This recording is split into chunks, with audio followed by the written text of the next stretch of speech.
Gamers of the Underworld. Chapter 400, Saving the Little Fairy, Part 3. Translator, Atlas Studios. Editor, Atlas Studios. The gamers were working hard to complete the mission to save the little fairy. Sherlock was idling. Though the discussion forum was full of praises for him, he wasn't proud and would never be proud. As a dungeon lord and a promising superior devil, Sherlock was working towards his dream of becoming the dungeon lord of the greatest dungeon. Hey! Superior devil! Release me! Raintia is leaving. Your citizen Raintia is leaving. What are you doing? What is that colorful object that you're looking at? Release me! Though the little fairy shouted in the metal cage, Sherlock didn't intend to free her. He was focusing on his computer. A kitten squinted his eyes and licked his paws as he sat beside the metal cage. He looked at the little fairy and asked, "This is food for me, meow." "This is the little fairy, Lord Sherlock's slave. She's not your food." A fat black dragon dragged his body as his claws grasped a cup of steaming bloody chrysanthemum tea. Since he was working for customer service, his supply of bloody chrysanthemum tea was more than usual. It was his benefit for working in Eternal Kingdom. "I know that this is the little fairy. Why did the superior devil enslave her? Is it for decorating the gardens? Let me eat her, meow." The kitten Polio edged closer to the little fairy, who had been screaming just before. A paw extended towards Polio and cuddled him. Polio emitted hoo-lu-lu sounds as he was feeling comfortable. "Have both of you completed your assigned work?" Sherlock shouted, turning his head to look at Polio and Eggface sternly. "Meow." Polio meowed softly and ran to a corner, scratching the ground with his claws. He was fretting over the name of the mercenary group. Polio had changed the name a few times during the past 2 days, but he was still not satisfied. He made sounds that indicated his frustration. Why did he have to think of a name? "Release me.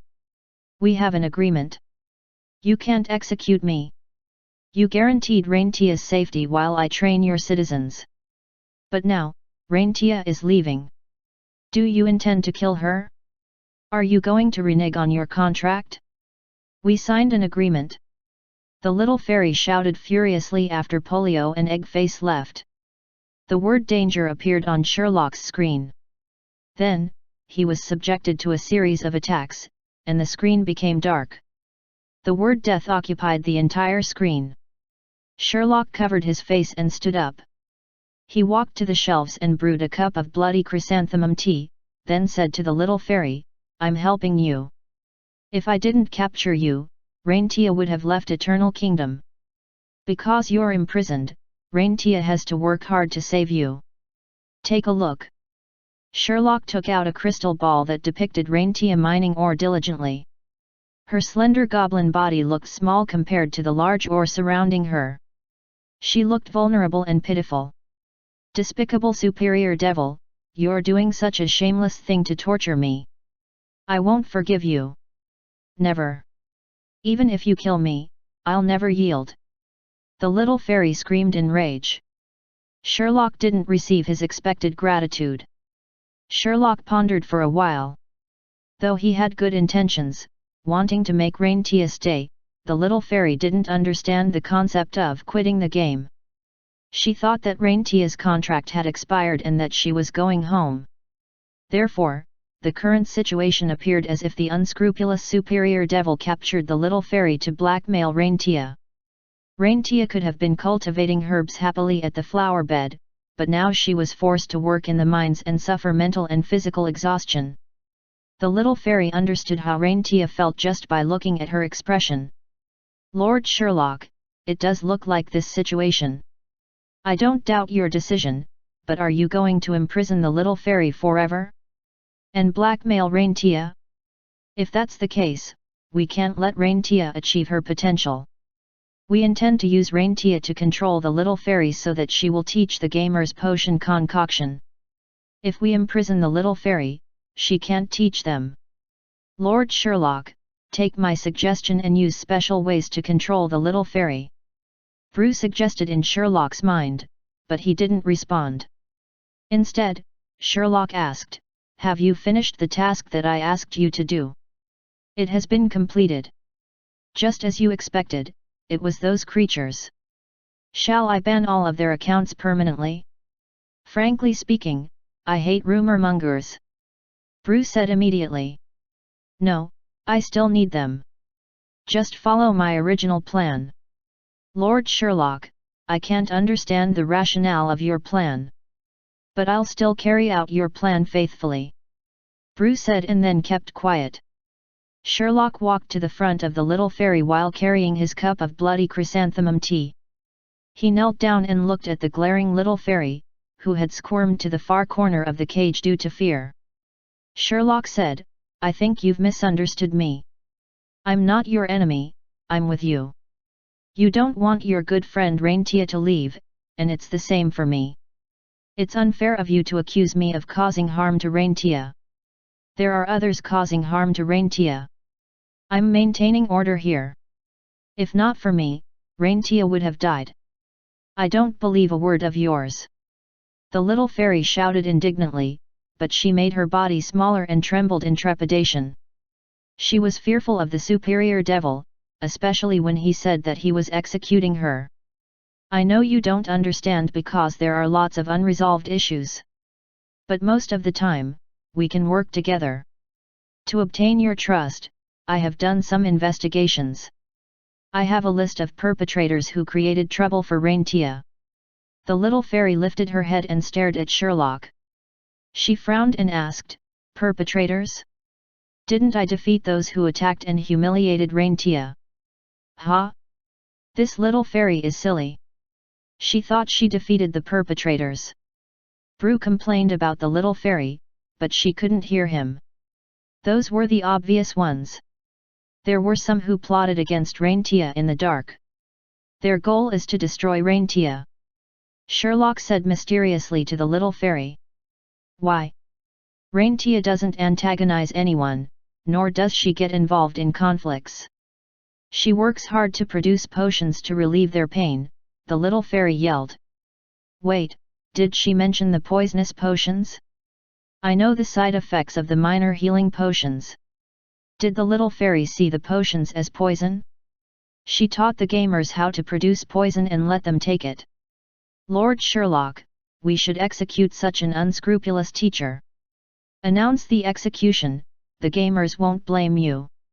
Sherlock didn't respond to Brew. He said temptingly to the little fairy, "But they are jealous of Raintia's capability.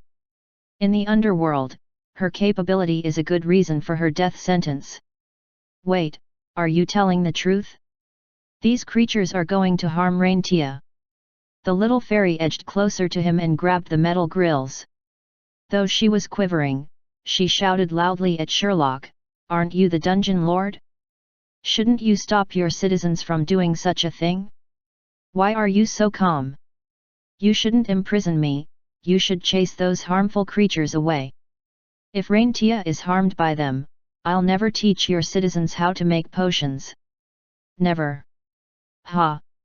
Sherlock stood up and looked coldly at the little fairy as he said, "Are you threatening me? I've decided to execute you. Do you think I'll care about this? Do you think I'll kill so many creatures just for Raintia? Do you think it's fair? Of course, if Raintia stays in Eternal Kingdom, it's better than her leaving or dying. Don't worry, I won't let them go too far. You used such a nefarious way to poison my citizens. I made the correct decision to execute you." Sherlock turned his head, not looking at the little fairy. Brew said to Sherlock, "Lord Sherlock, I remember this poison was created because you told her that you wanted the fastest, simplest, and cheapest healing potion, as long as it didn't cause instant death." Is that so? I have no impression," Sherlock replied casually. "Lord Sherlock, your acting is getting better and better.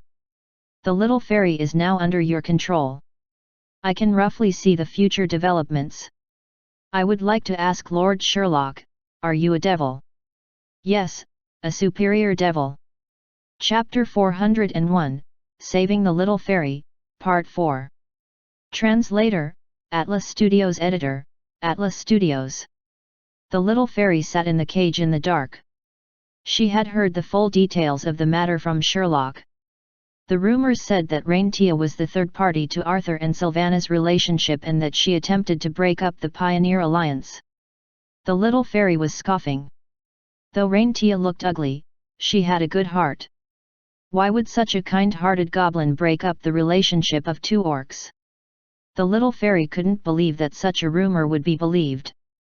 How could a goblin possibly break up an orc couple? The little fairy couldn't figure it out. She lay in the metal cage, ruminating over Raintia's predicament. Hey, hey! The little fairy heard a faint voice. A fat black dragon had his claws on the metal grill of the cage as he spoke to her. Ka-cha! The little fairy woke up in shock and scurried over to the opposite corner. She looked warily at the black dragon and asked, "What are you doing? Do you want to get out?" "Lord Sherlock's sleeping," Eggface said to the little fairy. "What are you talking about?" The little fairy couldn't believe it. She looked at the black dragon, then at Sherlock, who was sleeping on an improvised bed made with two chairs. The computer screen in front of Sherlock was still on. He seemed to have fallen asleep while working. "I'm releasing you."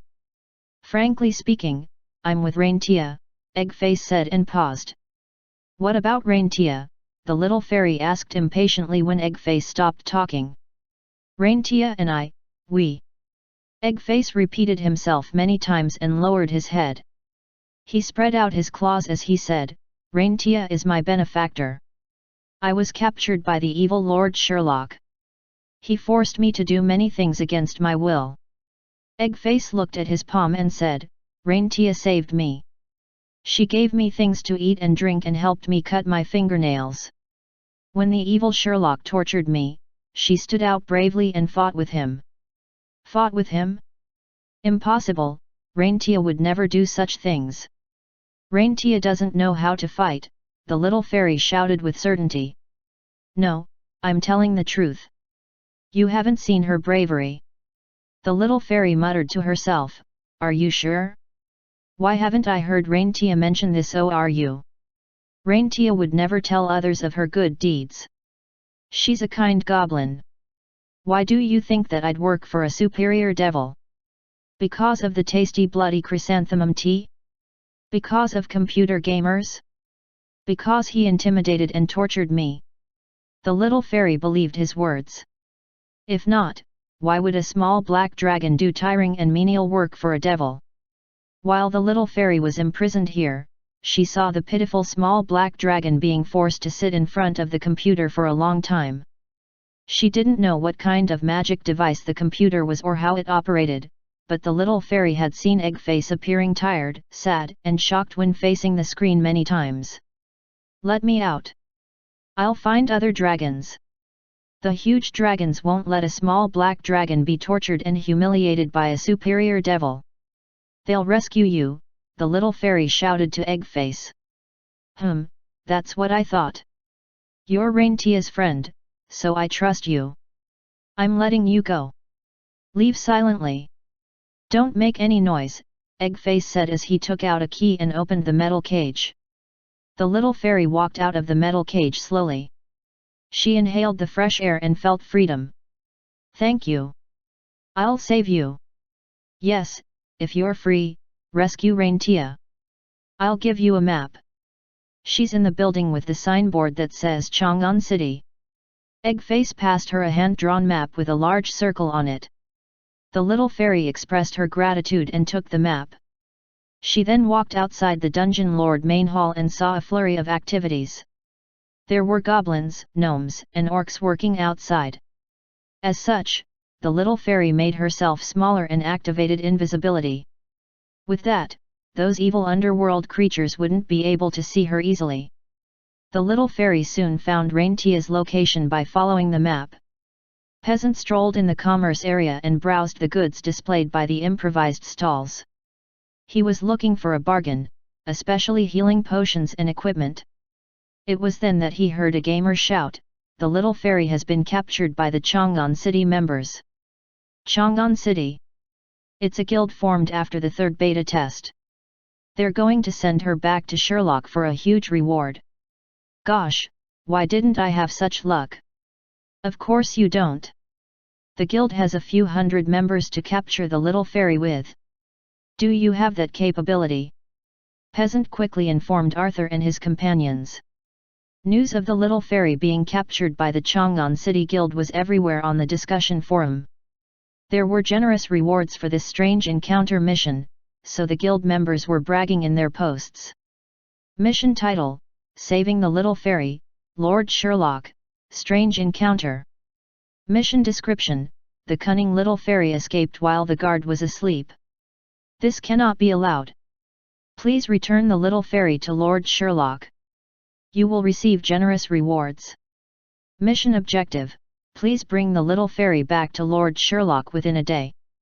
Mission reward: 100 sets of legendary equipment that don't have a reputation level requirement.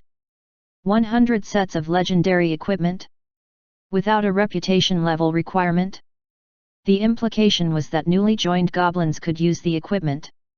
The posts caused a lot of discussions, even amongst gamers from Victoria City. There were many complaints of unfairness directed at the development team and the game producers. Most of the gamers regretted not joining Chang'an City Guild. The members of the Chang'an City Guild were overjoyed. They escorted the little fairy that was locked in a cage to the Dungeon Lord main hall, wanting to hand the little fairy over to Sherlock and obtain the 100 sets of legendary equipment. When they arrived at the entrance, the door to the Dungeon Lord main hall was guarded by 100 gamers. They were members of the Pioneer Alliance that were being led by Arthur. The members of Chang'an City and the Pioneer Alliance were about to fight. Prior to their confrontation, the relationship between the guilds was tense. Chang'an City challenged the Pioneer Alliance to a guild war previously. It was easy to explain why the Pioneer Alliance was blocking Chang'an City. The other gamers assumed that the Pioneer Alliance didn't want Chang'an City to obtain the 100 sets of legendary equipment since that would negate the equipment advantage the Pioneer Alliance had. That was how Arthur explained things to his guild members. Only a small number of members knew the truth, which was that Arthur's goal was to rescue the little fairy. Raintia didn't wish for the little fairy to be executed by Sherlock, making the strange encounter mission a great opportunity for Arthur. Dungeon was a game with a high degree of freedom, and the plot was affected by the interactivity and decisions of the gamers. If Sherlock decided to execute the little fairy, could the gamers stop him? From the current situation, that was possible. The series of Saving the Little Fairy missions stated the possibility of executing the little fairy should they fail the mission. The gamers would lose an important potion concoction teacher. What are you doing? Why are you blocking the door? Give way. Is this what the Pioneer Alliance is capable of? Blocking other gamers so that they can't complete their missions. Shirley. Shirley. Open the door. Your door is blocked by a group of silly dudes. The gamers of Chang'an City were screaming wildly at the entrance, but the members of the Pioneer Alliance didn't plan on moving. Moreover, the dungeon was a safety zone, so the gamers of Chang'an City were unable to fight the Pioneer Alliance members. If members of the Pioneer Alliance continued to block the way, they could cause the mission of the Chang'an City gamers to fail. If that was the case, there would be no drama. Chapter 402, Saving the Little Fairy, Part 5. Translator, Atlas Studios Editor, Atlas Studios. Because of the little fairy, the Pioneer Alliance and Chang'an City were at loggerheads. This matter spread quickly to all the gamers. At the distant road intersection outpost, Raintia, who was working hard to save the little fairy, also heard the news. She threw away her pickaxe and dashed out to the wilderness, shouting to attract the attention of dire wolves. She was supposed to shout ah, ah, ah, but as a goblin, she was unable to make complex sounds. So, her actual shouts were like wah-ah-ah, and similar sounds. Raintia was revived in Eternal Kingdom, and she immediately rushed to the Dungeon Lord main hall. The place was filled with gamers and loud bickering noises. The dwarf cousins, Simba and Mufasa, came to watch the commotion on their stools. Nobody dared to stand in front of them, because Simba would memorize the green symbols above the gamers who blocked their view. Who would dare antagonize Simba at the risk of ruining their equipment? The little fairy was imprisoned in a cage that was carried by a skeleton. Chang'an City was able to capture the little fairy because of Brainiac. According to an anonymous gamer, Brainiac happened to pass by and enter Chang'an City's building. He happened to discover the little fairy, so he captured her. Coincidentally, he brought a metal cage with him. There were too many coincidences in this incident. Some gamers speculated that someone from Chang'an City must have triggered the strange encounter mission in a series of chain missions. Nobody could confirm the facts since the members of Chang'an City didn't come out to clarify things or brag. They just wanted to enter the Dungeon Lord main hall. Raintia tried to push herself through the crowd, but she was pushed back. It was difficult for a goblin to push her way through from the back. Raintia wanted to push through and shout, "Little fairy!" Then the little fairy could respond by shouting, "Raintia!" However, it wasn't a movie, and Raintia was unable to make her way through. Even if she shouted anxiously, nobody would hear her over the wild chatting of the crowd. If the dungeon wasn't a safety zone, there would definitely be bloodshed. The Pioneer Alliance would definitely win and take the little fairy mission. Chang'an City is pretty cool too. The door of the Dungeon Lord main hall opened, and everyone became silent. Sherlock stood at the doorway and surveyed the surroundings. "What happened, my respected Lich?" Sherlock asked as he looked at Brainiac, who was holding the little fairy. "Lord Sherlock, I captured the fleeing little fairy, but some citizens don't wish to see the little fairy executed, so they blocked the entrance," Brainiac said respectfully. "A lot of people aren't happy with my decision. After all these months, do you trust the little fairy?" The gamers discovered that they could speak and started shouting. "Don't kill her! We won't get any legendary equipment. What will happen to our potion concoction if the little fairy is killed? Release the little fairy! We want to learn potion concoction. Arthur Bro is awesome. Defeat Shirley. Brainiac, we didn't expect you to betray us. Hey, don't be meddlesome. This is Chang'an City's mission. Our chairman said that half of the 100 sets of legendary equipment will be given out for free. Those who want to have a set can take part in the lucky draw. There will only be 50 lucky winners. Don't believe Chang'an City's nonsense. They're deceiving us. You're making us go for lucky draws? Are you looking down on us? Hey! Arthur said that he'll provide each full-service gamer that helps block Chang'an City with an equipment improvement. Gosh! That's awesome! I support Arthur. The little fairy belongs to us. Denounce the execution! The gamers shouted angrily, but their voices were muted as they entered plot animation mode. Sherlock supported his arms in front of his chest as he pondered. Then, he nodded and said, "I understand your intentions.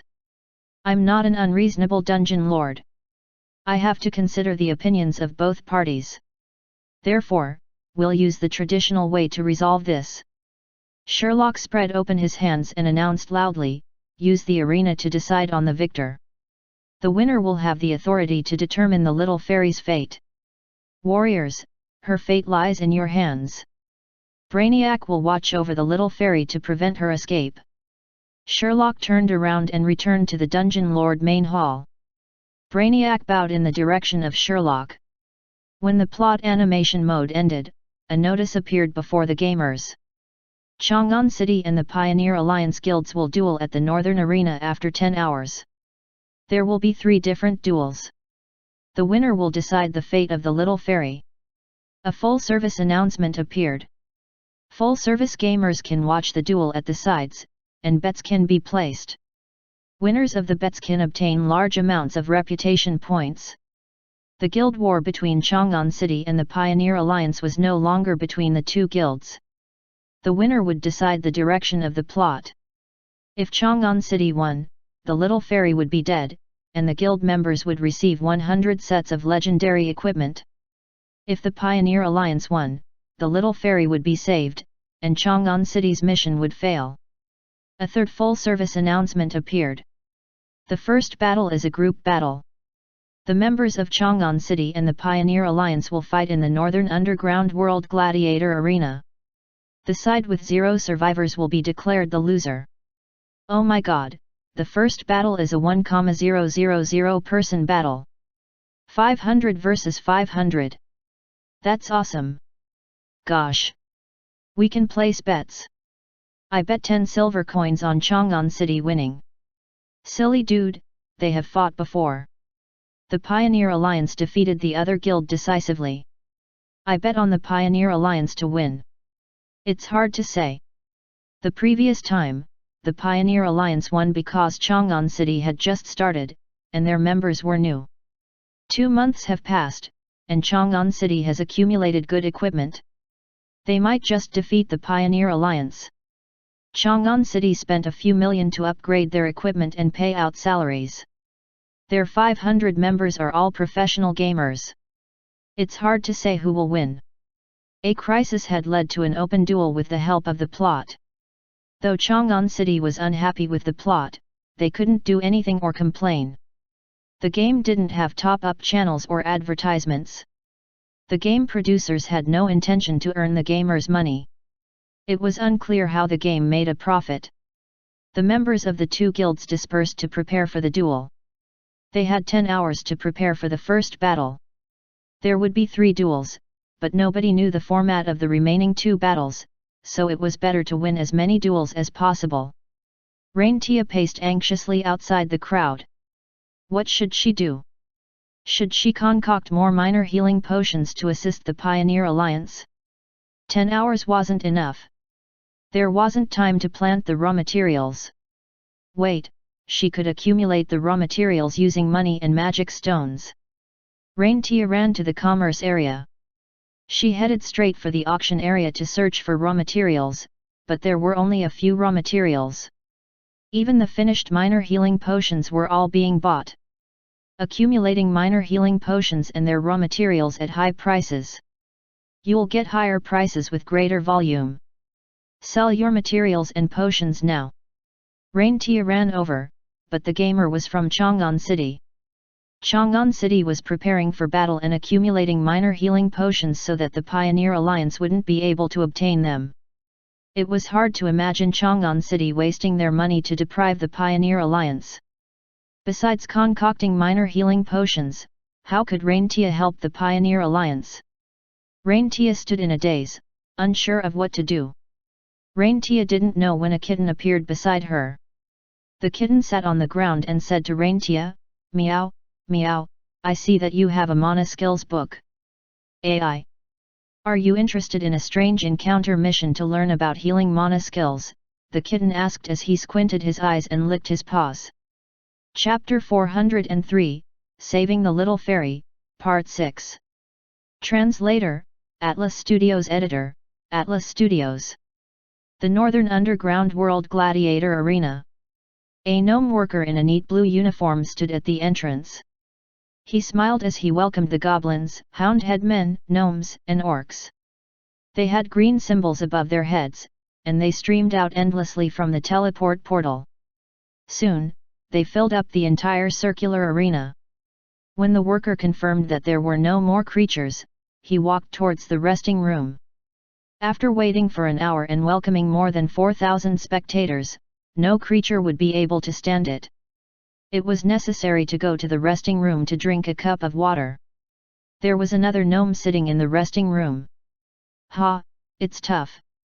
There are more than 4,000 creatures. The gnome saw his colleague walking in and complained in a helpless and indignant tone. They seem to be from Eternal Kingdom and are registered gladiators. I know a few of them. Of course. Why else would they arrive using the dedicated teleport portal for gladiators? I wonder what the big event is today. Is there a mass gladiator blind date today? I don't think so. It doesn't look like a mass blind date. They didn't bring snacks and looked dirty and unkempt, so it can't be a mass blind date. Have you seen blind dates in the arena? You can't be sure. They are gladiators, after all. The two gnomes said simultaneously as they looked at each other and nodded, yes, they are gladiators, after all. Ladies and gentlemen, welcome to the Northern Underworld Gladiator Arena. Today, we shall witness 3 consecutive duels. They are the death duels of Chang'an City and the Pioneer Alliance. The gladiator fight is different from previous fights, as there will be actual deaths in the arena. A metal cage was lowered on a screen composed of 4 crystal balls, which depicted a large image. It showed a little fairy locked in a metal cage that was hung up high. The host shouted, "Today, victory is determined by who wins 2 out of 3 duels. The winner will decide the fate of the little fairy. She is likely to die." Cheers! Ladies and gentlemen, the most bloody and brutal gladiator fight is about to begin.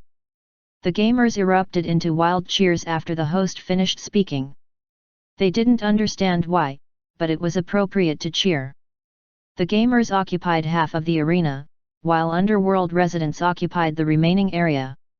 Every day the arena would have gladiator fights with different themes, with the most popular being the Soul Survivor fight with individual and team variants. Though the opening for today's duel was traditional, the prisoner, the little fairy, was an eye-catcher. To the Underworld residents, it was an anticipated event. There was a lot of bloodshed in the previous gladiator fights, but they were performances. Right now, the duel would have deaths to honor the little fairy. The little fairy was a decadent and evil surface world creature, so it was better to kill her. The gamers and the natives cheered in anticipation of the duel. Meanwhile, in a gladiator resting room. "Are you really fighting? Raintia, you haven't died before, have you?" Peasant asked the nervous Raintia, who was holding a tree branch, while he polished his shield.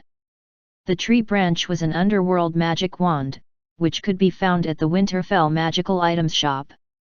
The effect of the magic wand was to increase the mana affinity and power of the user. Some high-quality magic wands were even able to store mana. A magic wand was a piece of powerful and necessary equipment for a magician. However, very few magician gamers would equip themselves with magic wands. Magic wands weren't cost-effective.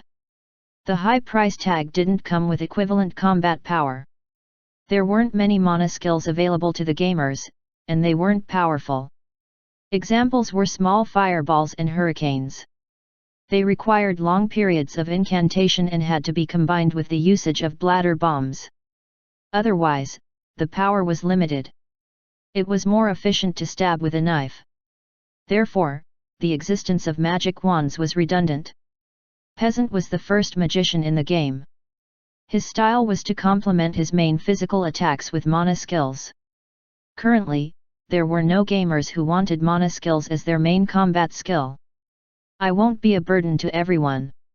I have learned superior healing mana skills. As long as there are no broken arms or legs, I can help heal everyone," Raintia shouted solemnly. The words Pioneer Alliance appeared once again under her name.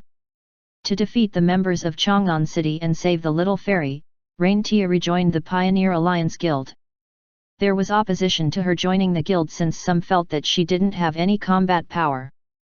Though a single member was insignificant compared to 500 members, a strong member was better than a weak one. Even Arthur thought so. But after he witnessed Raintia's new mana skills, he decided to let Raintia participate in the first battle. "Don't be tense. Relax a bit. We've beaten them before, so just follow us." "Where did you learn your new mana skills?" "I went to buy a mana skills book to learn mana skills, but I couldn't find healing mana skills." Not wearing pants, who was sitting by the side, asked. The other guild members were also curious about Raintia's new mana skills. "The kitten Polio gave me a new mission. He is the new pet of Lord Sherlock." Raintia appeared nervous as she held the magic wand and answered the gamers' questions. "Gosh! I knew the kitten wasn't a white elephant. It was meant for the gamers to cuddle. I didn't expect the kitten to have a strange encounter mission. Didn't you cuddle the cat before? Did you receive the strange encounter mission after cuddling the cat? The strange encounter mission must have a prerequisite. Yes, yes, veteran Raintia, under what circumstances did you receive the strange encounter mission? The other gamers were asking Raintia, curious about her strange encounter mission. Raintia explained her mission in detail. When she was troubled and wondered how to rescue the little fairy, the kitten Polio approached her and said, I'll teach you a set of healing mana skills that were passed down from the ancestors. He then took Raintia to the dungeon core main hall entrance. From the mana skills selection, she spent a mana skills book to learn the healing mana skills. That simple? Aren't there any prerequisites? Gosh, is that all? This is a strange encounter mission based on character. Not necessarily. Perhaps the gamer obtained the favor of the NPC. Everyone was speculating about how the strange encounter mission was triggered. It was at that point that an arena worker walked to the door and shouted to everyone. Gladiators of the Pioneer Alliance, prepare yourselves. The duel is about to begin. Pick up your equipment and wait at the holding area. Let's go, brothers. Arthur sprung up, and the metallic clanking of his armor was heard. He clapped his hands and smiled confidently as he shouted to the gamers. Charge! Let's go! Let's butcher those silly dudes! Wah-ya-ya-ya! The battle that all gamers were watching was about to commence. While the gamers of Eternal Kingdom were watching the battle between Chang'an City and the Pioneer Alliance, the gamers of Victoria City were cursing and swearing. They swore at Chang'an City, cursed the Pioneer Alliance, and scolded the game producers. Gamers could only have a single account, and changing factions required 100 magic stones. Not to mention, if the number of people in both factions was equal, it was hard to change factions. As such, the gamers had a strong sense of belonging. Moreover, the game was ultra-realistic, like the real world, making their sense of belonging even stronger. The plot of Eternal Kingdom was exciting, while the plot of Victoria City paled in comparison. The gamers were unhappy, and they complained. A person had triggered a plot. In the slave resting room in the castle of York Territory. Lord Duke, Hoodlum is here. A servant led the tall and fat Duke of York to a deep corner. There were prison cells with sitting, standing, and resting slave gladiators along the way. They were private slave warriors of the Duke of York. In the innermost resting room, inside the largest cage, there was a strong slave warrior sleeping in the darkness. Slumbering Hoodlum, the Duke of York muttered to himself as he looked at Hoodlum, who was currently offline. Chapter 404, Saving the Little Fairy, Part 7. Translator, Atlas Studios Editor, Atlas Studios. Hoodlum's legendary story had spread throughout the nobles of the York Territory. Hoodlum had to undergo cruel training under the coaches of the Duke of York and participate in various brutal gladiator fights. He fought with many different opponents of various races. No matter how hard the battles were, he achieved victory. He had almost died many times. Once, his neck was stabbed multiple times. He suffered the pain of asphyxiation and dealt his opponent a fatal blow. A grandpa nurse quickly treated Hoodlum's wounds and saved him miraculously. The Duke of York was so worried that he cried. Of course, it was all hearsay. Hoodlum's fame spread like wildfire. When he was sleeping, nobody could wake him up, so everyone called him Slumbering Hoodlum. A slave warrior with such strong characteristics was often beaten up, but it was like having a meal to him. The long period of beating and healing would have caused a normal creature to go mad, but Hoodlum didn't. Instead, he was on close terms with the prison wardens. In the midst of beating and being beaten up, he made many friends. They even became close friends. Hoodlum, why do you have to sleep so long? Asked a prison warden who was on close terms with Hoodlum as he flogged him. The prison warden wasn't sure why he was flogging Hoodlum. They would have various reasons for flogging Hoodlum. For example, if he took things without permission or if the prison wardens wanted to build up his endurance. I'm getting busier these days.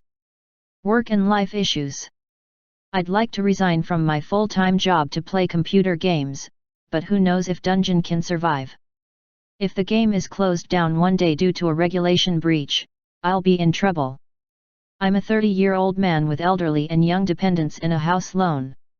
The pressure is immense, so I can't afford to resign. Do you wish to leave this place? Leave this place? Impossible. I won't be able to leave in my lifetime. I can't make things or earn money. I can only be happy in the game. The beatings here are severe, the meals are delicious, and there's free medical treatment. I won't leave this place. The prison wardens couldn't understand Hoodlum's answers. Perhaps his brain was damaged by the beatings? The Duke of York thought he could depend on Hoodlum to make a fortune, so he registered Hoodlum for the next underground dark gladiator fight in the capital city. The prison wardens made a difficult decision. Ka-cha! Zia! The prison cell was opened, and a few prison wardens stood at the entrance. At this time, Hoodlum was offline and looked like he was sleeping. They looked at each other and nodded. They carried slumbering Hoodlum and placed him into a bag, then loaded him onto a carriage and sent the carriage off. The prison wardens also fled with the carriage. They looked gently at Hoodlum and silently thanked him. Because of Hoodlum, they found the meaning of their lives. Once the carriage had traveled a good distance, they threw Hoodlum into some bushes by the road. Ha ha ha! The fat duke took advantage of my wife, so we'll throw his golden goose away. Let's see how he's going to handle the gladiator fight in the capital city now. Yes, yes. Big boss, you're so clever. Big boss, where shall we go? Anything is better than being prison wardens at the fat duke's castle. We'll become bandits. Good, it's good to be a bandit. We'll capture the wife of that fat duke and take revenge for the bullying of our big brother. The prison wardens discussed their plans as their carriage disappeared into the distance. Darting birds carried fully armed riders as they ran across sand dunes. A gnome rider wielded a pike as he screamed loudly. Then, he was thrown off his ride by the lance of a black armored orc knight. Kill all of them. We're the final victors. Arthur rode on a darting bird. After knocking an enemy gnome off his mount, he shouted to a group of fighting gamers behind him. In the arena battle, the gladiators didn't form a row where they screamed and charged at each other. The gladiators were deployed far away in 5 different directions. After that, they charged at each other. Each side was allowed to deploy a minimum of 50 gladiators. The gamers who were tactically trained came up with the optimal deployment. They concentrated 300 gladiators in one direction while deploying at least 50 gladiators to the other 4 paths. It was nonsensical to deploy the gladiators equally. The gamers made use of their superior numbers to defeat their enemies and then reinforce the other paths. The smaller groups of gladiators at the other paths could only defend. The victory condition was to have a sole survivor. Both Chang'an City and the Pioneer Alliance used the same tactic. Arthur deployed his elite gladiators to the upper path, while Chang'an City deployed their best gladiators to the bottom path. To achieve the greatest combat efficiency, both guilds made use of darting bird riders as their main force. The darting bird riders had the highest mobility and combat power. Both guilds spent a lot of money to buy darting birds from other gamers. All the available darting birds were bought by the 2 feuding guilds. The main forces of both guilds overwhelmed their enemies, and they met on the middle path at the same time. It was obvious that the combat power of Chang'an City had improved by leaps and bounds. The Pioneer Alliance had the 101st Beta Gamers, which included the elite rich gamer, Arthur. Due to the recent rumor-mongering incident, the 2 guilds were at odds. In this battle, the guilds went all out to kill each other. They planned to use explosives. In the game, a gamer with the best legendary equipment wasn't able to fend off a single bladder bomb explosion. If there was a gamer who could fend off a single bladder bomb, then the enemy would use 2 bladder bombs. In the final battle, the entire arena became a sea of explosions. Frontal detonation, sudden explosions, flank detonations, and suicidal explosions. What about the darting birds? They became casualties of war. Fortunately, there was no darting bird protection agency. Otherwise, they would come out and protest. In the sea of explosions, there was a vulnerable figure who wandered around and created white flashes. Elves of darkness, please heal the citizens of darkness. Give them a strong constitution so that they can deal a fatal blow to their enemies. Raintia had to chant an incantation each time she used her healing mana skills. Her incantations were standard fluent Mandarin. The gladiators who were injured by the explosions were healed by Raintia if they didn't die immediately or have broken limbs.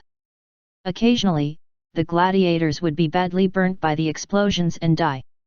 If that happened, Raintia was unable to help. Raintia managed to heal about 20% of the injured gladiators. With the help of a healer and that powerful combat capability, the Pioneer Alliance quickly gained the upper hand. Sherlock was sitting in the VIP stand and watching the battle scenes on the big screen, his ears filled with the wild cheering of the spectators. Nothing could be more exciting than watching such stimulating and bloody combat. The Underworld natives thought that the battle was enhanced with mana.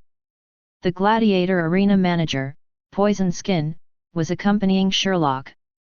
The body of the poison toadman was filled with lumps, and his appearance would cause a decrease in appetite.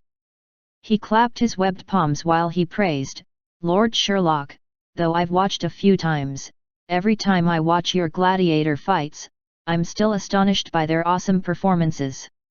"This is what a gladiator strives to do," Sherlock said humbly. No.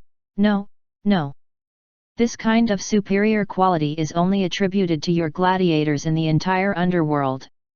We're looking forward to your new inventions so that we can promote gladiator fights to the entire underworld." The poison toadman spread out his hands and shouted, the metal stick in his mouth falling out. Sherlock didn't share the poison toadman's exhilaration. He smiled cordially at the poison toadman and said, "Yes, I'd like to borrow your big screen." "What are you borrowing?" "The big screen." Sherlock pointed to the crystal ball in the middle of the arena. The spectators could watch the fights in the arena or the big screen that depicted details of the battle. The screen showed Arthur charging at Mystery Man. "Yes, that's the one. Please let me borrow it." Chapter 405, Saving the Little Fairy, Part 8. The first gladiator fight ended with the Pioneer Alliance as the victor. This was expected. That being said, the casualty rate was high, especially the loss of darting birds. Chang'an City was completely destroyed, but it was a worthwhile battle because they could obtain 100 sets of legendary equipment should they win. The second battle was announced, a 5v5 battle with the prohibition of all explosives. This battle mode was made known via a full-service announcement. Gamers of Chang'an City immediately protested because the Pioneer Alliance had the most powerful gamer, Arthur. The Pioneer Alliance would have a huge advantage over Chang'an City. The protest was in vain. If the game officials bothered with protests, they wouldn't be labeled as lousy game producers. While everyone was waiting for the start of the second battle, the screen in the middle of the arena flashed a few times before becoming dark. Hey! Can you hear me?" The gamers and the locals were bewildered. They didn't know why the changing images and the advertisements had vanished. The screen was dark, but a voice was heard. "Greetings, I'm a gamer. I'll be broadcasting a video that I secretly took. The reason is that I love it. Please take a look." The screen flashed again and showed a small room, where an orc sat behind an old table. From the green symbols above his head, he looked like the chairman of Chang'an City, Mystery Man. Beside him were two upper management members of the guild. The images were clear, looking as though it was a first-person recording. The image quality wasn't important, though, the important thing was the content. Double the number of rumor-mongers. Don't smear Arthur or the Pioneer Alliance, just concentrate on Raintia. If she leaves the Pioneer Alliance, there will be disagreements and dissension within the guild. Then, we'll frame it on Sylvanas, who will go crazy and make a fuss. With that, the guild will collapse by itself. Chairman, you're awesome to have thought of such a plan. I'll go offline and contact the rumor-mongering companies. I'll let the two of you handle it. Don't bother me with trivial affairs. The images stopped at this point, but the voice continued speaking. This is the information that I'm sharing. Happy gaming. The host appeared calmly on the screen as though there hadn't been a video at all just now. The local natives were befuddled, not knowing what the video was talking about. The gamers, on the other hand, were bursting with emotion. Mystery Man of Chang'an City was responsible for slandering Raintia and defaming the Pioneer Alliance. The video shown just now was the evidence. This was like an 818 post with strong evidential proof. It couldn't be fabricated. In the game, there was no device or technology for doing that. The gamers were puzzled, where did the video recording function come from? Soon, the gamers discovered the video recording function, which was similar to taking screenshots. They uploaded their 3-minute in-game recordings to the official website. The video that was shown on the big screen was captured using video recording software. Public discussion was plentiful even before the start of the second battle. Sherlock sat in the VIP stand while observing the gamers who were talking below. The Poison Toadman was befuddled, not understanding why Sherlock requested to broadcast the video.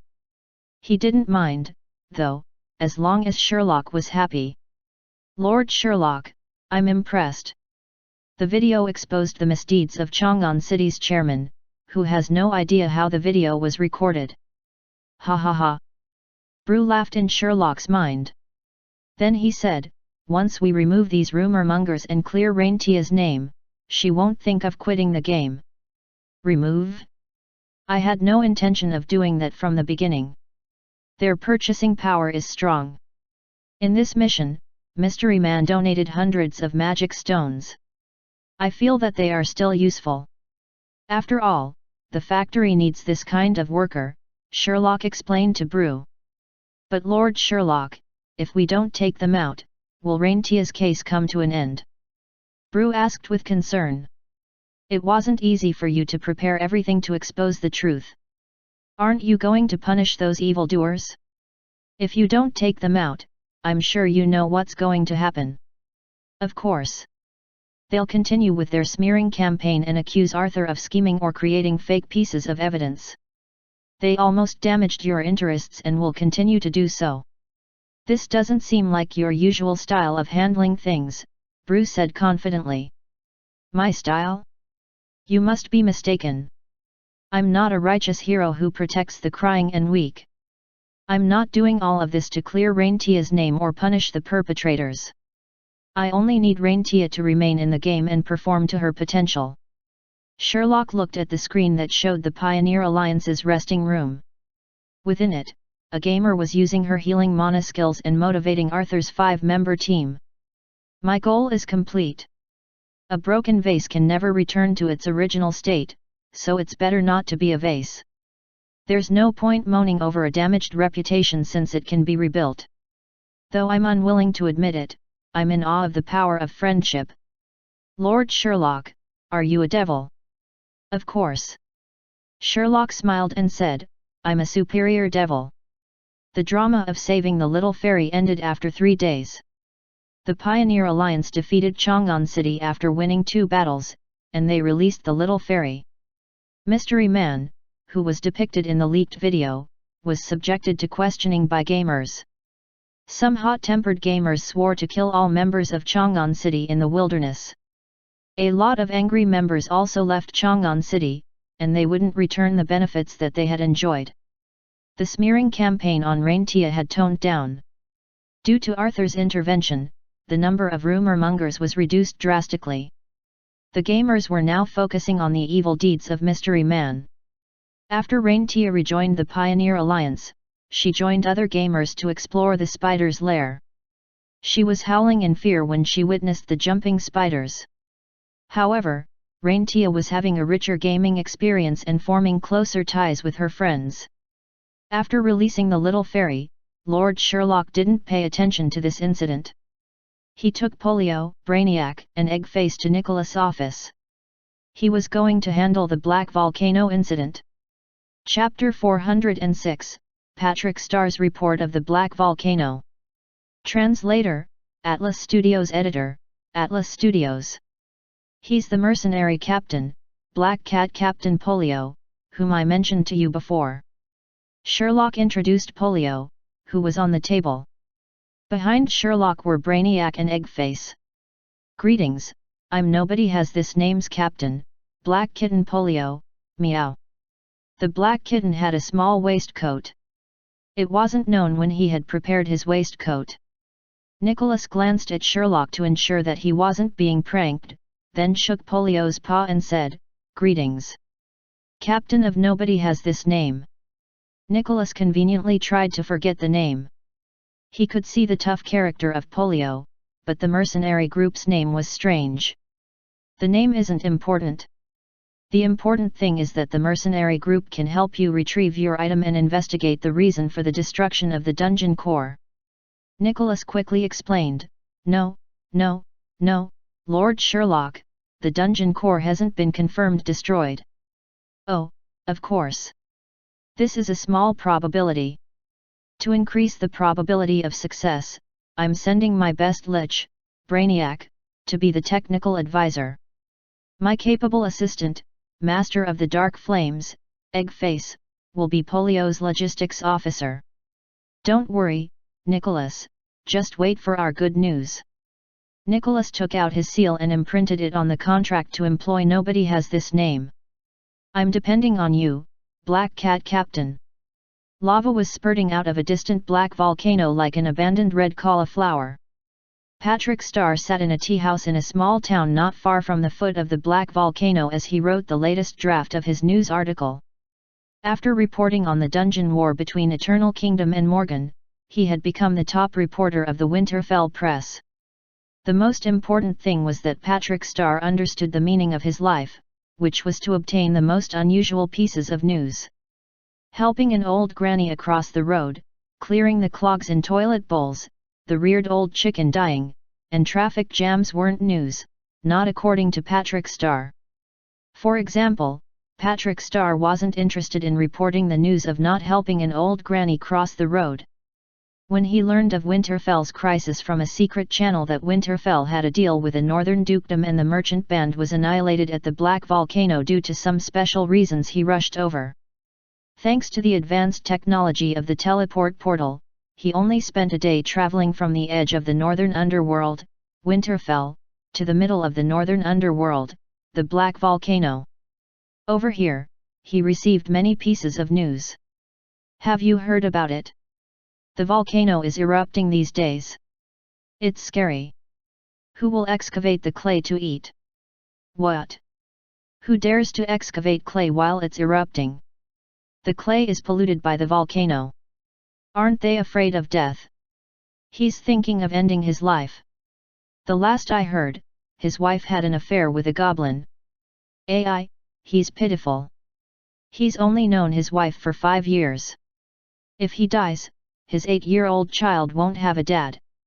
Similar conversations were heard in the tea house.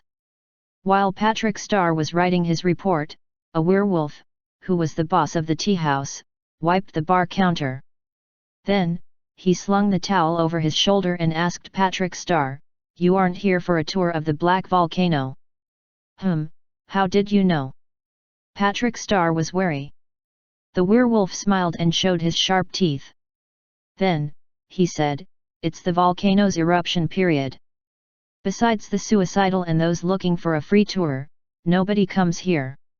Their mental states are different from yours. I've worked here for tens of years, so there's nothing here that escapes my eyes."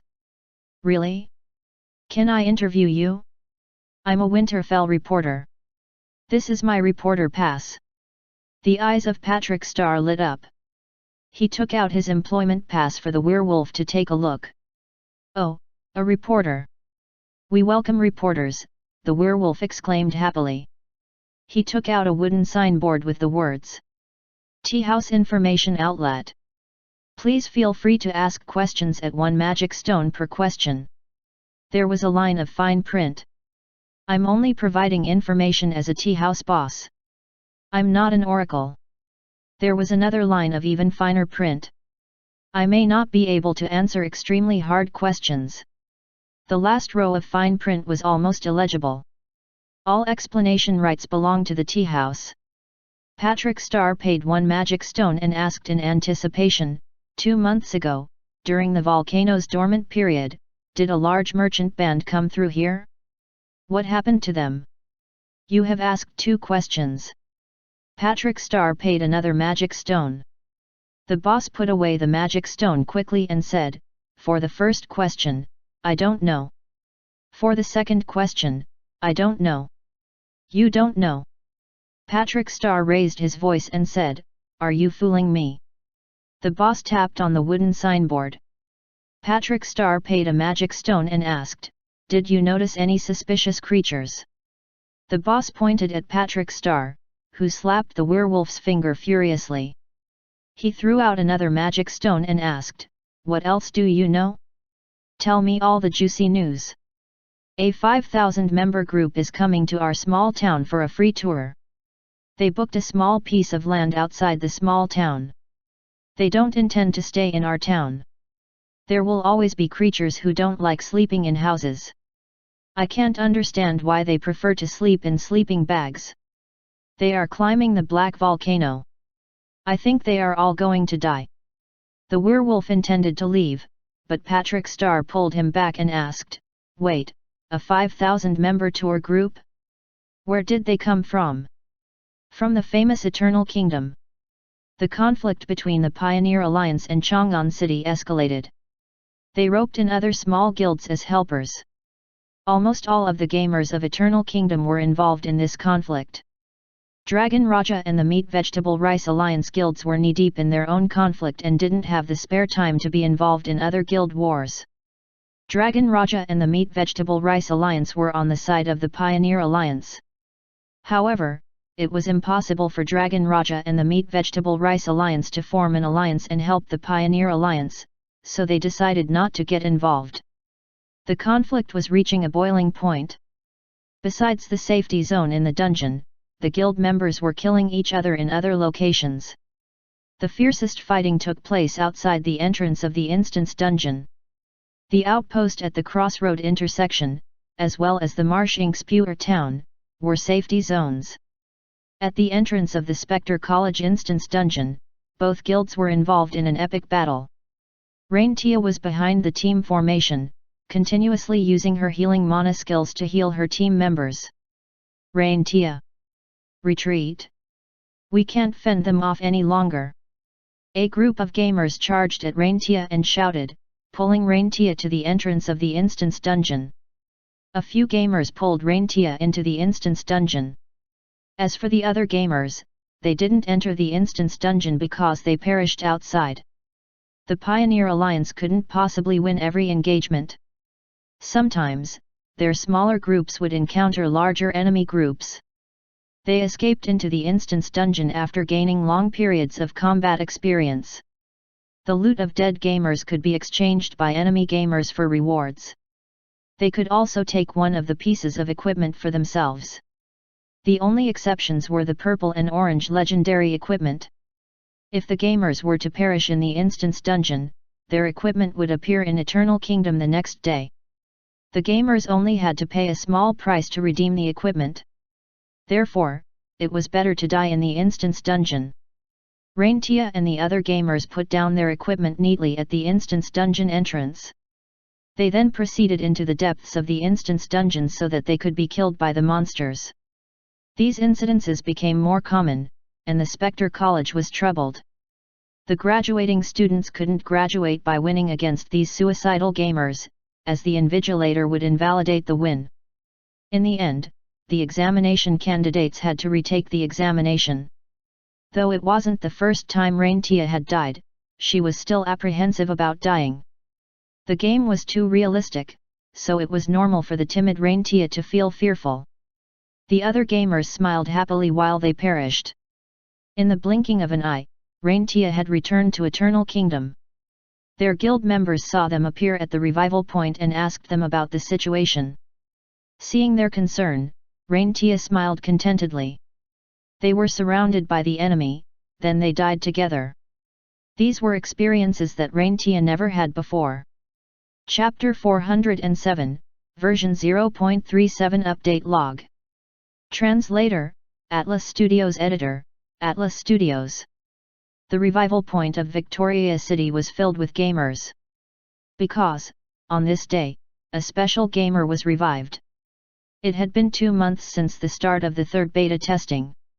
Hoodlum, who had been live-streaming what he did daily, came back. He was revived at Victoria City. The gamers surrounded him and asked him questions with concern. Hoodlum created a detailed post about his experience on the discussion forum, but it wasn't popular. Besides beatings, he received more beatings. It wasn't refreshing, and other gamers weren't interested. Hoodlum didn't mind narrating his experience. He was feeling the heart pain from the sudden termination of his strange encounter mission. He was prepared to be a slave warrior for a year to train up his combat skills. Hoodlum was puzzled over the loss of the strange encounter mission. He found himself in the wilderness the moment he got online and was unable to find his way back. Finally, he arrived at a village. Feeling hungry, he took some food from a food stall, but he was killed by the boss. What? Did Hoodlum steal food? No, no, no, how could he be stealing? The mysterious journey of Hoodlum came to an end. The Duke of York was furious because Hoodlum had disappeared. He issued arrest warrants for the escaped prison wardens and Hoodlum, but he knew the chance of finding them was slim. When slave warriors escaped, they would never return. Besides, Hoodlum experienced inhumane torture and endless combat training. Each time, he would endure near-death experiences.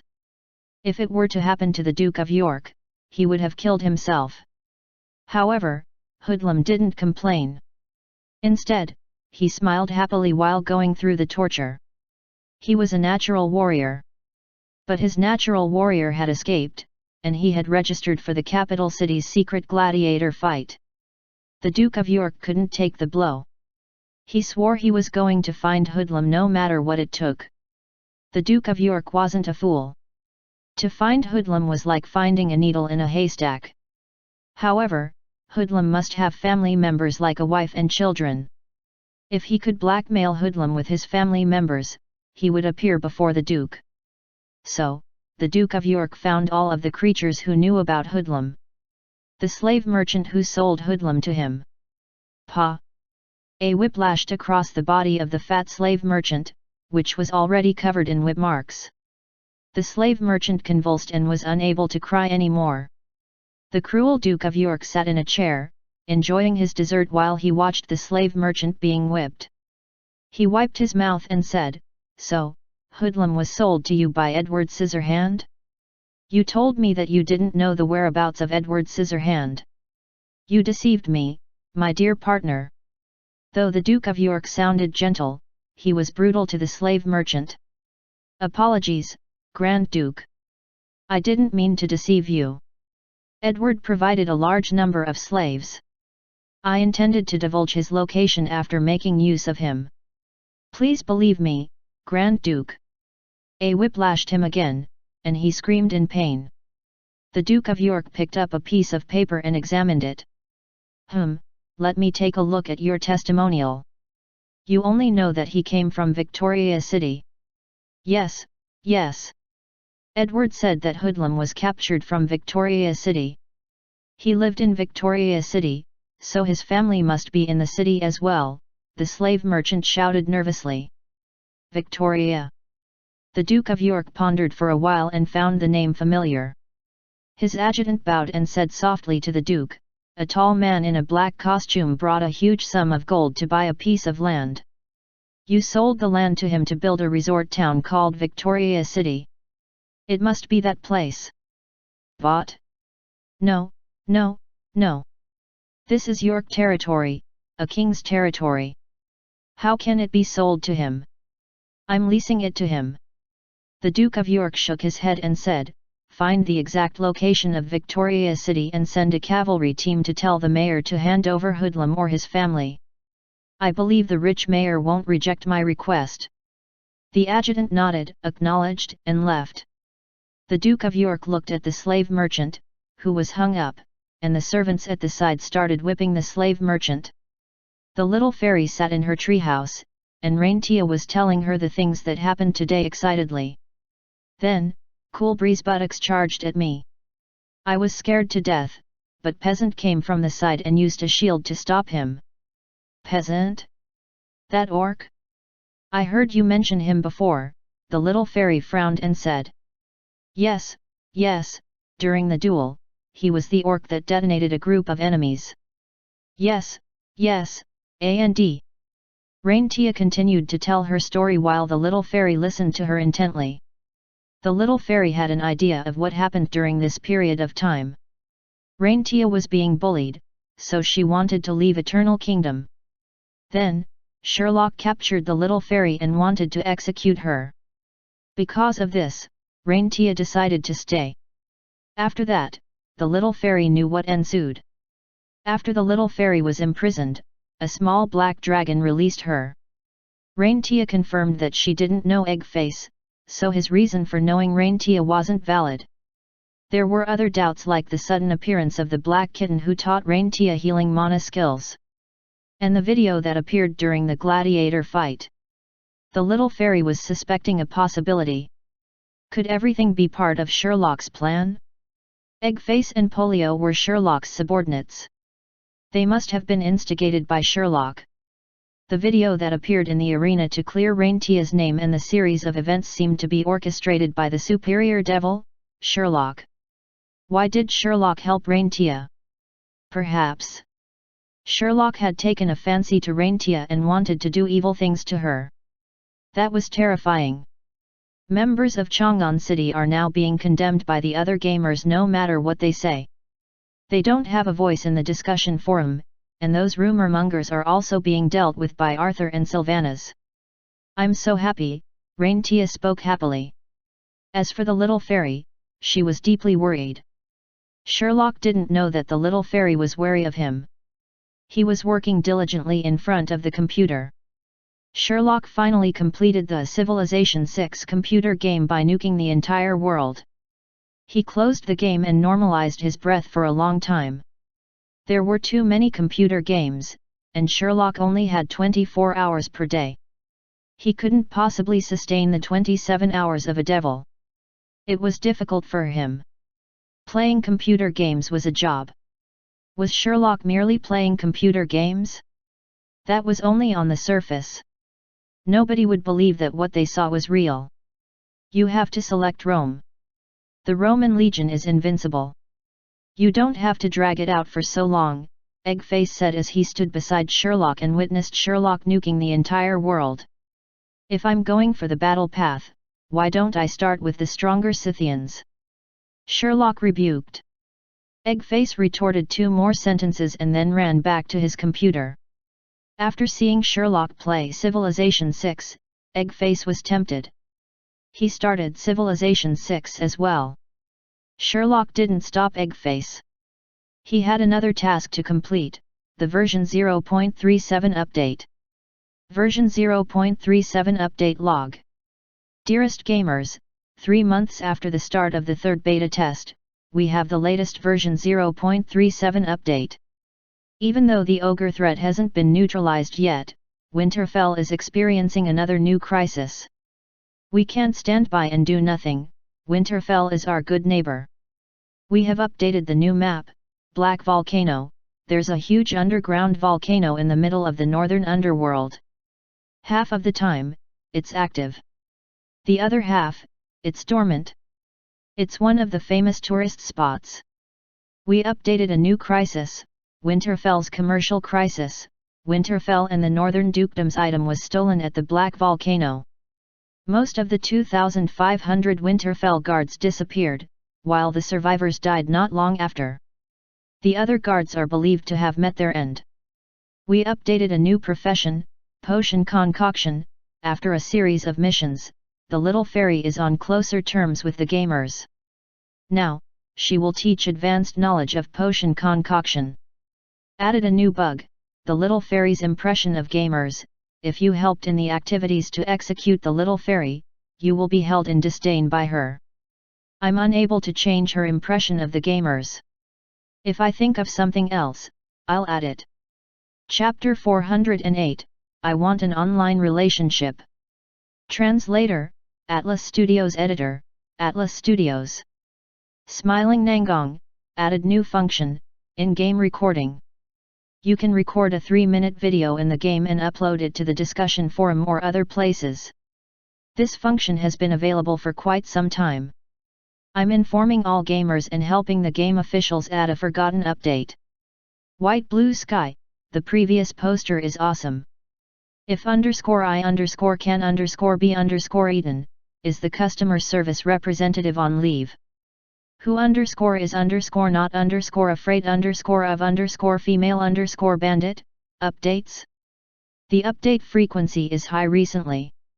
Dr. A, the game producers updated with a new crisis. That's awesome. Rock Candy Fruit, are they forcing Chang'an City gamers to quit? The content of the discussion forum was shown in the shimmering liquid crystal display. A gamer in loose hip-hop pajamas was typing while gazing at the computer screen. She paused and pondered for a while before typing a few words and hitting enter. Softy, it's an Eternal Kingdom update. When is Victoria City going to get an update? I hope to have more updates for Victoria City. At Steelhead Ling Chong. After typing, she hugged her knees and swayed on the stool while giggling. Softy, it's bedtime. Stop playing computer games. The voice of a young lady was heard coming from outside the room. Okay, Mom, I'm going to sleep. Softa switched off the lights in her computer, then groped in the dark to find a long gaming capsule. Under the moonlight, the silhouette of a young lass was seen. The young lass opened the gaming capsule stealthily and laid down inside. She then saw the login screen of dungeon before her eyes. After logging in, a beautiful female human awoke in a house that was about 20 square meters.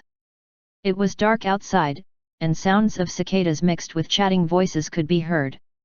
The human with the words Softy and For That Night with Sherlock above her head pushed open the door to the room and stretched her body. Though it wasn't necessary to stretch, it was good for being immersive. She had just gone offline half an hour ago. Yo, Softy, you look great today. A gamer was pushing a cart full of logs. He had the words For That Night with Sherlock above his head. He was in the same guild. Where is Brother Dragonborn? Softy asked the gamer. He's right in front of the improvised stall selling goods. Softy proceeded to the improvised stall area. Victoria City was demarcated into different zones, just like Eternal Kingdom. There were living quarters, a commercial area, and an industrial area. The improvised stall area was within the commercial area. With experience from the dungeon, the gamers increased the space for the improvised stalls. The space of a stall in Eternal Kingdom was 3 meters by 2 meters, while that of Victoria City was 3 meters by 3 meters. The gamers in Victoria City were able to display more goods. The small size of the stall didn't limit the gamers' creativity. A goods shelf appeared in both Victoria City and Eternal Kingdom.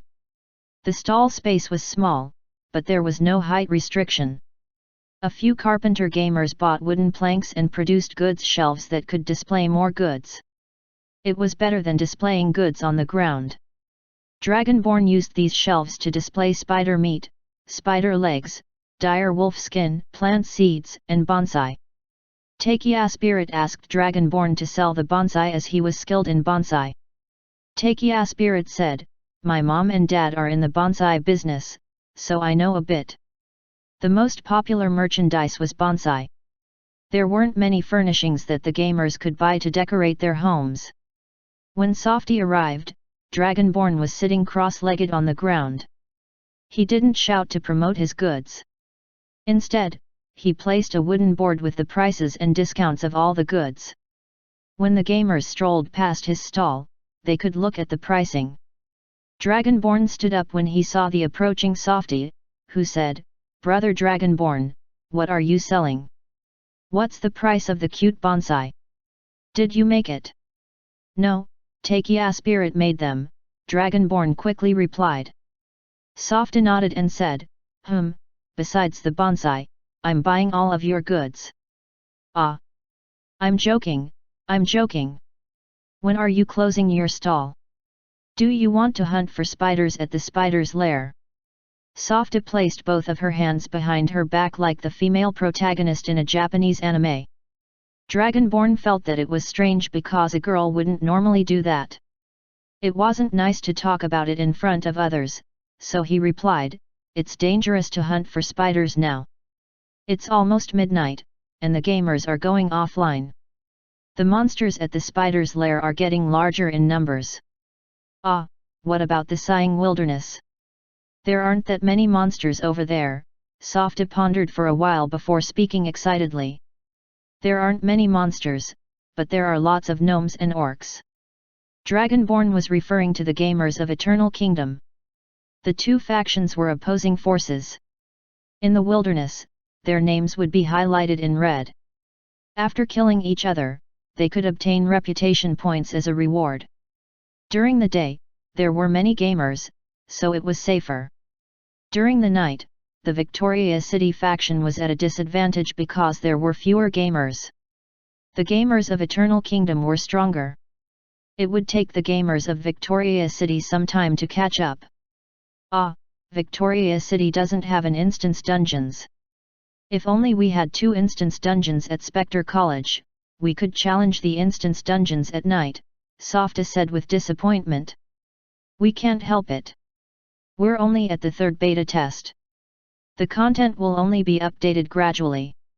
Someone on the discussion forum revealed that the customer service representative Black Dragon said that Shirley was in negotiation with Spectre College to set up an instance dungeon for Victoria City.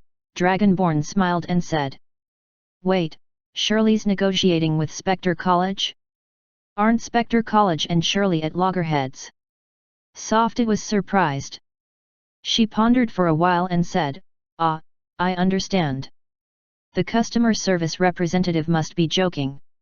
He's saying that Victoria City will soon have a Spectre College instance dungeon, isn't he?" "Yes, we can actually enter the Spectre College instance dungeon. The teleport portal is at Eternal Kingdom. If only we could go to Eternal Kingdom and use the teleport portal to enter the Spectre College instance dungeon.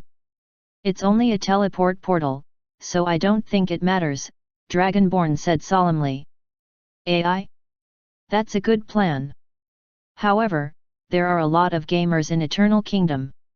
Most importantly, we can't get through the spider's lair." Softy pointed out the shortcoming of the plan. "We'll go by the Sighing Wilderness. There's a teleport portal at the Sighing Wilderness. How do we know we can't get there if we don't try?" Eternal Kingdom has a new battle campaign scenario, and it looks like all of them are going to the Black Volcano. There will be few gamers at the Sighing Wilderness and Eternal Kingdom, so we can try to sneak into Spectre College using this method. "We can visit Winterfell," Softy suggested enthusiastically. It's worth a try. But it's only a plan, and the possibility isn't high." Dragonborn smiled, but Softy grabbed Dragonborn's arm solemnly. She was blushing as she said, "Let's do it. Ah! Let's carry out this plan. I'll gather the members and inform everyone. I'm sure they'll be interested. I'll make use of our guild and your name to recruit them. Isn't Hoodlum pretty popular? We can recruit him so that we can form an alliance with the Hoodlum Yoga Association. With 2 powerful characters, we can dominate Victoria City. You can be on par with Eternal Kingdom's Arthur and be Victoria City's top gamer. During the faction war, you can stand out and raise up your hand while shouting," Softy said excitedly while she grasped Dragonborn's arms. While they were chatting, 2 other gamers were spying in secret. "Tisk, tisk, take a look. Those 2 are behaving intimately while at the public stall. Dragonborn is a public figure. He doesn't have a sense of propriety. The gamers at the side are capturing screenshots and recording videos. Takia Spirit shook his head and sighed. Are you jealous, you lousy bachelor? Go and have an online relationship. Sealhead Ling Chong said while he patted Takia Spirit. I'm not interested in that. Even if I die in the sighing wilderness and get eaten by the dire wolves, I won't be involved in an online relationship. Sealhead Ling Chong looked at Takia Spirit in disdain before turning his head and leaving. He said, I'm going offline first. Enjoy your spying. I'm going to chat with my dream girl on WeChat. Gosh! What dream girl? That's my online romance target, you silly dude. Looking at Sealhead Ling Chong's receding figure, Takia Spirit clasped his fists. I want an online relationship. Chapter 409, Hoodlum is over there. Translator, Atlas Studios Editor, Atlas Studios. Online relationships were a common occurrence in online games. In Victoria City, there were many online couples. To the three hamsters, they were strange couples. Since Lilo created a huge castle using her mana, the three hamsters had been living in the castle. They were Lilo's servants and bodyguards. At the same time, they played various roles in Victoria City. Big Boss was the logistics officer, who was in charge of the exchange of items. He didn't understand why he had to explain the exchange rate of equipment to the gamers. But he would carry out Lilo's mission faithfully. Second Boss was in charge of the gamers' living quarters and city planning. He took care of the food and water in the city and decided whether to excavate for the new living quarters. He also ensured that gamers adhered to strict construction regulations. The youngest, Fat Otaku, was responsible for eating. Due to the different nature of their jobs, the gamers had various degrees of contact with them. Big Boss interacted with the gamers the most, so he witnessed various strange behaviors. Big Boss was unable to understand the affairs of the heart of the gamers. He witnessed a couple's conversation. Aya, can you see me tomorrow? I'm resting tomorrow. No, my family members don't allow me to travel far. Ah, it's hard to bear. I really want to see you. I'd like to see you too, baby. Strange, were the gamers not seeing each other already? That was only the tip of the iceberg for their strange behaviors. They had good points too, like diligence and work efficiency.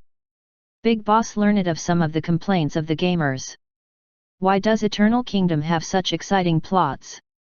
Yes, why don't we have any of those plots? We're gamers too. I'm requesting more interesting plots. Otherwise, I'm changing factions. I want to change factions too. Big Boss didn't understand the gamers' concerns. He would report them to Miss Lilo since she would definitely understand. I don't understand, Lilo frowned and replied to Big Boss. Big Boss was taken aback. How could it be? Let me ask Sherlock, he'll know why such things happened. My lady has her ways. Big Boss shouted excitedly in his helium-filled voice. Lilo ended her conversation with Sherlock via the crystal ball after a short time.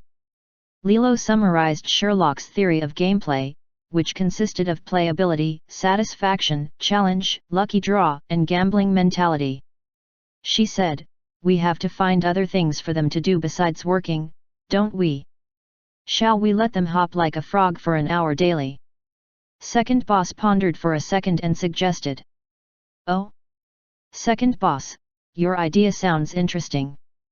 Big Boss was surprised by Second Boss's suggestion. No, Lilo rejected the idea. Let them hop for 2 hours then, Second Boss thought for 2 seconds and said. It's not a problem of time. Lilo shook her head and said, it's not interesting to hop like a frog. How about swimming like a frog? Swimming like a frog? It's not fun to swim, my lord. It's not. Big Boss and Second Boss rejected her idea. While they were brainstorming for ideas, a commotion was heard coming from outside. Fat Otaku ran over and grabbed Big Boss's shoulders. He panted heavily because he ran too fast. Outside, outside. Fat Otaku panted and couldn't speak properly. Big Boss shouted, "Calm down. Our Lady is here. Outside, it's mealtime outside. Go for your meal." Fat Otaku finished his sentence, but Lilo had lifted her skirt while she walked outside. Big Boss and Second Boss threw Fat Otaku aside and followed Lilo. Many gamers were watching the tens of fully armored knights in front of the living quarters. The knights were carrying a flag bearing a lion's image, which belonged to a noble's flag. The knights didn't expect these citizens to be so insolent when they saw the flag of the Duke of York.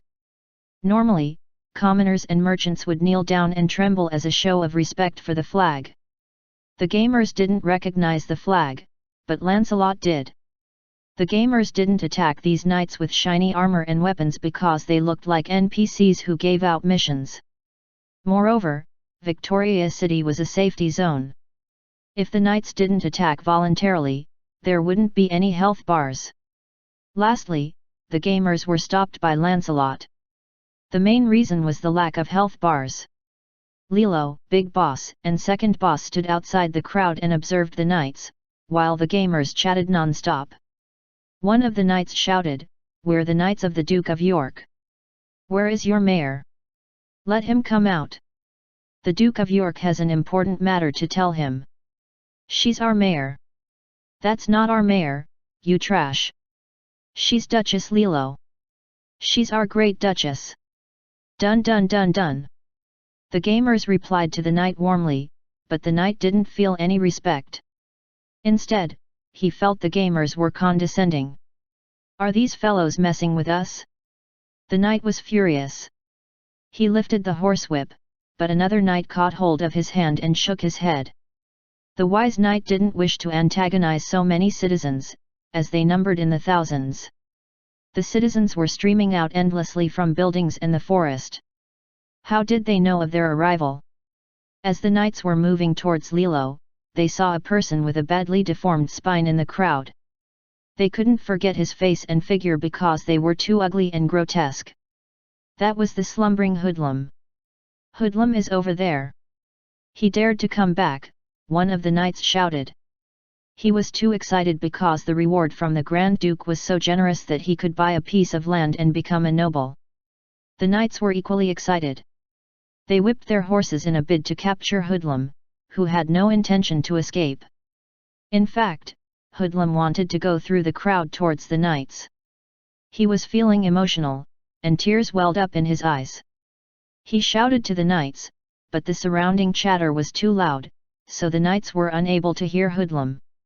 The knights were guessing that the tortured Hoodlum was asking his comrades for protection. Hoodlum was looking agitated because he wanted revenge. The knights decided to strike first to scare the beggar-like crowd off. One of the knights unsheathed his sword and whipped his horse as he galloped towards a citizen that blocked him. He slashed with his sword, not to harm him but to intimidate him. The slashing wasn't rapid, and only the back of the sword was used. That citizen didn't dodge. He stared at the back of the sword that hit on his head and was stunned. Everyone looked up and stared at the knights. The gamers had the same gaze as Hoodlum. Chapter 410, It's Big News. Translator, Atlas Studios Editor, Atlas Studios. Lord Sherlock, don't we have to deal with the crisis in Victoria City? If it escalates, isn't it an open war with York territory? Brew asked with concern. In front of Sherlock was a crystal ball that showed a group of humans, fairies, and elves tying up tens of knights while their equipment was stripped and stashed at the side. All their horses were tethered to the side fence while waiting for the subsequent auction. The gamers didn't kill the Duke of York's knights because they didn't offer much resistance before surrendering. After Lilo's request, they were being tied up. The knights numbered in the tens, while Victoria City had thousands of citizens. Moreover, the citizens were fearless. They didn't flinch when they saw the flag of the Duke of York. The Duke of York won't let the matter rest. You're going against the Grand Duke and the entire kingdom. I advise you to release us. Return our equipment and horses. The knight's mouth was being stuffed.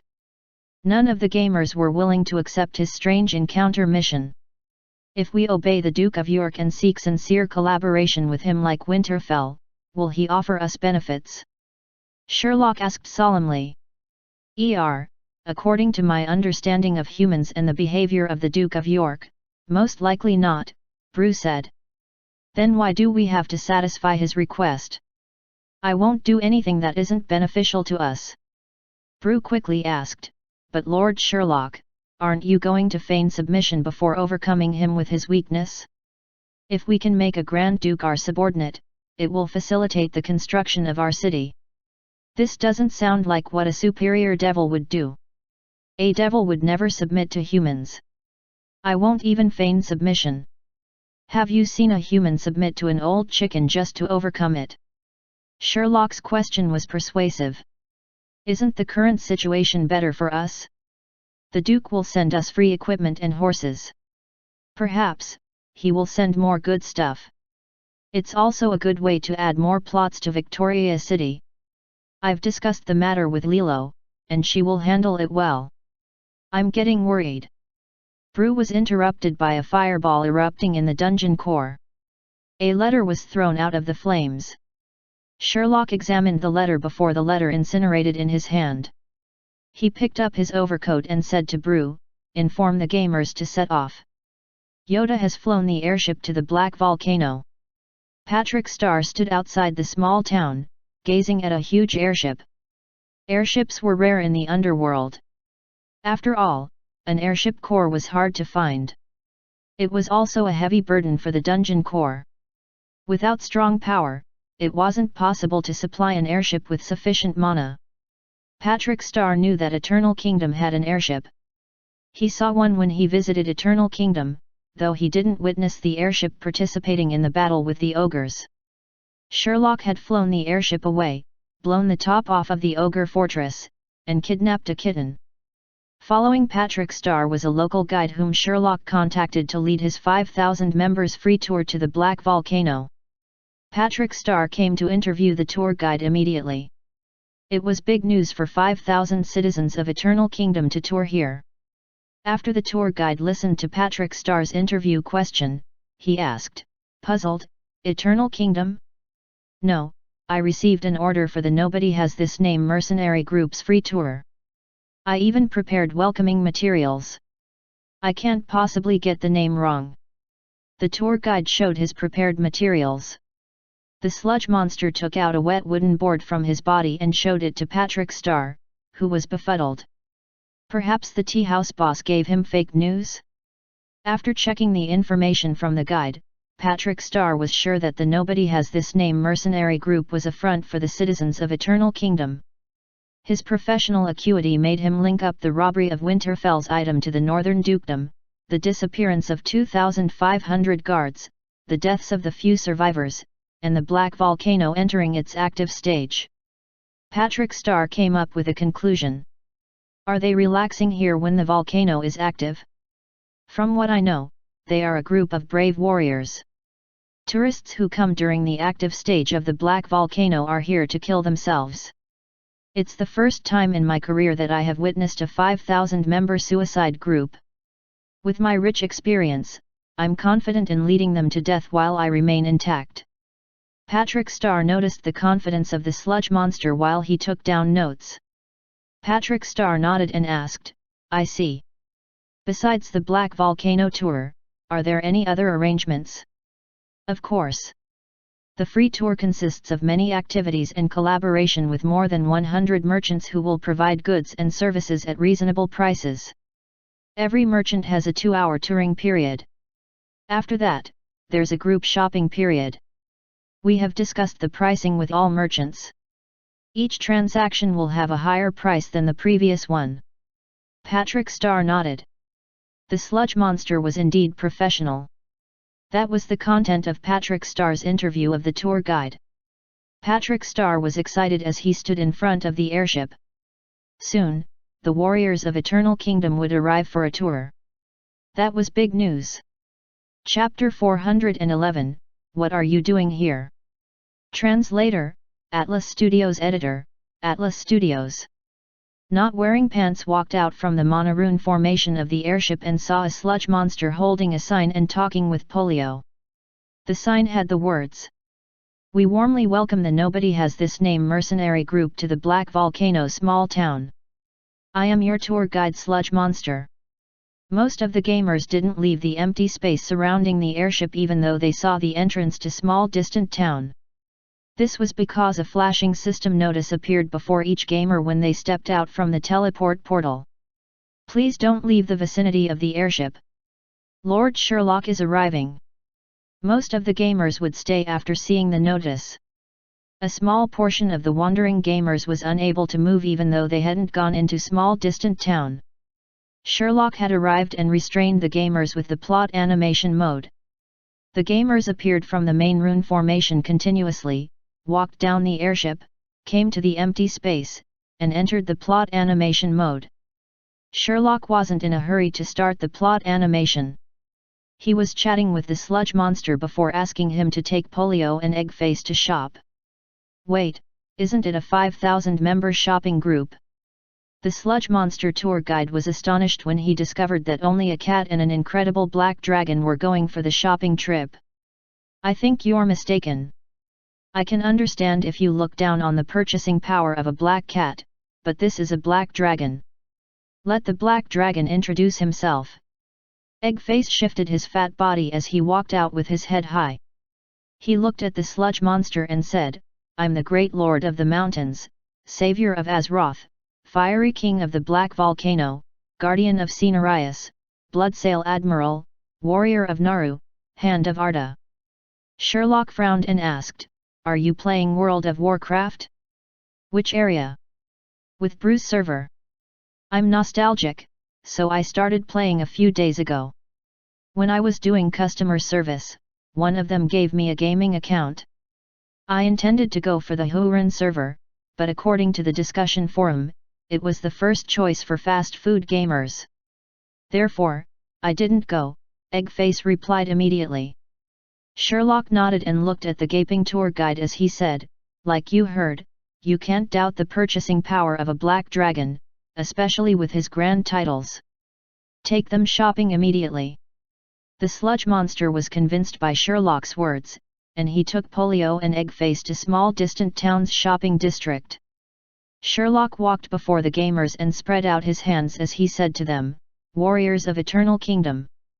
Winterfell's crisis has to be solved by us. I can feel the contamination of this area by the Void Army and can smell the decadent scent. If we don't rescue the local residents, they will meet their doom. Warriors, make haste and build our outpost. We shall set off in a few days to explore the Black Volcano. During this period of time, find out as much information as possible with all your means. Find out the truth behind the attack on the Winterfell merchant band." A mission appeared before the gamers. Mission title: Investigate small distant town of the Black Volcano. Mission description: Small distant town is in danger, and their peaceful life has been disrupted. Winterfell's cargo was stolen, and there's a high chance it was done by the Void Army. We have to find out the truth. Mission objective: Investigate small distant town and find creatures who have information. Collect as much intelligence as possible. Mission reward: Each piece of useful information can be exchanged for corresponding reputation points and game currency. Though the mission reward was ambiguous, the mission was part of a significant plot. This black volcano looked majestic from afar. With the small town in front of the volcano, it was guaranteed that the plot would be exciting. After entering small distant town, the gamers had to complete another task. They had to build the temporary outpost to protect the docked airship. This was land contaminated by the Void Army.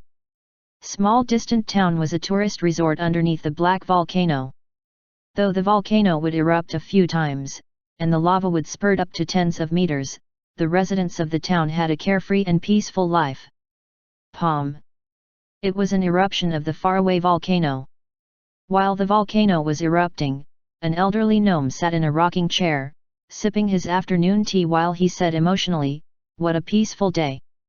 This was located outside the entrance of the garrison guard of small distant town.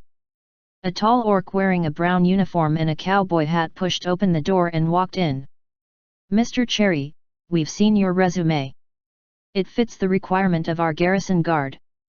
"I don't quite understand," a gnome inspector who wore the same uniform as Cherry but had more decorations than Cherry said. "Why did you resign from Winterfell? That's a huge dungeon." "I was deceived by a good friend and did damaging things to Winterfell. Due to my guilty conscience, I left Winterfell." Cherry didn't hide anything and told the truth. As the Winterfell garrison guard captain, Cherry had a happy and fulfilling life. Though the gamers of Eternal Kingdom would commit crimes and increase his workload, they were part of his job. After that, Bond, who had committed suicide, asked him to investigate Eternal Kingdom. He had found evidence that Eternal Kingdom didn't wish Winterfell any harm. The ogres in the Ogre Fortress were colluding with Morgan to attack Eternal Kingdom. Bond also colluded with the Merchant Alliance to frame and weaken Eternal Kingdom so that Eternal Kingdom would lose in the dungeon war with Morgan. The Merchant Alliance was supposed to have a neutral stance, but it was smeared with such a scandal. Winterfell Dungeon Lord Nicholas reported in detail the facts and created a series of chain reactions that rocked the Merchant Alliance.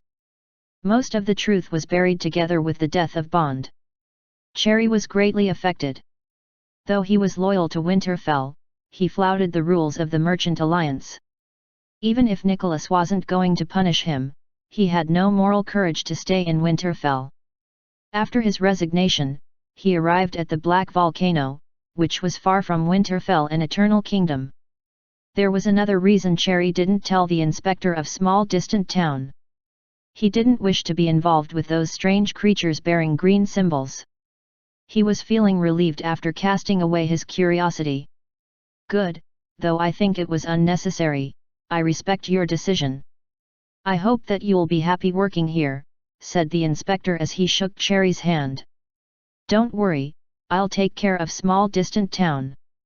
Cherry smiled earnestly. He looked at the peaceful small distant town and inhaled deeply.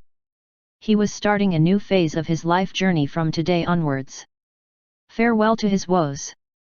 A few goblins who had green symbols above their heads walked in front of him. Cherry saw them, and they saw Cherry. One of the goblins shouted, "Gosh!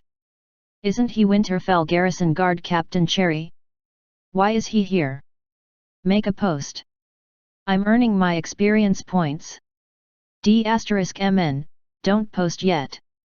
Let me create a post instead." The goblins started shouting.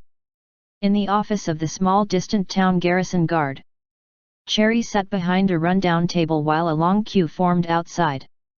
They were gamers who had green symbols above their heads. Due to some reasons, they queued up here to solicit information. Of course, they couldn't tell the truth. They were here to report crimes. "Why are you here in small distant town?" a gamer sat down and asked Cherry when it was his turn to report crimes. "If you're here to ask questions, please go out now. If you're here to report crimes, please make haste." Cherry was getting impatient and wasn't afraid to show it. "I'm here to report crimes. The Void Army is corrupting this place. The end of the world is coming. Tell me, why are you here?" "Next," Cherry said without emotion. The queuing gamers dragged the shocked gamer away. The next gamer in line sat down excitedly and looked at Cherry with anticipation before asking, "Why are you here in small distant town?" Chapter 412, Sudden Change of Plot. Translator, Atlas Studios Editor, Atlas Studios. The gnome inspector observed the crowd in the garrison guard office and the long queue. He nodded with satisfaction as he commented, "Cherry is highly capable. He's indeed a garrison guard captain from a large dungeon. Yes, we've just started work, and business is so good." A gnome garrison guard nodded in agreement. "With the current situation, we can complete 1,000 incident reports before knocking off." "Wah, that's awesome. He's indeed from a large dungeon." The other garrison guards were full of respect for Cherry. The gamers were diligently trying to gather intelligence. The queue at the garrison guard office would persist for the next few days. Outside the small distant town, at the empty space around the airship, the gamers gathered rocks and placed them in a circle to demarcate a boundary. Then they were going to pitch some tents, set up the cauldron, and prepare meals. There were specialized gamers to perform these tasks.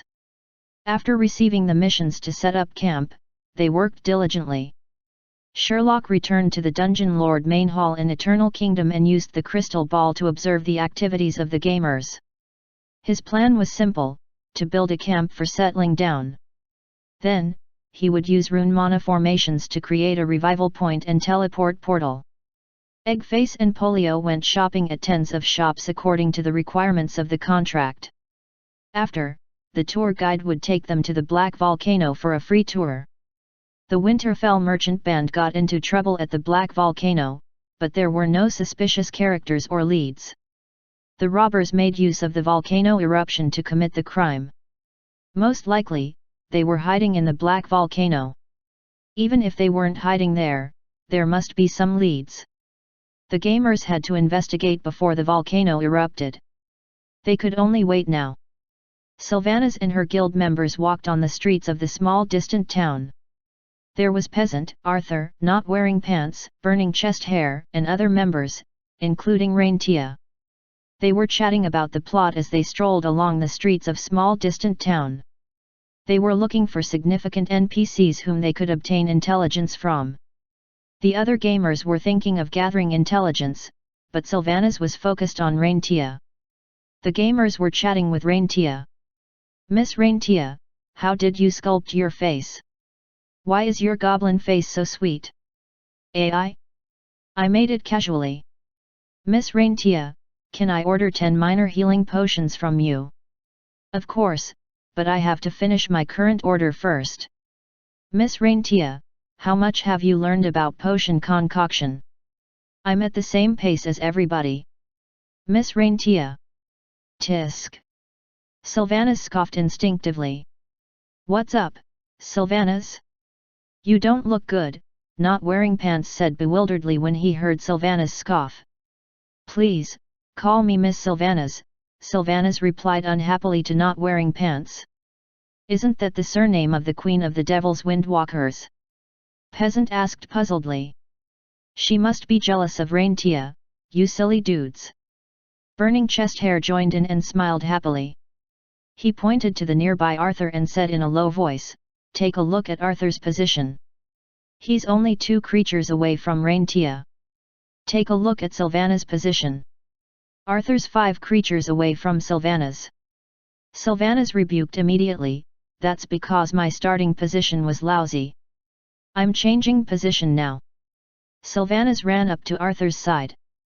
Not Wearing Pants and the other gamers broke into laughter. Previously, Sylvanas would have initiated violence, but now, she was reduced to clenching her fists that were as large as sandbags. She couldn't do anything else. Because Raintia was present. Not Wearing Pants and the other gamers knew her weakness and were unrestrained in their teasing. While Sylvanas was about to explode, a nervous gnome ran out from an alley and knocked into Raintia. Raintia was a goblin and couldn't withstand the force of a gnome. She fell to the ground, whereas the gnome climbed up hastily and continued fleeing. The gamers blocked the gnome, who didn't have green symbols above his head. The gnome wasn't a gamer. "Give way," the gnome said in a low, hoarse voice. He looked wretched, and his skin was dark red instead of the usual green skin of a gnome. "Wait, bro. Do you have an urgent problem? We're saviors of the world and warriors of Eternal Kingdom. We can help you. Did you have a strange encounter?" No, don't listen to him. I'm the world's greatest hero." According to logic, unusual things could trigger hidden plots. The gnome looked wretched and different. After knocking into Raintia without apologizing, the NPC was indeed unusual. Most likely, it was a strange encounter. "Give way, give way." The gnome repeated his words while the gamers were busy advertising themselves in vain. "Cherry. There's no time. Cherry, there's no time. Letter. Find the letter. After the dark red gnome spoke these words, he exploded. The furious explosion engulfed the surrounding gamers. Patrick Star ran along a road and arrived at the explosion location, but it was surrounded by many creatures. Tens of garrison guards had surrounded the scene. Sorry, give way. I'm a Winterfell press reporter. Patrick Star squeezed through the crowd. The crowd was wearing armor, and they had green symbols above their heads. They were from Eternal Kingdom. Please give way. The plot animation is starting. Gosh, it's Patrick Star. Do you have a mission for us? What mission? This is a plot animation. Give way immediately. The gamers made way noisily. Patrick Star looked left and right before walking slowly to the side. A gnome inspector walked over. From his uniform, he seemed to be the highest-ranking commander in the garrison guard. Are you the press reporter? The gnome spat saliva on his palm and moistened his shiny scalp. After smoothing the wrinkles on his head, he extended his hand excitedly and said, "Greetings, it's a pleasure to meet you. I'm Small Distant Town's inspector. I'm called Inspector." Cherry shouted from behind the inspector, "Come here quickly. There's a witness." Before the inspector had a chance to shake Patrick Star's hand, he went towards Cherry. Patrick Star wanted to follow the inspector, but he was stopped. "Apologies, you can't go in." "That's the first crime scene," a gnome garrison guard stopped Patrick Star and said firmly. "Can I appear in the newspaper?" "No problem, let him in. This is the first time we've encountered such a brutal crime. We need a reporter to report how we crack this case." The inspector turned his head to speak, and Patrick Star expressed his gratitude before entering the crime scene. The crime scene was a large area of incinerated land, and on the ground were various messy items. The huge explosion left behind a broken black longsword, a few hollowed breastplates, broken plate leggings, a badly burnt belt, and other damaged equipment. "Is this equipment from Eternal Kingdom?" The inspector was puzzled about how Patrick Star could recognize the equipment. "That's right. According to my first account witness, there were 20 creatures who had green symbols above their heads. From all angles, they seemed to be from Eternal Kingdom." You're Patrick Star." Cherry was dumbfounded. When he saw Patrick Star, he was taken aback. "AI? Captain Cherry? I interviewed you before. Why are you here?" Why am I here? That's because I. Cherry rubbed his head and squeezed his face. He then shifted his left and right legs and said solemnly, "Let's not talk about this. The important thing is this case. Inspector, he's the first eyewitness and the boss of the tea house. Please, tell us the details." I was brewing tea in the kitchen. Then, I heard a loud explosion. I brewed the tea and served it to the customer before I checked the accounts. After the customer paid their bill, I gave him a discount coupon. Spending 10 magic stones will yield a discount of 2 magic stones, and it only costs 1 magic stone to gain a membership card. These are my shop's discount coupons. The boss of the tea house described the explosion excitedly and gave his coupons to everyone. Chapter 413, The Exploratory Tour of the Black Volcano.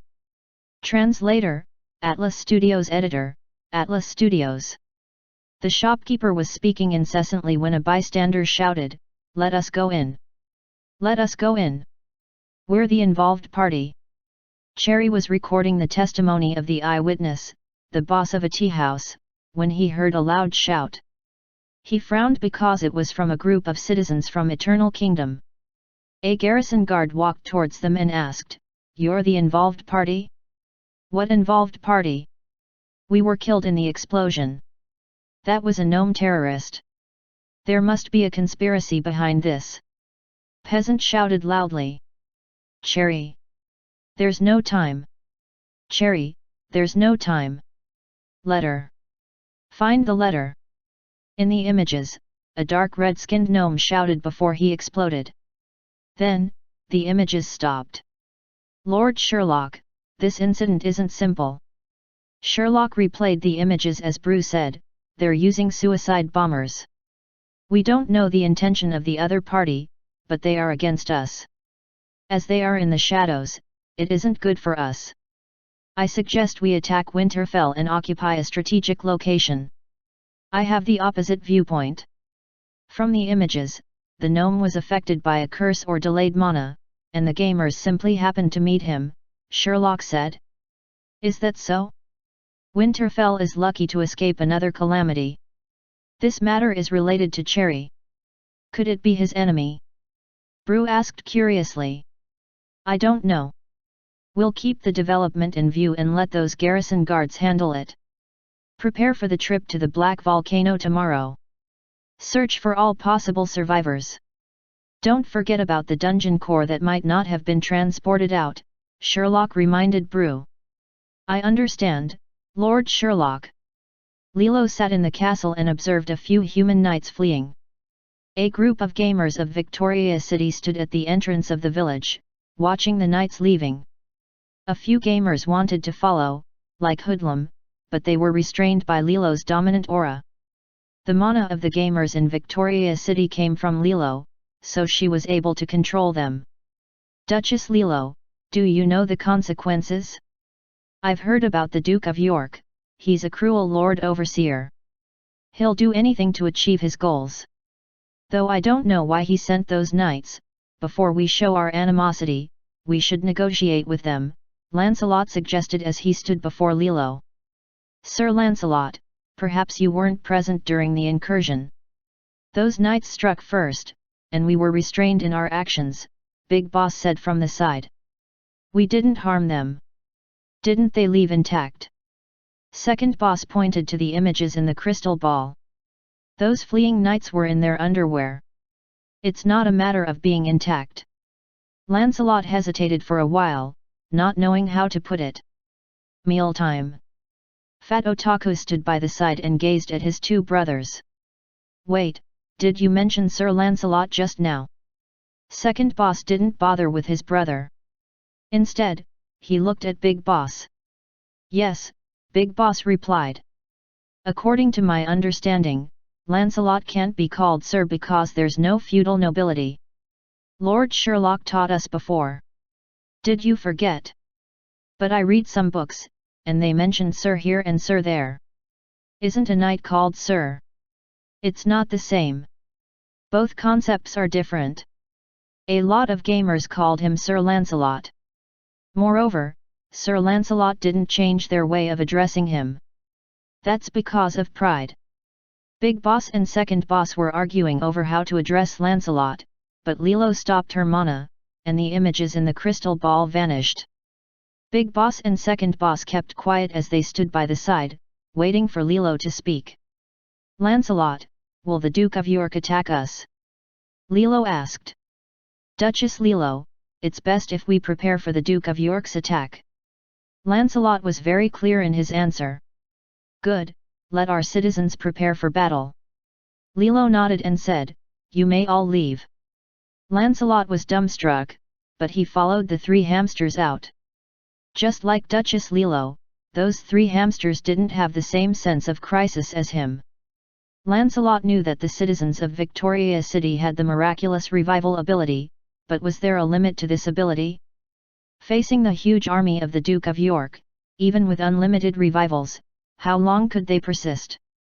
Lancelot didn't want Victoria City and the Duke of York to be at war because of the consequences. The Duke of York wasn't a lone Lord Overseer. What if he requested help from the king? Lancelot shook his head. It wasn't necessary to worry about the future. It was better for him to deal with his current tasks. Lancelot walked towards the gamers who were happy every day. They looked like they had no worries. Lancelot was going to increase their training load. At the foot of the Black Volcano. This is the famous Black Volcano, the sludge monster tour guide said to Eggface and Polio. Behind the sludge monster, the Black Volcano erupted violently, and the ground started quaking. Behind Eggface and Polio were a few thousand chattering gamers. Eggface explained that they were his bodyguards. The sludge monster wanted to complain, but he was wary of being beaten to death by the black dragon. He had never had a black dragon tourist. Weren't dragons able to flap their wings and fly around? The sludge monster tour guide took Eggface, Polio, and the group of gamers on their Black Volcano exploratory tour. Chapter 414, Prepare for the Meeting. Translator, Atlas Studios Editor, Atlas Studios. At the foot of the Black Volcano, a long trail of creatures was getting ready to go up the mountain. The sludge monster tour guide was at the front, explaining the tourist spot. This is the entrance to the Black Volcano tourist spot. It requires an entrance ticket during the dormant period, but as it's the most dangerous period, for the next 2 months, a ticket isn't required. We can enter at any time. The sludge monster tour guide explained everything as he led the whole tour group forward. After 100 meters, he explained the composition of the nearby soil and rocks. Wait a moment. Is there a place that is dangerous and good for hiding? Sherlock asked the sludge monster. If there's such a place, then it's inside the Black Volcano. The inside of the Black Volcano has a network of caves. Even during the dormant stage, it's still a dangerous place. It's even worse during the active stage. The sludge monster tour guide was surprised, and he said, "So you're going to kill yourselves en masse?" I mean, finding the true meaning of life. Yes, you're close. Sherlock nodded, not bothering to rebuke. The gamers were in plot animation mode. In that case, let me explain in detail. The sludge monster tour guide cleared his throat and said, the most special part of the Black Volcano.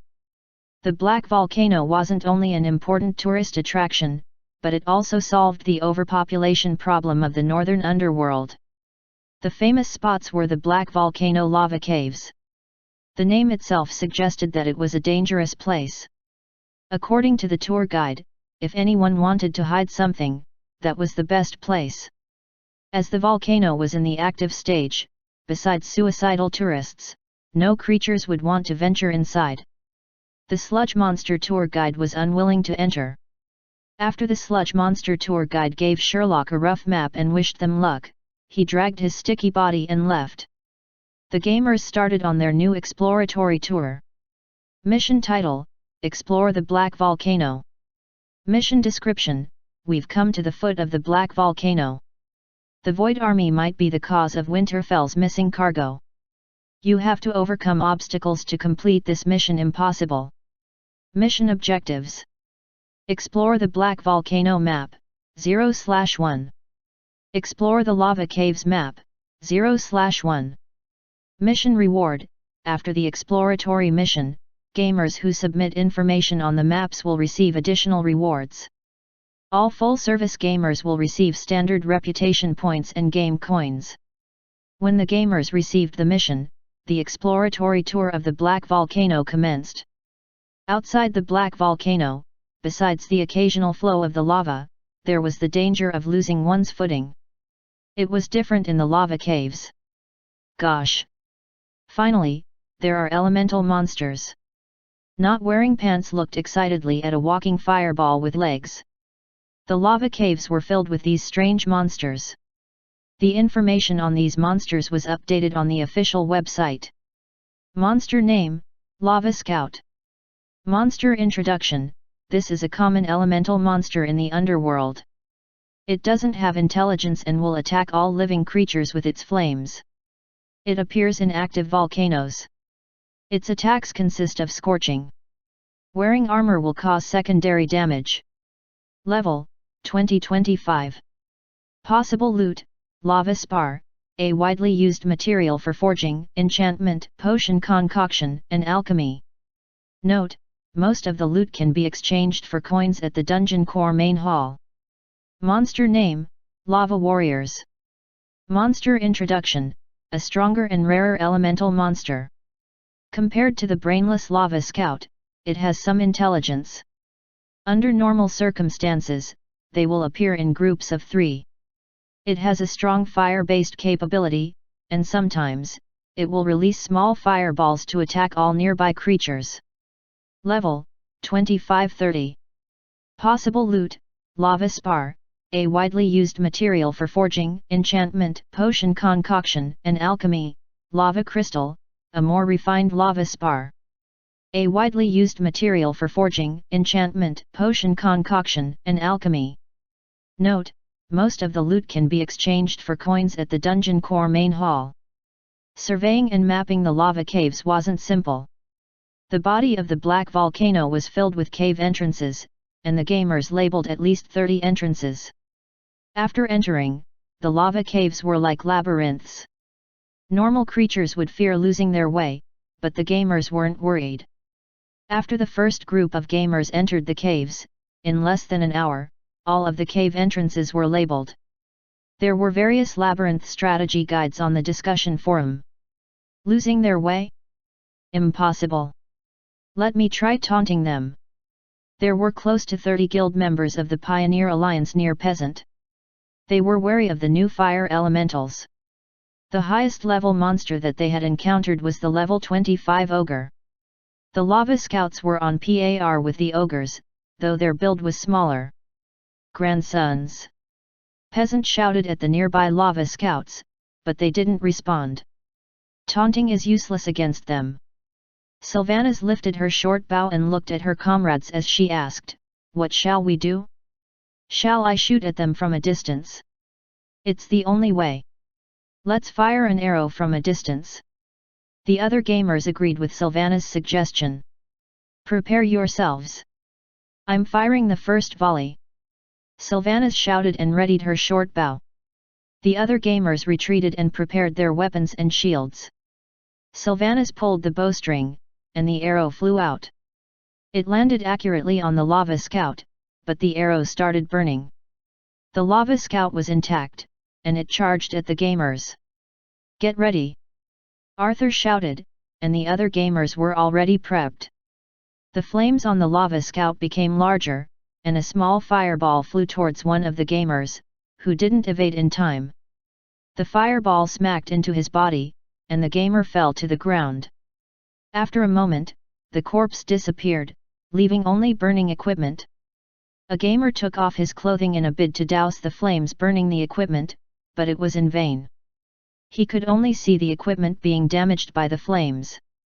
The equipment wasn't molten, but it would incur high repair costs. *T. What kind of a monster is that? Special damage against equipment. D*MN, the game producers are going to cheat us of our equipment. It's too difficult. The gamers complained, but they were running out of time as fireballs flew at them. Soon, balls of flame started burning in the cave tunnels. Simba forged with his hammer. There was an unusually large number of gamers there to repair their equipment. Their equipment was mostly damaged by fire. It wasn't technically difficult to repair, but the repetition made Simba unhappy. Simba frowned, exasperated by the heavy workload. Those gamers who wanted to improve their equipment were dissuaded by Simba's fierce expression. It would be better for them to improve their equipment the next day. Simba repaired the last equipment. Seeing the long queue outside, he closed the blacksmith shop and said, "I'm knocking off. Come tomorrow." Repairing equipment. Repairing equipment. Elementary level blacksmith repairing equipment. The result of the forging depends on your looks. Find me if you want your equipment repaired. The price is affordable, and the benefits are plentiful. I have repaired 10 pieces of equipment without damage. 100 bronze coins per piece of equipment. 1 silver coin for full body armor. After Simba closed his blacksmith shop, the gamers started shouting outside of his shop. Apprentice blacksmith gamers knew how to repair equipment, but their efficiency wasn't as high as Simba's. When Simba was available, the gamers were willing to queue up because there was a 100% success rate, unlike the improvement of equipment, which depended on Simba's mood. The apprentice blacksmiths wanted to improve their forging skills by making new equipment and repairing it. When Simba knocked off, the apprentice blacksmiths dared to shout and solicit business from impatient gamers who couldn't wait for the next day. Some of the gamers belonged to the impatient category. Simba didn't care about the apprentice blacksmiths. He was packing his things to go home. As he was leaving, he saw Mufasa running towards him. Mufasa panted while he said, "Cousin, make haste. The Dungeon Lord is calling us for a meeting." Meeting? Salary time? It wasn't the time for salary payment. Simba was puzzled, and Mufasa had no idea. They went to the Dungeon Lord main hall to find out from Sherlock. Chapter 415, version 0.38 update log. Translator, Atlas Studios Editor, Atlas Studios. When Simba and Mufasa arrived at the Dungeon Lord main hall, the other employees were already waiting. Once everyone was present, Sherlock stood up and announced, "I would like to express my gratitude to you for your contributions over the past half a year. The contracts of Simba and Morose are ending. However, I have prepared new contracts. We can sign them in 2 days." "Wait, Lord Sherlock, Simba stood up as he drummed up his courage. Sherlock glanced at Simba and said, "Simba, there's something that I want to inform you of. I asked Dungeon Lord Nicholas about the leader of the Merchant Alliance's Professional Blacksmith Union, and they have a close relationship. You're now an intermediate blacksmith. To upgrade to an advanced blacksmith, you have to take a difficult exam that costs a ton. Don't worry, as long as Dungeon Lord Nicholas helps you say a few good words, you shouldn't have much of a problem." Simba immediately replied, "I feel that I should sign the contract now. I'm sincere in working for Lord Sherlock. It's the greatest honor for me to work for Lord Sherlock." "Me too. Me too." Morose stood up and shouted, "Even if it's a sole contract, I'd be willing to sign it. Let me be the sole partner of Lord Sherlock." Sherlock said happily, "The signing of the contracts isn't urgent. We'll sign them after the end of the meeting. The main purpose of the meeting is service upgrade." Seeing the bewildered expressions, Sherlock explained calmly, "We have more and more citizens, but our services haven't caught up. We can't sustain this for long. I feel that it's necessary to define and upgrade everyone's scope of service. The first item is that the education of mana engineering has to start. Yoda, don't just research with hemp rope technology. I know that he's intelligent, knowledgeable, and interesting, and if you weren't married, you would follow him in mana research for the rest of your life, but take a look around. There are many citizens who are also interested in mana engineering. Besides you, I also need thousands of mana engineers who can operate my assembly lines in my factories." "I understand, Lord Sherlock. Don't you worry," Yoda said as he recorded his thoughts in his notebook. "Number 2, Brainiac, I have reduced your workload to the minimum. In the dungeon, your workload is the lightest." Brainiac lowered his head as he recalled that he hadn't slept for a few months. Sherlock quickly said, "For magical items creation, I feel that it's time for you to start enchantment classes. In addition, Winterfell has given us some raw materials for magical items. It's time to use them as they won't increase in value." Sherlock took out a large map that depicted details of a city. The title of the map read, "Cross City." "Everyone, please take a look. This is the construction blueprint for Cross City." Everyone gathered to take a look. The middle of the blueprint was the living quarters. The other areas were the mana engineering industrial area, potion concoction factory, magical items factory, sewing factory, and other factories. The high buildings were the mana engineering, potions, and magical items factories. The low-tech buildings were the crockery, furniture, and handicraft factories. It was a comprehensive blueprint. "Our goal is lofty. Everyone has to work diligently," Sherlock said to everyone. "It's too difficult." Peasant walked on the street of small distant town. He held a lava spar, which was taken out of the lava caves in his hand. He wanted to see if the lava spar could be sold for magic stones. He was unable to do so.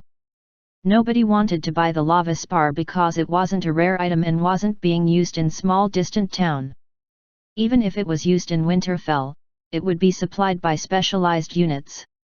After the gamers defeated the lava scouts with great effort, the obtained lava spar couldn't be used to trigger missions or exchanged for magic stones.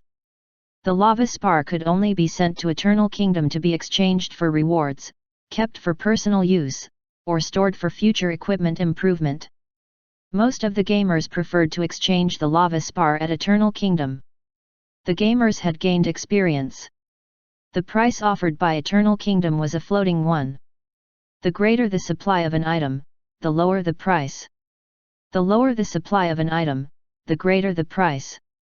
Of course, the final sale price to the gamers would be higher. Eternal Kingdom was always making a profit no matter what. Peasant shopped around and discovered that the lava spar couldn't be sold, so he intended to exchange it in Eternal Kingdom. When he turned around, he saw a gnome carrying a large bag and collecting dropped letters on the ground. As a new age nice guy, he decided to offer his help. Peasant walked over and saw a letter. He held it in his hand and was stunned. "Hey! Why are you taking my letter?" "I'm sending the letters," the gnome shouted at Peasant furiously. He didn't turn violent because Peasant was a tall orc. It wasn't hard to see that the gnome wanted to slap Peasant. "Wait, are you a postman? Is there a letter that can't be sent out? Or the receiver is Cherry?" Peasant shouted abruptly. "Huh? What are you up to?" The gnome was about to scold Peasant, but when he saw the magic stone offered by Peasant, he said righteously, "There is a letter that arrived a few days ago, but the receiver can't be found." The eyes of Peasant lit up. It was related to the incident 2 days ago. While Peasant was triggering a new plot, Dungeon had another new update. The night that the lava caves of the Black Volcano were opened to the gamers, they discovered new updates on the discussion forum. Version 0.38 Update Log. Warriors of Eternal Kingdom. To encourage you to find Winterfell's lost cargo, we have introduced new content to improve the gaming experience. We also prepared a large upgrade.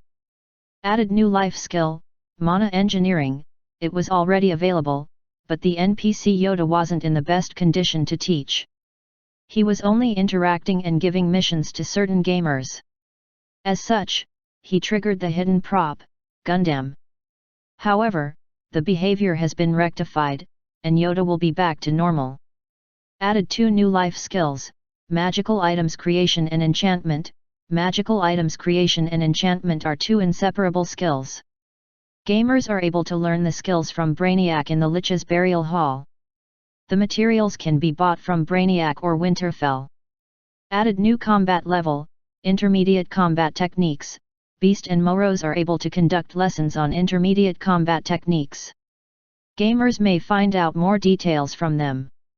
Added new map, Black Volcano. Beware of falling boulders. Added new map, Black Volcano, Small Distant Town. We have opened the Small Distant Town map. Gamers are able to enter Small Distant Town freely. Added new map, Black Volcano, Lava Caves. The temperature in the caves of the Black Volcano is very high. They are also filled with fire elementals. We don't know what's inside. A dungeon core could be inside. All gamers, please look out for it. Added Lava Caves Monster Bestiary. We have updated the Monster Bestiary. If new monsters are encountered, they will be updated as well. Added new enchanted item, Attributes Enhancing Runes. Created by both Hemp Rope Technology and Yoda, the runes are applied to the body to enhance attributes. It's currently in the testing stage, and volunteers are being recruited for testing. The registration fee is 100 magic stones. Added new item, Equipment Enchantment. Brainiac created the Enchantment Scroll, which can be used to enhance equipment attributes. For example, an Enchantment Scroll to make your equipment look more formidable, Enchantment Scroll to make your equipment appear as a piece of high-level equipment, an Enchantment Scroll to make your equipment look more expensive. Added new merchandise, Small Distant Town Souvenir. Gamers are encouraged to take a look at the souvenirs, though they don't have much functional value. Added new bug, missing customer service. Due to some special reasons, the black dragon who was performing customer service will be missing for a period of time. The period of time depends on when you find the dungeon core. I'm leaving a blank wild card. If I think of a new update, I will immediately add it. Chapter 416, The plot depends on the gamers. Translator, Atlas Studios Editor, Atlas Studios. Hemp rope technology. Wait, am I still testing the attributes enhancing runes? Are the volunteer registration fees for me? Autumn's Inc., it's frightening. When I went to the blacksmith shop just now, I saw a sign that indicated equipment improvement to level 8. Why do the game producers not have the courage to put it in the version update? God King of Wu, create a kin knockdown game. I guarantee you will earn a lot of money. Wise men like water, what's with the souvenirs? Civilian mana terminal can be replaced with capacitors, are we allowed to take mana engineering? I want to create a Gundam. Simba's business had been upgraded. After signing the new contract, Sherlock prepared a new scope of work, which included equipment improvement to level 8. Previously, there were only organic materials, so the equipment improvement was limited to level 5. The gamers were able to access Winterfell and hunt for lava scouts and lava warriors, so materials for equipment improvement beyond level 5 were available. However, it didn't mean that it was easy. According to Simba, the gamers were only able to improve their equipment to level 5 until Arthur, who was wearing black armor, appeared outside the blacksmith shop.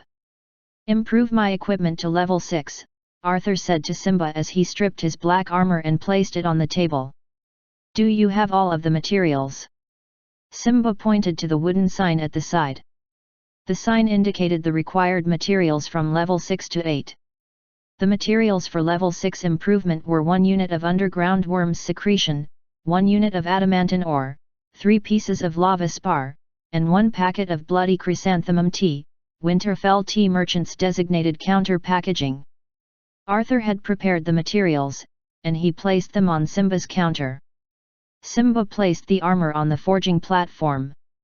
Then, he put the secretion, adamantine, and lava spar on the armor.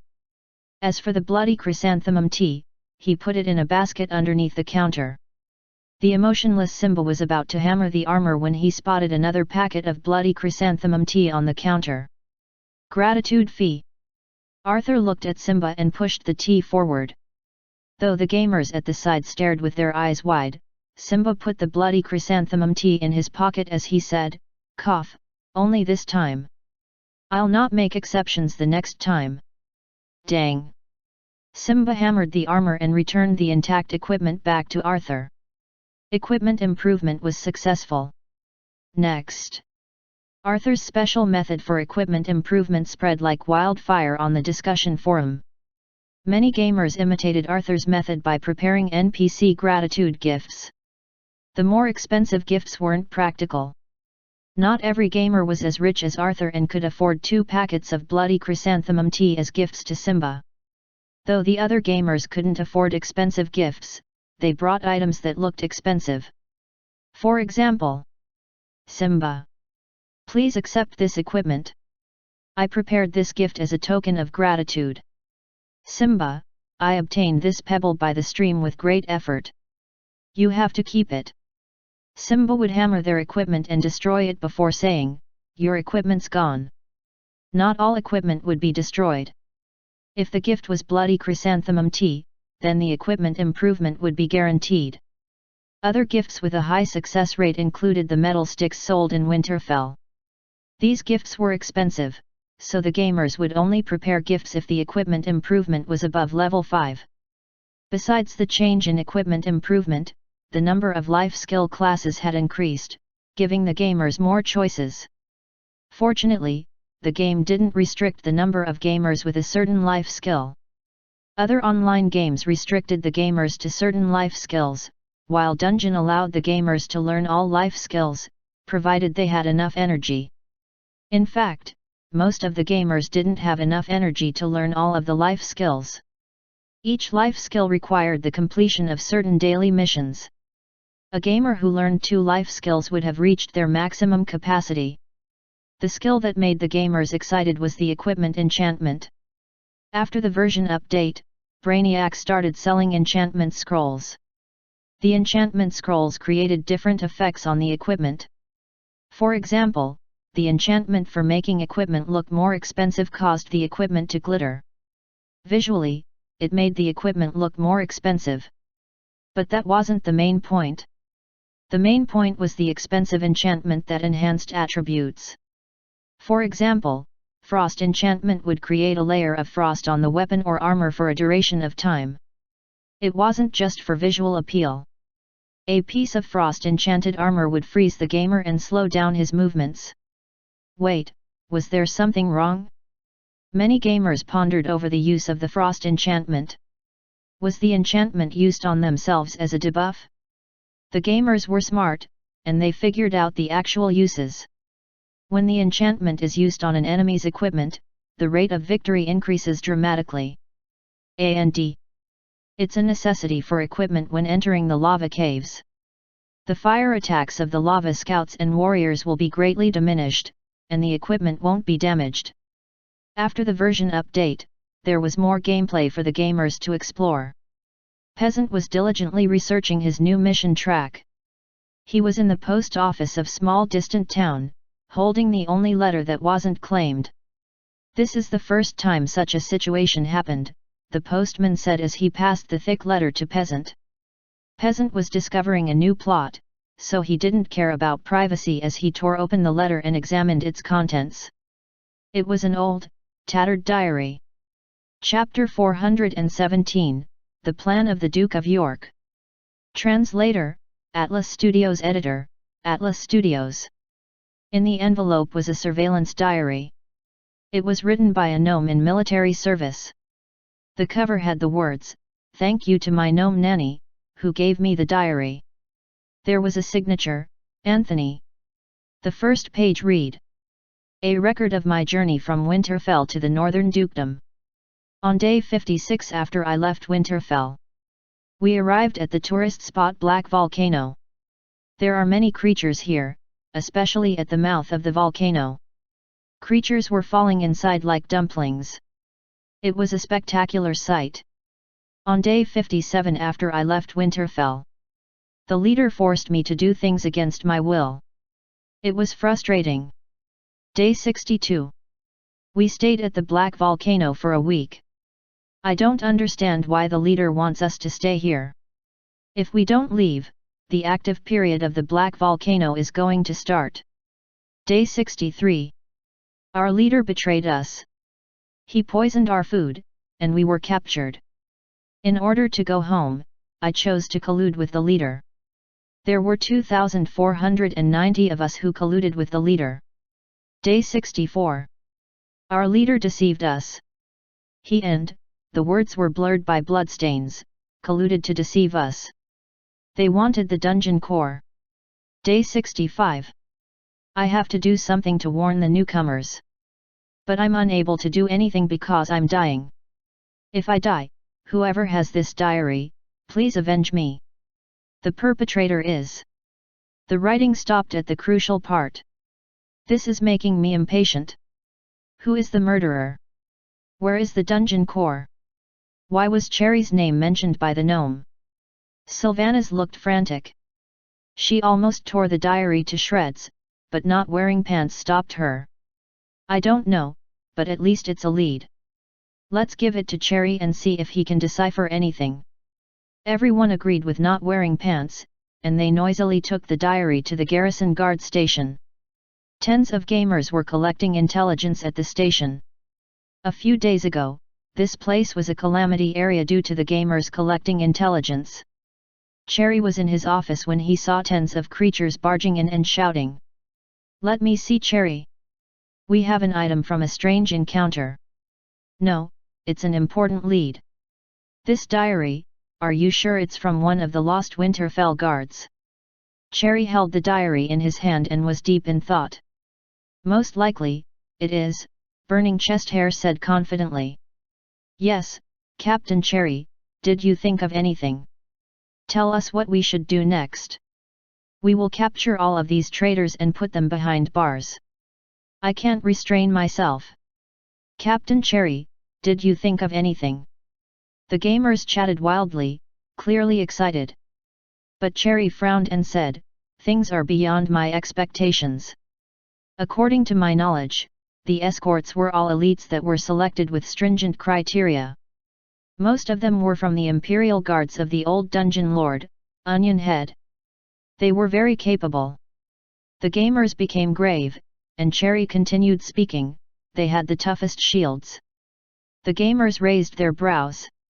Their bows had the greatest range. Sylvanas shifted her finger. They had the most gorgeous helmets with the best 360 degrees view. Some gamers twisted their heads and discovered that they could, at most, turn 100 degrees left and right. They were getting more excited. Pauldrons, breastplates, and the most comfortable chain armor. Believe me, each piece of equipment was forged by a master blacksmith. The gamers were unable to control themselves and started shouting. Where? Where? Tell us, where are they? Stop talking. Give us the location, I'll kill all of them. I beg you to tell me. I'm absolutely loyal to Winterfell. After discovering these traitors, I feel the pain. Believe me, if I make my move, all of their equipment will be gone.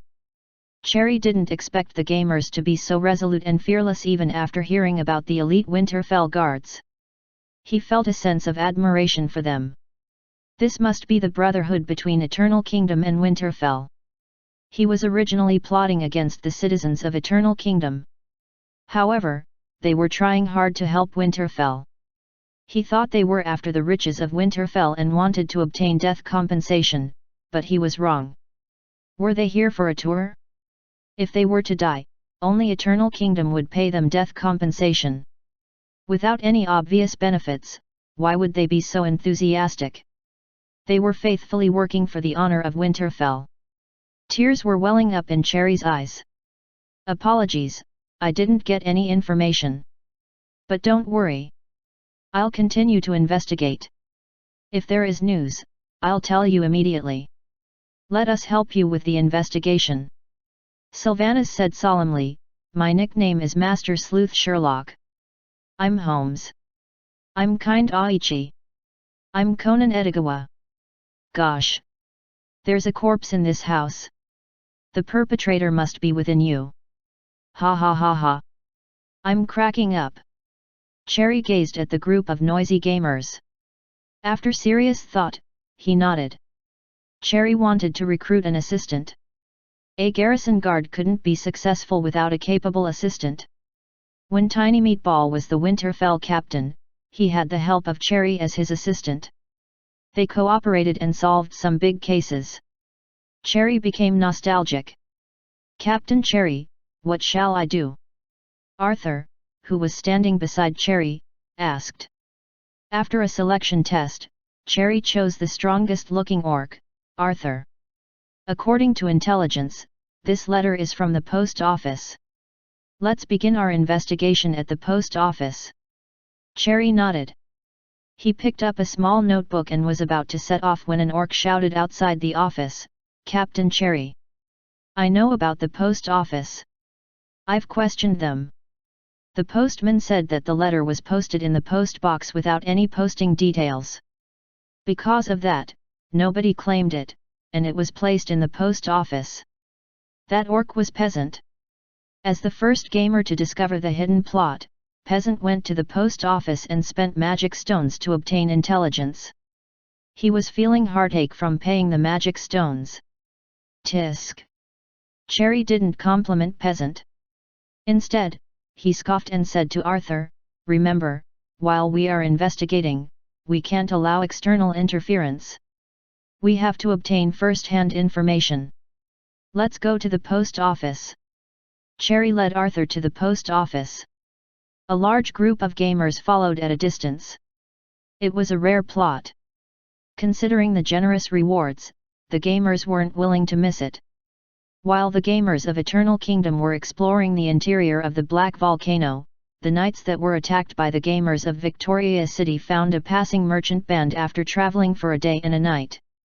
After showing their identities and offering generous rewards, they made the merchant band travel towards the castle of the Duke of York.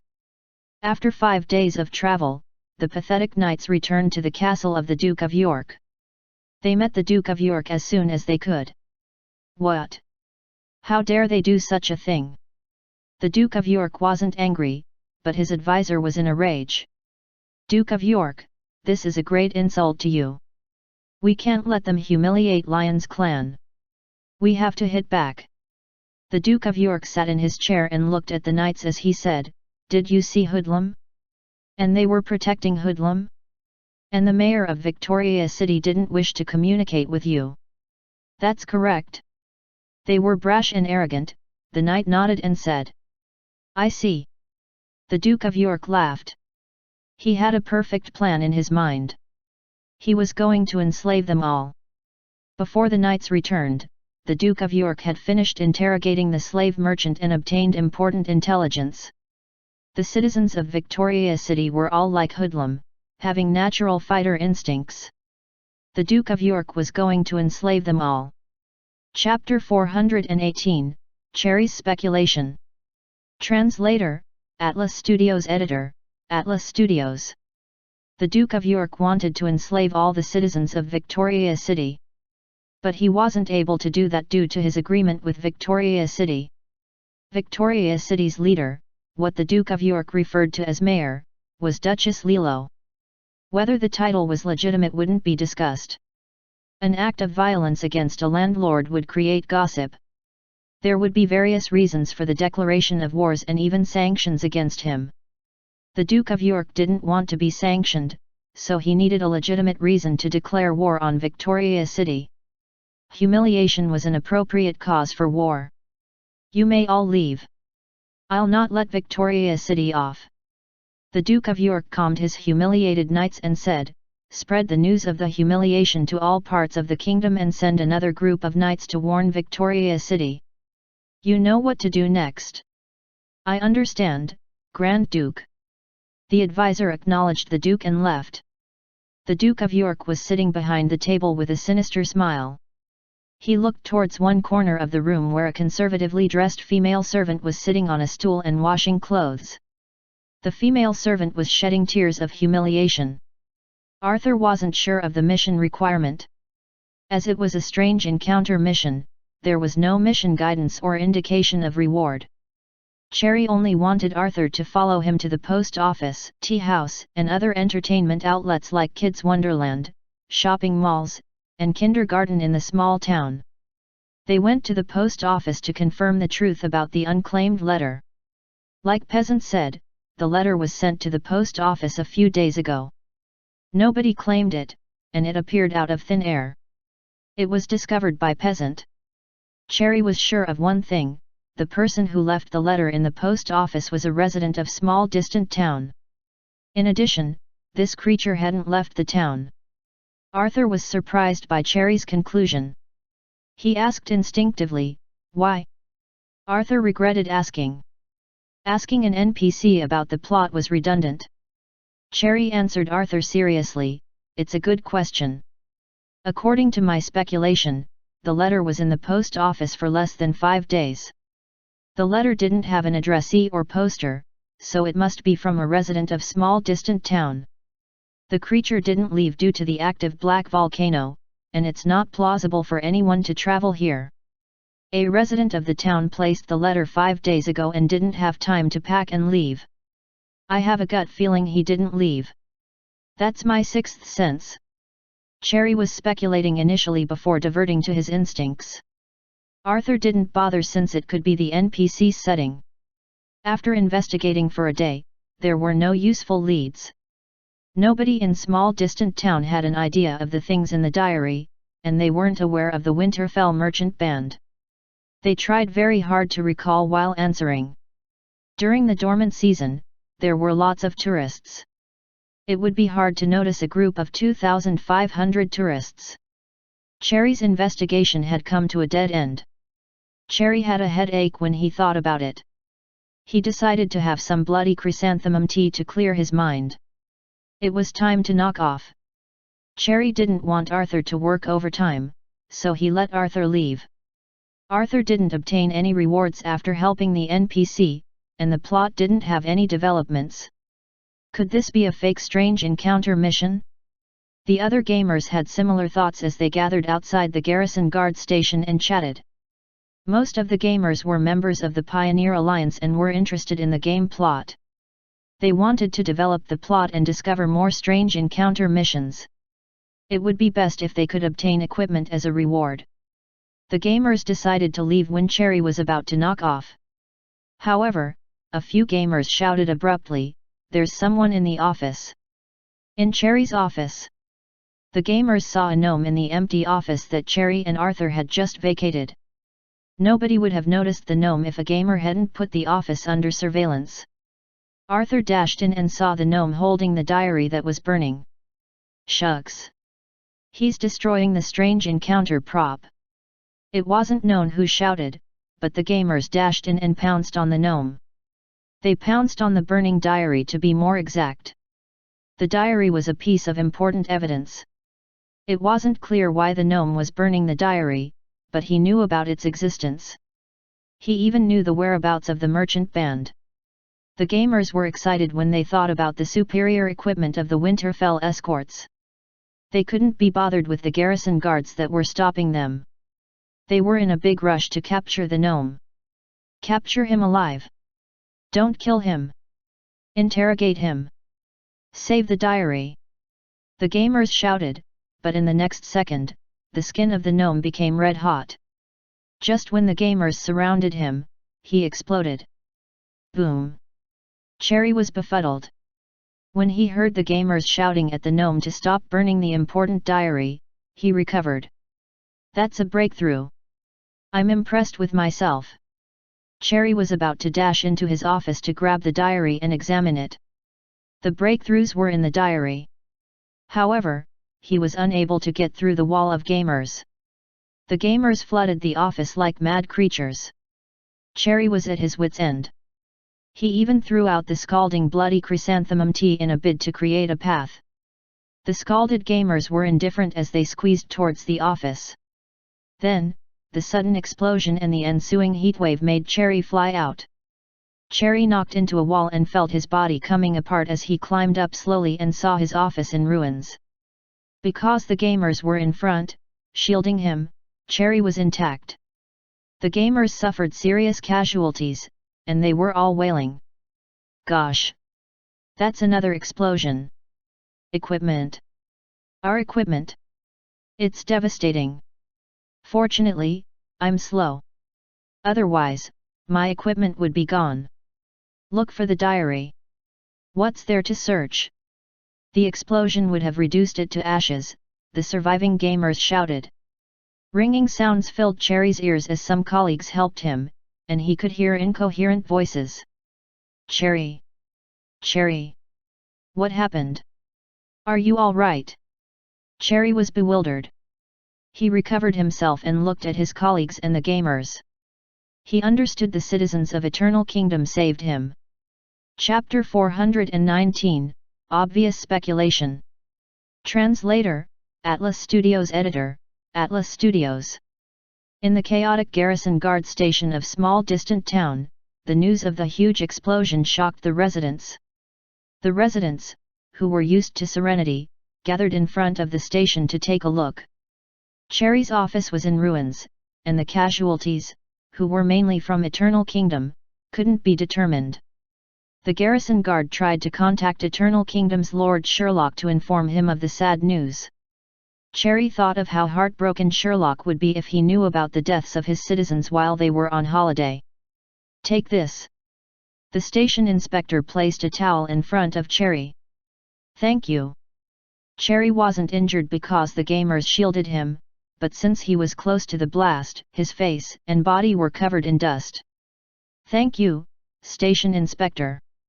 Cherry didn't decline the station inspector's good intentions. He wiped himself, and the station inspector said, "You're unlucky. You've only worked for a few days and have already met with such an incident. Our town used to be peaceful. This was the second time such an explosion has happened. The station inspector noticed that Cherry was quiet and thought that he was intimidated. Cherry was taken aback, and he said, I'm thinking of the incident. Previously, at the Winterfell Garrison Guard Station, we had difficult cases, but explosions were rare. Yes, Winterfell is a large dungeon, so you must be very experienced. Do you have any new leads? The station inspector sat beside Cherry. Are you referring to the merchant band case? We obtained the diary yesterday and have some leads. I've investigated many large cases, so I'm experienced. I have detailed speculation. Cherry boasted. I see, that's good. Tell me about it, the station inspector said casually, but Cherry's forehead was full of sweat. Was he going to give himself away? Gosh! Look at what I found! While Cherry was hesitating, the gamers in the ruins shouted excitedly. It's a huge discovery. Cherry stood up excitedly and returned the towel to the station inspector before proceeding to the gamers. A gamer held the diary that was halfway burnt. The gnome tried to destroy the important diary evidence. There was a metal piece stuck on one of the pages of the diary. The explosion didn't affect the metal piece. Cherry and the gamers examined the metal piece and saw the words, I left everything in the lava cave. Gosh! Let's explore the lava caves. Make haste, the plot is starting. We'll miss it. The gamers shouted various things as they dashed towards the lava caves like bees. Cherry was speculating in his deep thoughts. He sensed a sinister conspiracy. What did you discover? His colleague asked when he saw Cherry's solemn face. Cherry was previously the captain of the Winterfell Garrison Guard, so he must be extremely capable. Cherry remained silent for a while before saying, I don't have a special lead. The lava caves are the key to finding out the truth. Cherry looked at the metal piece as he spoke. His colleagues were impressed by Cherry's speculation, and they applauded. Cherry is indeed from Winterfell. He's intelligent. Cherry managed to discover that. Cherry wasn't complacent and couldn't be complacent because he hadn't solved the case. There must be a terrifying conspiracy behind these two explosions. Cherry's eyes glimmered with focus. Even when I'm in this tourist resort, I'm still stalked by difficult cases. Sherlock browsed the forum while he dealt with posts that had mentions about him. He was censoring prohibited and provocative content. While Sherlock was multitasking, Brew explained the incidents in small distant town for the past 2 days in detail. Sherlock's view on the incidents was, such a meaningless incident happened in the town. Though it's meaningless, I feel that it's useful for finding the missing dungeon core. I checked the 2 suicide bombers. The 2 gnomes were members of the 2,500 guards. Brew said immediately, the merchant band guards that revolted are still near small distant town. They didn't leave, most likely because they are waiting for the buyer of the dungeon core. If I was a guard, I'd be tempted to revolt when escorting a level 3 dungeon core worth billions of magic stones. I'm wary of your loyalty. Sherlock frowned, as Brew said, Lord Sherlock, don't be wary of my loyalty. My example is referring to those underworld creatures. As you know, I'm not an organic creature. I'm your loyal dungeon core. I'm just joking, don't take it too hard. Follow up on this matter. Like the metal piece is saying, the lava caves have the answers that we need. I understand, Lord Sherlock. Yes. Sherlock seemed to recall something, and he told Brew, call Eggface back. I have a mission for him. Dragonborn felt his heart rate increase. Even though he was in a game, he could feel his heart thumping clearly. Due to the excitement from the tense rhythm of the battle, Dragonborn was enjoying himself. He had never felt such enjoyment before. Though Dragonborn was a reserved person, once he was in a battle, he was like a changed man. That was the reason Takia Spirit's cool plans were completed by Dragonborn. Dragonborn wasn't acting cool. The live battle provided stimulation of the senses that couldn't be resisted. Dragonborn's enemy wasn't an NPC, it was Hoodlum. The slumbering Hoodlum. After Hoodlum completed a series of strange encounter missions, he went through almost 2 months of training. Since the beginning of the third beta test, he had been fighting and was on the verge of death repeatedly. According to Hoodlum's gaming period, he was in the most desperate of situations for about 10 hours per day. Hoodlum's weapon level was now an astonishing level 10. The most skilled gamer in Victoria City was Dragonborn, who only had weapon level 7. Hoodlum's weapon level was 3 levels higher than the top gamer. It was like the existence of a bug. Dragonborn, who was passionate about fighting, couldn't resist training with Hoodlum. Dragonborn didn't have any impression of weapon level 10 until Hoodlum knocked him out with his bare hands. Hoodlum's movements were nimble, and his fists were like thunderstorms. Dragonborn experienced terror. After his defeat, Dragonborn would pit himself against Hoodlum. However, he had to queue up. Dragonborn wasn't the only gamer who liked PvP and fighting. There were many gamers who were like him. At the wooden gate of Victoria City, a group of gamers was fighting against each other. Though they agreed to restrain themselves, a duel usually ended with death. They couldn't control themselves once the fight began. Once an axe was used to hack an opponent, they would be in a bloody mess. There was no way to hold back in a duel. Seriously wounded gamers would kill themselves and revive to save time instead of wasting time healing. What about healing mana skills? In the entire game, Raintia was the only healer. Though the gamers were exposed to new categories of healing mana skills, the gamers had to pay exorbitant fees and obtain a special mana skills book. Raintia obtained this rare mana skills book from a strange encounter mission. The deformed Hoodlum leaped up and smashed his sandbag-sized fist into Dragonborn, who was wielding his short sword. He stopped Dragonborn's short sword with his shoulder while his fist collided with Dragonborn's skull. Dragonborn only managed to say gosh to himself before being knocked unconscious. Chapter 420, Fire Giant. Translator, Atlas Studios Editor, Atlas Studios. You're asking me why I'm so strong? I don't know. An NPC in a strange encounter trained me. I created posts on the forum. You may search for my name on it. The posts are only theory. Even if you use Baidu, you can search for similar information.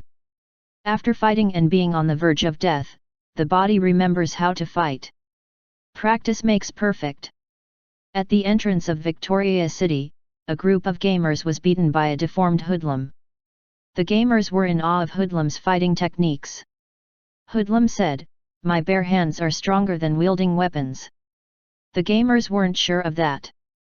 They only knew that Hoodlum was humble. Even a highly skilled fighter was afraid of the cleaver. Hoodlum was explaining PvP to the gamers and the essence of each weapon when a group of knights arrived. There were about 100 knights. The horses kicked up a storm of dust, and they looked overbearing. The leading knight held a flag with the side view of a standing golden lion. That was the insignia of the Duke of York. The knight stopped right before the gamers. The gamers stared at the knights. A man without armor walked out from the knights. The man didn't have a beard. His face was very clean. He was the advisor of the Duke of York. The advisor looked at the gamers, and nobody knew what he was thinking. Most of the citizens of Victoria City were handsome guys and beautiful ladies with good proportions. There were also some citizens with common faces, as well as those who were deformed and ugly. This included humans, fairies, and elves. It was reasonable to see fairies, but why were there elves in such a desolate and trashy place like Victoria City? Elves were lone rangers with very unique characteristics. How could they get used to living with humans? Even within the castle of the Duke of York, there were few elves. The advisor noticed the handsome guys and beautiful gals and suppressed his strange jealousy and impatience. He braced his chest and shouted to the gamers, "We are servants of the noble Duke of York. I'm the advisor of the Duke. You have committed violence against the knights of the Duke of York and infuriated the Duke, but he has magnanimously decided to give you a chance to repent. Kneel before me and eat the clay underneath the hooves. The Duke of York will accept your sincere apology."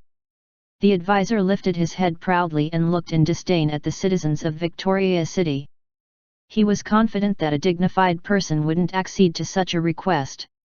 Even if the humans were afraid of the power of the Duke of York, the elves wouldn't do such a thing. They showed animosity because it was the Duke's intention to use his humiliation for declaring war. Previously, his knights were humiliated. However, there were only tens of them, and they were capturing an escaped slave. It wasn't good for the reputation of the Duke of York, and his opponents would make use of the incident to diminish the Duke. The Duke was going to incite the citizens of Victoria City. This time, he would let the Victorians attack them first. That was what the advisor thought. The advisor wasn't worried about not being able to escape because he had 100 knights, so he was confident. The advisor was riding on a horse. He held the reins tightly and had no intention to relax. He wasn't bothered by the few citizens of Victoria City who fell to the ground. He thought they had passed out from fear. The advisor waited for these boorish people to attack them, then he saw an angry elf walk forward. Elf? That would work too. As long as he was a citizen of Victoria City, it was all right. Good. Be angry. Attack. They could then declare war. The advisor almost laughed when the angry elf walked before him. But the elf knelt down and shoved a handful of clay into his mouth, shouting, "What's next? What's the next mission? What?" The advisor couldn't believe his eyes. Before he recovered himself, a fairy ran out and kicked the kneeling elf. The fairy shouted furiously, "Trash! Do you think you will receive a strange encounter mission? If you do what the NPC tells you to do, then there won't be any conflict." The fairy lifted both of his hands and placed them in front of the advisor. His comrades took out a rope and tied his hands. The fairy said to the advisor, "I won't yield. Even if you capture me, sell me as a slave warrior, whip me every day, curse at and humiliate me, find a teacher to train me, make me train 24 hours per day, and hurt me, I won't yield."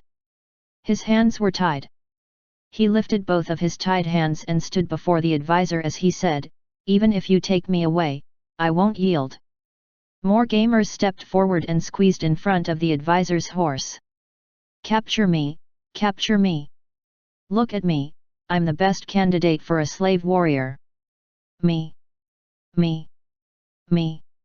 I'm the only one who is loyal to the Duke of York. Bring me back! I'm willing to do anything. My weapon level is 3. Bring me back! I'm more awesome than these beginners."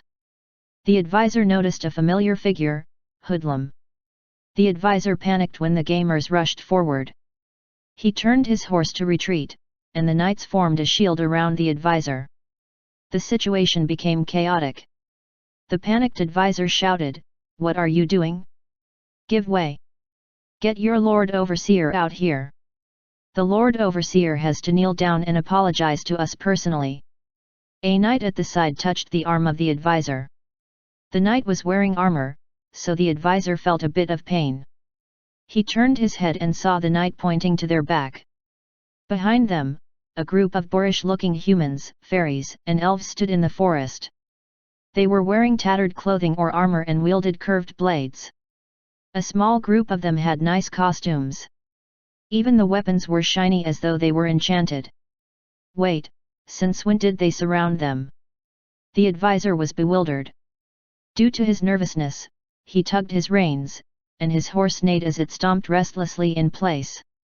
A man who had green symbols above his head held the advisor's reins. He looked emotionlessly at the advisor, as though the advisor wasn't a person but a toy. That man said, "It's too late to bring us back as slave warriors. We are taking your horses and equipment." The gamers of Eternal Kingdom were diligently exploring the lava caves. At the entrance of the lava caves, the power of the fire elementals was strong. New elemental monsters appeared out of the lava. To the gamers, it looked like new monsters were generated. The first and second beta gamers had high weapon levels, so they were unable to obtain training at the spider's lair. The gamers couldn't obtain proper training by fighting with the underground spiders, but they could obtain training by fighting with the ogres. However, the criteria for entering the ogre fortress was too stringent.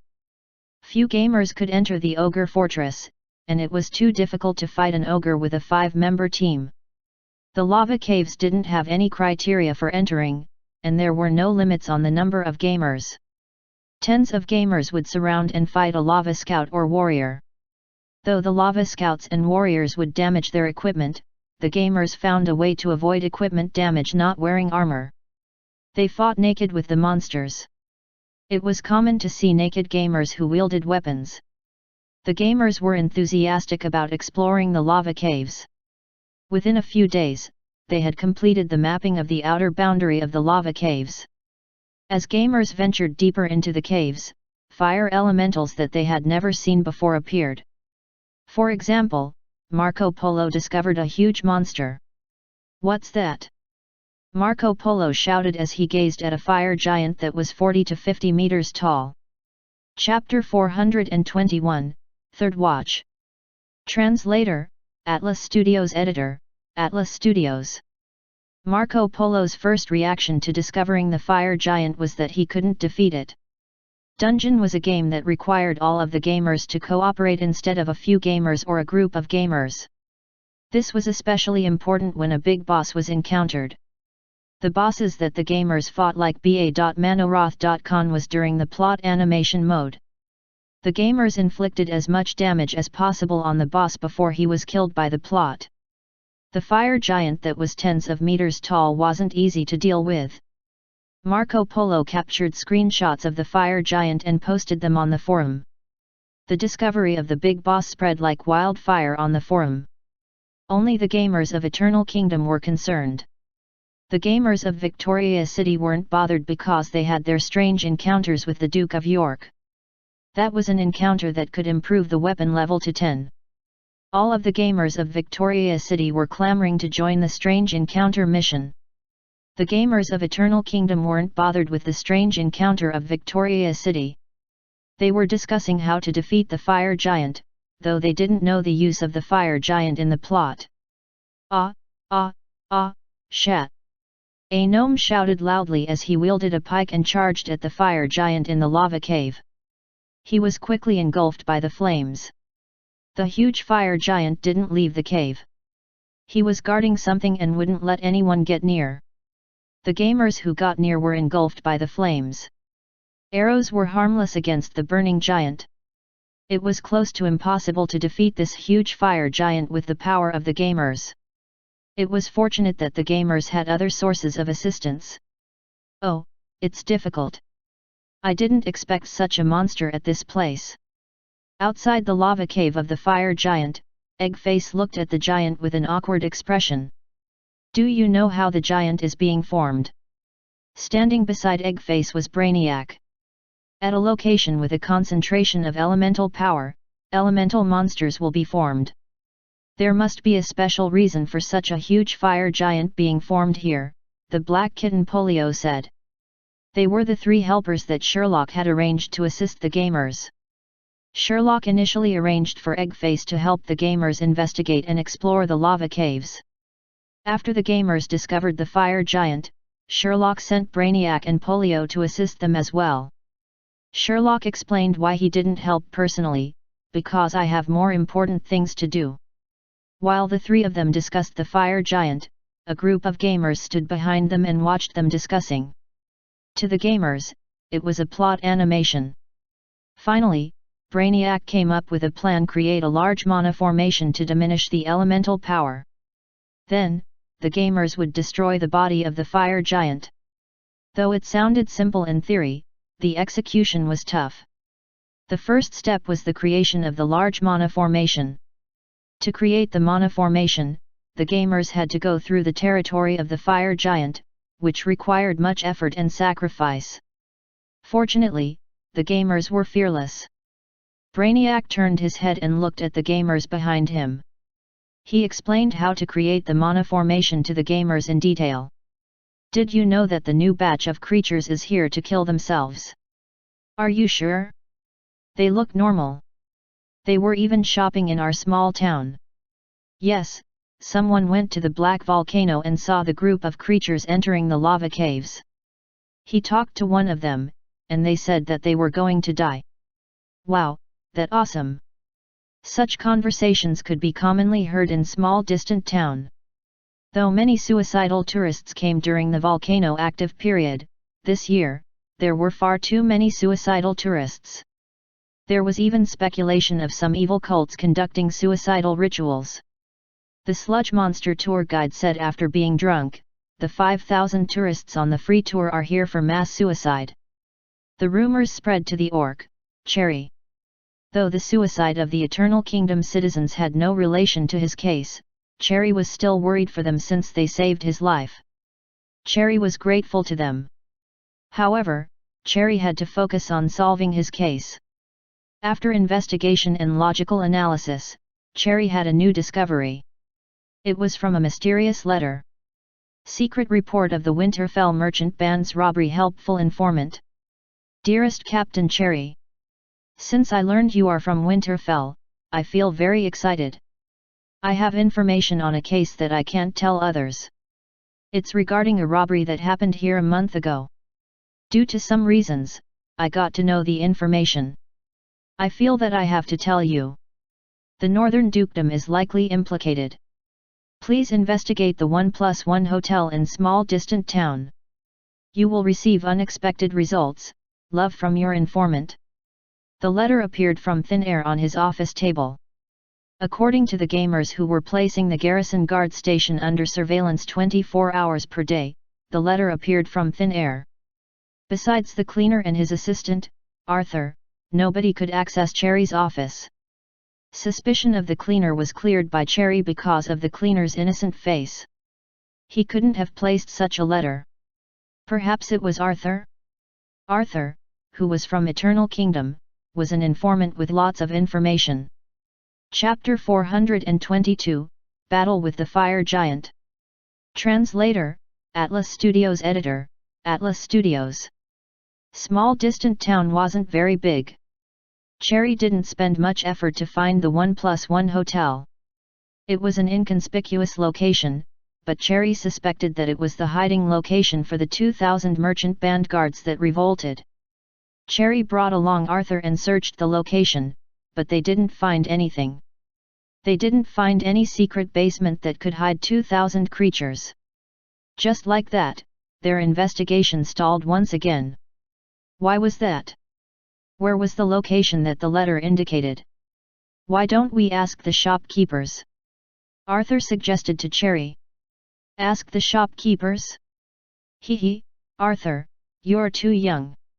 Cherry, who was wearing a coffee-colored windbreaker and a coffee-colored deerstalker, lit up a metal stick and placed it into his mouth. It sizzled, and he puffed out smoke that smelled like burnt protein. He said, the letter said that there is a problem with this shop. According to my speculation, the 2,000 mutinous guards could be hiding inside the shop, making the shop assistant and the shopkeeper potential suspects. Therefore, they can't possibly provide any leads. But, they have already asked. Arthur pointed to the gamers who surrounded the shopkeeper and bombarded him with questions. Cherry quickly walked towards the shopkeeper as he complained about the unprofessional gamers. The gamers gave way to Cherry, giving the panicked shopkeeper a breather.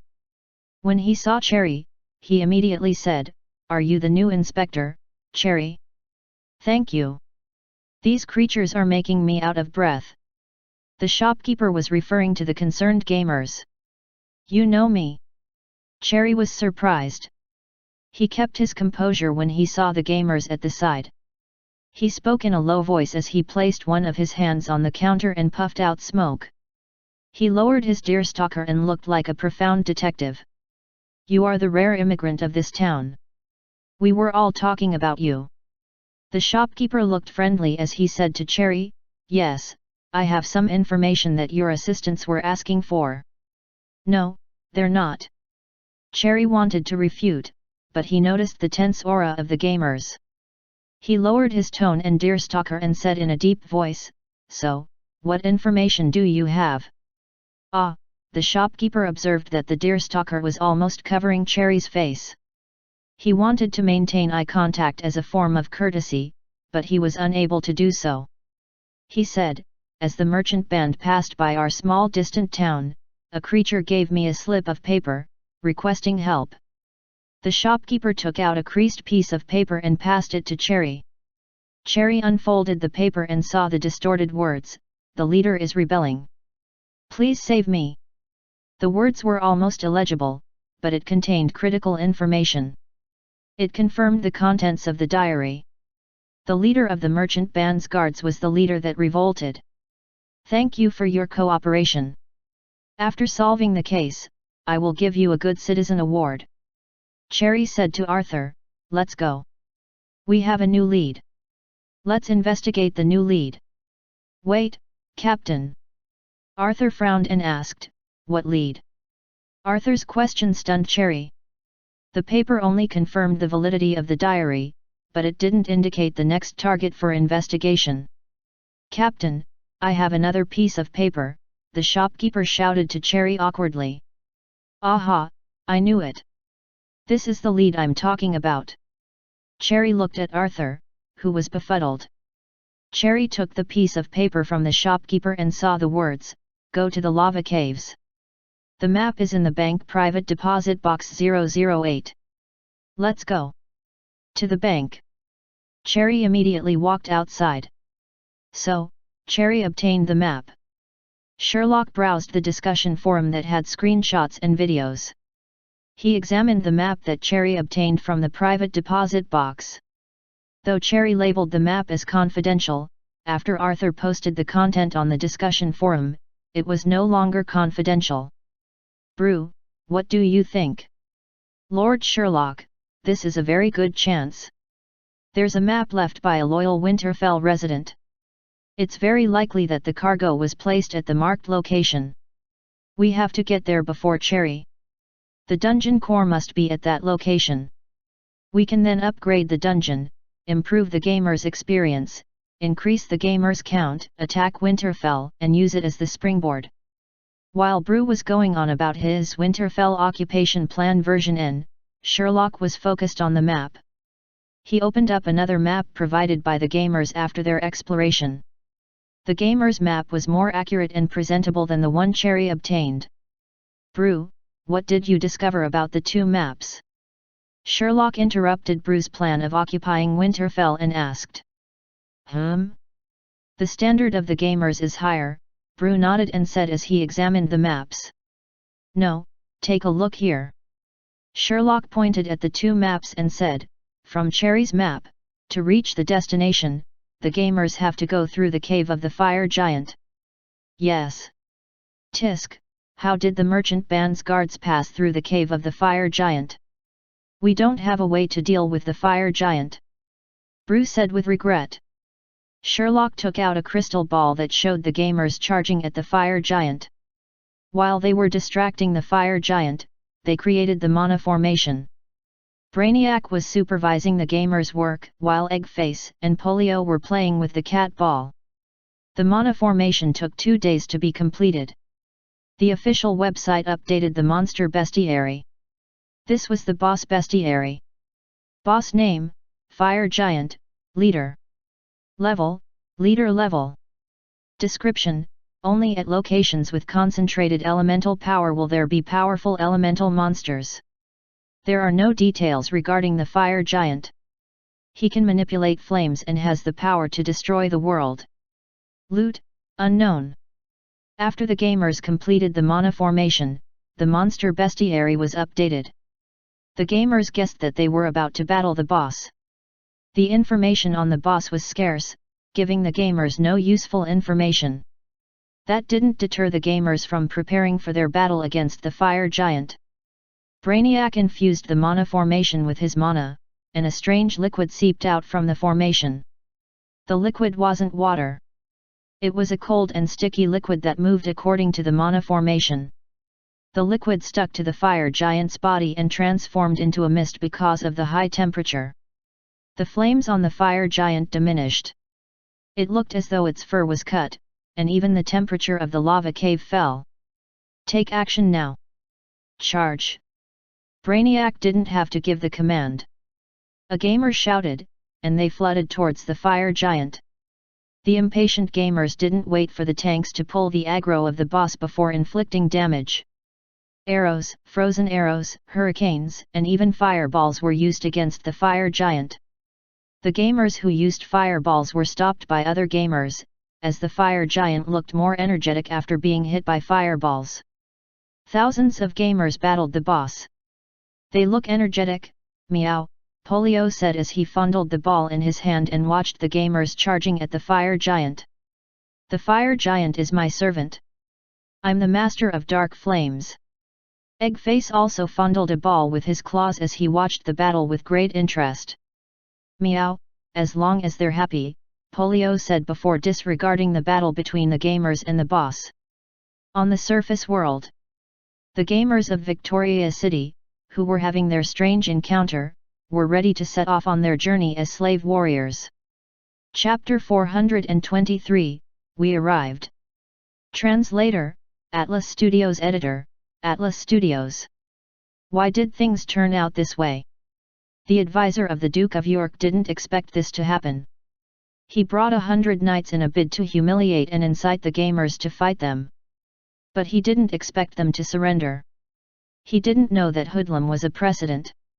The other gamers wanted to become slave warriors so that their weapon levels could increase by leaps and bounds. Hoodlum, who had a deformed body, was able to reach weapon level 10. If the other gamers were to become slave warriors, they would be at weapon level 20. That was what the gamers thought. They stripped the advisor and the knights of their clothing and equipment. After an appraisal of the loot, they conducted an auction. Though the prices were good, the most expensive items were the war horses. Compared to equipment, the gamers were more interested in the war horses.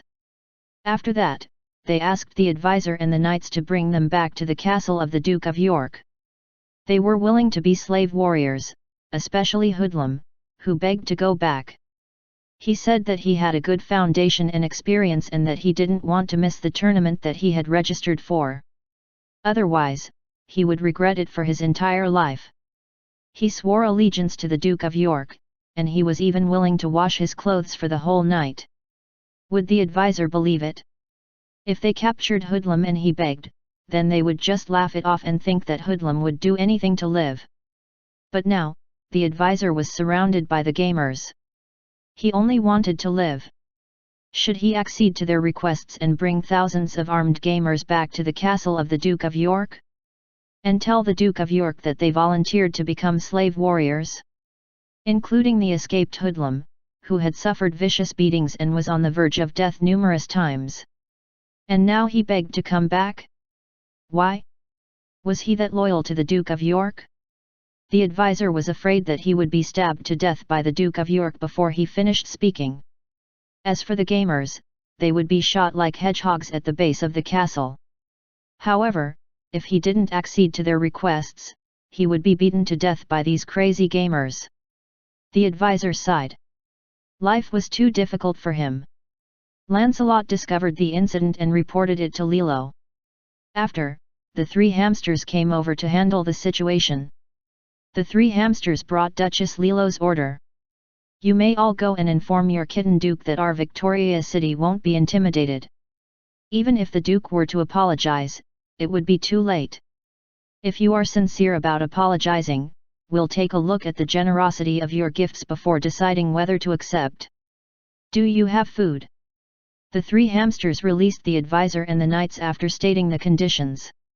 As for the equipment and the horses, they were distributed to a small group of lucky gamers.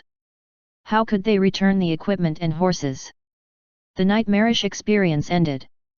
The advisor felt depressed after seeing everyone in their briefs, but he believed that they had accomplished their task. Anyway, they had to find horses to return. The fire giant lifted his arm and smashed his flaming fist at the dense crowd. Flaming fist is coming. Dodge. Gosh! Don't give strange names to the attacks of the boss. Don't block the way. In the chaos, the fist smashed down and ended the lives of tens of gamers. The other attacks of the gamers continued. After being weakened by Brainiac's mana formation, the fire on the fire giant wasn't as strong. At least the gamers were able to get close and attack him without being toasted to death. Not Wearing Pants held his shield and evaded the fire giant's huge fist. If the fist had landed closer by a few meters, Not Wearing Pants would have bitten the dust. His skin melted into the shield due to the high temperature, but he wasn't affected by the injury.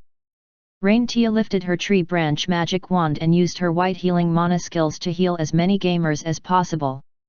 Is Arthur here yet? Burning Chest Hair asked while Not Wearing Pants was thinking of changing the direction of his attack. Why would he come? He's the only one who can develop Cherry's plot. He obtained the map, and the tunnel behind the boss was marked on the map, meaning that Winterfell's cargo is most likely stored over there. But the truth isn't out yet, so he has to help Cherry with his investigation, Not Wearing Pants replied as he ran while looking out for the fire giant's next attack. The gamers were inflicting damage on the fire giant, whether it was ranged or close combat. The sacred light was very effective against the fire giant. A sacred knight climbed on a rock wall and shouted, "Happy New Semester!" Bathed in the sacred light, the sacred knight smashed his hammer on the fire giant's head and caused fiery sparks. The gamers exclaimed in shock. The sacred knight almost died from the fiery sparks that landed on his body after he lost the protection of the sacred light. The gnome sacred knight managed to hammer the fire giant until he was walking unsteadily and wailing in pain. The gamers were feeling jealous of such power and felt the positive energy that the game was promoting. Learn diligently, and they could have everything. The power of sacred light was extremely effective against elemental monsters. There were few sacred knights. Among the gamers, many of them disliked learning and weren't suited to be sacred knights. Even after being tutored, they could only use the knowledge for logging wood.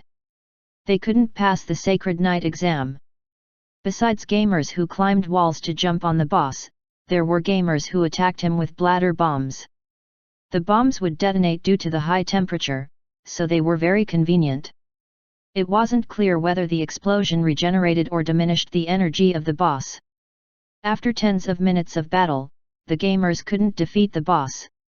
That was, until Brainiac arranged for the gamers to push a magic cannon inside the cave. The magic cannon was charged and aimed at the fire giant. Open fire! It wasn't known who gave the command, but the magic cannon fired at the fire giant. The mana-infused shell smashed into the fire giant's body. The explosion of the shell extinguished the flames on the fire giant and shook the entire cave. The gamers were worried that the cave would collapse.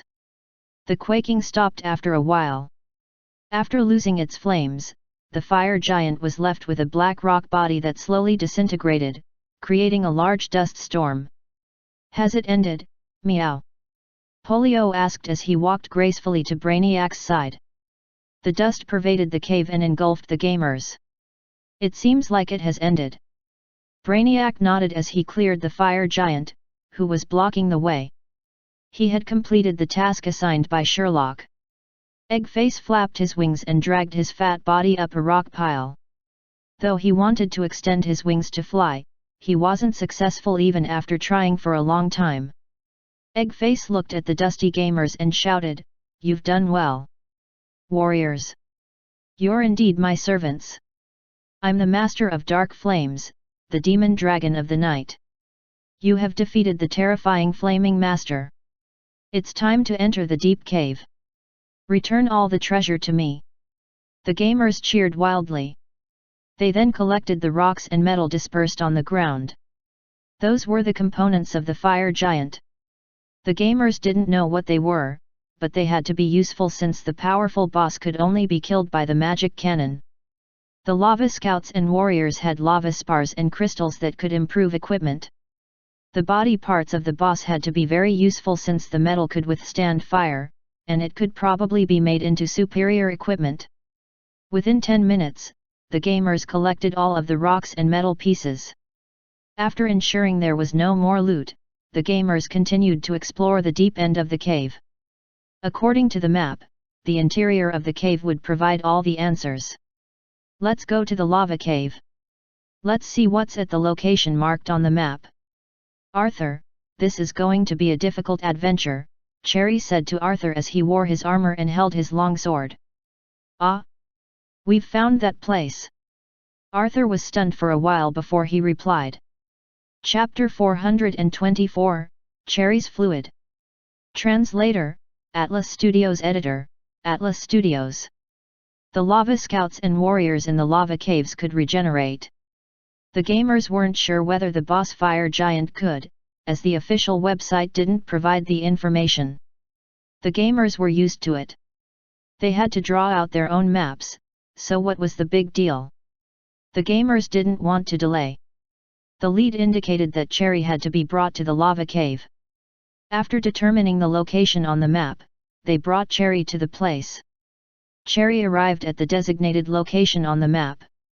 He was taken aback by what he saw. There was a huge phoenix statue, and at its feet was a stone tablet that read, "One of the 72 devils, Phoenix, is sealed within." Cherry's pupils contracted. This was big news. That was one of the 72 devils, Phoenix. There was news that one of the devils, Polio, who escaped from Bangkasia recently, hadn't been captured. Now, there was Phoenix. Cherry quickly ran outside, and the gamers followed him. Arthur asked, "Captain, what's going on?" "I'm going to inform the Merchant Alliance and the Devil Management Committee. That's one of the 72 devils, Phoenix," Cherry shouted while he ran. The news of the sealed Phoenix pervaded the forum. All of the gamers of Eternal Kingdom visited the statue to touch it. They asked the NPCs if they knew how to remove the magical seal. Phoenix was one of the 72 devils, and his title was cool. Huh? 72 devils? Moros pondered the question during his rest time and said, "There's a legend about the great devil Michelangelo who almost conquered the surface world. He controlled the underworld with his 72 capable devils. I heard that one of the devils, Polio, escaped from Bangkasia, which is a strange place. I'm not surprised a creature has a title relating to the 72 devils." Some gamers referred to Sherlock's narration of Michelangelo to Arthur and not wearing pants. Sherlock didn't mention the 72 devils. Phoenix and the escaped prisoner Polio were mentioned by the interviewed NPCs. "You discovered Phoenix, meow? Ah, he's an irritating fellow, meow. He should have died. During the Heavenly War a few thousand years ago, besides the surviving elite devils like myself, devils such as Phoenix would have perished, meow." The eyes of the gamers lit up when they heard Polio's answer. When they asked for more plot development, Polio said, "I can't divulge more. I don't know anything, meow." Polio used lame excuses to chase the gamers away. As for Lord Sherlock, the gamers were unable to talk to him. Besides Eternal Kingdom, Winterfell was also plagued by questioning gamers. The news of Phoenix being sealed in the lava cave of the Black Volcano spread like wildfire, and all of the Winterfell residents were discussing it. Cherry was busy investigating the sealed Phoenix. His main target was small distant town because that was the only inhabited location at the foot of the mountain. The townsfolk would know about the sealed Phoenix. In the secret files at the garrison guard station, he discovered information on Phoenix. They were ancient scrolls with faint impressions of paintings that depicted the process of sealing Phoenix. Phoenix, who was in Phoenix form, was surrounded by a group of ogres. The ogre leader was twice its height. While Phoenix was battling the ogres, there were some orcs and gnomes present. Phoenix created a storm of flames and rocks that killed the ogres and his helpers. Phoenix used his years to revive his dead helpers. However, the ogres didn't give up. Their most powerful magician used trickery to trap Phoenix in the black volcano, sealing him inside. On the last scroll were the words, "Only Cherry's fluid can awaken Phoenix." Cherry was shocked. He knew that he had significant contributions to society, but he didn't expect to be that important. According to the scrolls, Phoenix was friendly. He helped the locals defeat the evil ogres and revived the creatures he accidentally killed. Finally, he was sealed by the ogres in the black volcano. What a pitiful creature! Cherry made his decision. He grabbed the clothing at the side and walked outside. His colleagues at the entrance asked puzzledly, "Cherry? Where are you going? Are you still investigating? It's almost after work." "Ah, I'm removing the seal on Phoenix. I'm going to be a hero." Cherry turned his head and gave a thumbs up. Cherry had never felt such a heavy responsibility on his shoulders. Only he could rescue Phoenix. Cherry was at the entrance of the black volcano, surveying the patrols of Eternal Kingdom's gamers. He didn't discover any lapse in their patrols. Their patrols were similar to the 24 hours per day patrols at the Sighing Wilderness. Cherry felt gratified. The warriors from Eternal Kingdom were very responsible. He walked out, and the gamers discovered him. They surrounded Cherry and asked him for new developments in the plot. Cherry replied, "I'm here to remove Phoenix's seal." Gosh, that exciting? They had only discovered Phoenix's statue that morning, and he was removing the seal that night? They had to get the magic cannon or the ballista. The bladder bombs weren't sufficient for such a large Phoenix. The gamers shouted and prepared the weapons. Cherry was touched by the gamers' concern for his safety. They were afraid of Phoenix harming Cherry, so they took up arms to protect him.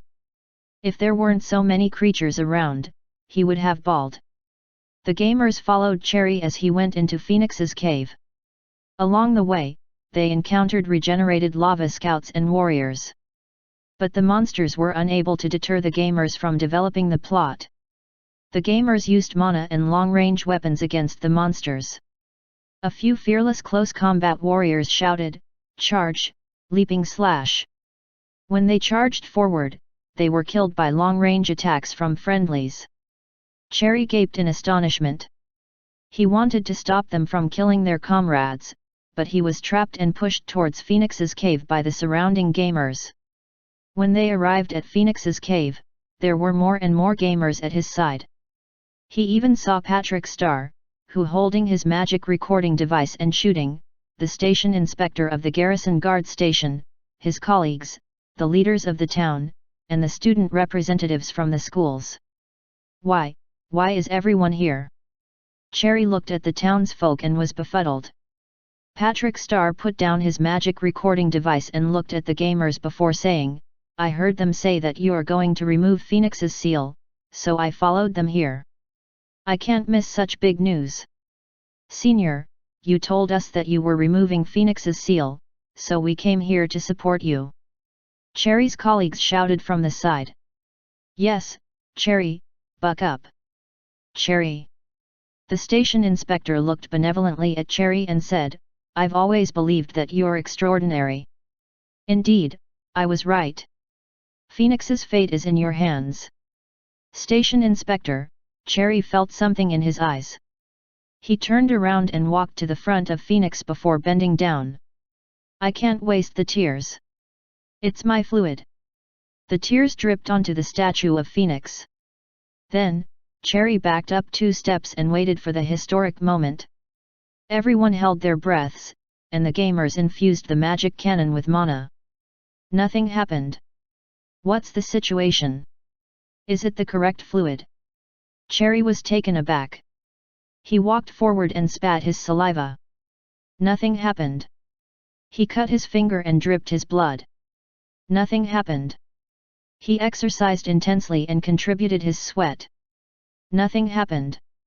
He extracted his nasal mucus and rubbed on it. Nothing happened. He was at his wit's end. He looked at the faces of anticipation behind him and pulled down his pants. Chapter 425, Sherlock's Arrangement.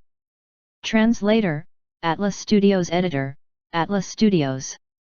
The gamers and the townsfolk watched intensely, while Patrick Star recorded the entire event.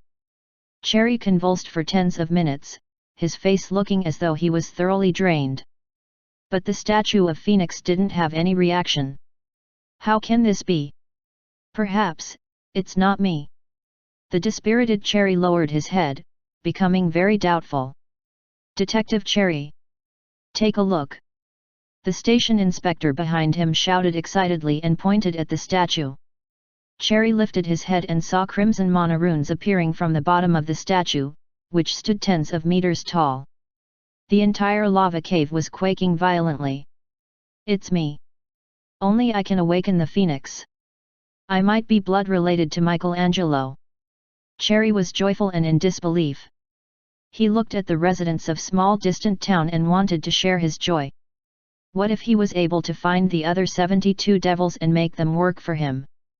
Then Cherry would be able to become the next Michelangelo based on his bloodline. Cherry didn't have any plans to conquer the underworld, he only wanted to strengthen himself and defeat those who looked down on him. Then he would become a dungeon lord and disguise the 72 devils as commoners, only showing his prowess when required. He had a fiancée who wanted to break up with him. He wanted his fiancée to know that the wheel of fortune would change and that she shouldn't look down on him. Cherry would make himself stronger and stronger. At this moment, he imagined himself to be at the pinnacle of life. Station Inspector. I did it. I did it. Cherry ran joyfully to the gnome station inspector and wanted to give him a big hug. But he didn't spread out his hands to receive Cherry. The station inspector was looking joyfully at Phoenix and not Cherry. When Cherry shouted at him, he nodded and said, "Yes, you trash, you finally did it. I thought you were a great Winterfell detective, so I dared not make it too obvious. I prepared a lot of hidden leads. But no matter what I did, you ignored them. Only when I shoved the leads right in your face could you find them. If I hadn't known that you were the key to removing the seal of Phoenix, I would have stabbed you to death. But now, everything is proceeding as planned." The station inspector relaxed and spread out his hands as he said, "The curse that we have been under can finally be removed. Phoenix is awakening. He will be our slave and fight for our ideals." "Wait, what are you talking about, station inspector?" Cough, cough. The reporter is still here. Cherry was befuddled. He didn't know if the station inspector was mad. He reminded the station inspector with a soft voice, but the station inspector rudely pushed his hand away. "Get lost, you trash. Stand by the side and wail while you wait for your death." The station inspector shouted angrily at Cherry, who became furious and bewildered. As he was about to question the station inspector, he discovered that he had no strength. The air was filled with a strange gas. Patrick Star discovered he had no strength. Patrick Star fell to the ground. He grabbed the feet of Eternal Kingdom's warriors and shouted, "Poison! The air is poisoned!" Nobody was bothered by him. While Cherry was convulsing in front of Phoenix, the gamers were quiet. Nobody moved or talked. "Ha ha ha ha! It's of no use, you outsiders will all die today." The mayor of small distant town walked out, followed by the residents of the town. There were cloaked creatures that came from all directions. They were strange figures. Some were tall, some were fat, and some were short. There was also a sludge monster that made the cloak wet. They walked to the area surrounding Phoenix before pulling off their capes to reveal their faces. Cherry looked at them carefully. All of them were residents of small distant town. "The cleaner auntie. It was you, you're the one who put the letter on my office table." Cherry shouted in disbelief. He knelt weakly on the ground as he looked at an elderly gnome wearing a black cloak. "You didn't take any precautions. I went into your office and closed all of the windows and doors before placing the letter on your office table. Even those suicidal creatures with green symbols knew enough to ask me what I was doing," the gnome auntie said with disdain. "Wait, you're 1+1 Hotel's owner." Cherry wanted to scold the gnome auntie, but he looked up and saw the shopkeeper who gave him the information to investigate the bank. The bank chief, the boss who sold him breakfast, the toilet cleaner uncle, and the kids who kicked pebbles on the road were all here. All of the town residents seemed to have participated in this plot. What's happening? The Winterfell merchant band, Cherry asked with difficulty. Merchant band? Are you referring to the 2,500 fools who escorted the dungeon core? They could have passed through without incident, just like the other foolish tourists. We spread rumors of the fatal lava caves so that they wouldn't dare to enter. However, those 2,500 fools thought that they had the numbers and entered the lava caves to picnic. Do you believe that? The guards didn't watch over their cargo properly and entered the caves for a picnic. As it was the dormant period, the fire giant wasn't around, so they discovered Phoenix's statue and the secret to removing the seal. They had to die, the station inspector said viciously. Wait, those two self-detonating gnomes? Cherry asked with his last bit of strength. Oh, those two gnomes? They were your Winterfell colleagues. There were too many of them. Though they were poisoned by me, a small portion of them escaped. Some of the survivors were found, but my poison was effective. Before they had a chance to speak, they perished in agony. Those two gnomes tried to prevent you from discovering our planted leads. They were trying to save you.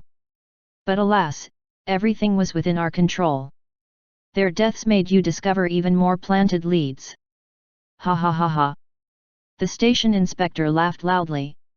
Cherry, who was almost unconscious on the ground, asked, where is their cargo, the dungeon core? Of course, it's in my house. I'm going to sell it and use the money as my funds for conquering the underworld. Phoenix will be my greatest warrior. I'm going to be the second Michelangelo, the station inspector shouted excitedly as he spread out his hands. It was then that he discovered something was amiss. Cherry was unconscious, so who asked the question? While the station inspector was befuddled, a figure appeared next to Cherry. Half of the face was illuminated with red light from the statue that was becoming redder. You're Sherlock. Dungeon Lord Sherlock from Eternal Kingdom. The station inspector recognized Sherlock. That's correct, I'm Sherlock. Greetings, everyone. Sherlock waved to everybody, and they backed up nervously at the sight of a superior devil. He was the superior devil who was repeatedly featured in the newspapers recently. Even one of the 72 devils, Samael, was defeated by him. Though it was only a doppelganger, it was still Samael. The second and third successors to Eternal Fire were being imprisoned in Bangkasia due to Sherlock. Who wouldn't be afraid of such a powerful devil?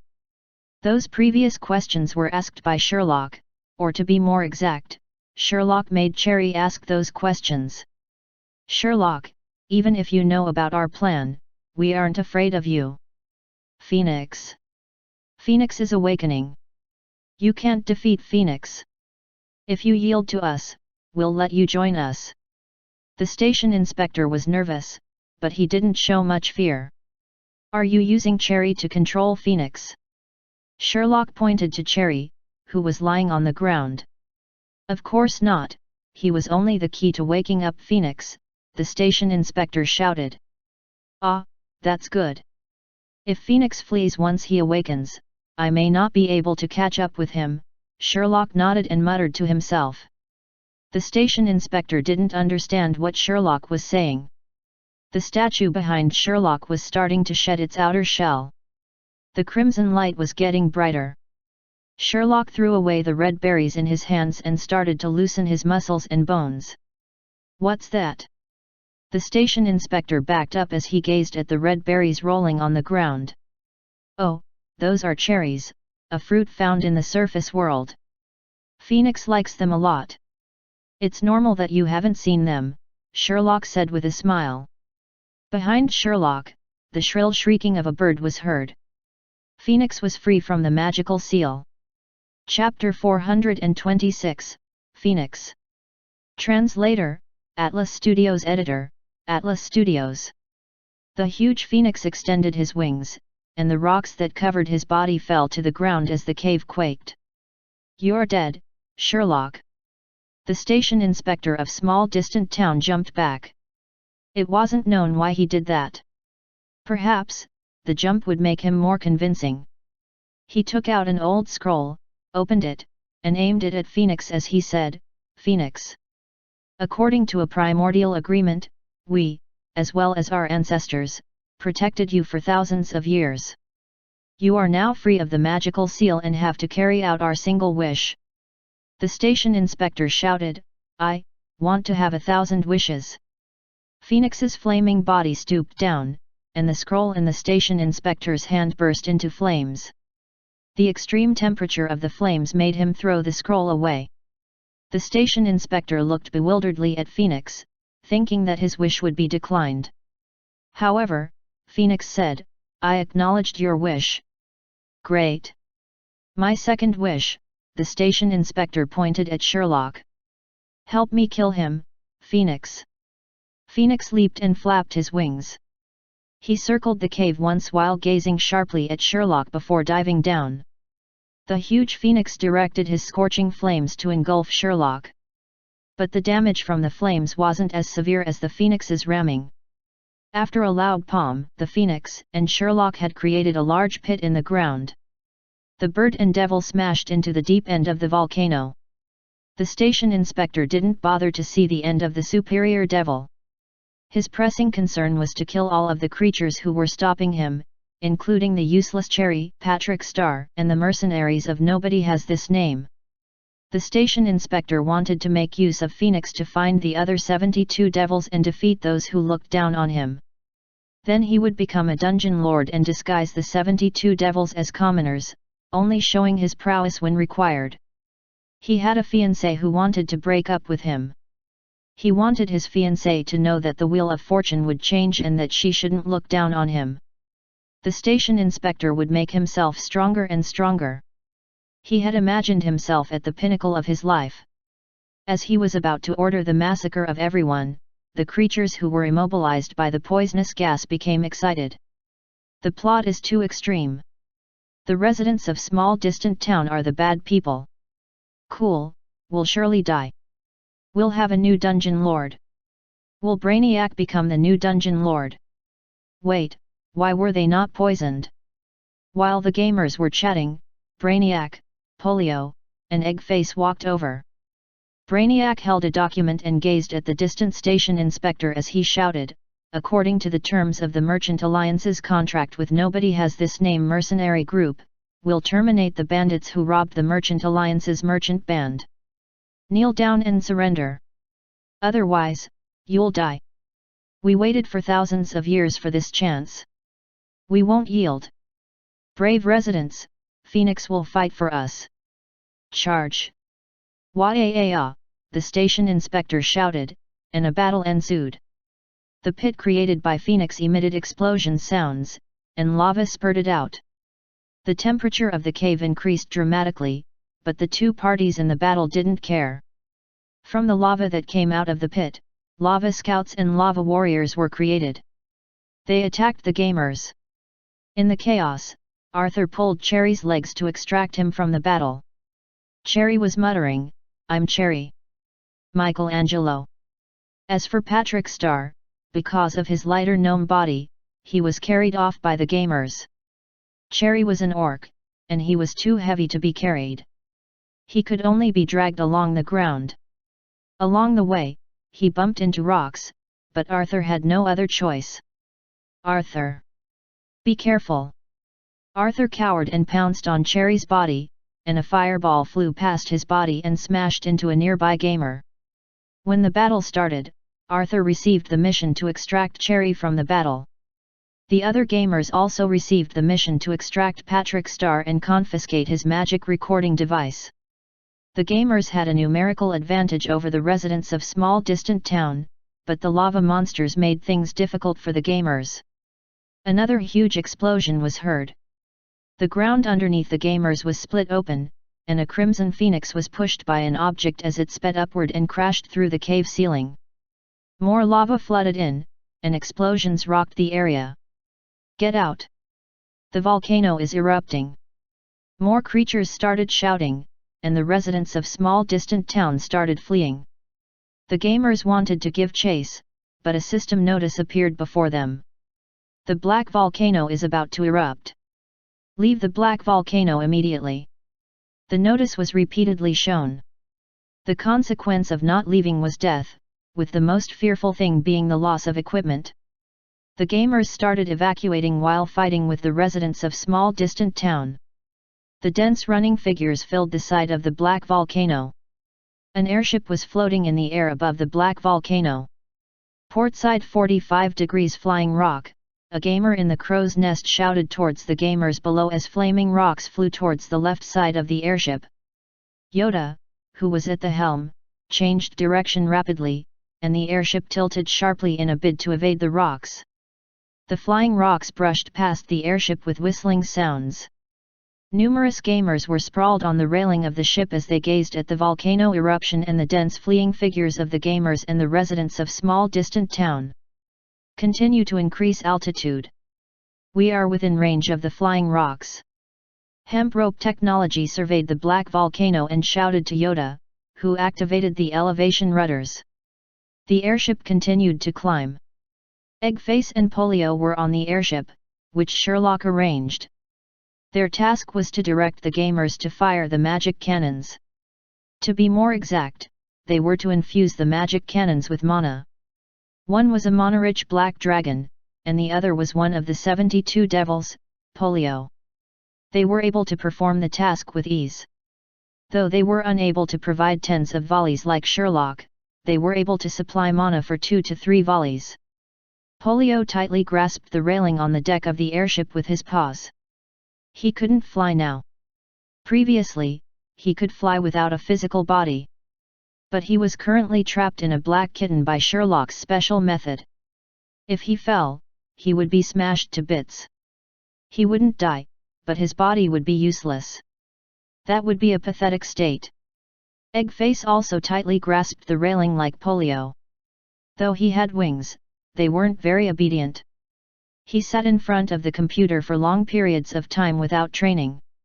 In addition, the gamers fed his voracious appetite, and he became overweight. His wings weren't able to carry the heavy weight. Sherlock noticed this problem and used various ways to encourage Eggface to exercise, but Eggface was never one who could be encouraged to exercise. "Have you found Lord Sherlock, meow?" Polio's face was distorted by the strong whines, but he squinted his eyes as he gazed at Phoenix and Sherlock, who flew out of the volcano. Both Phoenix and Sherlock vanished in the huge grey cloud emitted by the volcano. "There! I see the Phoenix!" The gamers in the crow's nest shouted, "Gosh! We're finished! We're dying! Full rudders!" In the thick dust cloud, a fiery red figure flew towards the airship as he gave a shrill shriek. Yoda changed direction rapidly, and the airship looked like it lost control as it swerved sharply. The Crimson Phoenix was still dashing towards the airship. Before the Phoenix reached the airship, it was knocked away by another figure. The Phoenix lost his balance and scraped past the airship as he plummeted. "Shirley's awesome. It's too cool. Where's the Phoenix? I'm firing the cannon. Where's the Italian cannon? Get it out. Wah-ya!" The gamers were shouting. Chapter 427, It was picked up. Translator, Atlas Studios Editor, Atlas Studios. To the gamers, the battle between Sherlock and Phoenix was like immortals fighting. From the beginning, they vanished. Due to the eruption of the volcano, thick smoke and dust filled the sky, and the figures of Phoenix and Sherlock disappeared in the broiling smoke and dust. Sherlock didn't voluntarily hide in the smoke and dust. Not long after the battle started, Phoenix tried all ways and means to hide in the smoke and dust. Every time, he was pulled out by Sherlock and given a beating before he went into hiding again. Most of the gamers were watching the Battle of the Immortals as though it was a plot animation. Though a small portion of the gamers on the airship was participating in the battle. As they were adept in controlling the airship, they were chosen to provide air support to Sherlock. Eggface and Polio provided mana to the magic cannons. As for the gamers, they only operated, aimed, and fired the cannons. Only a few gamers were able to fire the cannons.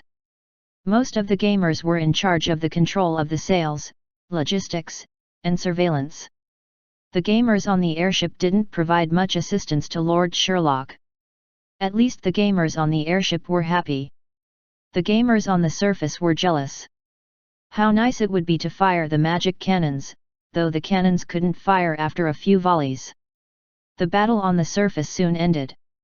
When the residents of small distant town ran out of the black volcano, they were beaten by the gamers waiting outside. The residents of the town weren't able to defeat the gamers since they weren't combat trained. They lived like normal commoners, and their combat power was far inferior to the battle-hardened gamers. After a few casualties, the station inspector and the residents surrendered. Besides the subordinates of the station inspector who had superior equipment, the other town residents didn't have any decent equipment. Rolling pins, hammers, pitchforks, and sickles weren't much of a threat to the gamers. After the residents surrendered, the gamers didn't kill them. The gamers only asked for them to surrender their equipment, weapons, and magic stones. The gamers profited massively. The town was a tourist spot, so every year, many tourists went there to spend money. Therefore, most of the residents made a lot of money. While the gamers were happily collecting the magic stones, the battle between Sherlock and Phoenix concluded. The gamers saw Phoenix's figure emitting lava and rocks while plummeting like a comet towards the foot of the black volcano, where it exploded.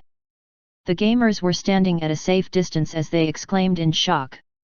Not far away, a convoy of beet lemons carrying Winterfell's troops was traveling at high speed towards them.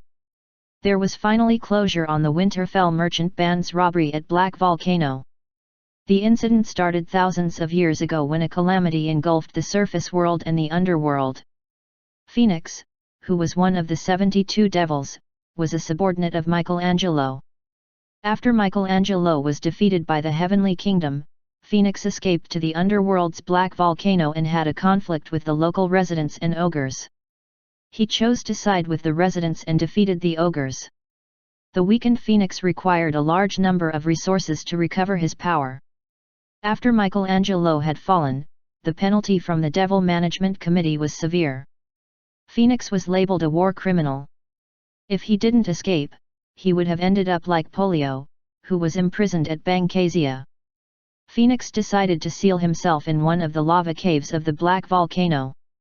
He could avoid being captured, and he could heal himself at the same time. He made an agreement with the local residents to free him after a few hundred years. Phoenix even signed a contract with the local residents. The few hundred years were too long. After 2 generations, it became a legend, and very few creatures knew how to remove the magical seal of Phoenix. The contract had been nearing its end, and if the residents of small distant town reneged on the contract, they would be cursed for a lifetime. They wouldn't have big toes forever, including the slimes. They wanted to avoid this horrible curse. Then the residents found out about Cherry in the newspapers. With the help of a mysterious creature, they started a detailed plan. They wanted to avoid the curse and control Phoenix to conquer the world. They wanted their heavy responsibility to aid in their world conquest. They tried all ways and means to invite Cherry to small distant town to work. However, they all failed. Cherry only wanted to stay in Winterfell. After Cherry resigned from his job, he came to small distant town. The Winterfell merchant band passed by small distant town and the black volcano. The merchant band incident was actually an accident, according to the residents. They plotted to let Cherry remove the magical seal of Phoenix, but they discovered that they had made a mistake. Cherry wasn't required to remove the seal. Instead, it was the fruit called cherries from the surface world. Phoenix brought some cherries, but they were eaten by the residents' ancestors, who forgot about leaving some for Phoenix. What? Are you saying that our story is nonsense? You reporters are the ones who are nonsense. You reported on nonsense. Do you know how we feel? We protected Phoenix from being imprisoned in Bancasia for thousands of years. And how did he repay us? Do you know how it feels to be without the big toe? If we can get back our toes, we're willing to exchange the world for them. You don't understand. You're full of nonsense, the captured station inspector shouted furiously to Patrick Starr. Winterfell garrison guards were restraining the station inspector as he was escorted to the beat lemon destined for Bancasia. The guards shouted angrily at the station inspector, "Shut up! You'll rot in Bancasia forever." The Winterfell Business Unit First Assistant and Nicholas Butler, Sludge Monster, turned his body and looked at the dusty Sherlock and the leader of the Nobody Has This Name mercenary group, Polio. "We're very grateful to Captain Polio and Lord Sherlock. It would have been impossible to solve such a complex and sinister case without your help. This is what we should do, meow." Polio was solemn. Sherlock nodded and said, "That's right. We didn't expect the tourist attraction to have such a sad secret. Small distant town was under a curse, and Phoenix was a jinx. It's a pity that Phoenix managed to escape. It's my fault for being unable to defeat him. Otherwise, I'd have sent him to Bancasia." As Sherlock spoke, he used his finger to stroke a red parrot that was perched on his shoulder. The parrot with ruffled feathers stared with its eyes wide, one of which was blue-black. The parrot showed an expression that indicated that it didn't dare to move. Phoenix's escape is a troublesome issue. Fortunately, there was no massive damage. The 2,500 brave escorts of the merchant band can now rest in peace. It's a tragedy. The sludge monster sighed. He hesitated for a while before asking, "Lord Sherlock, is it possible that Phoenix was wounded by you and went into hiding? I heard from the crazy station inspector that you were fighting fiercely with him. Even the magic cannons on the airship were firing on him. Could he be seriously wounded? Fighting fiercely with him? No, no, no. Phoenix had the upper hand. How could I defeat one of the 72 devils?" Sherlock said as he caressed the beak of the parrot, which swallowed hard. Polio's hair also stood on end for no reason. "Of course, you may dispatch your troops to search. You may get lucky and capture Phoenix." "Ah, if that's the case," the sludge monster nodded and hesitated again before saying, "What about the dungeon core that was hidden at the station inspector's house?" "What? The dungeon core was hidden in his house? Why didn't I know that?" Sherlock was shocked. "Ah, that's what he said. When we searched his house, the dungeon core was missing. The station inspector said that you took it. Of course, we don't suspect you. It's just a casual question." "Did your subordinates take it away?" the sludge monster asked puzzledly. "Really? Please wait for a while."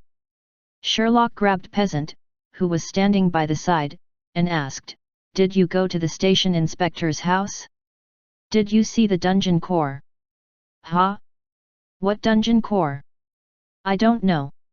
Peasant was bewildered as he was thrown to one side by Sherlock. Sherlock shrugged his shoulders as the red parrot shifted its legs uncomfortably. "They don't know about the dungeon core." "I don't know either." "How could they know? The station inspector must be lying. He must have sold the dungeon core or destroyed it. You must interrogate him carefully. Don't believe his accusations. He hates us to the core, so he's trying to frame us. What you've said is logical.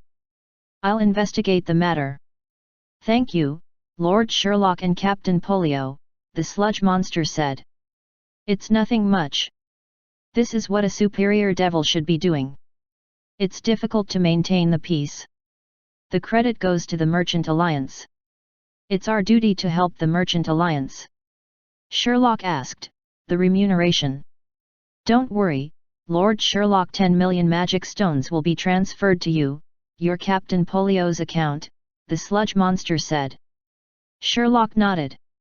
He was happy with the efficiency of Winterfell. The sludge monster suddenly asked, "Lord Sherlock, where did you buy the parrot? How much was it? He's handsome and obedient. Does he have a name?"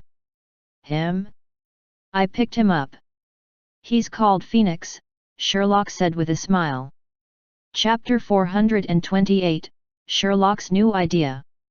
Translator, Atlas Studios Editor, Atlas Studios.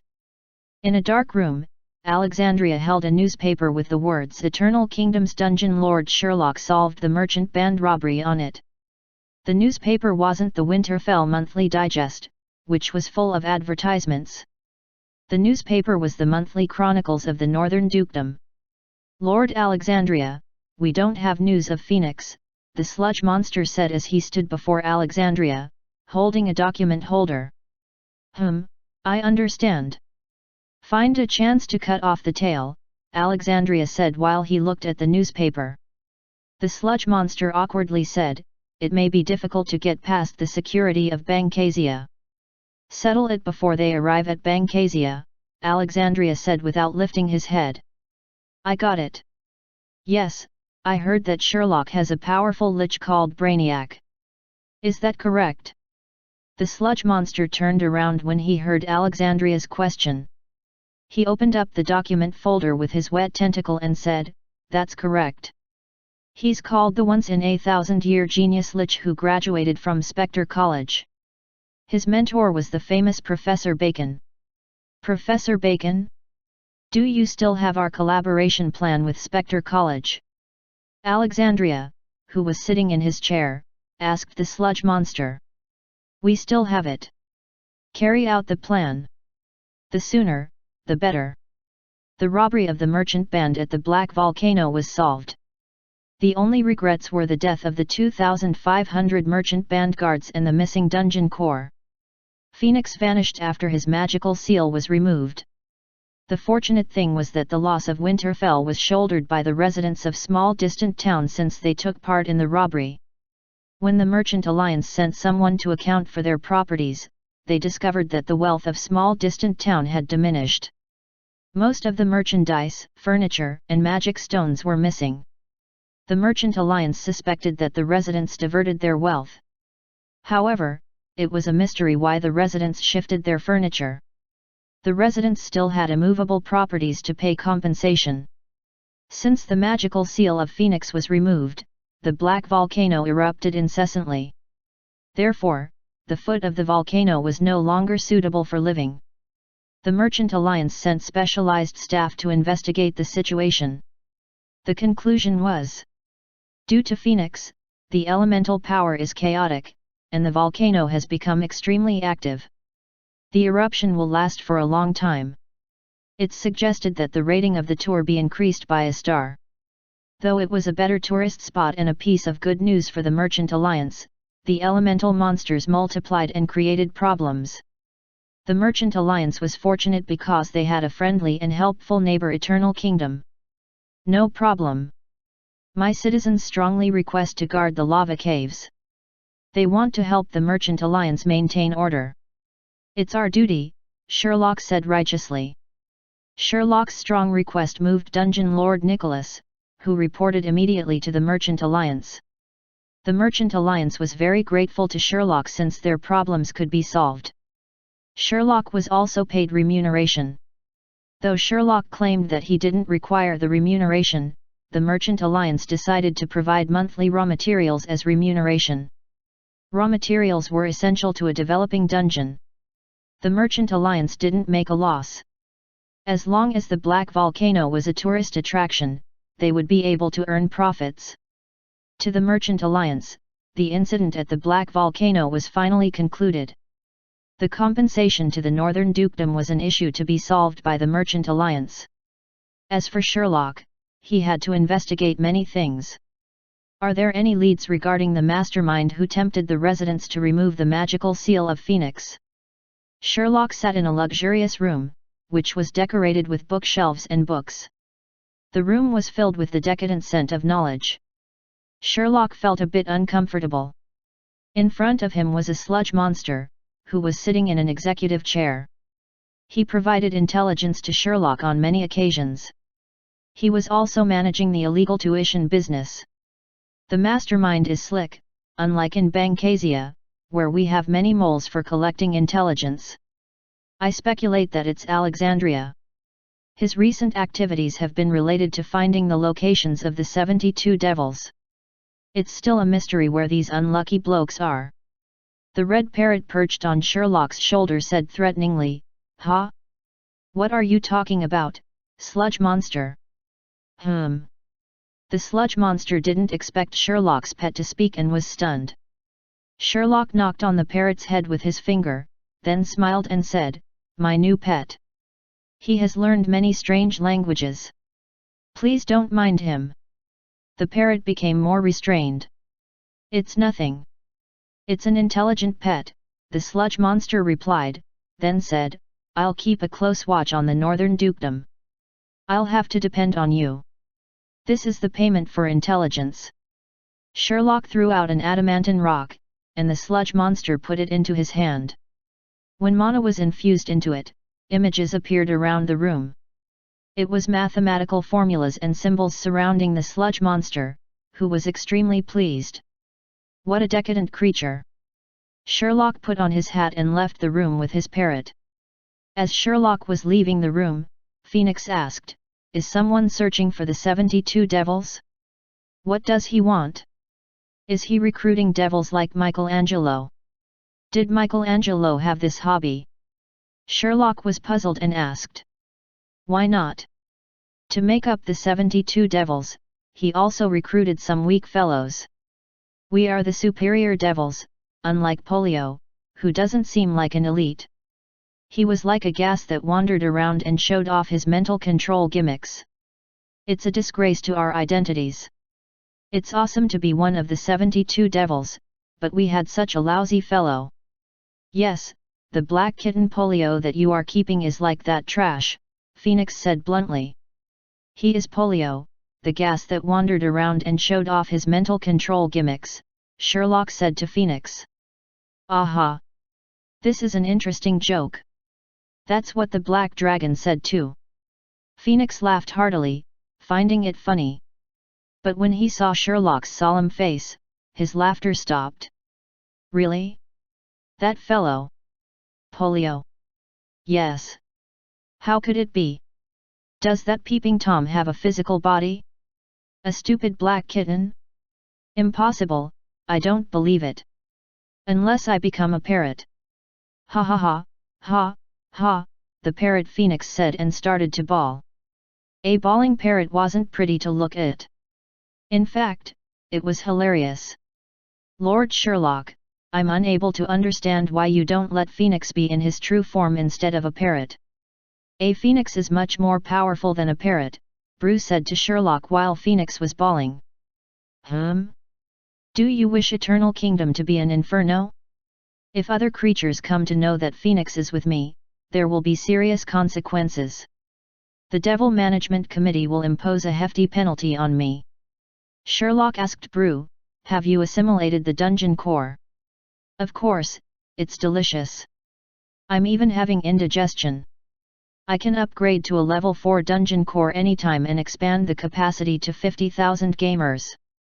Brew said immediately, "But if I do that, you and Miss Lilo will be the first superior devils in history to be mana-drained to death." "We won't be drained to death. More like malnutrition." Sherlock corrected Brew and said, "We have to find a replacement for mana. How about making a mana storage pool?" Brew suggested. "It's of no use. There's no mana storage pool that can sustain so many gamers unless it's the Yggdrasil." Brew shouted, "AI? Isn't there a Yggdrasil in our flower bed? Are you referring to the tree planted by Raintia? It's too small. If it were 100 years older, it might just suffice." Sherlock waved his hand. "It's a pity. Wait. I have a bold idea," Sherlock abruptly said. "For your bold idea, we have a comprehensive criminal law." "What are you talking about?" "It's nothing, I'm just fooling around." "Lord Sherlock, what's your idea? How about speeding up the growth of the Yggdrasil?" Chapter 429, Coronation. Queen of Victoria City. Translator, Atlas Studios Editor, Atlas Studios. Speeding up the growth? How? Can the growth of Yggdrasil be sped up? By absorbing 5,000 kilometers of Jinkla that contains NPK. Brew was taken aback. It was beyond his knowledge. No such thing, but I have other ways which are more complex. We can plan slowly. I'm not in a hurry. Sherlock said, before that, complete the updates that we discussed to improve the gamer's experience. I understand, Lord Sherlock. Do we have to care about Victoria City? Brew asked. No problem, Lilo knows what she's doing, Sherlock said casually. What shall we do? Does anyone have a good suggestion? Lilo frowned as she sat behind the table while gazing at the rows of employees in front of her. They were the elf Untouchable, the dwarves Hill and the King, Grand Priest Baldhead, Knight Lancelot and her loyal bodyguard Hamsters. Shall we have our meal first? Fat Otaku said happily. Palm. Big Boss gave Fat Otaku an elbow jab. Lancelot frowned and said, Duchess, are you saying that you want to have a full-scale war with the Duke of York and take over his territory, resources, and population? Is that what you mean? You have to find a successor to the York territory. It's best if it's a male successor. Then you can get married to him before assassinating the current Duke of York. After, you can denounce his successor and make use of your successor to declare war. Once you've achieved victory, the York territory will belong to your husband. In other words, it will belong to you, Lancelot said. This was a method the nobles used to usurp territory. Besides the king's bestow, marriage was the easiest way to gain a title. The plots and conspiracies to gain power were innumerable. Most of the nobles didn't die of old age or war, they were poisoned or killed in various ways. It would be easy to write a book called 100 Ways for a Noble to Die. But Sherlock doesn't have the power to bestow titles. Lilo frowned. Sherlock is. Lancelot was bewildered. From her age and appearance, Lilo didn't look like she would be married. Perhaps she was already married? Big Boss edged closer to Lilo's ear and reminded her, Lord Sherlock has the power. He has the power to bestow titles in Eternal Kingdom. I have a new idea. A perfect plan that nobody thought of. Second Boss shouted at the side. First, we find a female successor to the York territory. We then let the female successor and Grand Priest Baldhead get married. Afterward, we assassinate the current Duke of York. We can denounce his successor and use the female successor to declare war on the new Duke of York. After achieving victory, Grand Priest Baldhead will be the Duke of York. Grand Priest Baldhead is our employee, so his territory belongs to Duchess Lilo. Big Boss, Fat Otaku, and Lilo applauded. They were in awe of his wisdom. Wait. Is that any different from what I said? And there are many problems, Duchess. Lancelot immediately rebuked. Let's not discuss whether a female successor is around. Most of the female successors are already engaged. Moreover, Grand Priest Baldhead isn't able to get married.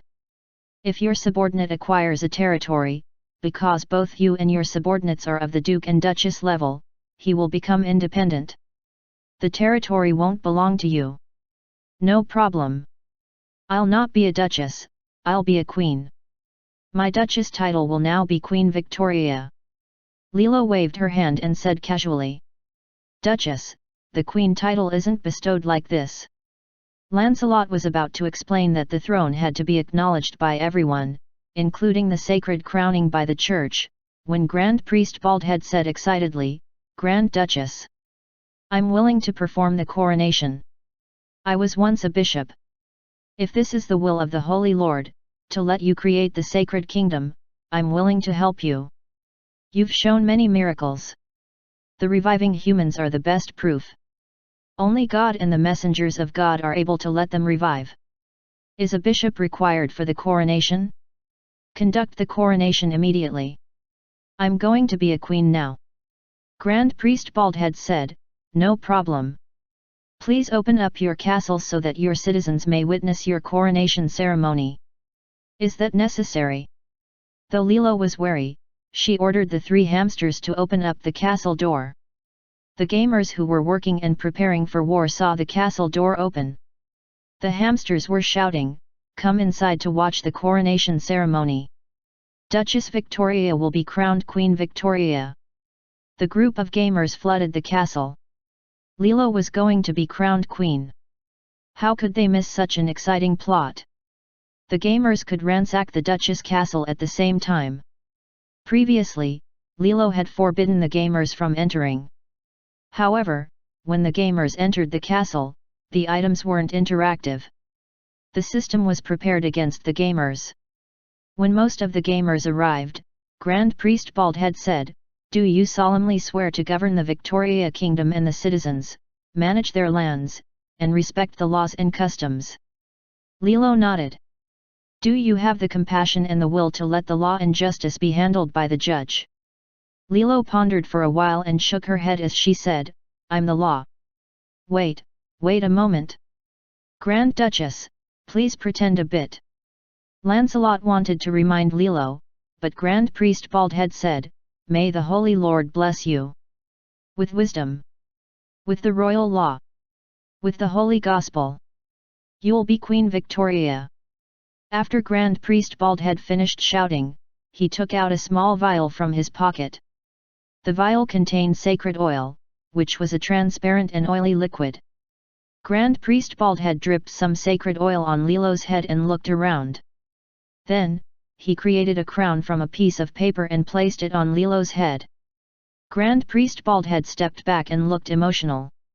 The gamers started shouting, "Queen Victoria! Queen Victoria!" Hill and the king said that they would create the most beautiful crown and scepter for Queen Victoria. Even Untouchable, the elf, promised to create the most beautiful plant-based costume. Lancelot was deep in thought. Grand Priest Baldhead said, "Great Queen Victoria, I can't get married, but Knight Lancelot can do so. If you wish to arrange for Lancelot and a noble lady to get married, you have to bestow him a title." The gamers began shouting wildly. "Glamorgan! Glamorgan! We'll draw a Glamorgan for him. I nominate him as Count Glamorgan. I second that. Very good. I'll bestow you the title of Count Glamorgan, Count Lancelot." Lilo lifted her head proudly and said to Lancelot. Goldshire town outside Victoria Forest. A group of knights was resting in the small town while the servants of the knights took care of their horses. In one of the largest rooms, the commander was planning for a battle. This was originally the house of Goldshire town's mayor. "This is Victoria City." A golden-haired man wearing magnificent armor pointed to Victoria Forest's location on the sand table. Goldshire town was 2 days' journey from Victoria Forest. The middle of Victoria Forest was cleared and replaced with a small house to represent the buildings. "No, the area is twice the size," the advisor of the Duke of York said as he extended his hand and expanded the forest markers. "What? They expanded by 2 times in less than a month?" the knight at the side asked in disbelief. "I know that you went there the second time, but is that true?" According to the knights from the first visit, the area wasn't that big. "I know that it's hard to believe, but it's true. There's a wall on the outer boundary," another knight said as he drew a circle. The area of Victoria City was expanded 3 times. "No problem."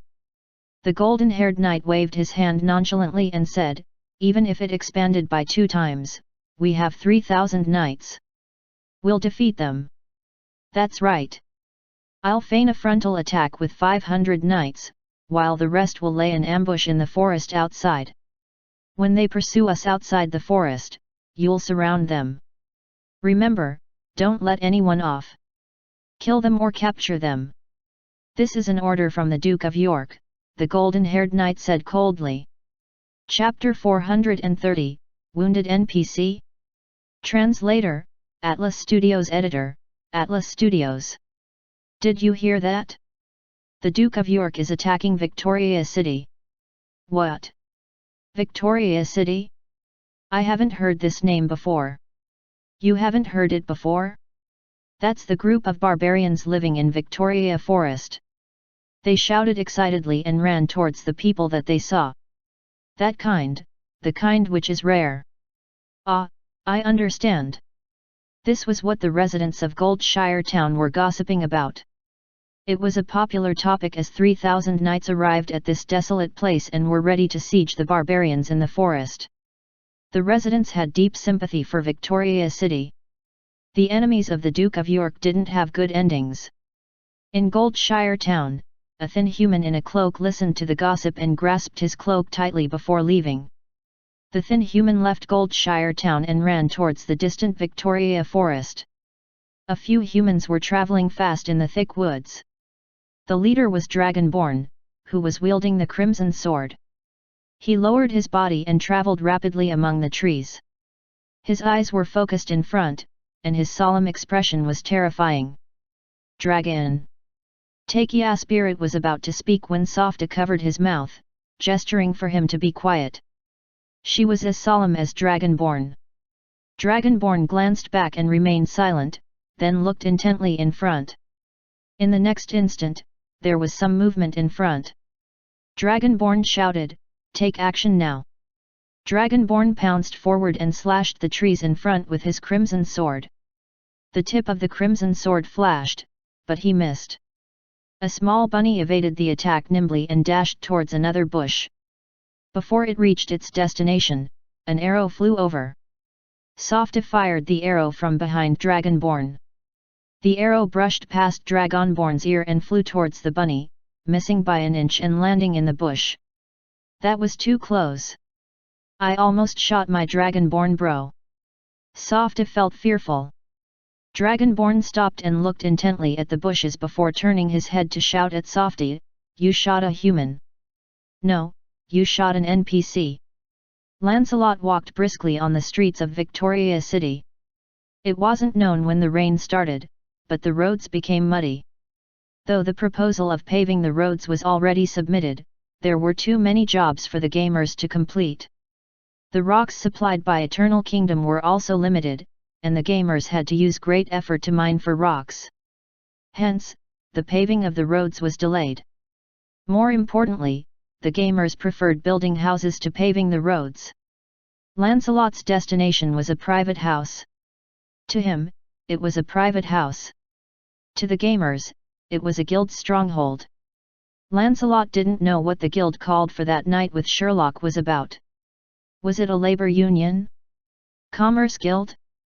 He was unable to figure it out. Lancelot walked to the door and knocked. Behind him were several observing gamers who were curious about the impending plot. Zzza. The wooden door opened, and a few gamers walked out. They looked around and said, "We asked for Untouchable. Why is Lancelot here? Can he heal?" A befuddled gamer asked Lancelot whether he could heal. "Let me take a look. I know some basic first aid." Lancelot pushed open the door and walked in. There were many gamers inside the house, and the air was turbid. Lancelot could barely breathe. The air was filled with various stenches that he couldn't endure. But he frowned and walked in. He saw a wounded person lying on an extremely dirty bed. The wounded person had an intact arrow impaled in their chest, which was stained by fresh blood. The gamers didn't treat the wound at all. The pale, wounded person was wearing a black cloak. She had white skin and looked like a very young girl. "How long has she been wounded?" Lancelot removed his armor and walked to a basin of water. When he looked at the dirty water, he was taken aback. He decided not to wash his hands. "About half an hour." "Wah, are you capable? Don't kill off our prop." "How do you know it's a strange encounter? Perhaps it's a coincidence." "This must be a strange encounter. Have you shot an NPC before?" "Someone in Eternal Kingdom shot at Brainiac and Shirley." "Gosh, that gamer is so cool. Is he bragging?" The gamers started chatting wildly. Lancelot was used to these gamers, who would use every opportunity to chat regardless of the situation. They weren't cold-blooded. Lancelot was saved by them before. They used their bodies to shield Lancelot from vicious attacks. He was just feeling puzzled. Lancelot nodded, unable to wait any longer. If he didn't stop the bleeding, the girl would die. He had to make haste. Lancelot walked over to the girl and said to the gamers at the side, "You go out first. She's a girl, and there are too many eyes. She'll be embarrassed later." The gamers were unhappy. "What? You can see, but we can't." "Shucks. R18. Is there such a restriction in the game?" "What? That exciting? She's flat-chested. What's there to see? Make haste. What gal haven't I seen before? Don't be ridiculous." The gamers followed his instructions and left the house. Those who were unwilling to leave were dragged out by their comrades. It was a strange encounter NPC, so all of the gamers were very concerned, especially Softy. Lancelot made a few female gamers stay back to provide assistance. The gamers who weren't selected shouted various things. "Gosh! I should have created a female account. Trash, why don't you create a female account? I like to roleplay a male character. Once the marriage system is implemented, you'll definitely suffer." Lancelot noticed that the expressions of the female gamers were strange, as though they were anticipating something. What were they expecting? Lancelot didn't understand, but he didn't think too much. "Hold her down," Lancelot said. He had to take out the arrow before cleaning the wound and stopping the bleeding. Then he would hand her over to the elf Untouchable, who was the only one with healing mana skills, or Duchess Lilo. No, she was now Queen Victoria. Perhaps she knew healing mana skills too. But it was inappropriate for a queen to treat a stranger. He had to strip her clothing. He mumbled an apology and tore off her clothes. Flat. Lancelot had this thought. He shook his head and dismissed all other thoughts, focusing on saving the young girl. He completed the first few basic steps of first aid. The rest of the procedures had to be completed by the elf. When she awoke, he would ask her, "Why did you come close to Victoria City? Didn't you see the warning signs of a private territory?" Chapter 431, Fanciful Battle. Translator, Atlas Studios Editor, Atlas Studios.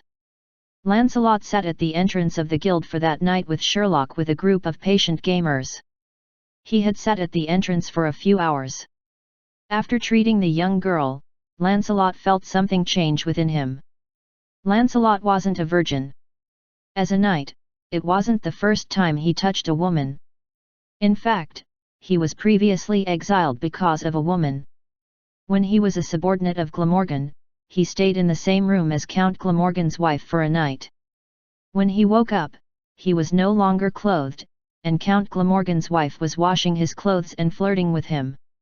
Count Glamorgan came into the room and witnessed everything. Lancelot swore that it started because he had too much to drink. When he thought about it, he felt that someone might have framed him. Lancelot recalled his painful experiences and felt as though he was on the bed and looking at Count Glamorgan's expression.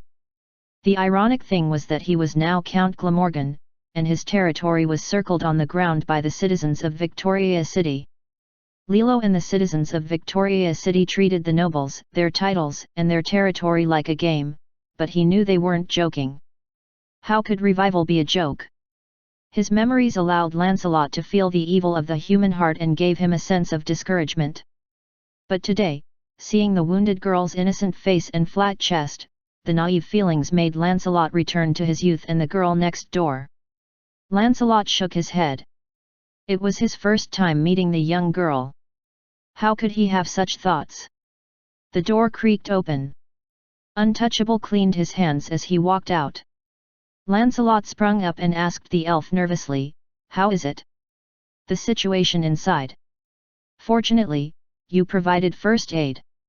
If not, he would have died before I arrived.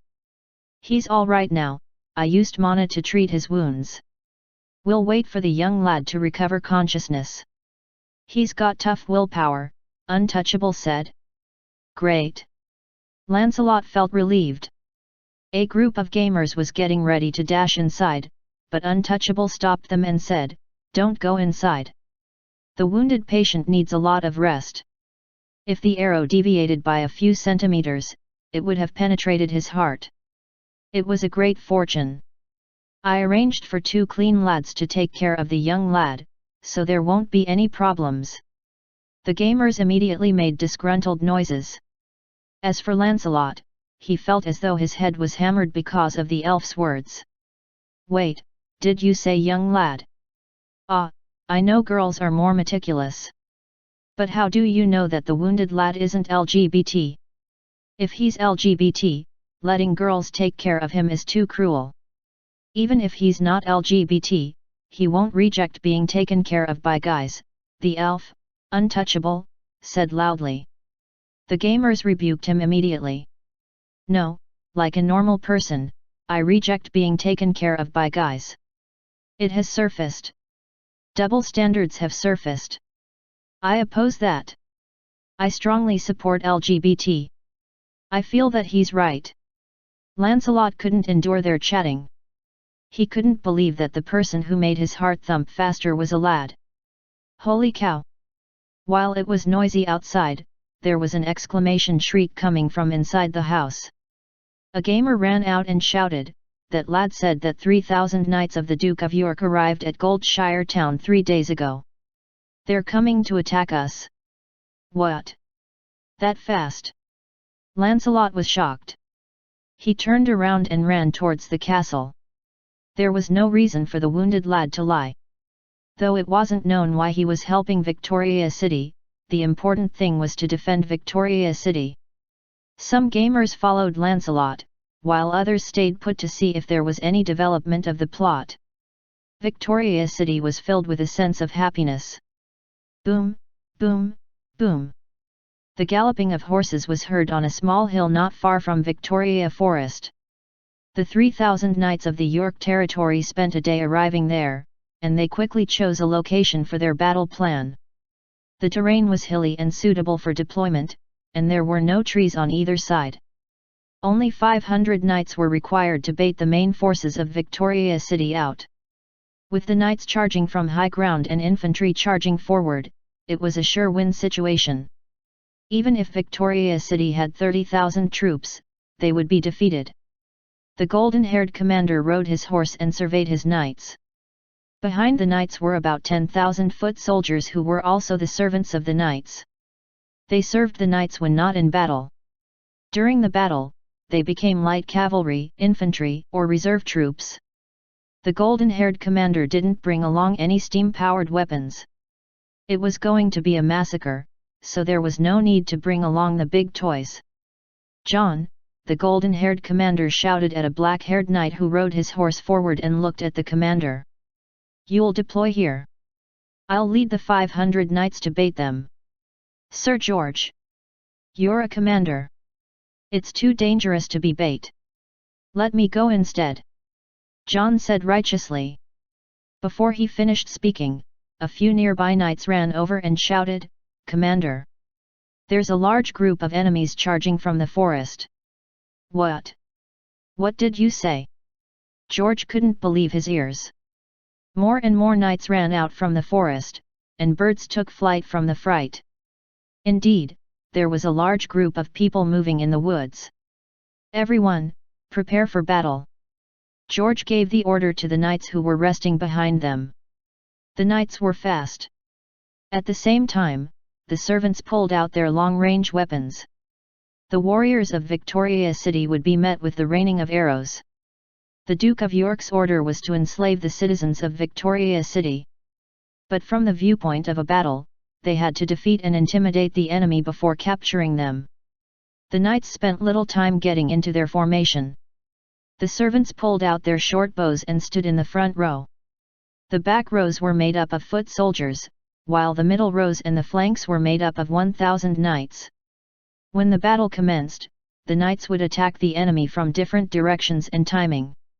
Of course, that was only if the enemy was the main force. George wasn't afraid of the battle with Victoria City. His fear was letting the enemy escape. The enemy struck first because they received information. The fortunate thing was that the chance of the enemy fleeing was slim since they attacked preemptively. Back at the camp, the advisor came out of his tent when he heard the commotion.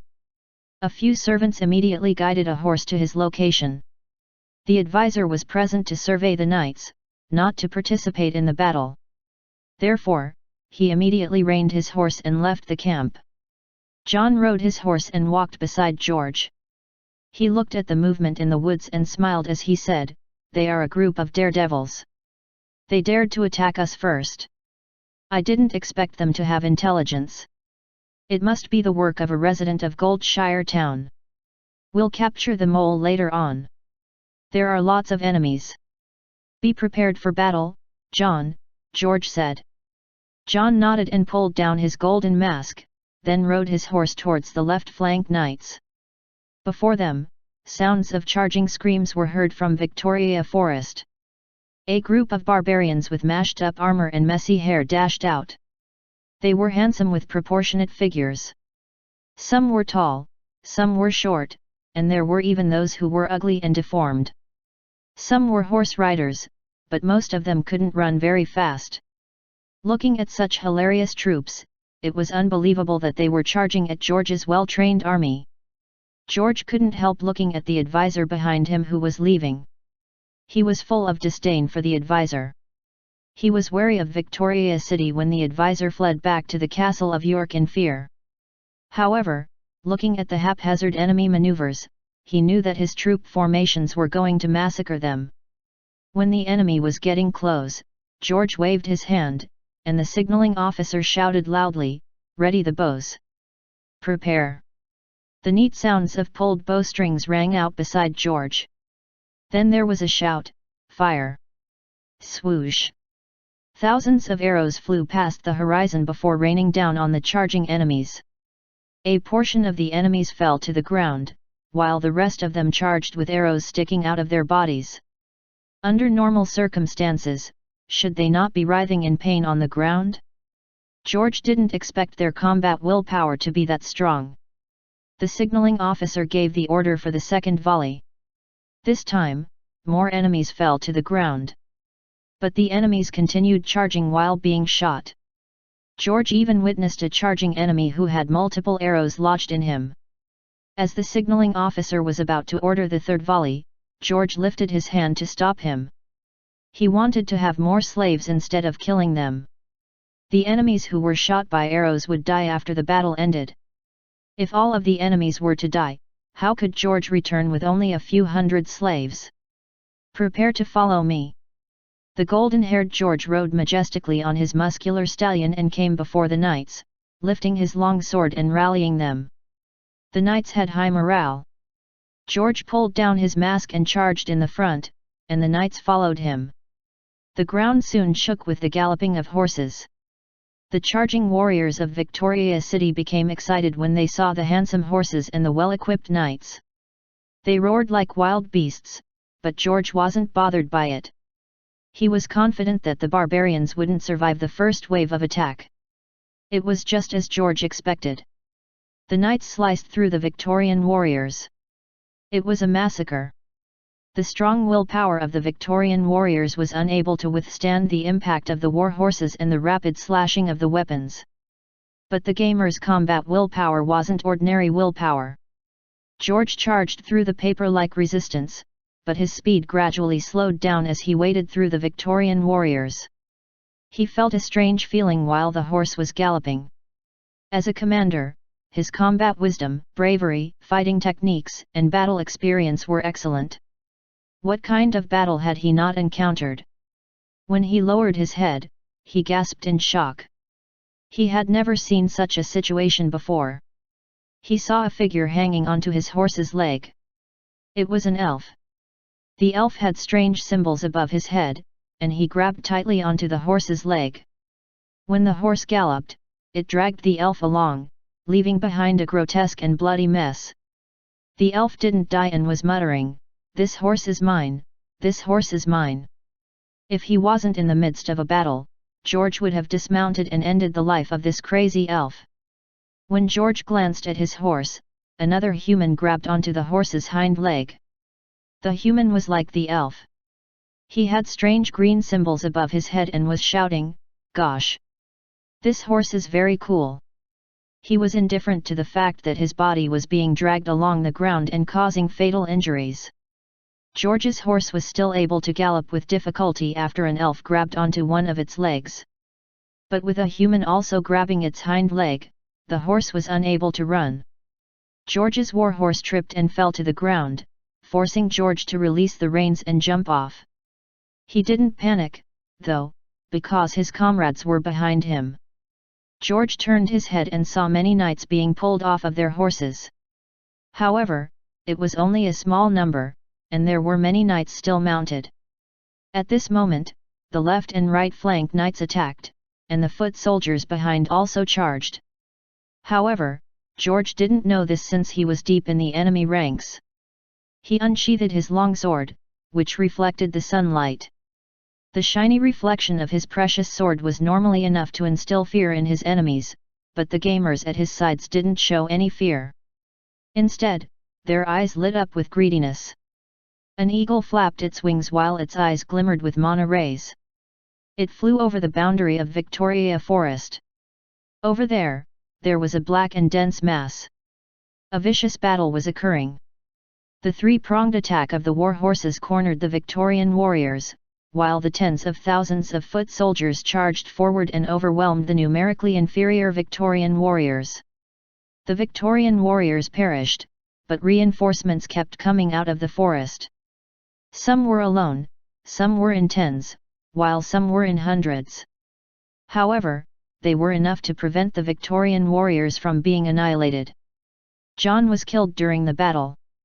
When George discovered his dead body, his equipment was all stripped, and his horse was missing. A noble knight suffered such a humiliating death. There was no compassion in battle. The knights were prepared to be killed in battle. That was the truth of war. George had no time to grieve over the death of his old friend. At the side, one of his knights was using a rope to tie up a struggling Victorian. His hands were cut off before he was subdued. George pushed the knight away and shouted, "Don't capture them, kill them. They have a massive amount of reinforcements." The knight was stunned, but he quickly pulled out his weapon and aimed it at the restrained prisoner who was looking hopeless. When the prisoner saw the weapon, he shouted excitedly, "Gosh! Kill me immediately! I've been tied up for 10 minutes. The knight killed him without mercy. George witnessed the killing. Such a Victorian was too terrifying. George was lost in thought when he saw a black figure flash by. He threw himself to the side to evade. Then, he saw a deformed human. It was Hoodlum. George recognized the man who was prominent in the gladiator arena. Hoodlum was armed with 2 short swords, and he had a short sword in his mouth too. With 3 swords, Hoodlum's swordsmanship was on a divine level. Chapter 432, Professor Bacon's Request Letter for Help. Translator, Atlas Studios Editor, Atlas Studios. Hoodlum was in a crouching pose, but not because it had a lower center of gravity to allow better defense and attack. His spine was badly deformed, so he had to crouch. That's Hoodlum. Aside from the commanding officer George, other knights also recognized Hoodlum. But George didn't speak because, before him, the Victorians were displaying strange behaviors. A lot of gamers were standing beside Hoodlum and chasing other Victorians away. They began shouting various things. "Give way, give way. This place is reserved by the Hoodlum Yoga Association. Individual gamers, please go to other places to fight. Thank you. Individual gamers, give way. This boss is ours. There is another boss over there. Please cooperate. We'll kill you if you don't give way." Hundreds of gamers gathered and shouted. It was very intimidating. George noticed that a lot of Victorians had left this area for other places. Hoodlum crouched on the ground, not attacking immediately. He removed the short sword from his mouth and said to his guild members, "Once we start fighting the boss, attack fast. If you're seriously wounded, die immediately, then revive and ride the horses here. We have horses on both sides of our guild. The reinforcements must be fast. Don't lag behind in the battle. After speaking, Hoodlum placed the short sword in his mouth again. George thought that it wasn't necessary to hold the short sword in his mouth. Moreover, wielding double short swords wasn't as powerful as a shield and a short sword. But it wasn't the time to critique Hoodlum's combat technique. Hoodlum was the leader of this group of Victorians, and he had already proven himself in the gladiator arena. Though George thought that Hoodlum was inferior to him, he was still a respectable warrior. When two leaders met on the battlefield, it would be a death duel. George wasn't afraid of such a battle. He swung his weapon and picked up a round shield from the side. The surrounding fighting continued unabated. The knights from the York territory and the gamers of Victoria City purposely gave lots of empty space to George. The knights did so because of their honor as knights, while the Victorians did so because they were being cleared by the Hoodlum Yoga Association. You're an opponent worthy of respect. I'll try my best not to kill you because the Duke needs you. George swung his weapon and walked to the middle of the battlefield. To him, it was his duel ground. Hoodlum was taken aback, not having expected George to speak to him directly. A gamer who was at the side shouted excitedly, "Chairman, you're awesome. Even the NPC recognizes you." Dragonborn was killed twice, but none of the NPCs recognized him. Don't be too excited. Proceed as planned. Hoodlum spat out his short sword and reminded the excited guild member. Another guild member asked, "Chairman, shall we surrender? Perhaps they'll send you back to the castle for the strange encounter mission." Impossible. Do you see how vicious the battle is? Even if we want to surrender, it's too late. Okay. Don't talk about surrendering. The discussion is over. Take the equipment and horses. I can't let my brothers lose equipment because of me.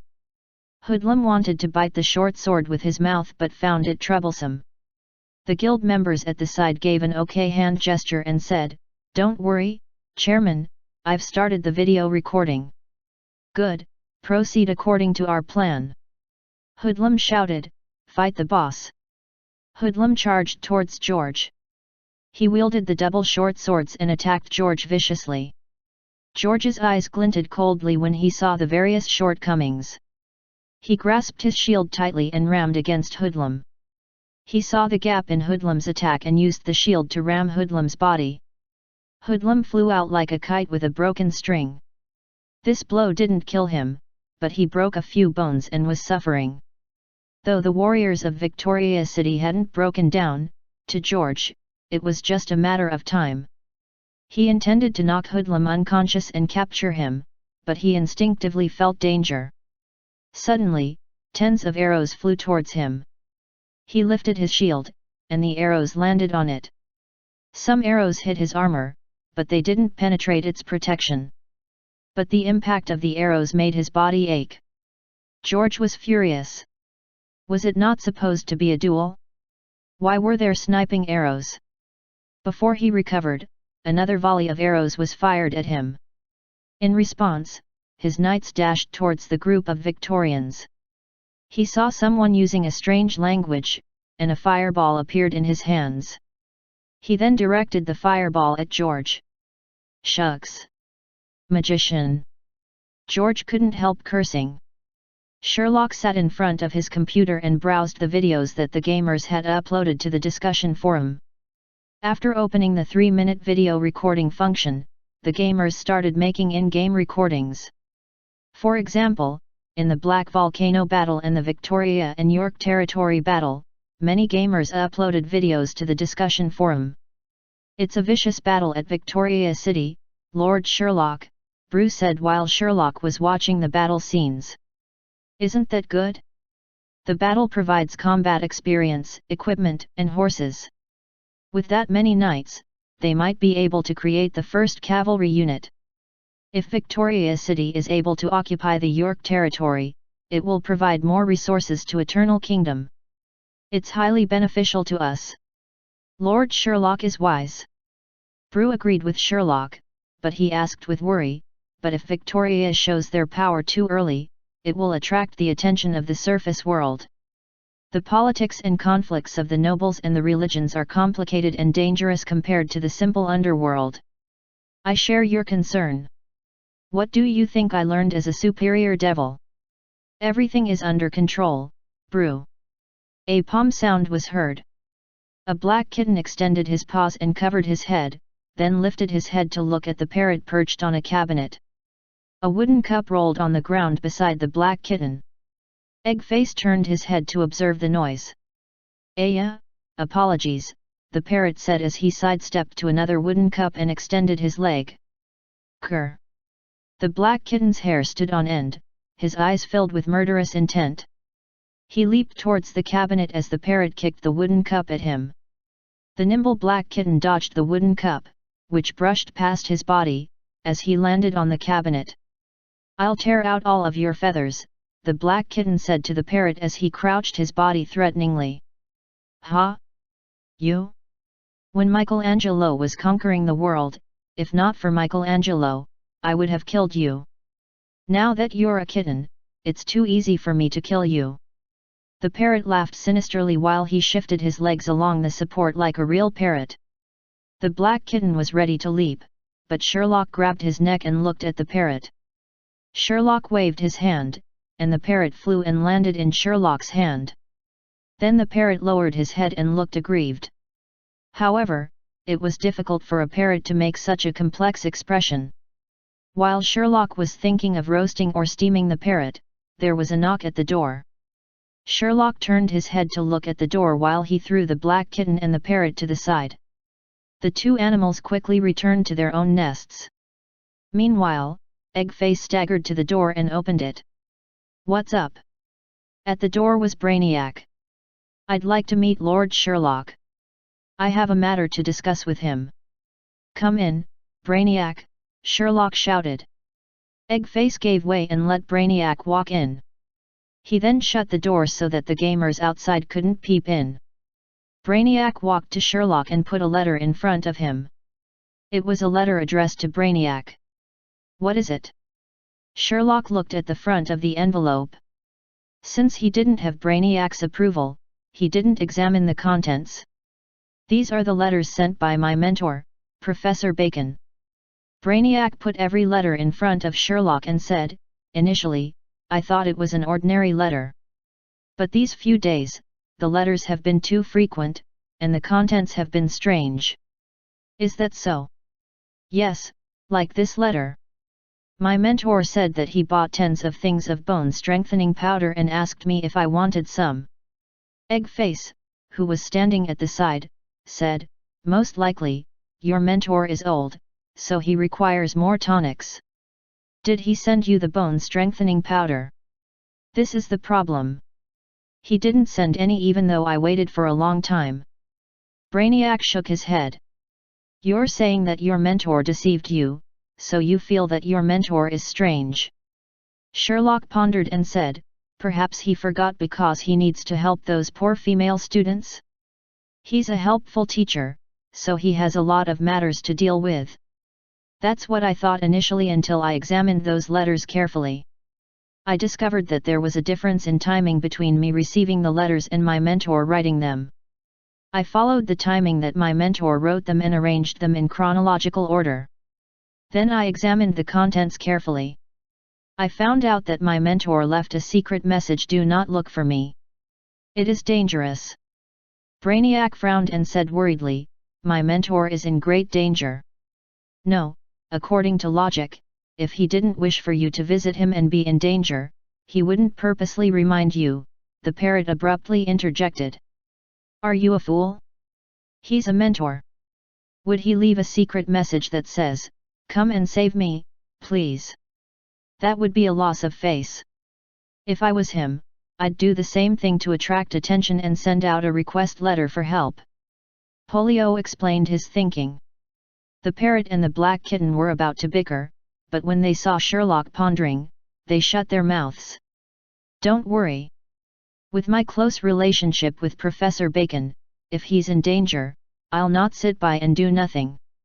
We have to consider if the letters were written by Professor Bacon.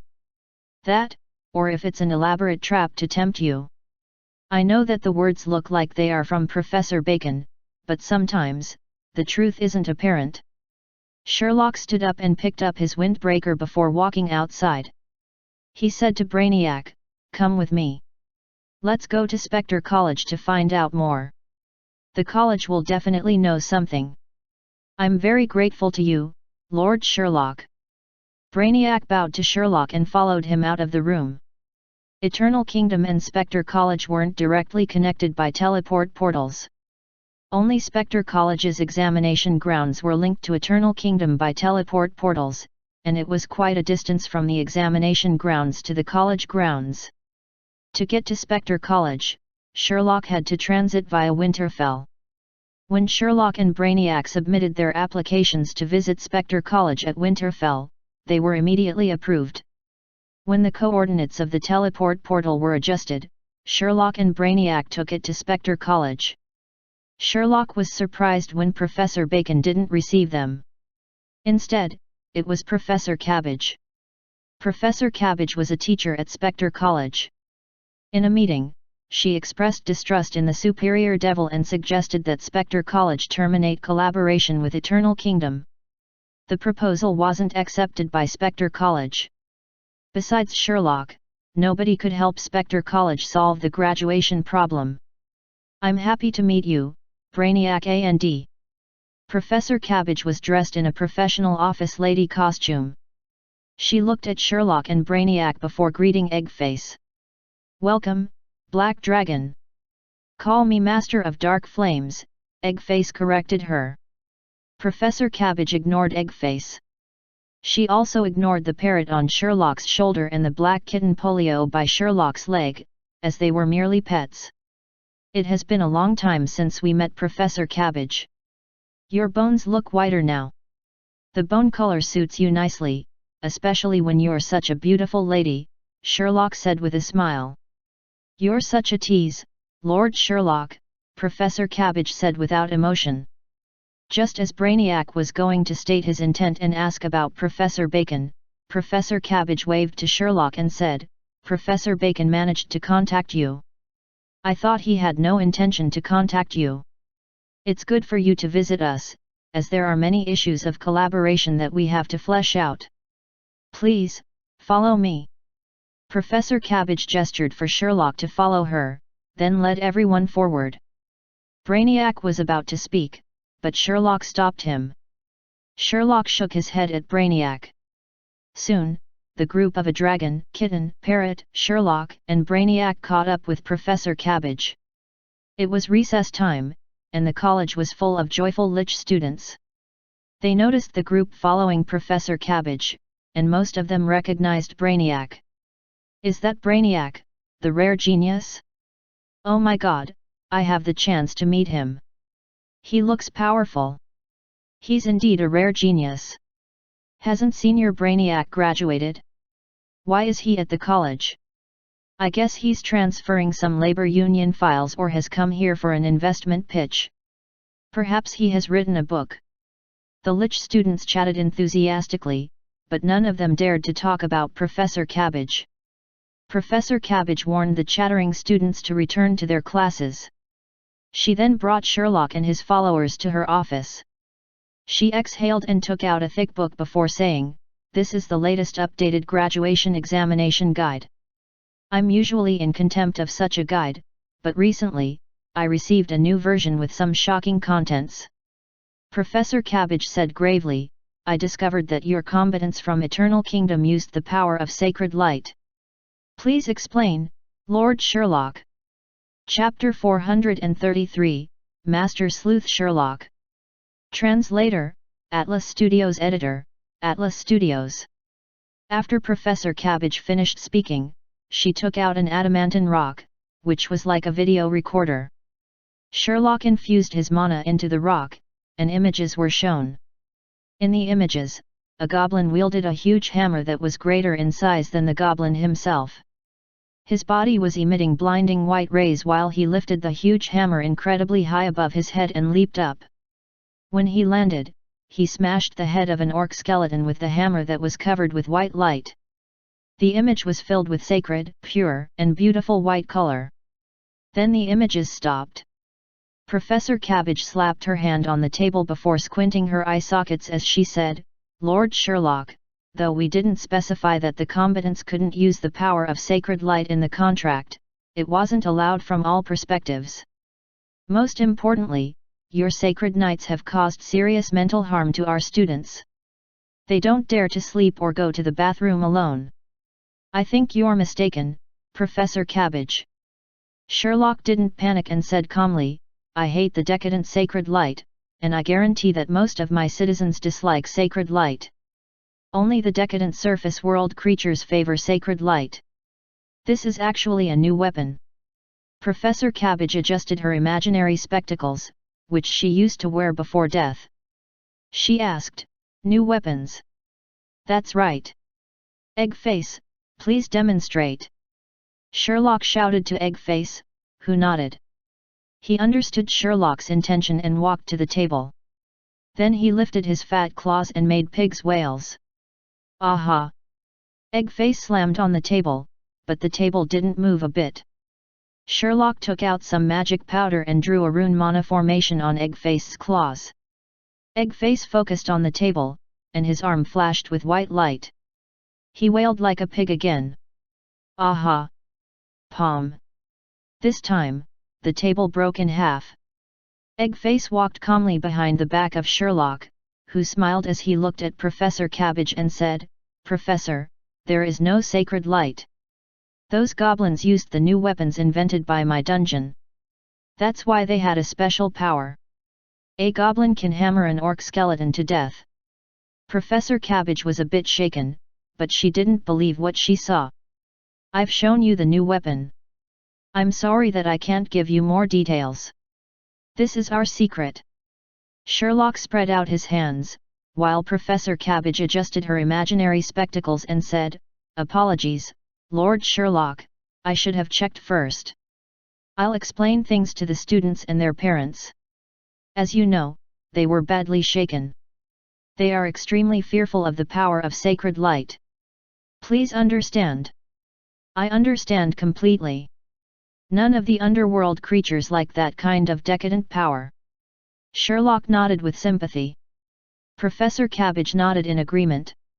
She quickly asked, "Yes, how's Professor Bacon?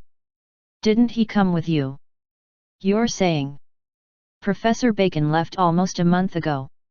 He said that he was contacting you regarding the sacred light. But it has been so long.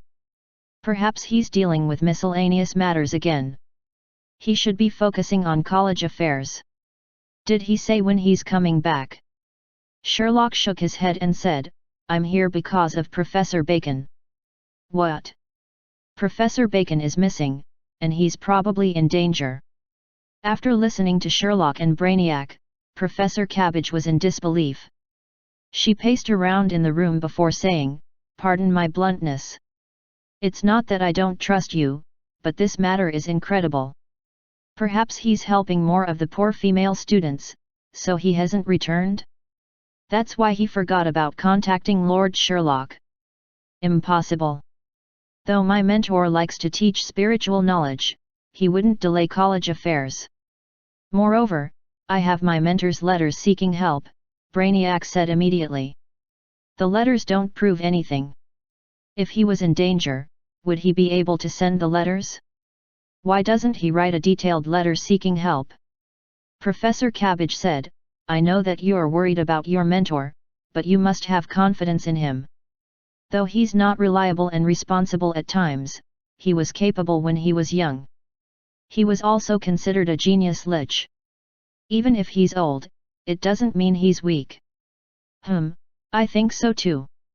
Professor Bacon is very capable.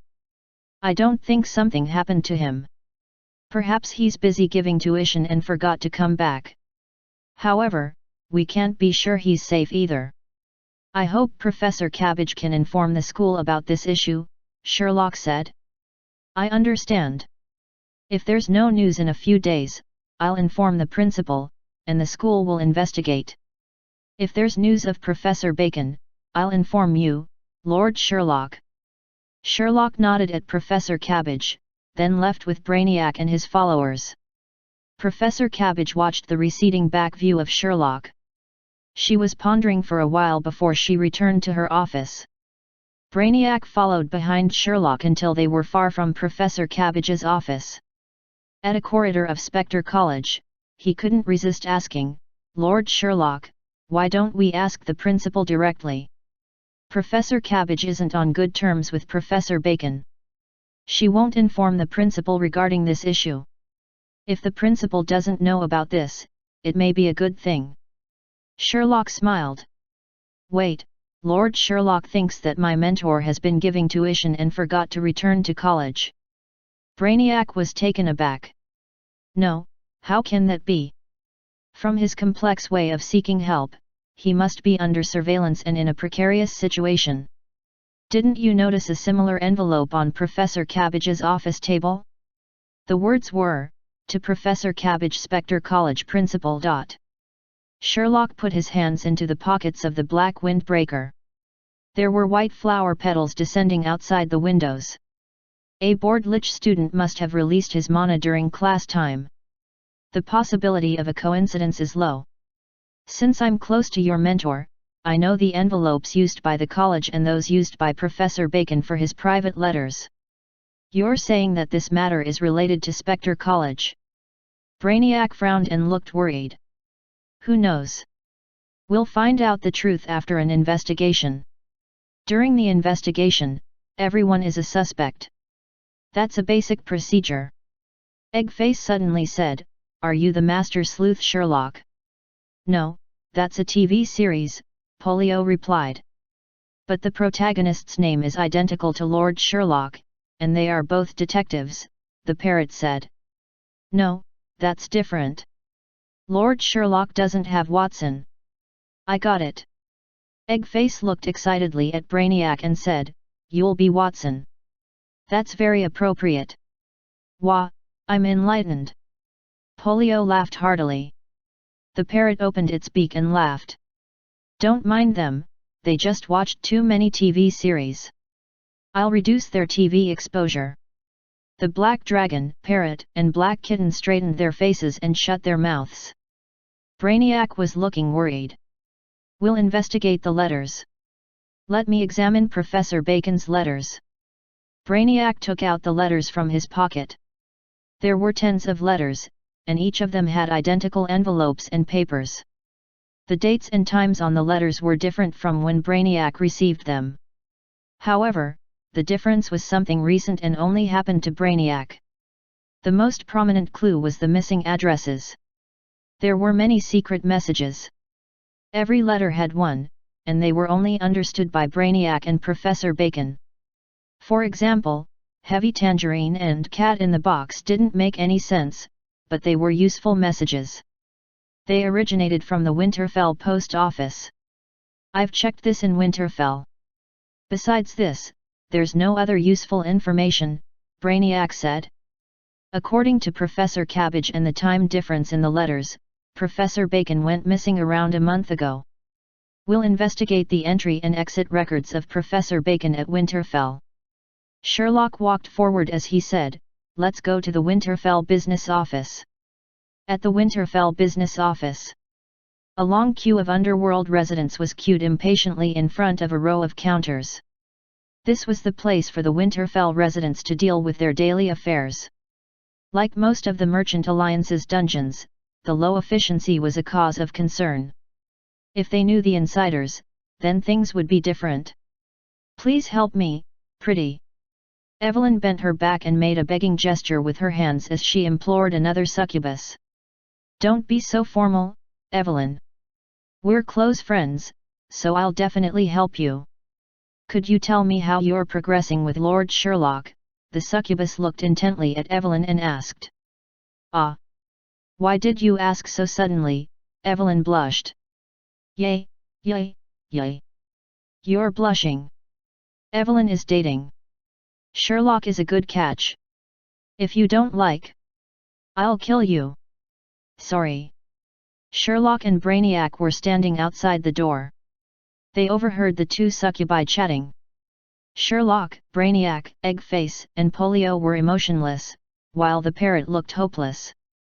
What's with this generation? Love? Is that what youngsters are playing nowadays? What's with the succubus's Lord Overseer? A superior devil? In love with the succubus? Was I sealed for too long? Or do the superior devils nowadays have lower standards and think of reproducing all the time? It stinks, tisk, tisk. The parrot continued blabbering. He didn't notice the faces of Eggface and Polio turning green. Sherlock was indifferent. The parrot shifted his legs since he was excited, then smiled and said to Sherlock, "Lord Sherlock, do you think I'm right? This superior devil is trash." Zzza. The door creaked open, and Evelyn walked out, followed by a few succubi who were chatting. The succubi noticed Sherlock and his servants. "Ah! Lord Sherlock! It's the real Lord Sherlock! Is he the Lord Overseer of Evelyn? That's awesome! Can I have your autograph?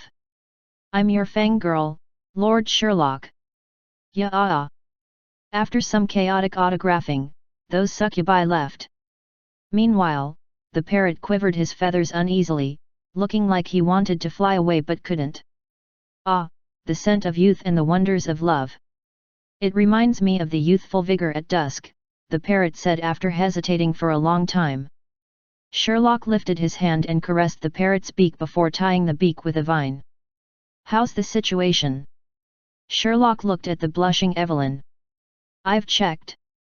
There's a record of Professor Bacon entering Winterfell, but there's no exit record," Evelyn said. "Sorry to trouble you," Sherlock said to Evelyn. "It's nothing. That's what I should do. Is there anything else I can do, Lord Sherlock? If not, I'll return to work. I'll return to the Adventurers Guild to help out." Evelyn left warily. She wore a specially chosen dress so that she could present a lovely back view to Sherlock. But Sherlock was hugging his arms and in deep thought. "Lord Sherlock, what do you think?"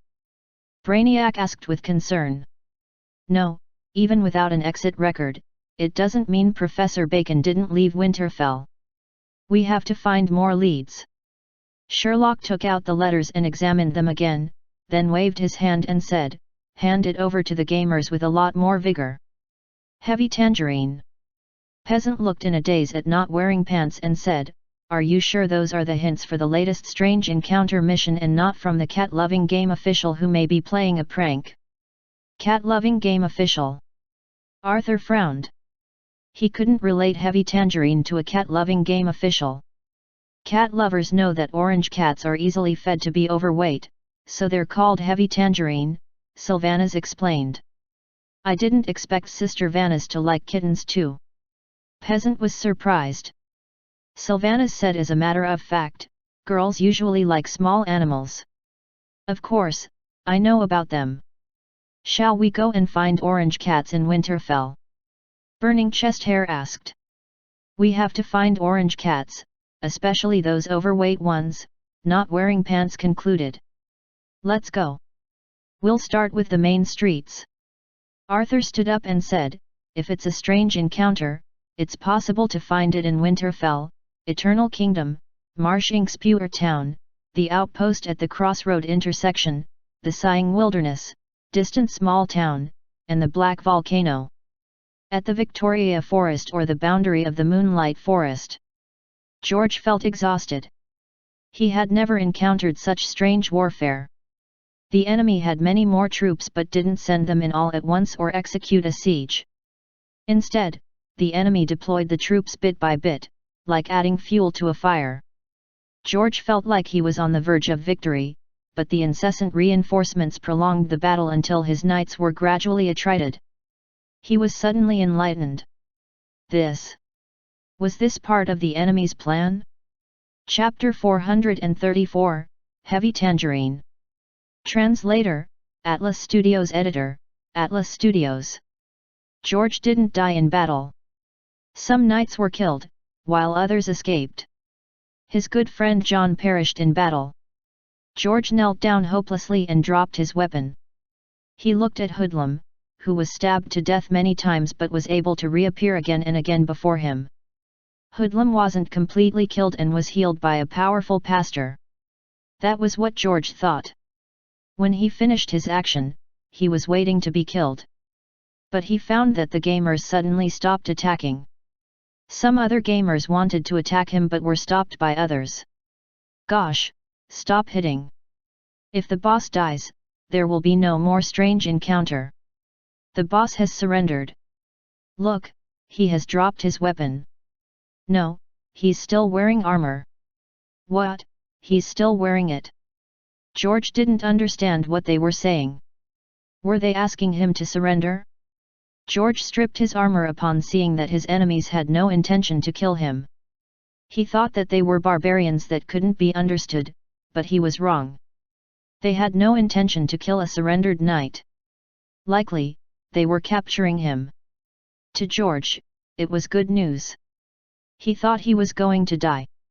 Now that he had a chance to live, how could he not be happy? George stripped his breastplate, plate leggings, and pauldrons and was only left with his clothing. The gamers continued their discussion. No, I have to kill him. He's still wearing his clothing. That's quality clothing.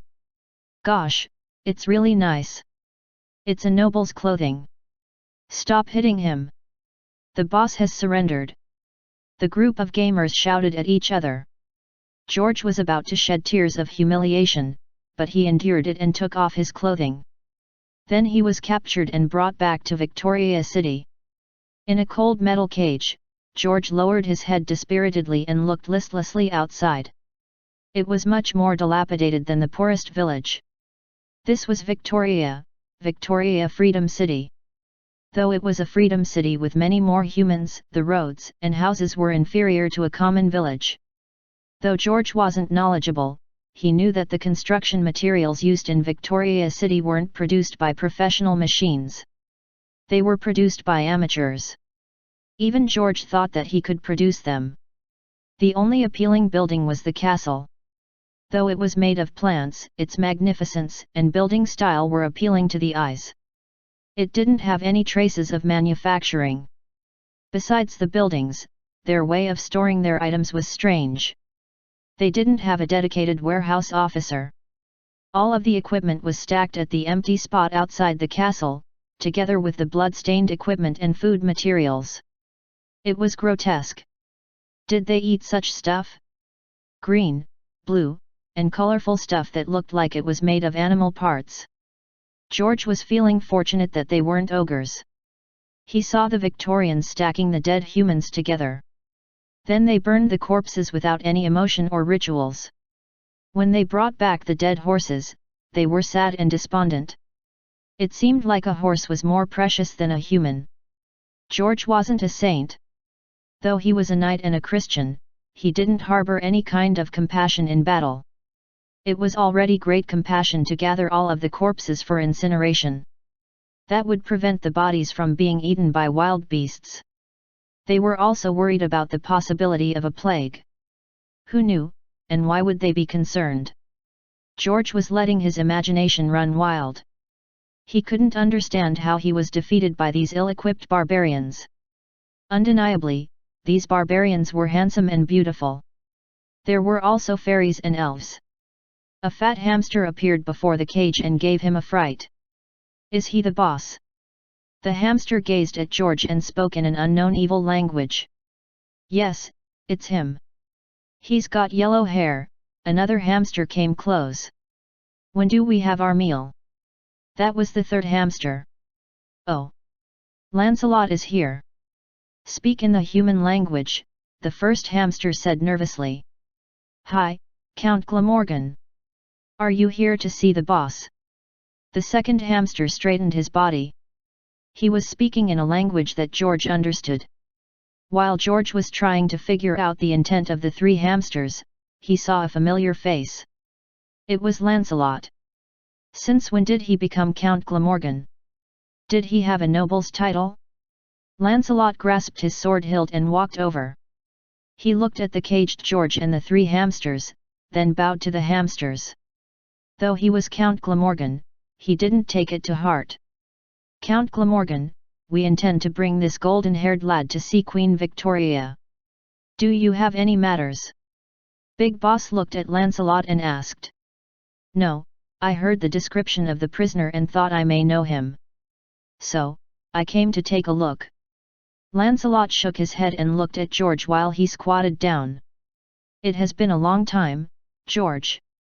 Laugh if you will, you unfaithful Lancelot, George said as he looked in disdain at Lancelot. George was in a hilarious situation. He didn't have any clothes and looked like an animal in the metal cage. What's up? What George? What unfaithful Lancelot? Were you two classmates? Did you give each other names in class? Second Boss looked bewildered at George and Lancelot. Big Boss said, it's their custom. They like to create titles. Like Hoodlum, he was called Slumbering Hoodlum because he was good at sleeping. Second Boss was enlightened. The hamsters talked to themselves, but Lancelot wasn't bothered. He looked at George and said, Queen Victoria is a capable lady. What she asks you to do, I hope that you won't decline. This is your last chance for survival. George laughed and didn't speak. Big Boss opened the metal cage, and Second Boss threw a set of clothes to him. He couldn't be naked when he visited Lilo. Fat Otaku was drooling when he saw the metal cage, but Big Boss dragged it away. George followed the three hamsters to the castle. He thought he would be allowed to go inside to meet Queen Victoria, though he wasn't sure why a poor Victoria village would have a queen. George thought too much. The door on the second floor wooden balcony opened, and a medium-height young lass of about 13 or 14 years old came out. She wasn't wearing any crown, but she was Queen Victoria Lilo, Her Highness. Are you George? Lilo stood on the balcony and gazed down at George. George nodded. He didn't look good. He suspected that Queen Victoria might be humiliating him. Even the king couldn't stand on the balcony and speak to him in a condescending manner. Good, where's the Duke of York? Does he have a female successor? Where is she? Lilo asked a few questions in succession, but George looked astonished. He didn't reply. Lilo frowned. She was running out of patience. A pale human stood out. He was the person shot by Softy. Lancelot watched the person walk out and felt as if his heart was being hammered. It was a feeling of love, and the target was a lad. Your Highness Queen Victoria. Let me say a few words, the person shouted with great effort. Though there were many gamers watching, Lilo didn't wish to hear their chatting, so she exerted her dominance to control them. The gamers weren't bothered as they were in plot animation mode. Queen Victoria looked at the person and nodded, allowing him to speak. The person was agitated, so his body trembled. He shouted to Queen Victoria, who was on the balcony, Your Highness. I know the location of the castle of the Duke of York. I also know about his successor. I'm one of his successors. The person shouted, and at the same time, George screamed loudly, Traitor! Are you letting your uncle down? As he shouted, he was restrained by three unruly hamsters. Lilo didn't ponder as she said, Good, you shall be the wife of Count Lancelot. We'll kill the Duke of York, and you shall succeed him. The York territory will be part of my fief. It's decided. Lilo turned to leave, but she recalled something. She pointed to George, who was restrained by the three hamsters, saying, Release him. Let him return to inform the Duke of York to prepare his warriors and equipment. Victoria City is exacting our revenge. Lilo returned to her castle after speaking. George, Lancelot, and the unknown successor to York territory were gaping in astonishment.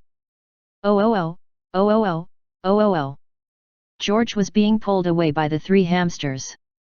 Lancelot shouted, Wait, wait for a moment. He's a lad. Lilo had no intention to show herself.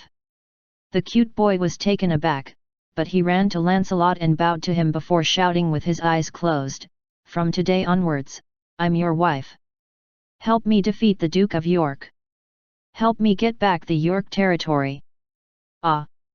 Lancelot was unable to understand what was going on. The gamers who were out of the plot animation mode left happily. They obtained equipment and horses. In the near future, they would have a chance to attack the York territory. How could they not be happy?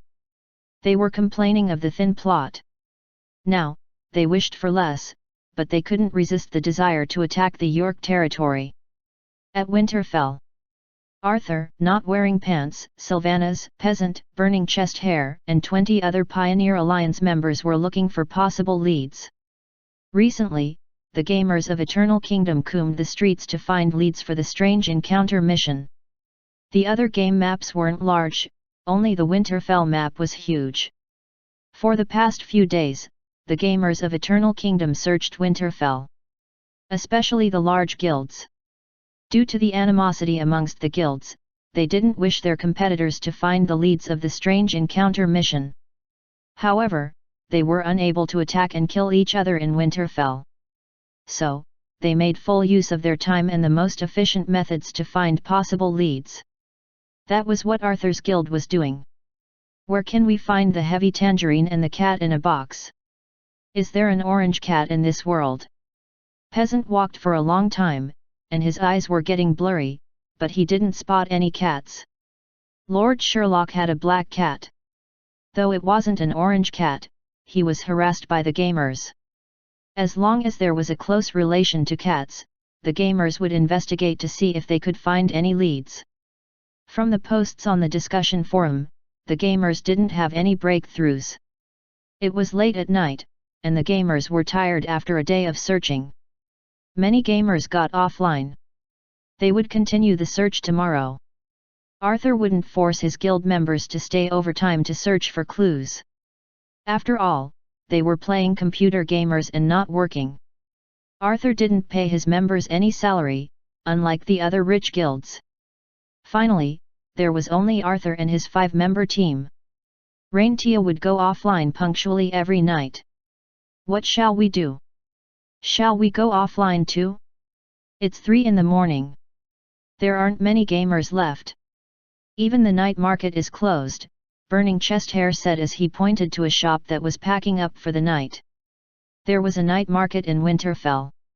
The gamers knew about it. Arthur and his members had been searching until late at night before going offline. Arthur looked at the time and intended to go offline. Not wearing pants suddenly shouted, "Gosh! Is that heavy tangerine?" He pointed to a shop that was packing and closing. They saw a shopkeeper who was wearing clothing with an orange cat imprinted on the chest. The orange cat wasn't overweight, but the shopkeeper was obese. Heavy tangerine. The 5 of them eyed each other before running over. The shopkeeper noticed them and stopped closing. He shouted at them, "Are you from Eternal Kingdom? Apologies, I have some matters to deal with today. Normally, I'd treat you to a bowl of food. No, shopkeeper, we're not here to eat. We'd like to ask you questions." Sylvanas took out a photograph that showed a skull and asked, "Do you know him?" The shopkeeper looked at the photograph and examined it carefully. Peasant also took out a photograph that showed another skeleton and said, "This is the disciple of his missing mentor. Did you see his mentor before?" The shopkeeper looked at the 2 photographs. After comparing and switching the photographs, he looked at the 5 gamers and then lowered his head to examine the photographs before saying, "Are you trying to fool me?" They didn't obtain any information. The shopkeeper was angry due to some strange reason and shouted, "I haven't seen the skeleton. Now scram!" Seeing their lead coming to a dead end, Peasant asked casually, "Boss, where did you buy the shirt?"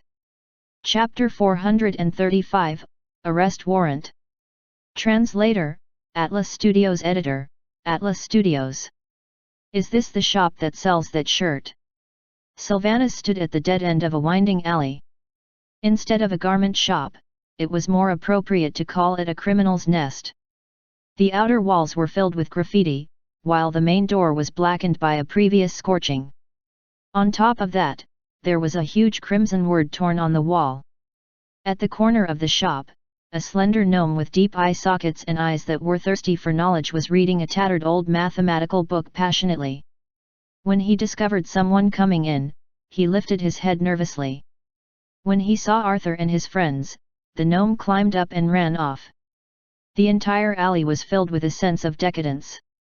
"I don't know, but the shopkeeper pointed us here," Burning Chest Hair said puzzledly. Not Wearing Pants said, "He said that he was giving us guidance because we are from Eternal Kingdom and warned us not to tell others. Could it be a criminal's nest?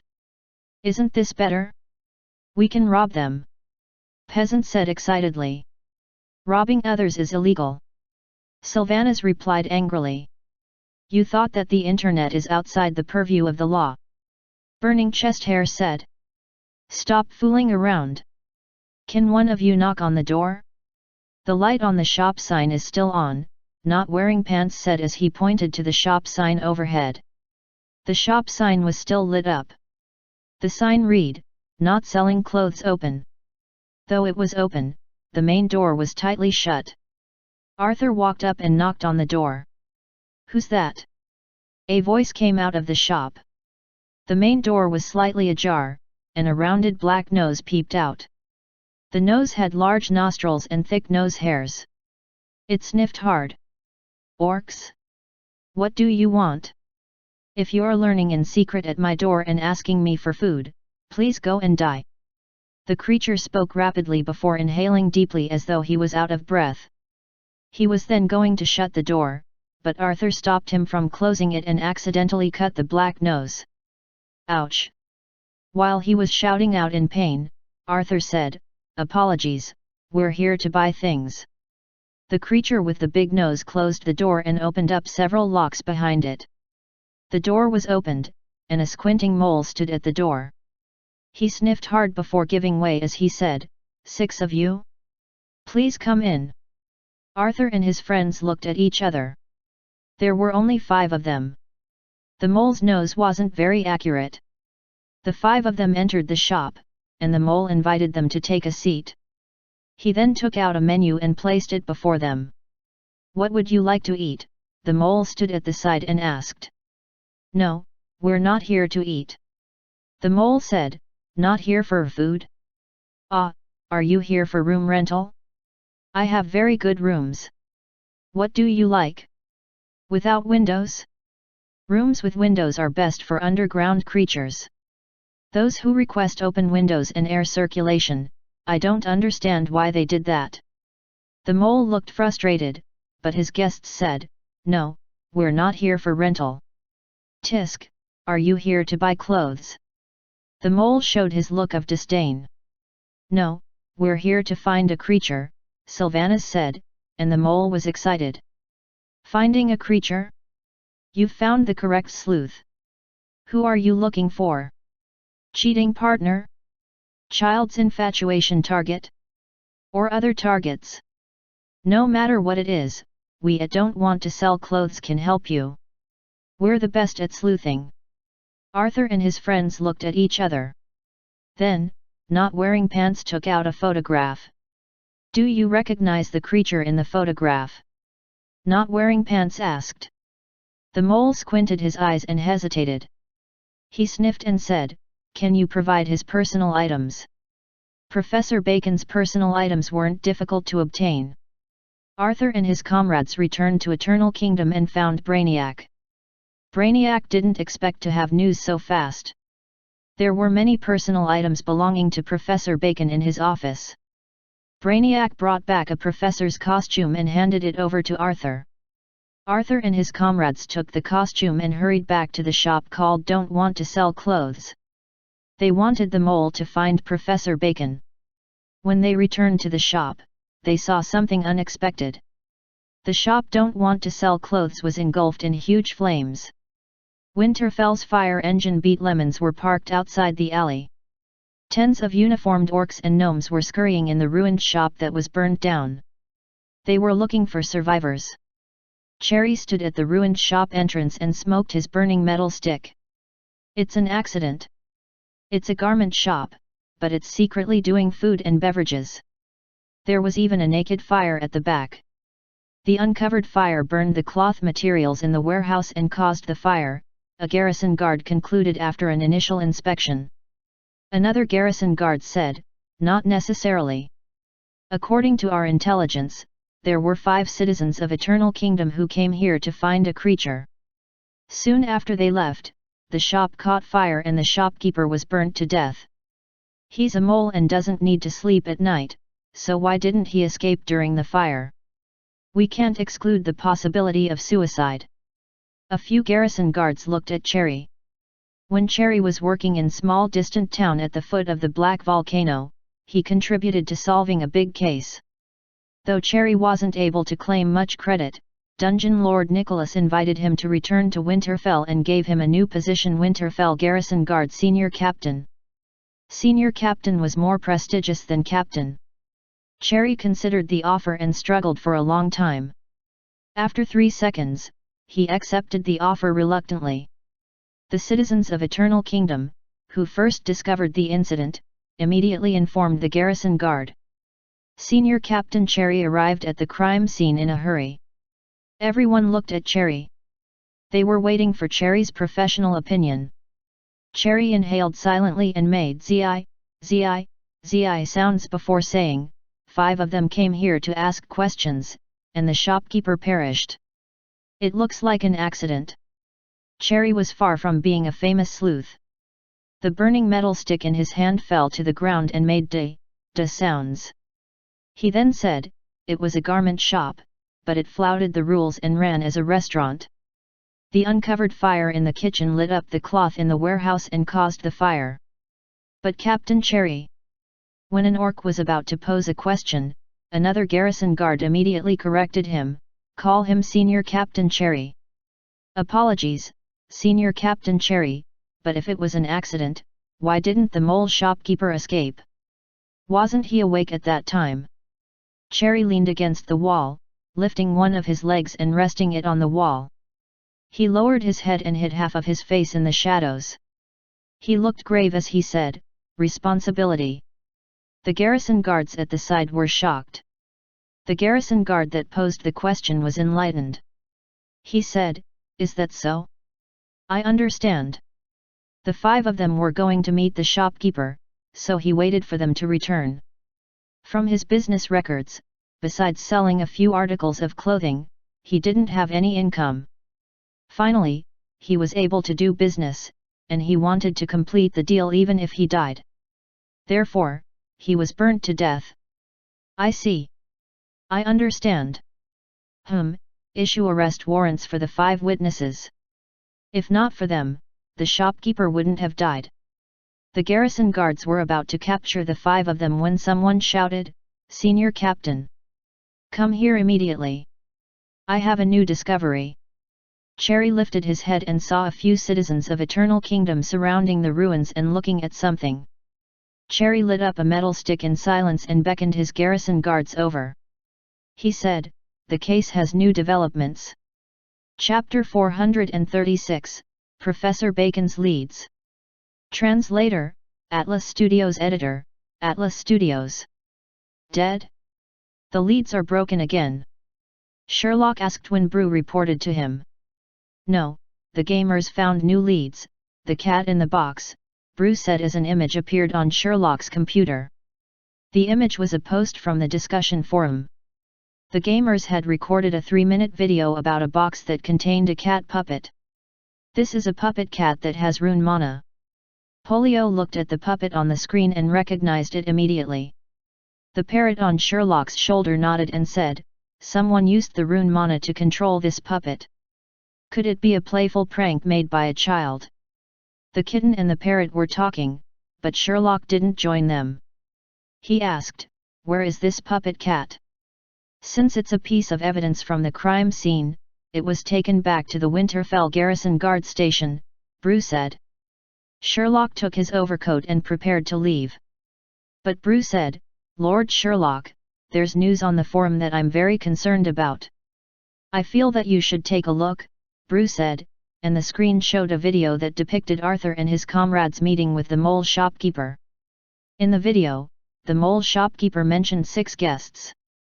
Lord Sherlock, I know it's not appropriate to probe, but are you sure that you haven't been following them? Brew asked. Sherlock shook his head and said, No, I wouldn't do such a thing, but I can guess who it is. Brew, find Brainiac and have him come to my office. Brew was feeling bewildered and replied to Sherlock, Lord Sherlock, Brainiac isn't in Eternal Kingdom or the Winterfell Adventurers Guild. He's also not within the activity boundary of the gamers. Is he on leave today? Sherlock stroked his chin and pondered. Then he said, This is interesting. Don't find Brainiac. He's missing. Are you sure that Brainiac has been following Arthur and his comrades? It's too far-fetched to say that he was following them. Brainiac is also investigating the whereabouts of Professor Bacon. He could have bumped into them. We have to find Brainiac to know the truth. Sherlock shrugged his shoulders and left the Dungeon Lord main hall.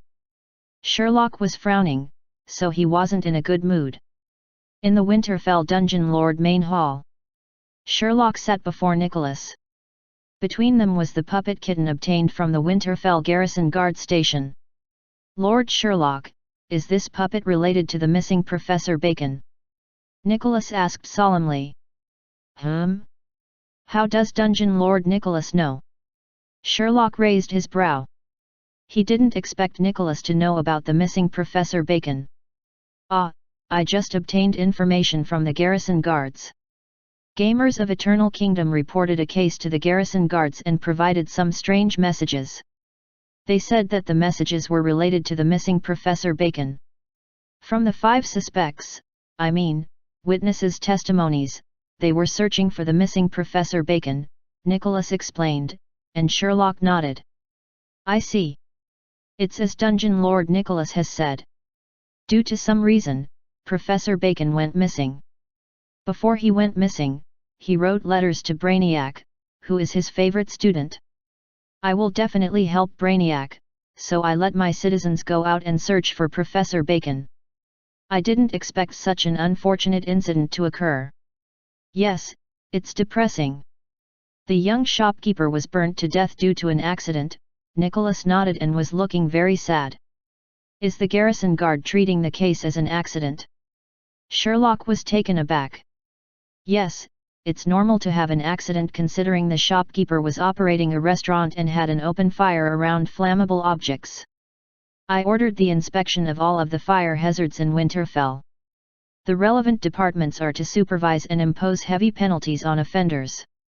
Sherlock nodded and pointed to the puppet kitten on the table as he said, Then, the case should be handled as an accident. Yes, can you give the puppet kitten to me? Nicholas wouldn't decline Sherlock's request. He generously gave the puppet to Sherlock. Sherlock discovered the secret within the puppet. It was a concealed magical recording device. The eyes of the puppet were round adamantine rocks that recorded images. Sherlock brought the puppet kitten back to Eternal Kingdom. When he was in the Dungeon Lord main hall, he infused his mana into the puppet, and images appeared. A blurred image of Professor Bacon appeared.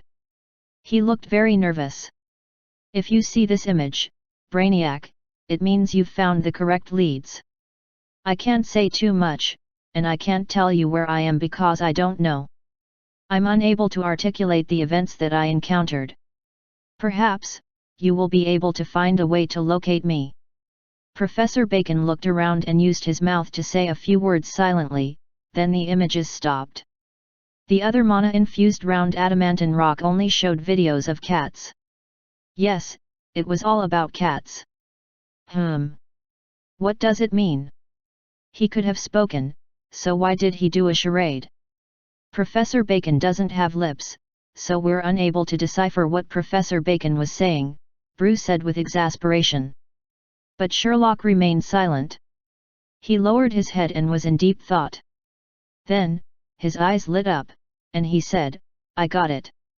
What? Lord Sherlock, you know the answer. Chapter 437, Fantasyscape. Translator, Atlas Studios Editor, Atlas Studios. Brainiac went missing after Professor Bacon went missing. Things started to become weird, but Sherlock was composed. He knew the truth.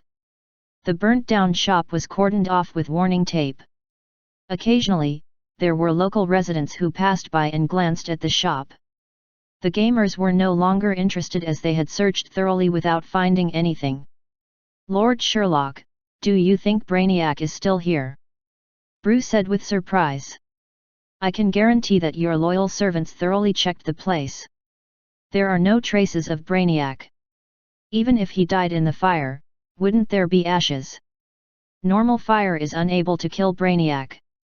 An investigation has to be conducted to find out if he's still here," Sherlock said, and he scratched the parrot, Phoenix, on his shoulder. Phoenix was taken aback. Then he flapped his wings and circled one time before landing among the ruins. He started searching using his claws. Phoenix stopped at a spot and extended his leg as he said, "Over here." "What's that?" "Lord Sherlock, is the Phoenix able to find traps?" Brew asked in surprise. "Phoenix is sensitive to mana like a hamster," Sherlock explained and walked towards the parrot. Sherlock didn't use too much effort to locate the strange spot that was pointed out by Phoenix. A mana rune was imprinted on the floor. Even though the surroundings were destroyed by the fire, the mana rune was intact. Sherlock squatted down and used his finger to clear the dust from the mana rune before examining it. "It's a crude mana rune. Was it placed by the shopkeeper? Meow." Polio said in disdain as he waved his long tail and circled the rune mana formation twice. "Ha? How do you know? You only know how to control others using mental power. How would you understand mana runes?" the parrot, Phoenix, said sarcastically as he looked at Polio, who roared out furiously. "Meow." Then Polio pounced at Phoenix. When they recovered themselves, Sherlock was nowhere in sight. "Lord Sherlock!"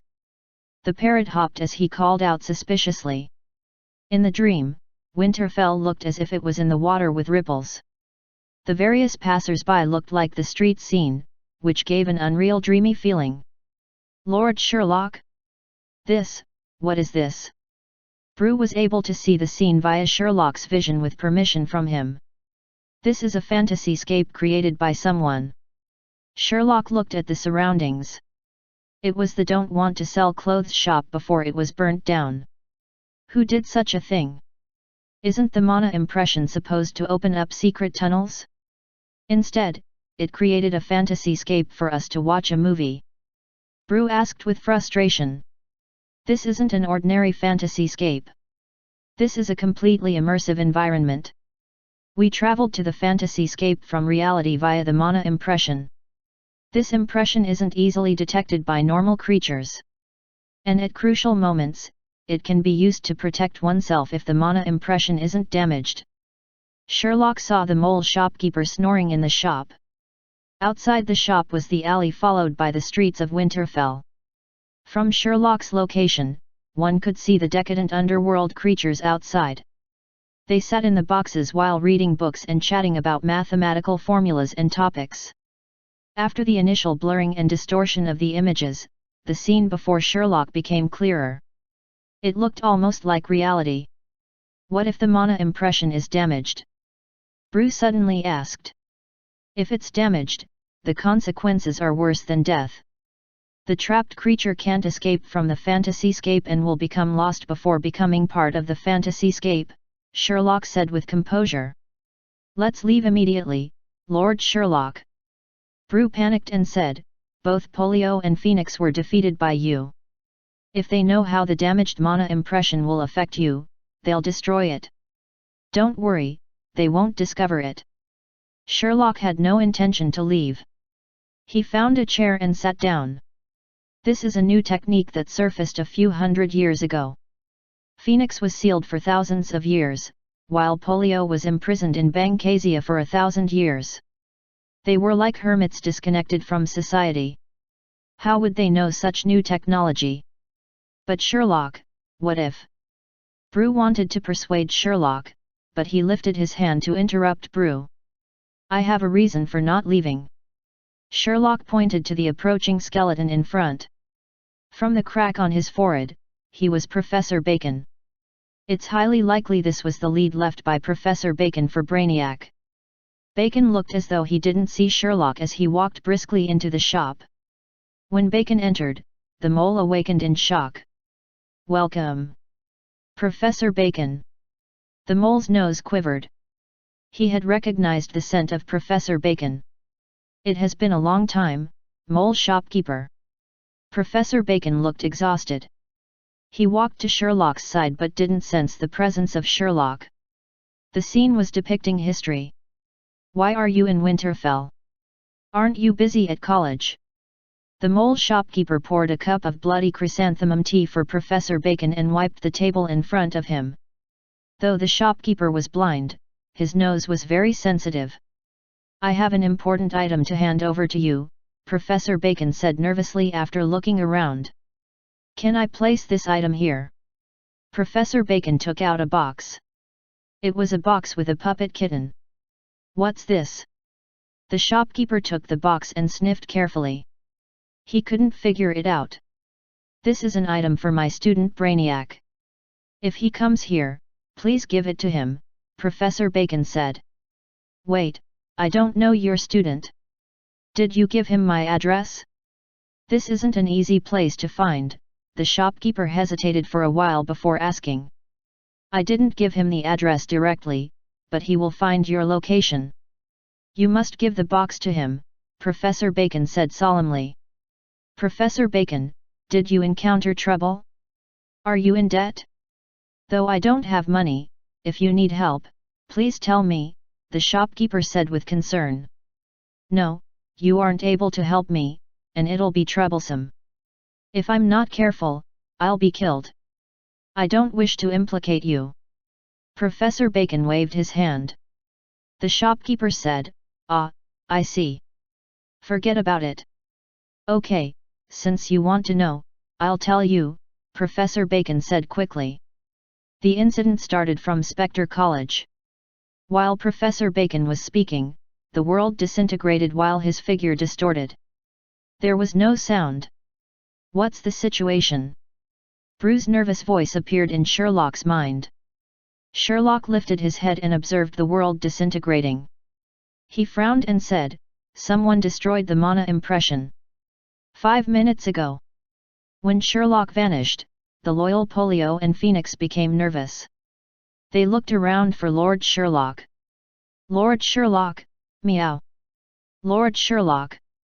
Sherlock was nowhere in sight. As they couldn't find Lord Sherlock, they became anxious. "Lord Sherlock is missing." Phoenix stood in place, bewildered. He looked around and didn't find Sherlock. "Does that mean we can leave, meow?" Polio showed his gleeful expression. Phoenix was dumbfounded, then he shouted, "Lord Sherlock! This stupid cat is going to escape. Kill him!" Phoenix shouted for a long time, but Sherlock was nowhere in sight. He lowered his head and thought hard. "Why did you do that, meow?" Phoenix replied to Polio's accusation, "I wanted to confirm whether Sherlock was around." "That really is the case. Most likely, it's due to the mana impression. He could have been killed by it." "Ha! Dead? Why are you shouting for him? That devil deserves to die. He beat me up real bad. Now that he's dead, it's cause for celebration, meow." Polio would be tempted to applaud if he could achieve such a difficult action. "Lord Sherlock!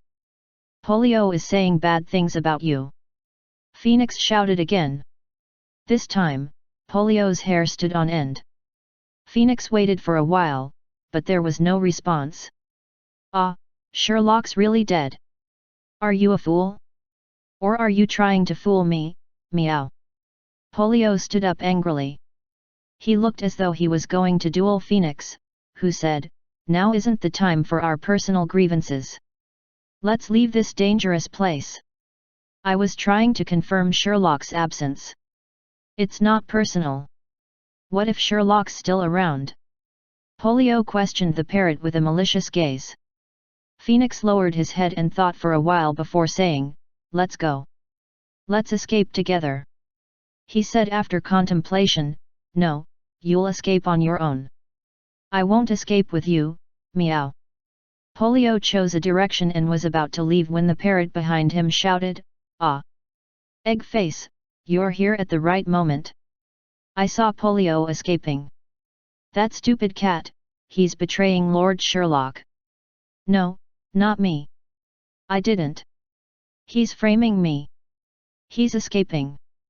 Polio rebuked as Eggface walked over with his obese body. "What are you doing? Where's Lord Sherlock?" Eggface was puzzled. He noticed the mana impression on the ground. "What's this?" The parrot and the black kitten looked at each other. Then they looked at Eggface and asked, "Don't you know? Don't you know where Lord Sherlock is?" "Of course, I don't.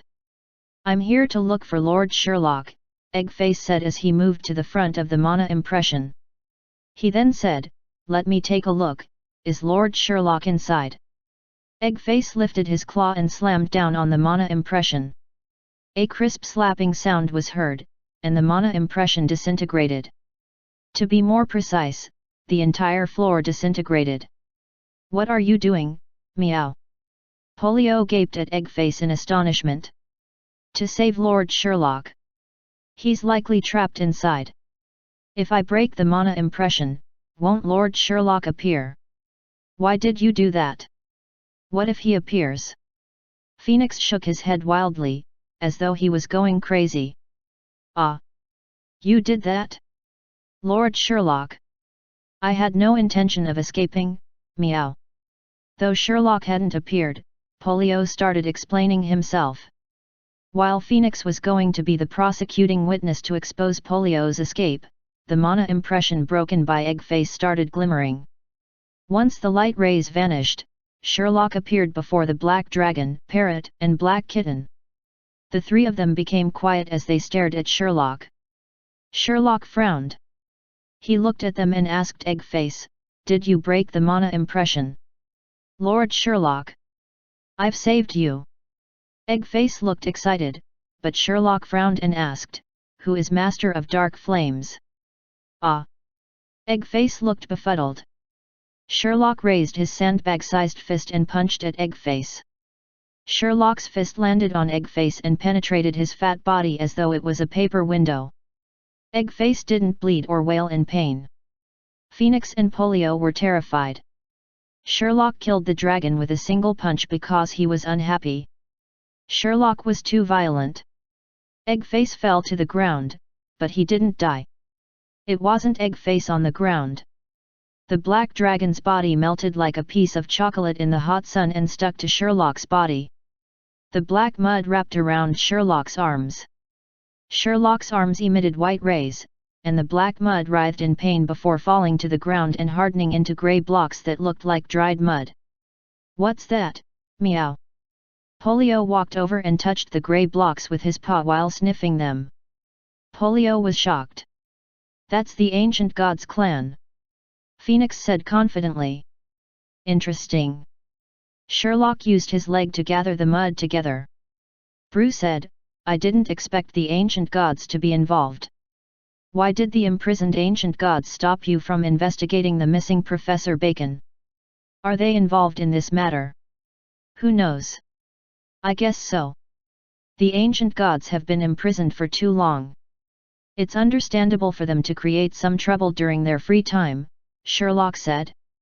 "But the leads are broken again, Lord Sherlock." "No, there are leads. We're going to Spectre College. At Victoria City. All members, get ready.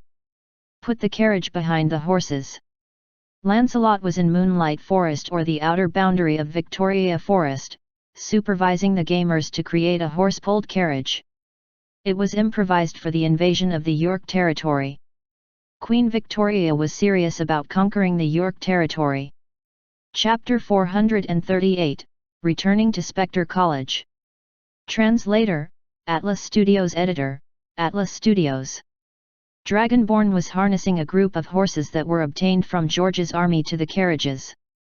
More than half of the horses were owned by Lilo instead of the gamers. They were the property of Queen Victoria. These horses would be used in the coming war. The main function was to pull the carriages. The gamers produced thousands of carriages with the capacity to carry 5,000 troops. There was even space to ferry war materials like food. That was what Queen Victoria had planned. The plan met with serious problems. The first was discipline. Line up. All groups are to line up properly. Big Boss shouted loudly in a bid to control the insane gamers. It was an impossible task. The gamers leaped and jumped like bunnies. They chatted happily. Some rolled on the ground, while a few tortured and mutilated themselves. But nobody wanted to line up. After trying for a few hours, Big Boss discovered that the gamers near Victoria Forest dwindled. Only those gamers who received the mission to carry materials and harness the horses to the carriages were still working. Most of the gamers who completed their missions had left after some time. Fortunately, a few hundred gamers lined up properly in preparation for the journey. How were the hundreds of gamers going to set off? The reason for the disobedience of the gamers was simple. Which gamer would stand at a spot and look at the NPC shout for a few hours? Had they completed their daily missions? Had they challenged the instance dungeon?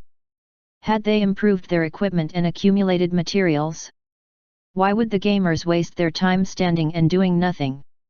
They would wait for the plot animation to commence and the journey to start first before gathering. That was the reason. As the contingent wasn't fully assembled, the Victorian army was unable to set off. Lancelot didn't have a solution. A normal army depended on military law for discipline. Troops who flouted the rules were whipped or put to death. What about these gamers? They weren't afraid of death, so why would the whipping be useful? In the Dungeon Lord main hall of Eternal Kingdom. Eggface squatted in the Dungeon Lord main hall while his fat claws typed furiously. The screen showed a female character called Kasha taunting him in front of a defensive tower. A series of crimson words appeared on the screen. The Sheriff of Piltover, computer, prepare to meet your doom. Tisk, this lady is bragging. Let me check her segment level. Humph, not even a single segment. Eggface muttered to himself as he executed a series of hand movements that reached 750. Then the screen showed. You have been killed. After that, the screen showed the Sheriff of Piltover surrendering. Shucks. Eggface closed his eyes and slammed the keyboard. Then he leaned back. At this moment, the door of the Dungeon Lord main hall opened, and Sherlock came in with Polio and Phoenix. Eggface switched the screen to show the customer service page. Noon, customer service? Where's the customer service lady? Why did you ignore me for tens of minutes? The screen showed the conversation window of a gamer called Noon. Eggface knocked angrily on his keyboard. Eggface, did you find something strange again? Sherlock asked after walking in and putting the cat puppet into a chest.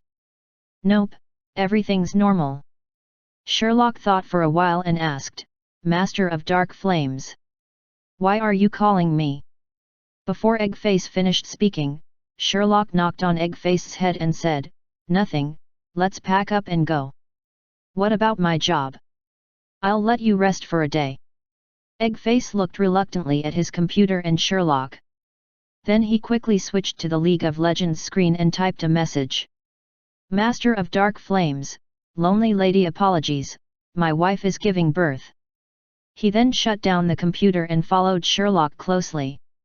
In the surveillance room of Spectre College's examination ground. Professor Cabbage was in the surveillance room looking at the images in the crystal ball. She saw a team of 5 Eternal Kingdom gamers fighting an orc skeleton. Though there were 5 of them, only one was fighting, while 4 goblins sat together to chat. Only an orc fought against the skeleton soldier, and he was full of injuries. After a difficult battle, the orc managed to defeat the skeleton soldier. This was the last skeleton soldier in the examination. The wounded orc didn't treat himself. Instead, he joined the group of goblins in their chatting. He could have left immediately, but despite the fact that he could lose his life if the wounds worsened, he didn't. It wasn't the first time Professor Cabbage witnessed such a thing. When Professor Cabbage placed her hand on the crystal ball and infused it with her mana, she heard voices coming from it. Orc, 4 bosses and the monsters were defeated. Besides the breastplate, which was booked by the boss of the team, all other pieces of equipment are to be auctioned, starting from a silver coin. Each bid increases by 100 bronze coins. Orc, anyone bidding for this helmet? Goblin 1, a silver coin. Goblin 2, 1.1 silver coin. Orc, any further bids? I'll sell it to you for 1.1 silver coins. Boss, come over for your transaction. The equipment bidding continued for 10 minutes. When the orc and the 4 goblins completed the equipment auction, the orc took 4 items that weren't sold. Orc, bosses, add me on chat if you're challenging the instance dungeon. Message me directly on chat. I'll set up a team for you. Goblin 3, the challenge of the instance dungeon went smoothly and efficiently. What's your chat? I'll add you. Goblin 4, I'll add you too. Goblin 2, this game should refine the social media system. Though the realism is fantastic, it's inconvenient to shout for a team at the instance dungeon entrance. Goblin 1, isn't that good? I don't find it troublesome. The 5 of them chatted as they walked towards the exit teleport portal. The pale orc looked as though he was dying. In fact, he died as he was stepping into the teleport portal. The 4 goblins carried him back to Eternal Kingdom. The Lich graduation examination ended with the death of the orc gamer. The 2 Lich candidates returned dispirited. Professor Cabbage remained silent. What was wrong with these combatants from Eternal Kingdom? Were they that weird? If Professor Bacon hadn't gone missing, Professor Cabbage wouldn't have received such a task.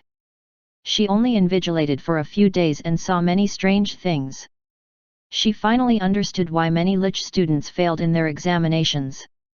These combatants were fearless in combat and had many strange props and weapons.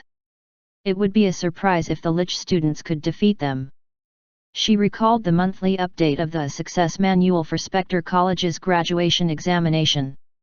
At first, she felt that the notes within were hilarious, but on further pondering, they were useful tips. As Professor Cabbage was invigilating the next examination, she heard footsteps outside. She lifted her head and saw the Black Dragon and Sherlock with his pets standing at the door. "Good afternoon, Professor Cabbage. It's late, but you aren't having lunch yet." Sherlock greeted her and walked in as he said, "I heard from the students that you were here, so I came over. I didn't expect you to be working at this time." "Lord Sherlock, if it's regarding Professor Bacon, don't worry. He's probably only helping those poor students," Professor Cabbage said as she rubbed her forehead to reduce her headache. "No, I have reason to believe that this isn't a normal occurrence." Sherlock said to Professor Cabbage, "If we don't make haste, Professor Bacon will die.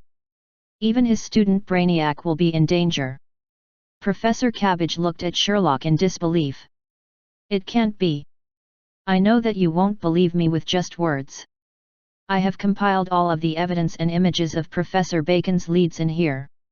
Once you've viewed them, I'm sure that you'll believe my words," Sherlock said as he handed over an adamantine rock to Professor Cabbage. Chapter 439, Appearance of Wyvern. Translator, Atlas Studios Editor, Atlas Studios. Such a thing happened. Professor Cabbage was horrified after looking at the images of the round adamantine rock. Professor Bacon was possibly kidnapped, and Brainiac was also possibly kidnapped after discovering a few leads. "Like you saw, my employed Lich is involved. This is no longer just a matter of Spectre College, it also concerns an employee of Eternal Kingdom." Professor Cabbage nodded and said, "I understand. Please follow me, I'll take you to see the principal." In a medium-sized room, a cloaked Lich stood by the window. He was able to survey the entire Spectre College. It was a rest day for Spectre College. Pom, pom, pom. Door knocks were heard outside. The cloaked lich turned his head and said, "Please enter." The door was opened. Professor Cabbage led Sherlock and his 3 pets into the room. "Principal, this is a matter involving Professor Bacon. I feel I have to report to you on the latest information," Professor Cabbage said frankly. "Is it possible that Professor Bacon is playing a prank on us?" the principal asked after watching the video shown by Sherlock.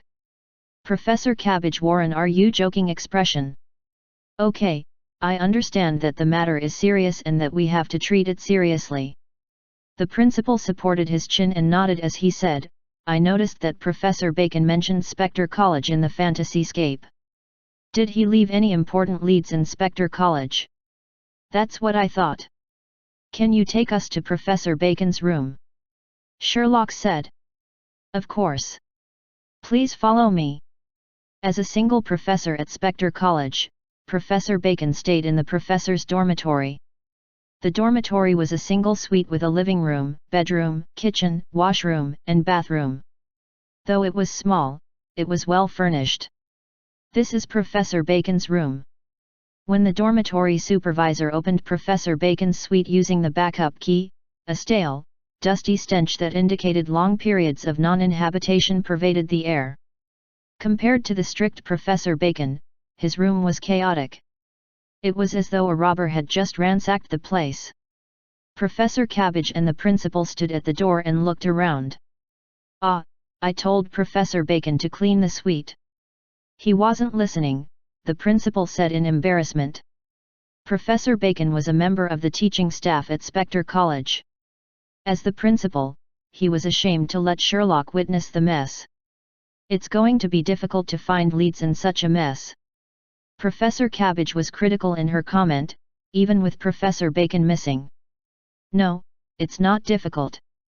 Sherlock went to a wall in Professor Bacon's room. It was full of various messy pictures and newspaper cuttings. "I see." The gamers of Victoria City finally set off. Lilo decided to copy Sherlock's method. She arrived at the destination first before setting up a Rune Mana teleport portal. It was different from the traditional marching of an army. The convoy consisted of only tens of carriages with 80 members and some materials used for setting up the Rune Mana formation. The leader was the human, Count Lancelot, while Big Boss Hamster was in charge of setting up the Rune Mana formation. Big Boss was able to set up a Rune Mana formation because Queen Lilo trained him overnight. Big Boss was sobbing and referring to his revision book during the journey. It was a worrying sight. Big Boss was sobbing not because of the difficulty of setting up the Rune Mana formation, but because it was his first time separating from his brothers since birth. The separation was like missing home. Besides the worrying Lancelot and the sad Big Boss, the gamers were extremely happy. They were the vanguards for attacking the York territory and could possibly defeat the Duke's troops before the other gamers. Then, all of the equipment and horses would belong to them. The gamers felt thrilled by this thought. There was a price. Lancelot said, "Our mission is to find a suitable location to build a reliable stronghold. We may not be able to return for 10 to 20 days. Please be mentally prepared." Did that mean that the gamers would be unable to do their daily missions during this period of time? They wouldn't earn any reputation points and game coins. Most of the gamers were unwilling to be the vanguards and waste 10 to 20 days. However, there were some gamers who volunteered. Lancelot selected 80 gamers with the best discipline. The other ill-disciplined gamers were excluded since they could cause the death of other gamers. It was safer to build a stronghold and the Rune Mana formation before letting them come over for the battle. Lancelot had given up hope of making the gamers behave like normal troops. The carriage convoy made its way on a plain outside the Moonlight Forest. On the first carriage was Count Lancelot's wife. He was the man who claimed to be the successor to the York territory that was shot by Softa's arrow. His name was Guinevere. Is Guinevere a man or a woman? On a quivering carriage behind the first carriage, Takia Spirit was befuddled as he looked at his companion. "Ah? Why did you ask such a question?" Sealhead Ling Chong looked blankly at Takia Spirit. "He's a man." The elf NPC confirmed that he's a man, and the gamers who took care of him also said that he's a man, a gamer said. We didn't confirm his gender, and his name is Guinevere. Isn't this the name of the wife of Arthur? That is a female name, and he's married to Lancelot. Softy was on the same carriage, and she gave her opinion. She suddenly recalled something and clapped her hands as she said, yes, is this a preparation for the future marriage system? A lot of online games have marriage systems. Maybe Dungeon will have one too. The marriage of a gnome and an orc? I can imagine the beautiful image, Takia Spirit said, and all of the gamers on the carriage broke into laughter. They were in a good mood. The carriage in front suddenly stopped. Dragonborn saw Lancelot, Big Boss, and Guinevere leap off the first carriage. The other gamers also got off their carriages. What's the situation? Takia Spirit was taken aback. Nobody knew what was happening. After they got off the carriage, they walked forward and saw a burnt land before the convoy. There were fragments of metal and wood and cooked fowl on the ground. However, there was no smoke, so they had been burnt quite a while ago.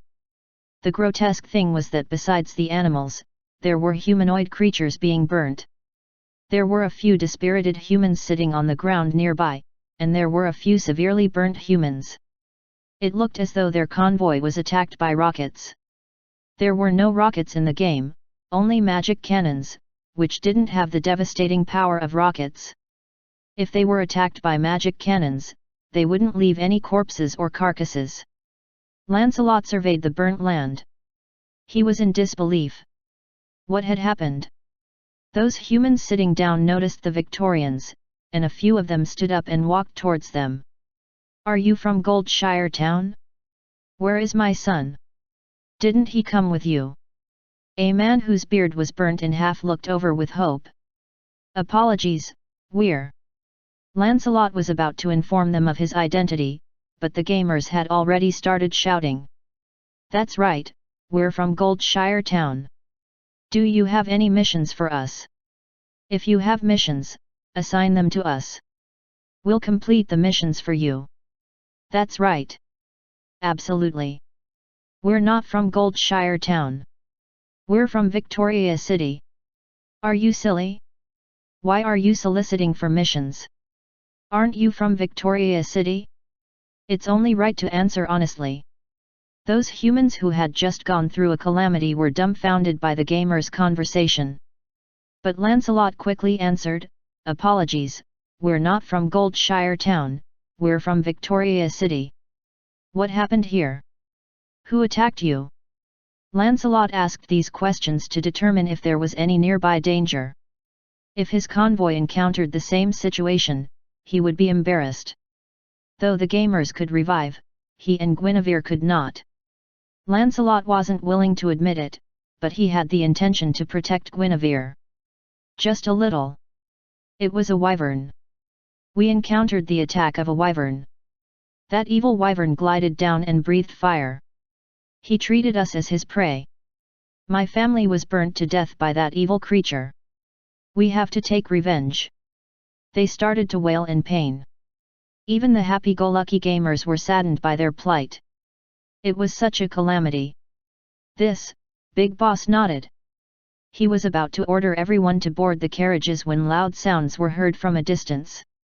A group of humans armed with various weapons were approaching them, a few of them even riding horses. When they discovered the convoy, they made haste. The bearded man who was talking with the gamers ran excitedly over as he shouted, "Son!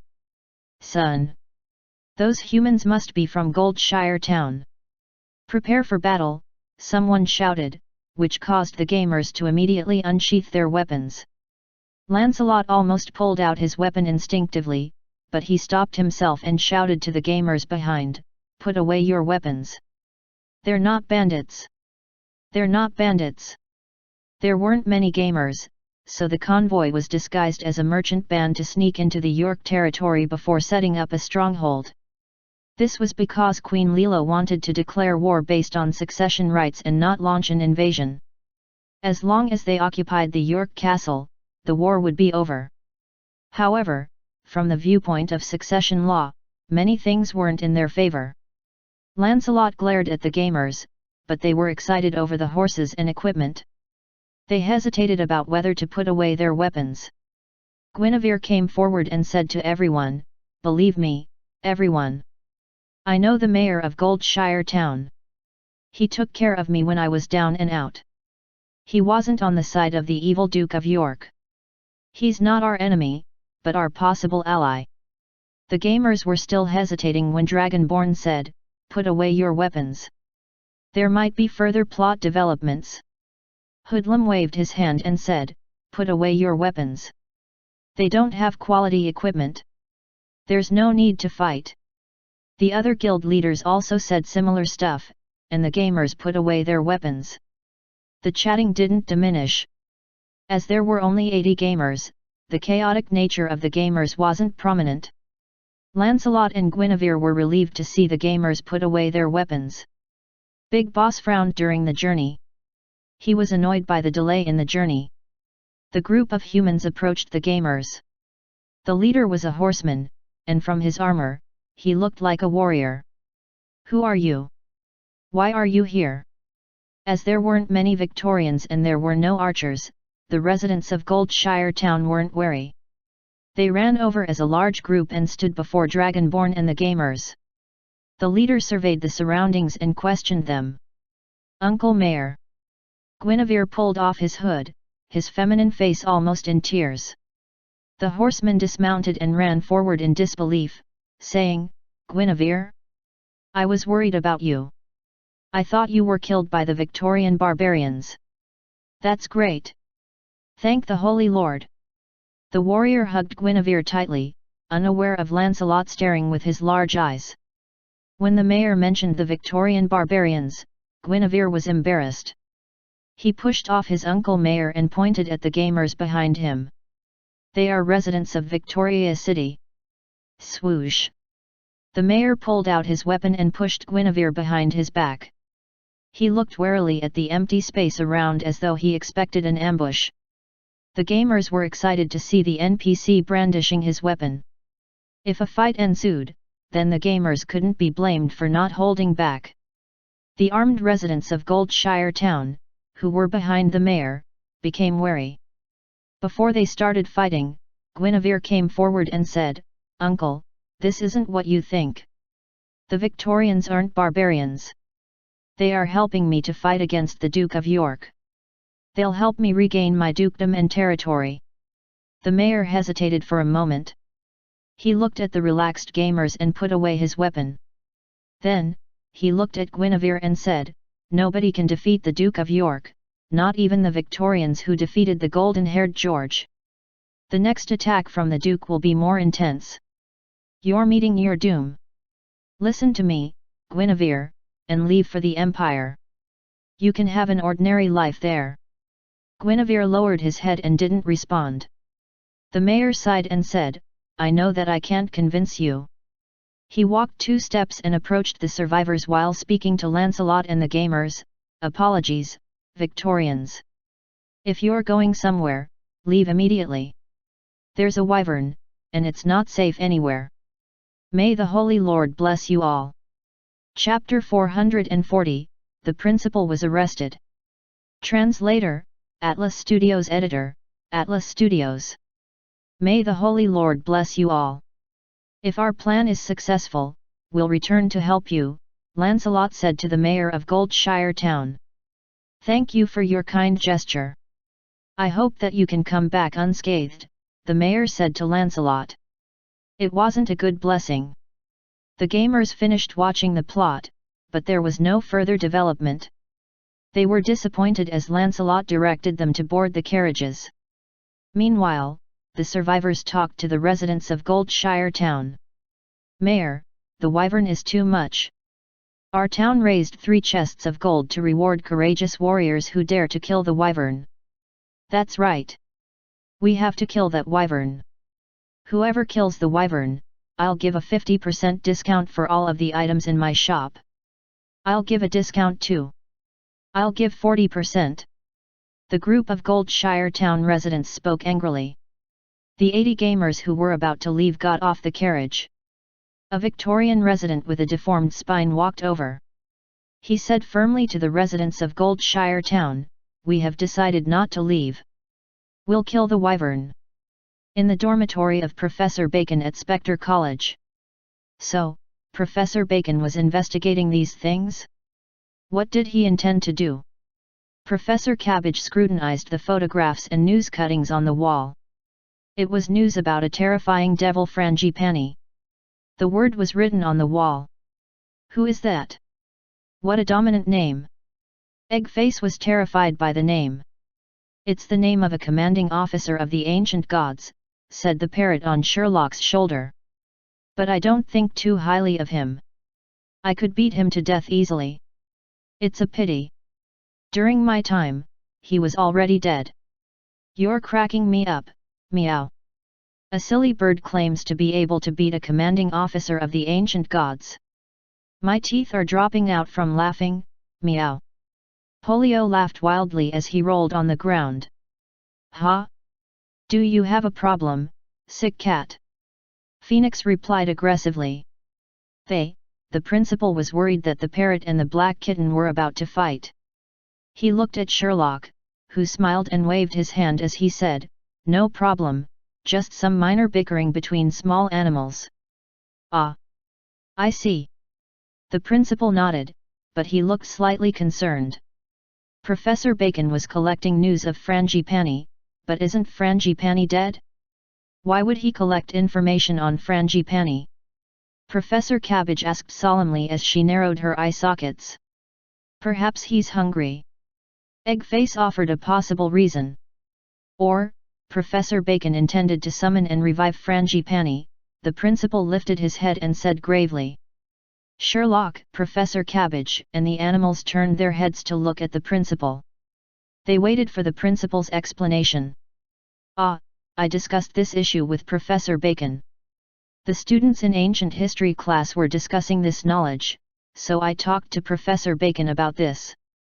I hope Professor Bacon's interest wasn't piqued by Frangipani during that time," the principal said with suspicion. "What should we do? Though we know Professor Bacon's interests, it doesn't provide any leads to his whereabouts." "Not necessarily." Sherlock pointed to a table. His finger slid across the table and pressed at a corner. A mana formation appeared, followed by the flashing of mana rays. A small book appeared on the table. Mana formation for item teleportation. Professor Cabbage recognized this mana formation. Who would have thought that Professor Bacon would place an item teleportation mana formation on his table? Sherlock took the small book and examined it. The book had Professor Bacon's handwriting. Note 25. I studied some ancient documents. Frangipani may not be dead. He could have been sealed within Spectre College's grounds. This is easy to understand. As an ancient battleground, Spectre College could be the place when Frangipani perished. However, the legend didn't match the information stated in the ancient documents. Note 26. I searched the entirety of Spectre College. Just as I expected, Spectre College wasn't just used for education. Millions of years ago, the Liches were members of the Ancient Gods' Army. The Ancient Gods' Army was defeated, but Spectre College may be unwittingly helping the Ancient Gods to revive. Note 27. I'm sure that there was an intact rune mana formation under Spectre College.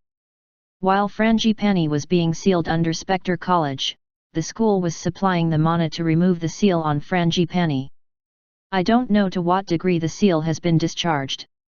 With the passing of time, I believe the seal of Frangipani will soon be removed. Note 28. I went to look for the principal of Spectre College, but he didn't care about this.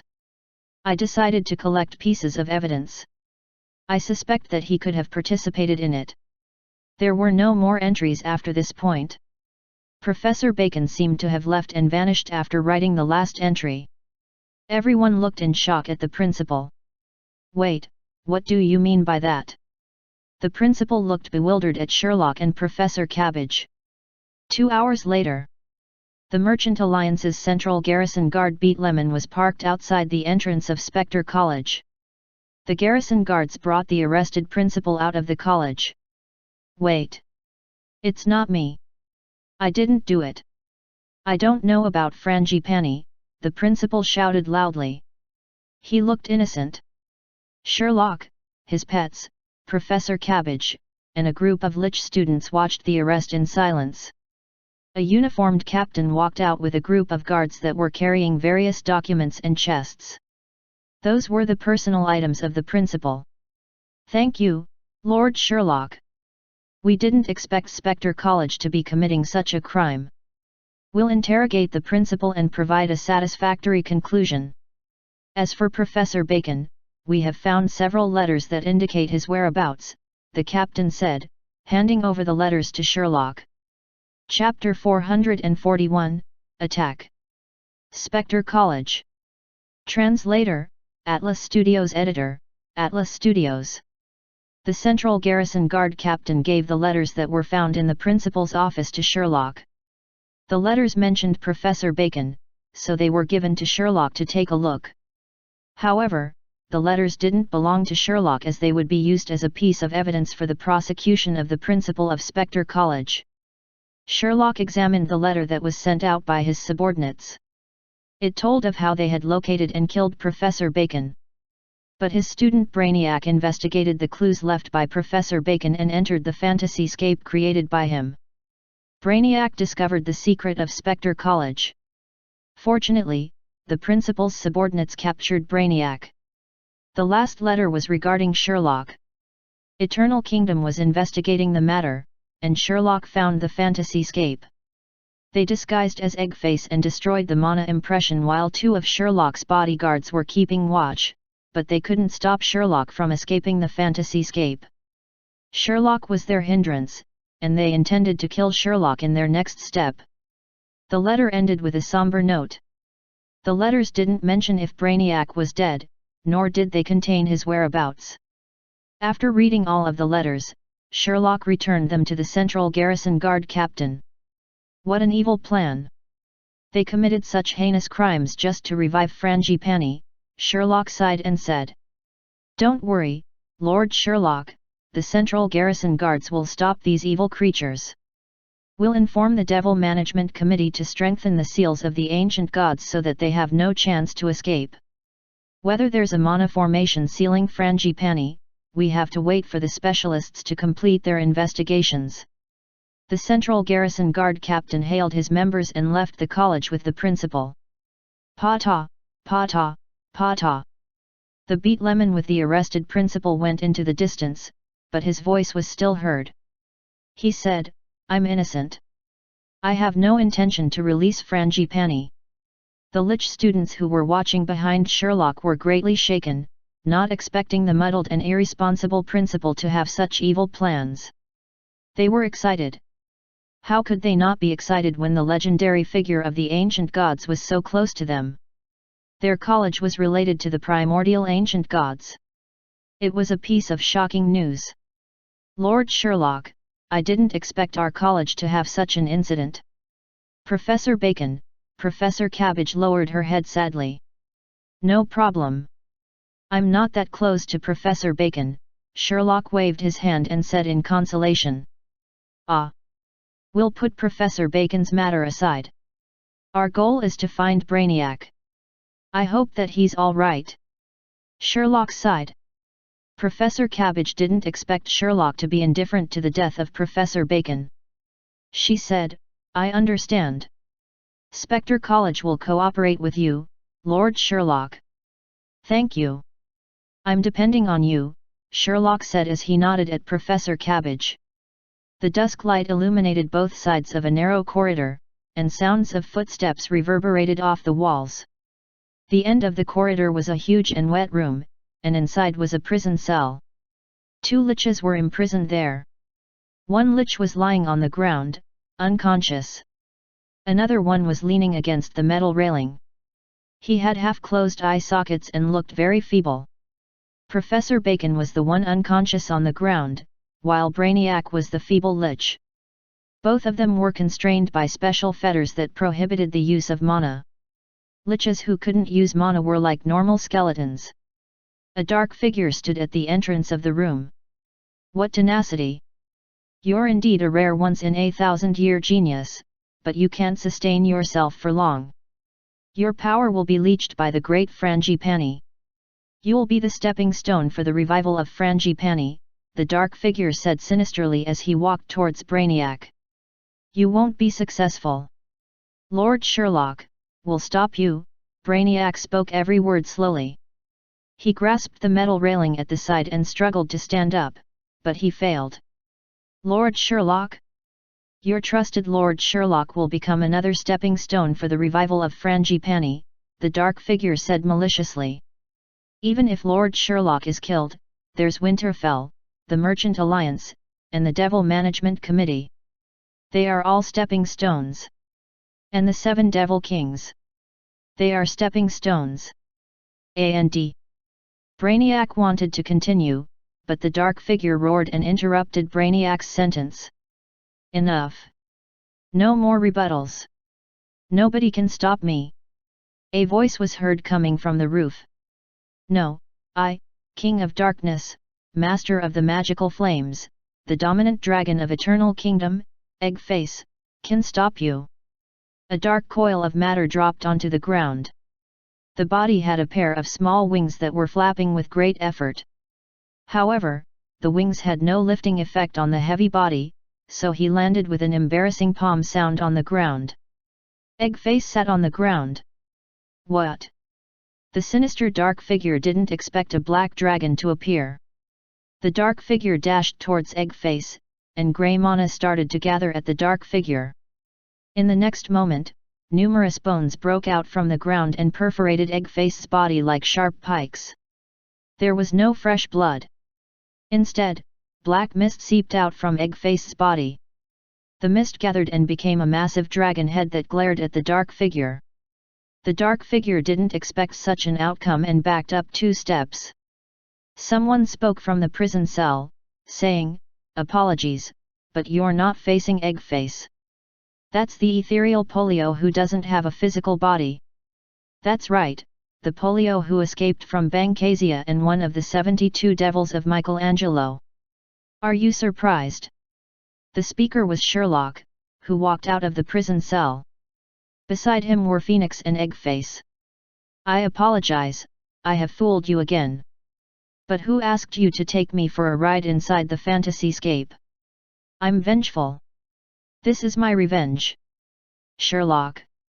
The dark figure looked at Sherlock in disbelief. Sorry to give you a fright. Sherlock lifted his hand and said, Professor Cabbage, to be honest, I never suspected you. The dark figure walked towards the light. From the silhouette and the clothing, it was easy to identify Professor Cabbage. Tell me when you discovered my secret. I already made it inconspicuous. Professor Cabbage lowered her head and was wary. Her hands were filled with grey mist. Sorry, I can't, because I don't believe in explanations. Sherlock lifted his hand, and the parrot flew out. The parrot's body emitted crimson flames, which incinerated his feathers until he became a fireball. Just as the fireball engulfed him, a phoenix flew up, and his large wings extended out in the room. Even the temperature increased dramatically. The flaming phoenix dashed towards Professor Cabbage and the dragon head polio, the strong flames engulfing them. It's time for the King of Darkness, Master of Magical Flames, to appear. Eggface brandished his fists as he walked forward. He howled viciously before flapping his wings to take off, but after trying a few times, he failed. Eggface wasn't required anyway. The flaming phoenix transformed back into a parrot on Sherlock's shoulder. There was only a ball of fire at the previous spot of Professor Cabbage. What a weak lich! The fight ended too soon. Phoenix blew his feathers to snuff out the last bit of flames on his body. Black mist seeped out from the flames and transformed into the black kitten who walked to Sherlock's leg. The fur of the black kitten smelt of roasting and was all curled up. Polio looked angrily at Phoenix and shouted, "What was that?" Are you looking to kill your friends too? Sherlock remained nonchalant while the two of them bickered. He looked underneath his leg as a large mana formation appeared and expanded to fill the entire room. The mana formation in the room was only a part of a greater whole. From rough estimation, the surface area of this mana formation was huge. Professor Cabbage, who was lit up by Phoenix, had stopped burning and was showing dark burnt patches. Was she burnt to death? Polio asked as he looked at the burnt patches. The room started to quake, and the floor became muddy. Sherlock started to sink in slowly.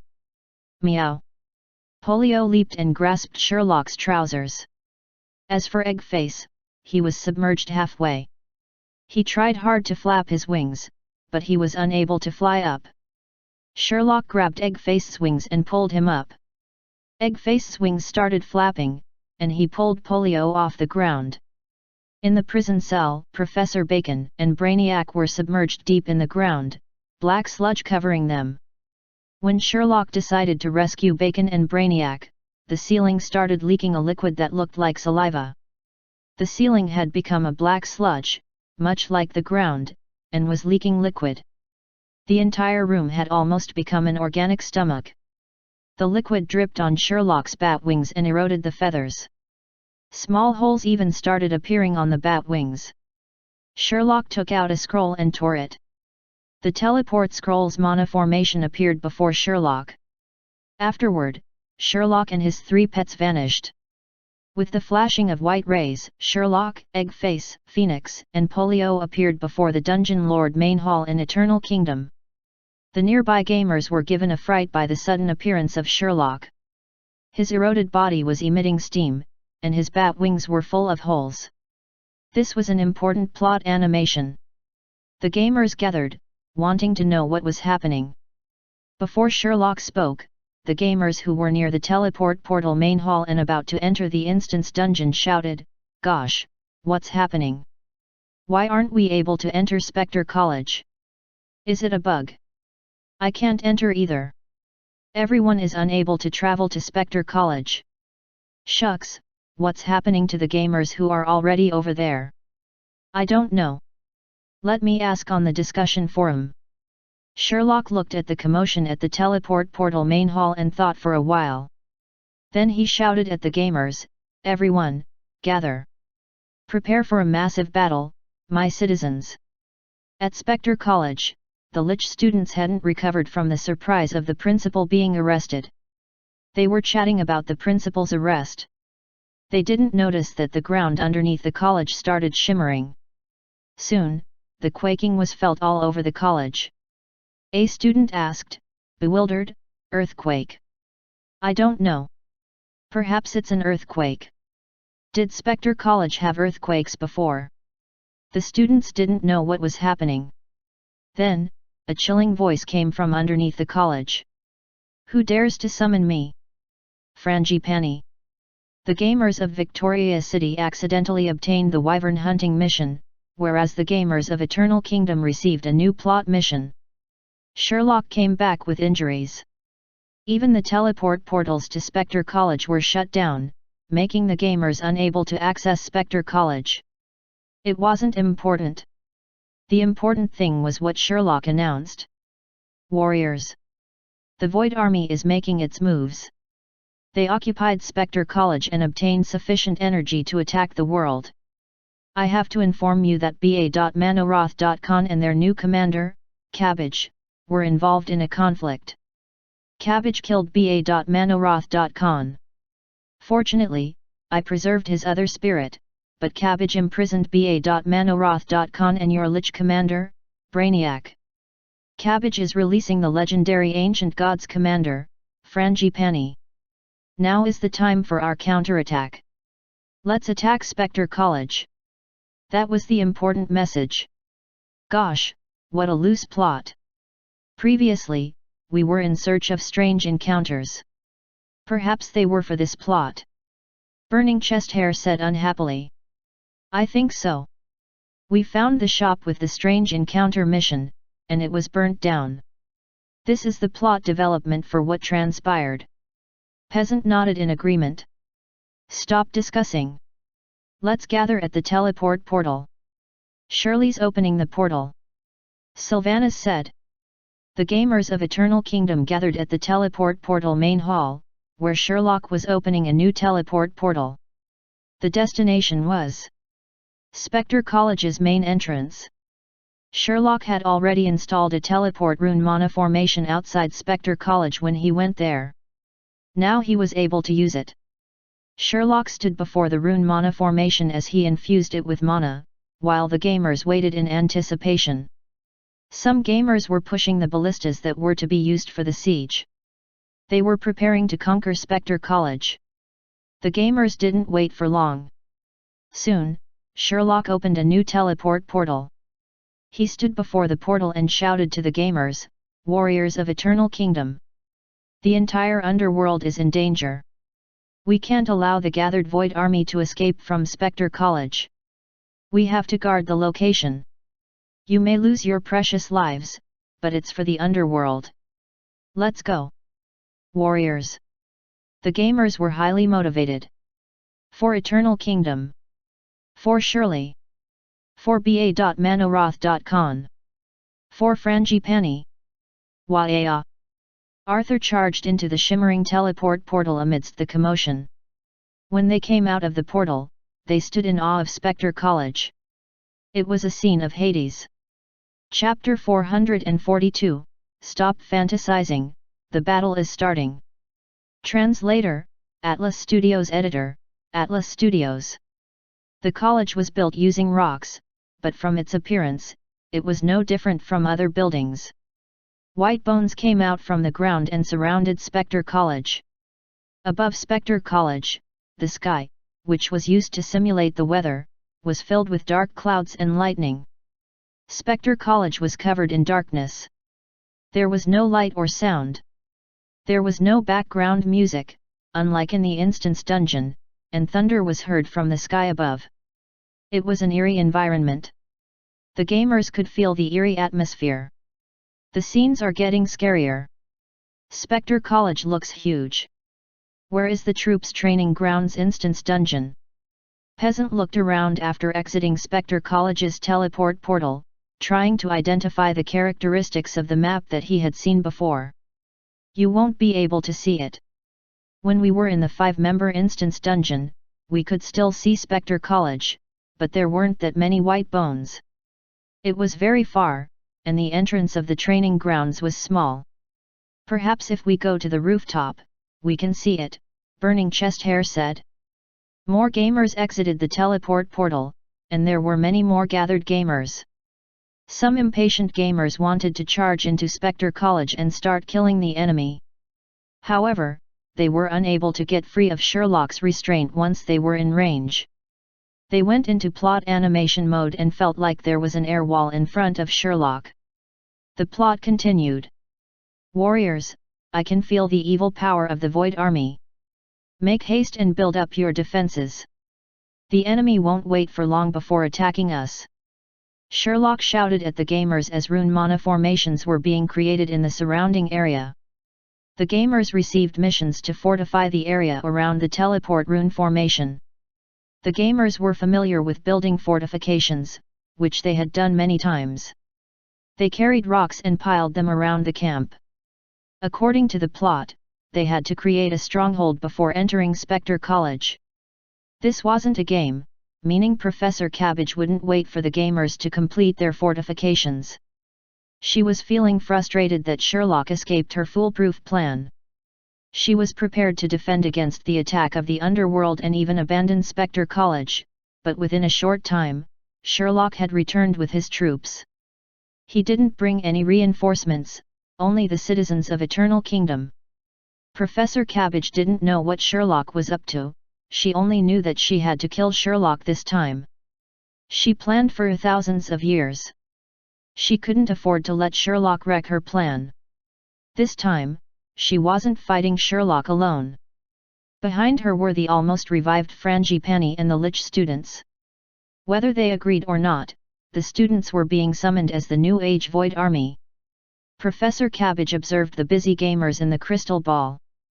She squinted her eyes as she thought about how she wouldn't let the stupid citizens of Eternal Kingdom wreck her plan and stop the revival of Frangipani.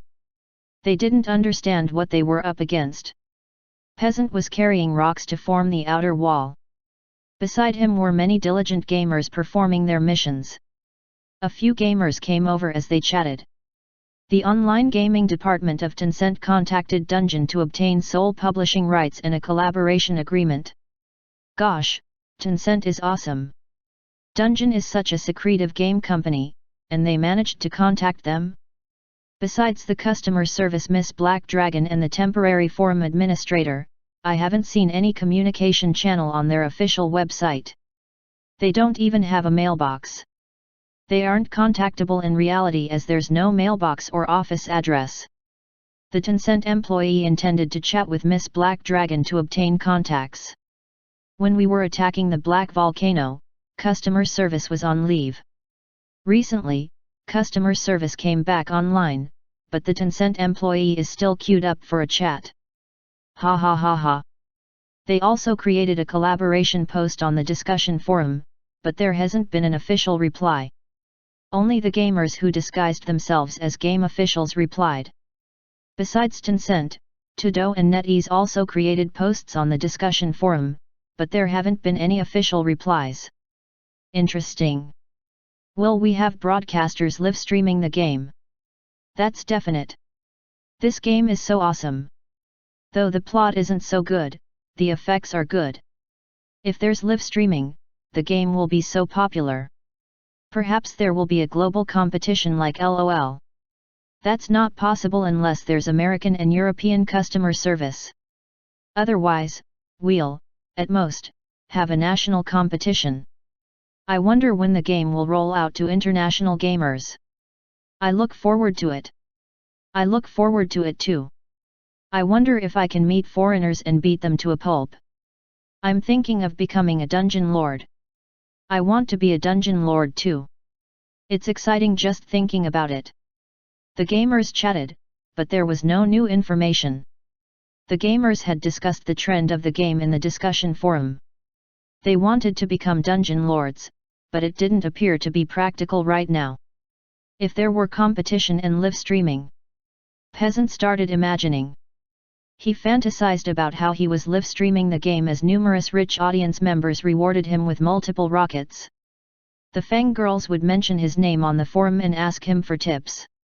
He would be setting up the competition at Tencent and represent a professional team in the game competition. The stage below would be full of his fans waving light sticks and shouting ecstatically. Some of the fans would even be moved to tears. And he would be smiling contentedly as he slipped into the gaming capsule. Peasant, come over, the entrance is opening. There are many huge monsters. The battle is starting. While Peasant was lost in his imagination, his comrades shouted to him. Chapter 443, Start of Battle. Translator, Atlas Studios Editor, Atlas Studios. Spectre College's army flooded out from the main entrance not long after the gamers arrived at the college. There were countless skeleton soldiers emerging from the main entrance. Many skeletons had the labels, such as educational specimen used in Spectre College. It was no problem for the gamers. They treated them as monsters if they had a health bar. Arthur checked the equipment and items in his backpack. His main weapon was Caesar's blade, and his shield was Caesar's shield. He wore a whole set of Caesar's equipment, including Caesar's breastplate, Caesar's pauldrons, Caesar's plate legging, and Caesar's metal shoes. There was even a Caesar's cloak. In Eternal Kingdom, that was the highest level legendary Caesar's equipment. There were cumulative effects when the pieces of equipment were used together. Caesar's equipment, 3 your damage increases by 10%. There's a small chance of triggering Caesar's Fury, which increases the attack speed by 5%. Caesar's equipment, 5 you will obtain the protection of Caesar's power. Your defense increases by 10%. Caesar's equipment, 9 during PvP combat, you have a small chance of causing sudden death to your opponent. The first 2 cumulative effects added 10% to both damage and defense. Though Arthur felt that the effects weren't obvious in battle, the third cumulative effect was prominent. On average, 1 to 2 sudden deaths occurred after 100 attacks. The effect disregarded the equipment of the opponent and killed them instantly. However, it was only for PvP, which was when a gamer fought against another gamer. As legendary equipment, some gamers felt that the effects were negligible. Of course, compared to other, lower-level, equipment, it was considered quite good. Other equipment didn't have effects like an increase in critical hits or mental focus. Therefore, Arthur bought his Caesar's equipment. When Arthur was checking his equipment, the skeleton soldiers walked out neatly from Spectre College. They weren't in a hurry to attack the warriors of Eternal Kingdom. Sherlock didn't order the attack at the skeletons immediately. He shouted, "Warriors of Eternal Kingdom, these specters from the void think they can conquer the world. Use your weapons and give them a good beating." Sherlock pointed his finger forward and said, "Charge! Warriors, defeat them!" Wah-ya! When Sherlock gave the order, the gamers obtained a full-service mission. Mission title: Attack Spectre College.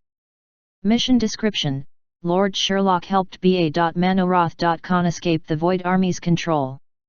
The evil Void Army discovered the incident and sent their latest commander, Professor Cabbage, to imprison the good version of BA.Manoroth.Con and the Lich, Brainiac. Spectre College accumulated enough power to conquer the world, and they are starting world domination now. You have to stop them. Mission objective: make haste. Prevent them from occupying our stronghold. We have to hold our line. Only if we protect the teleport portal will we have a chance to defeat Spectre College. Mission reward: during the period of protecting the stronghold, gamers will receive reputation points at fixed intervals. Defeating the specters will also garner rewards. Mission failure penalty: Eternal Kingdom is destroyed, and the game is shut down. Isn't it too realistic to shut down the game? Is the game so willful? The game officials are starting to use this to threaten the gamers. It's scary. The game has only been operating for less than a year, and yet a mission failure will result in shutting down the game. Only Dungeon has such a penalty. Shucks. We have to stake our lives.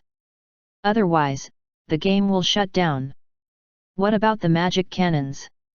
Why didn't we bring along the cannons? The magic cannons are here. Give way. We've just removed them from the airship. Gundam. Bring out the Gundam. The Gundam is unable to go through the teleport portal. The gamers attacked according to Sherlock's order. Arthur was in the crowd charging forward. The strength of the skeleton soldiers was about the same level as the skeleton soldiers in the instance dungeon. However, the number was overwhelming, and there were no safety measures.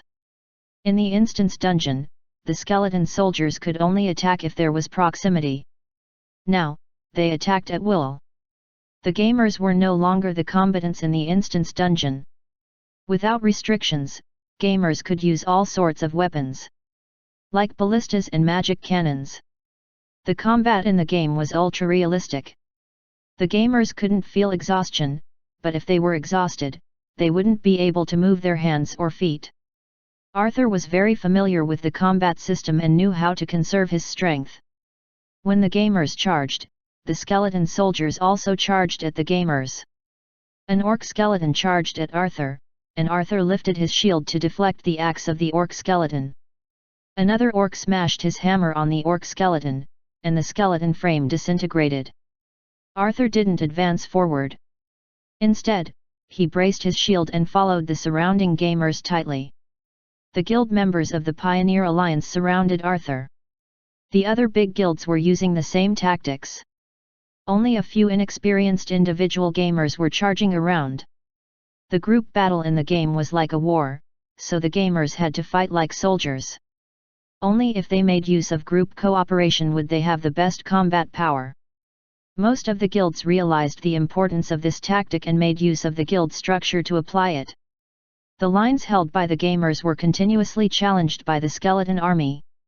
Using the proximity of the revival point, the lines of the gamers remained intact, and they advanced steadily. Occasionally, the magic cannons fired a volley and vaporized a huge portion of the skeleton army. Sherlock wasn't in a hurry to engage in combat. He was directing the war effort.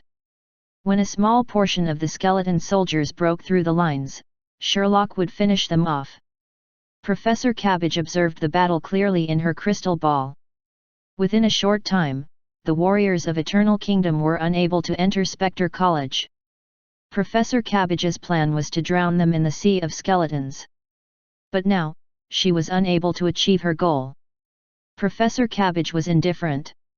As long as she could stop them from entering Spectre College, she could finish the revival of Frangipani. The process couldn't be interrupted. A few lich students whose eye sockets were lit with grey flames stood before Professor Cabbage. They were outstanding students. Go and assist those skeleton soldiers and kill the warriors of Eternal Kingdom. Professor Cabbage ordered them. Those students nodded like robots. It seemed as though they were being controlled. They then turned and left. Professor Cabbage held her crystal ball and walked towards the depths of the college. At the central courtyard of Spectre College, lines of students stood in the middle, and a huge box made of bones was placed there. Those bones had quivering flesh stuck to them. Below the box was a large mana formation that covered the entirety of Spectre College. With every flash of the mana formation, the mana of the lich students would be leached to the ugly and grotesque monster. All the lich students were mana sources for reviving Frangipani, and the huge mana formation was the leeching tool. The great Frangipani. Cabbage walked towards the ugly box. She lifted both of her hands and said excitedly, "The time has come. I'm about to release you." When the mana formation shimmered, even a portion of Cabbage's mana was leached. However, Cabbage was indifferent. She looked at the crystal ball. The warriors of Eternal Kingdom were still fighting, and Sherlock was directing them in the middle. Those fools would have a taste of Frangipani's rage. They had to interrupt the revival process at such a critical moment, but it was too late. "I see," a voice came from above her head as Cabbage walked excitedly towards the ugly box. Cabbage lifted her head in shock and saw Sherlock flapping his heeled bat wings while flying in the air. "I was expecting a more powerful primordial mana formation, but it turned out like this. For thousands of years, the students of Spectre College have been used as batteries," Sherlock asked as he hugged his arms and floated in the air. Cabbage examined her crystal ball in disbelief. Was Sherlock not in the crystal ball? "Stop looking. I told you about Polio, who escaped from Bangkasia. Have you heard of Polio, who was one of the 72 devils? He doesn't have a physical body and can transform into any creature," Sherlock said with a smile. Chapter 444, Courtyard Battle. Translator, Atlas Studios. Editor, Atlas Studios. Sherlock floated in the sky above the central courtyard of Spectre College, a parrot perched on his shoulder. Below him was a courtyard filled by liches whose eye sockets were glimmering with grey light. The mana formation shimmered while drawing mana into the large ugly box. "Kill him."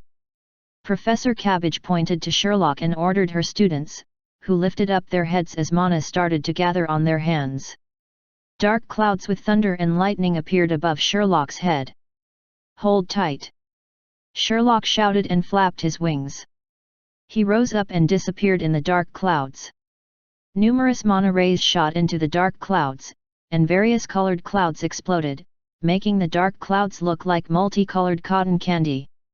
The mana attacks continued for a few minutes before Professor Cabbage gave the order to stop. She squinted her eye sockets and observed the dark clouds. After all of the mana attacks were terminated, the dark clouds were still there. They must have been created by Sherlock. The dark clouds didn't dissipate. Professor Cabbage watched them intently. Soon, a flaming color pervaded the dark clouds. With a sharp and crisp shriek, the flames pried open the dark clouds, and a phoenix with extended wings dashed out. The huge wings were about 10 meters wide. The large flaming phoenix dove down at the liches and engulfed them in an inferno. Shrill screams were heard wherever the phoenix went, the flames scorching the controlled Lich students. Large fireballs trailed Phoenix as he flew past, and flames bathed the entire courtyard. Compared to the large number of Lich students, the flames could only inflict limited damage. Phoenix's flames didn't spread. Immediately after the flames started, grey mist surrounded Phoenix, and his flames were unable to penetrate it. From far, it looked as though there was a constricted ball of fire that was surrounded by grey mist flying around in the sky. Sherlock surveyed the group of Liches below to locate the Lich who had released the grey mist. Soon he found that Lich. It wasn't Professor Cabbage, it was Brainiac. Brainiac was like the other Lich students, his eye sockets filled with grey light. He lifted both of his hands and controlled the grey mist that shrouded and restrained Phoenix's flames. Sherlock flapped his wings to gain altitude, then dove down towards Brainiac. At that moment, a group of white gargoyles flew out from the education block of Spectre College. The gargoyles extended their sharp claws and bared their fangs at Sherlock. However, the gargoyles were unable to harm him and were shattered by Sherlock's punches. Not only did the gargoyles slow down Sherlock's advance towards Brainiac, but the shattered gargoyles weren't completely destroyed. They slowly reassembled their broken fragments to form a tall humanoid with a pair of wings. It looked like a rock statue with wings. The shattered gargoyles continued to be added to the body of the giant statue. The giant statue punched at Sherlock, who didn't dodge. He lifted up his fist and punched the giant statue's fist, which was much larger. The two fists collided and created a loud bang, and the giant statue's fist started showing dense web-like cracks. Large cracks spread from the giant statue's arm. Within 3 seconds, the giant statue's fist broke into pieces, the large rock fragments falling to the ground and smashing several skeletons. The giant statue didn't stop its attack, lifting its remaining fist, which was surrounded by grey mana. Sherlock inhaled deeply and punched at the rock fist that was approaching him. When the two fists collided, the arm of the giant statue disintegrated. The giant statue backed up 2 steps after losing both of its hands. It fell heavily against a building behind it with a loud pom. The dislodged fragments of the building dropped to the ground and landed on the heads of the Lich students. The small fragments didn't cause any harm, but the large fragments flattened several Lich students. The mana formation on the ground spread to the giant statue's body, and mana infused into his body, which then shimmered with energy. Lord Sherlock, this giant statue looks different from the common magical puppet. Let's find the puppet manipulator, Bruce said to Sherlock. Sherlock had found the possible puppet manipulator among the Lich students. It was Professor Bacon. Professor Bacon was like the other Liches, his eye sockets glimmering with grey light. Professor Bacon was also controlled by Professor Cabbage. Sherlock guessed that the control method was via the huge mana formation underneath Spectre College. Lord Sherlock, what shall we do? Do we kill Brainiac and Professor Bacon? For the sake of the Underworld, it might be necessary, Bruce said to Sherlock. Though your suggestion is good, it's not easy for me to find free labor. I'll not destroy my precious employee. Sherlock rejected Bruce's suggestion without thinking. He looked at the entrance of Spectre College and heard strange sounds. Professor Cabbage also discovered strange sounds. She turned her head to observe the crystal ball and couldn't believe the images she saw. The Spectre army, which was deployed to stop the gamers, was being decimated by a huge Gundam. The gamers followed behind the Gundam and cleared the remaining skeleton soldiers. Yoda dismantled the Gundam parts and reassembled the Gundam at the stronghold. As the parts were designed by hemp rope technology, he implemented an easy way of dismantling and assembling the Gundam. The assembly of the Gundam was completed within a short time due to the fact that the gamers were familiar with the Gundam parts. The Liches had never seen such a weapon. They were already unable to break the lines held by the reviving gamers, and now, there was an invincible Gundam. The Liches were unable to hold their own lines, and they couldn't fight directly with Gundam. Arthur was in the cockpit of the Gundam. Before him, there was a crude observation window. His mission was to break the defenses at the main entrance so that the gamers could enter Spectre College. What is that thing? Professor Cabbage muttered to herself as she looked on in disbelief. Nobody answered her question. Sherlock flapped his wings as he clasped his hands together. White mana gathered in his hands while Sherlock gazed at the giant statue, which was covered with mana runes. When the white mana had gathered into the size of a light ball, Sherlock pitched the light ball towards the giant statue. The light ball left a trail of white afterimages as it smacked into the giant statue's body. The sudden explosion of white light and the loud bang shook Spectre College.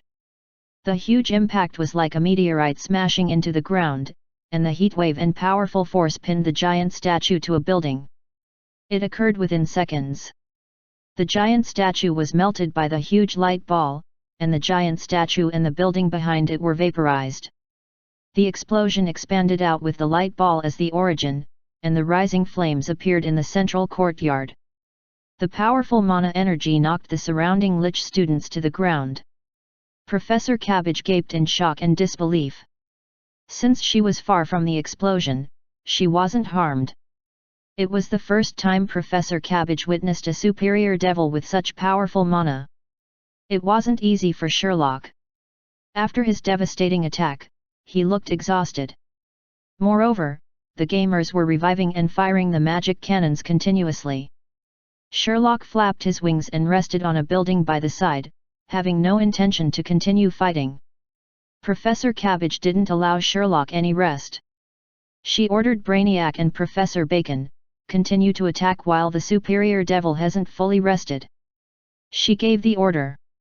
The buildings beside the courtyard were smashed open with a large cavity after a loud bang. Dust filled the air. A multicolored Gundam wielded a 20 to 30 meter long sword. The Gundam executed a focused attack and destroyed the Spectre College building. Behind the collapsing building were wild-looking gamers who were gazing at the Liches. The nearby skeleton soldiers wanted to stop them, but the skeleton army was decimated by the Gundam and the magic cannons. The scattered skeleton soldiers were of no threat to the gamers. Gosh, the Gundam is awesome. I want to pilot the Gundam too. Veteran Hemp Rope, don't say a word. After this battle, I'm going to marry you. Please make a Gundam for me. Disgusting guys, make way. I'm a pretty gal. Veteran Hemp Rope, I'll provide complete service. Please make me a Gundam. Some gamers surrounded the feet of the Gundam and begged Hemp Rope Technology, who was in the cockpit with Arthur. Hemp Rope Technology wasn't able to hear the gamers, as the height of the Gundam was 10 meters. The gamers were like ants compared to the size of the Gundam. Due to the special materials used by the Gundam, it was hard to hear sounds from outside. Arthur was in the cockpit, looking out of the observation window. Groups of Liches stood in the courtyard, and a huge ugly box made of white bones and minced meat was placed in the middle of the courtyard. There was also a large shimmering mana formation underneath their legs. The entire setup looked like an evil ritual. As for Lord Sherlock, he was sitting on top of an opposite building. In front of Sherlock was a large pit caused by a powerful explosion. A vicious battle had just occurred. Nobody knew where Phoenix had flown to. Arthur, attack that big box. I don't know what that is, but it looks cool. Destroy it. It shouldn't be a big problem. Arthur was already moving the Gundam towards the huge box. Grey light pulsated in the eye sockets of the Liches, and various mana gathered in their hands. Mana rays rained down on the Gundam, but there was no effect. Lord Sherlock, what material did you use for the Gundam? Why is mana ineffective against the Gundam? Brew asked in surprise. Nothing much. I spent millions of magic stones to purchase a rare ore that has anti-mana properties, and it was applied to the surface of the Gundam. I felt that it was too expensive, but the result is better than my expectations, Sherlock said as he stood at the railings of the building and smiled. The Gundam strolled past the Lich students who were releasing mana in a frenzy. You are far-sighted, Lord Sherlock, Brew complimented Sherlock. Though the Gundam has anti-mana properties, the defenses have to be improved. It's weaker than the prototype robot, but it's more than sufficient for these skeletons. They don't have any heavy weapons, Sherlock said, smiling. The manipulated Brainiac tore a scroll. Grey mana gathered on Brainiac's body, and small balls of mana engulfed large building fragments that were tossed at high speed at the Gundam. Arthur! Be careful! Hemp rope technology shouted as the grey balls came at them. Arthur noticed the incoming light balls and executed evasive maneuvers. The huge Gundam mimicked Arthur's action and dodged to the side. Many gamers were squished by the heavy Gundam, but they weren't worried about death. Rather, they were concerned about whether their equipment would be damaged. The Gundam was very heavy, and even the best equipment would become flattened. Could the flattened equipment be repaired? That was what the gamers were thinking about. The grey light balls didn't hit the Gundam, landing on the heads of the gamers behind it instead. Besides the physical damage of the collisions, the light balls had grey mana, which exploded upon impact. A series of detonations occurred to the affected gamers. Shucks, find cover. Is Brainiac attacking us? Aren't we supposed to rescue Brainiac in the plot? The equipment of half of the guild members is gone. After the explosion, the gamers were complaining, but they instinctively looked for cover. They were wary of Brainiac's second attack. After performing a side roll to evade the light balls, the Gundam placed one of its hands on the ground for support. Then, it stood up and charged towards the ugly box. Though Arthur would like to kill Brainiac, he was too far away. Moreover, there were too many liches blocking his way. It wasn't practical to attack Brainiac. Arthur knew that while the anti-mana property of the Gundam was good, its defenses were weak. The Gundam took big strides and charged towards the ugly box while slashing the lich students with its large longsword. Each slash killed a large group of students. Though the students were skilled in mana, their close combat skills were far inferior to an ordinary orc, so how could they fight against the Gundam? Professor Cabbage didn't feel any pain, as there were still many liches in the courtyard. Moreover, the ritual was in the final stage. She merely had to stop the gigantic metal monster from advancing. Professor Cabbage lifted both of her hands and manipulated the scattered bones of the perished students to form a huge bone wall in front of the Gundam. You won't be able to stop me. This is the last stage of reviving Frangipani. The whole world will quiver under Frangipani, including all of you. All of the sacrifices are worth it. She turned around and walked towards the ugly box, which had flesh-colored tentacles sticking out. The tentacles wrapped around Professor Cabbage as more and more mana was drained from the students to the mana formation, which had reached its limit. Professor Cabbage had a crazed look as she said, "Lord Frangipani, let us combine as one. Let me be the stepping stone to your revival." Professor Cabbage's mana was drained rapidly. Before long, she was sucked dry until she became a pile of white powder that scattered in the air. The gamers watched the scene, worried that the mission was going to fail. There was no reaction from the huge box, and the mana formation was still draining the students' mana. The huge box only quivered. The gamers could feel the impatience of the ugly box. The feeling was like, "Why am I not satiated yet?" Arthur broke through the bone wall. As he was nearing the box and was about to slash with his huge longsword, his body went into plot animation mode. Sherlock flapped his wings and floated in between Arthur and the big box. He hugged his arms and observed for a while before saying, "Professor Cabbage's math is pretty bad." The draining of mana wasn't completed, and she sacrificed herself. Is the revival of Frangipani going to fail? Sherlock spoke with dissatisfaction. "Lord Sherlock, it's a good chance to disrupt the revival ritual. The Devil Management Committee and the Merchant Alliance will give us a handsome reward. We can purchase a new dungeon core, a large quantity of materials, and war equipment. I can imagine us conquering the world. The first step starts with occupying Winterfell," Bruce said excitedly. Sherlock didn't respond. He flapped his wings and got closer to the big box. The tentacles felt a mana source approaching and edged closer to Sherlock to probe. Sherlock didn't evade the tentacles. He lifted his arm and allowed the tentacles to wrap around it. Mana was drained from Sherlock. Lord Sherlock? Brew asked, puzzled. No problem. I feel that Frangipani looks good in appearance. He's suitable to work for Eternal Kingdom. I'll offer him promising and satisfactory benefits. Of course, the prerequisite is that he must be revived. Don't you think so? Sherlock looked at the shimmering box and said. After draining enough mana, the tentacles retracted, and a loud deafening bellow was heard. Chapter 445, Brainiac's Fury. Translator, Atlas Studios Editor, Atlas Studios. Sherlock and Brew's conversation couldn't be heard by the gamers, who were far away. To them, it was a plot with great special effects.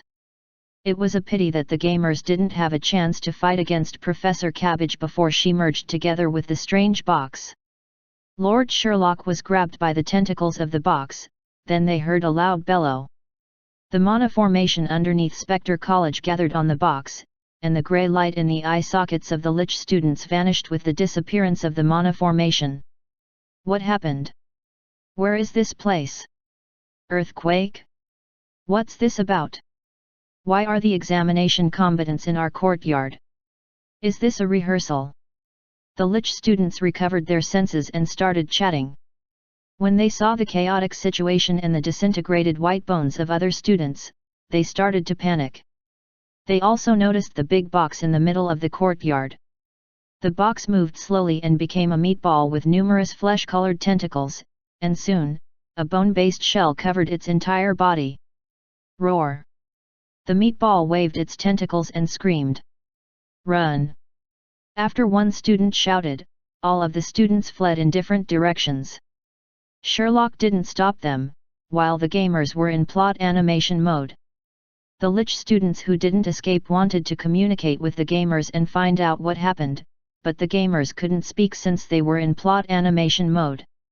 They could only blink their eyes at the students. Some Lich students ran to the meatball. Before they could find out what it was, they were captured by the waving tentacles and turned to white bone powder like Professor Cabbage. Those Lich students who hadn't left started fleeing. Pandemonium broke out. Lord Sherlock, we have to end the battle fast. Once the students escape, they will report to the garrison guards. If other creatures get to see the scene, it will be difficult to recruit new employees, Brew said to Sherlock. What you've said makes sense. Sherlock nodded.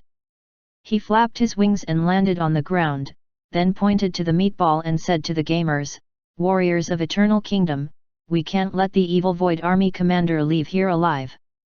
Attack! For Eternal Kingdom! A skeleton hand broke out of the ground, then numerous skeleton hands broke out, and the disintegrated skeletons of the students started to reassemble. Not far from the meatball, the eye sockets of Professor Bacon, Brainiac, and other professors were glimmering with grey light.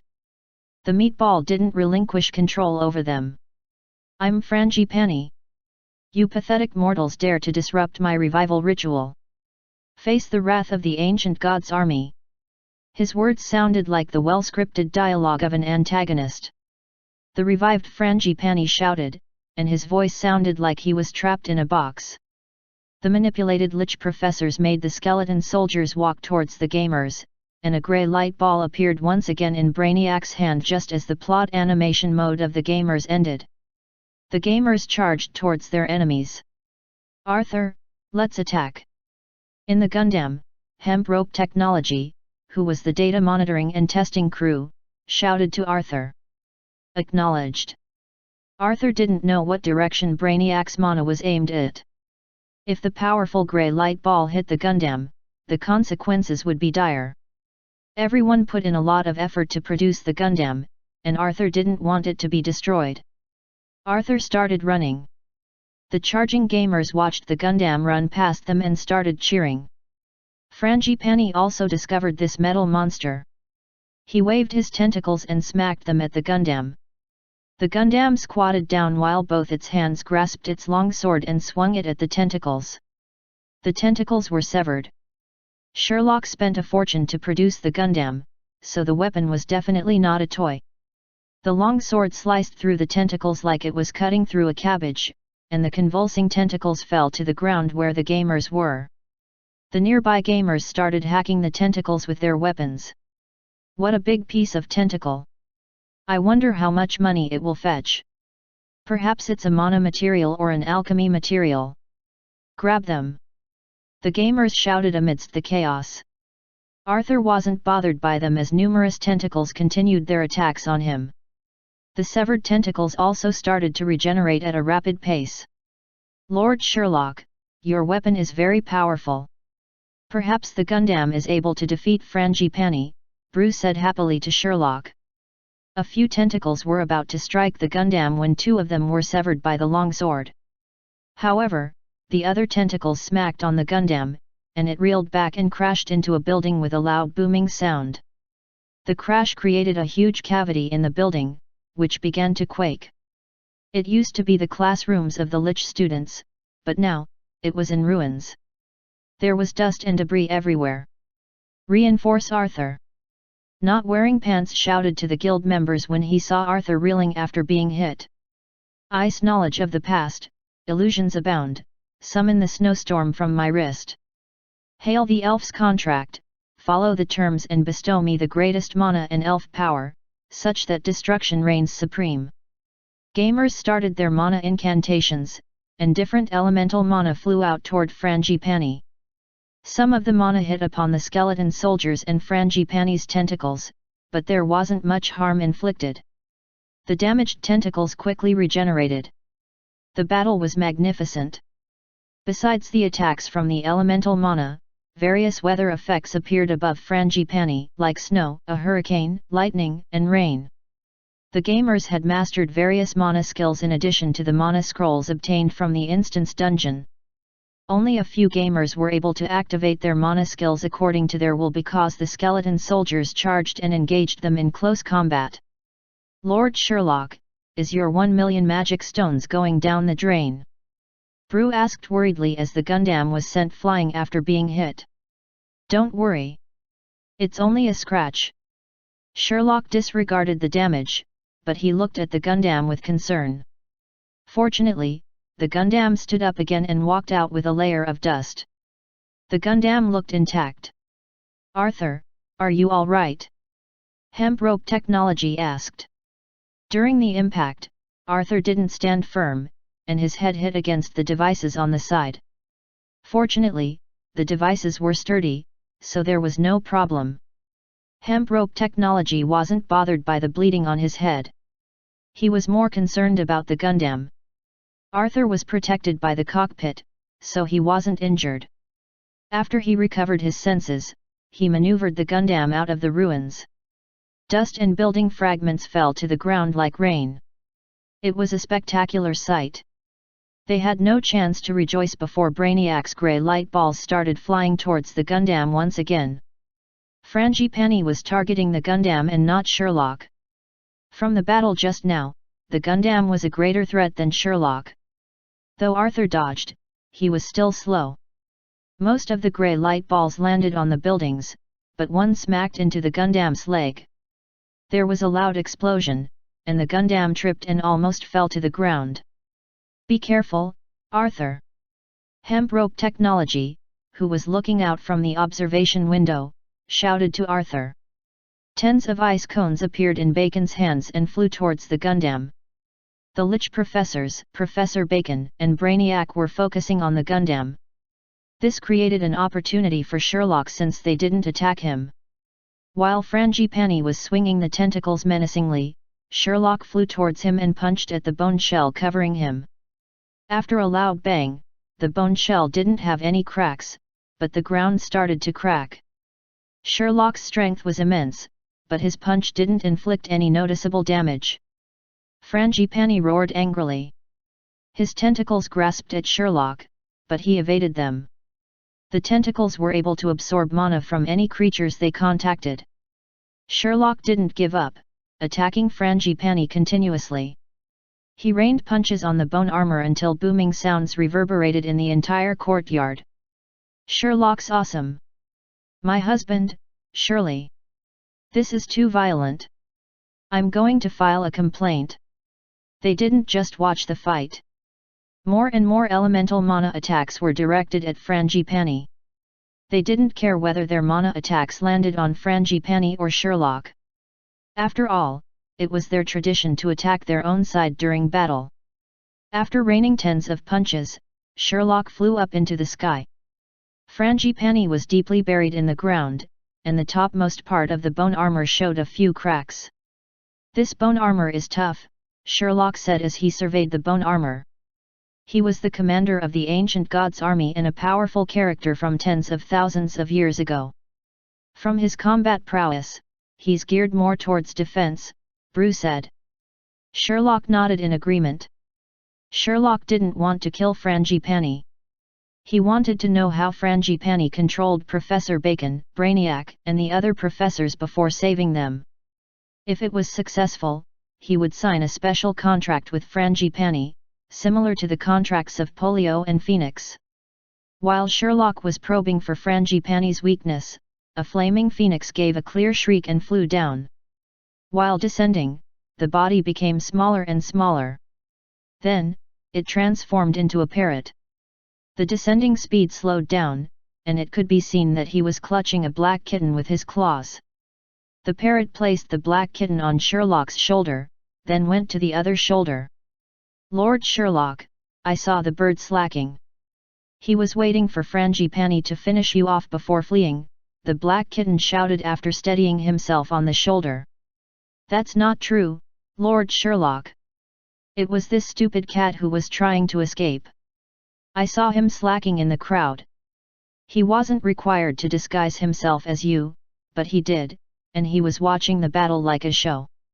So, I brought him back. Phoenix said, Lord Sherlock, I battled with Brainiac for a few hundred rounds using our mana. It wasn't easy for me to fly back to your side. My life is difficult.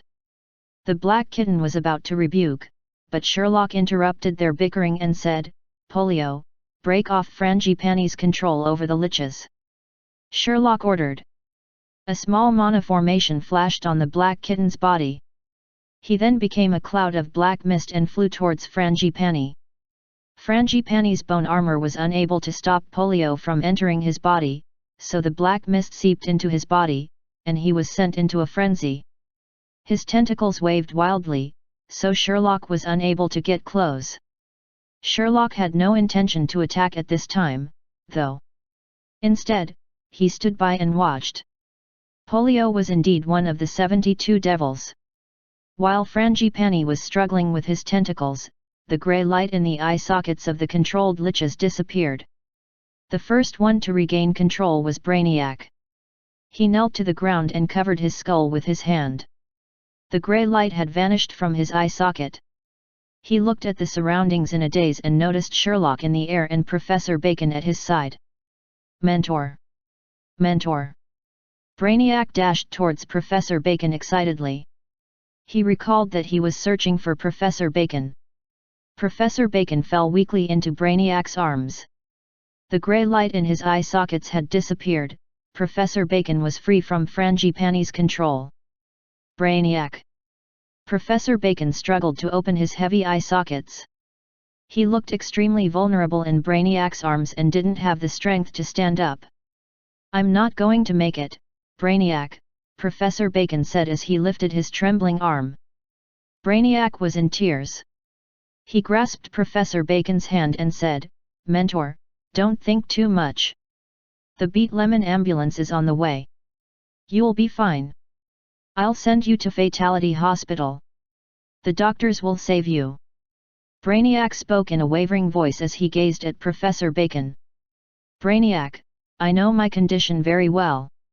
It's my fault for not reporting Frangipani to the college. I've implicated you. If I had a choice, I wouldn't do it. Professor Bacon said feebly, Lord Sherlock is a good Lord Overseer. I'm glad he's taking care of you. You have a promising future, Brainiac. Make sure you work hard. You're my favorite student. Professor Bacon released his grasp as his head fell to the side. His body was drained, and there were no signs of life. He looked like a lifeless skeleton. Mentor! Brainiac shouted in pain. Professor Bacon wouldn't be replying to him anymore. Brainiac stood up and manifested a huge grey mana ball in his hands. He was full of rage as he glared at the struggling Frangipani. The mana ball grew in size. His majestic mana power showed the true capability of a rare genius lich. Finally, he threw the mana ball at Frangipani with rage and hatred. Brainiac used up all of his mana reserves. When the mana ball smashed into Frangipani, there was a huge explosion that engulfed half of the courtyard. All of the remaining skeletons were thrown to the ground. Is Professor Bacon dead? Brew asked in disbelief. Chapter 446, Gamers Counterattack. Translator, Atlas Studios Editor, Atlas Studios. Brew didn't believe what he saw, and the gamers felt affected by the great twist in the plot. Gosh, is Brainiac the student of Bacon?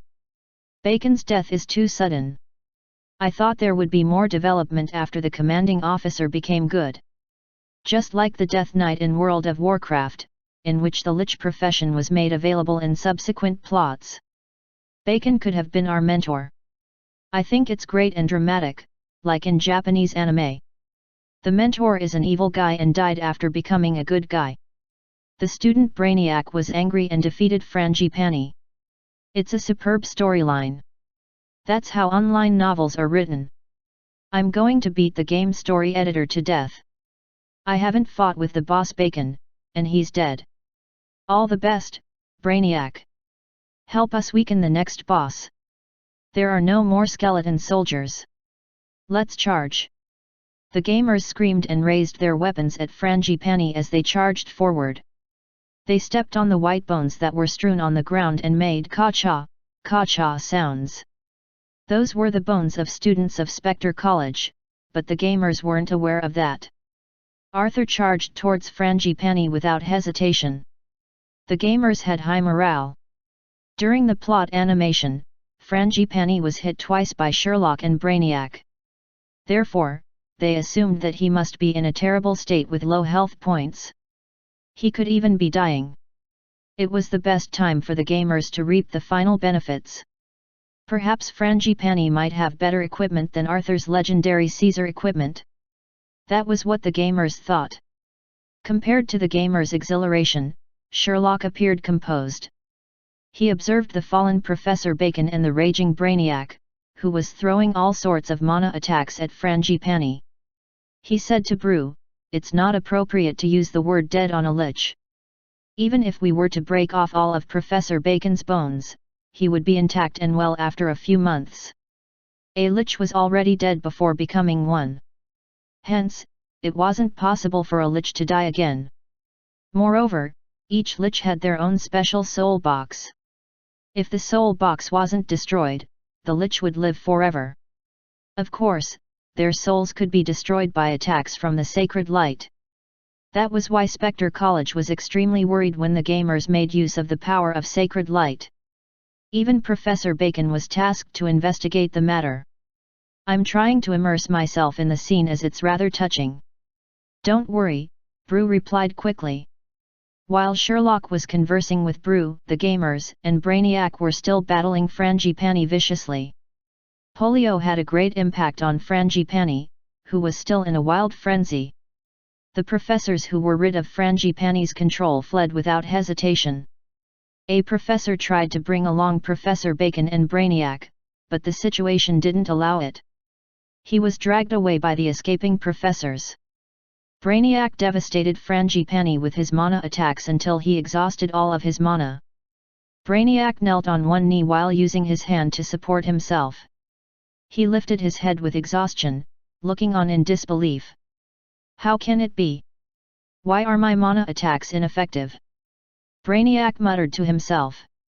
A cloud of black mist emerged from Frangipani. It floated in the sky and transformed into a black kitten as it landed on Sherlock's shoulder. "Lord Sherlock, I've followed your order and cut off Frangipani's control over the liches," Polio said proudly, speaking as if he was claiming the credit. Why didn't you kill him off?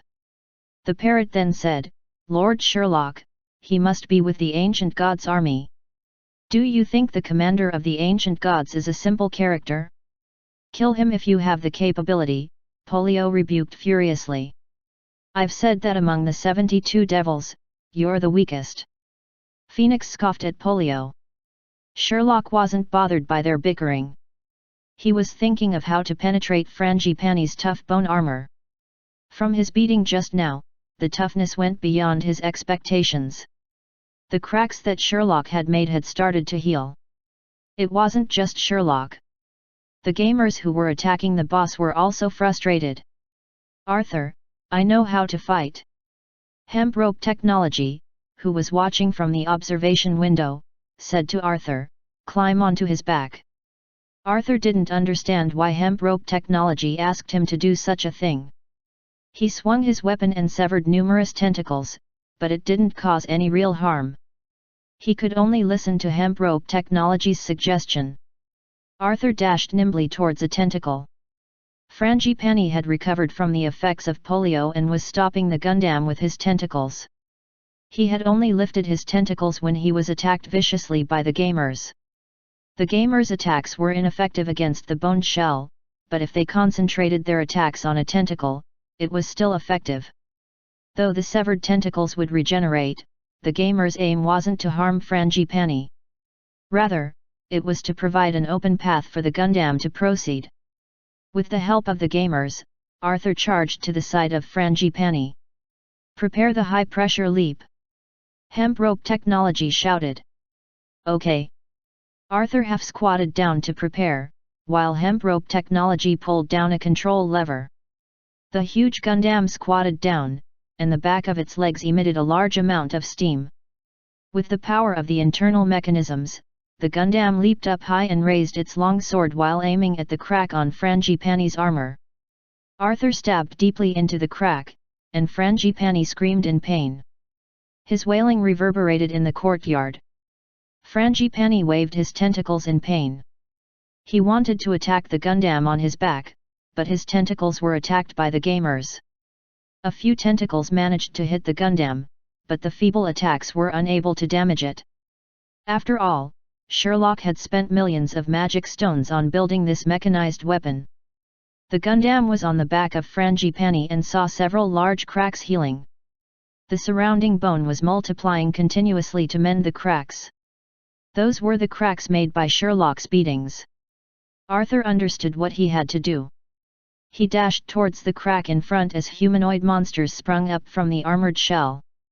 They were made of the same bone material as Frangipani's shell. It looked like they split off from Frangipani's body. Arthur grasped his long sword and inhaled deeply, charging towards the targeted crack.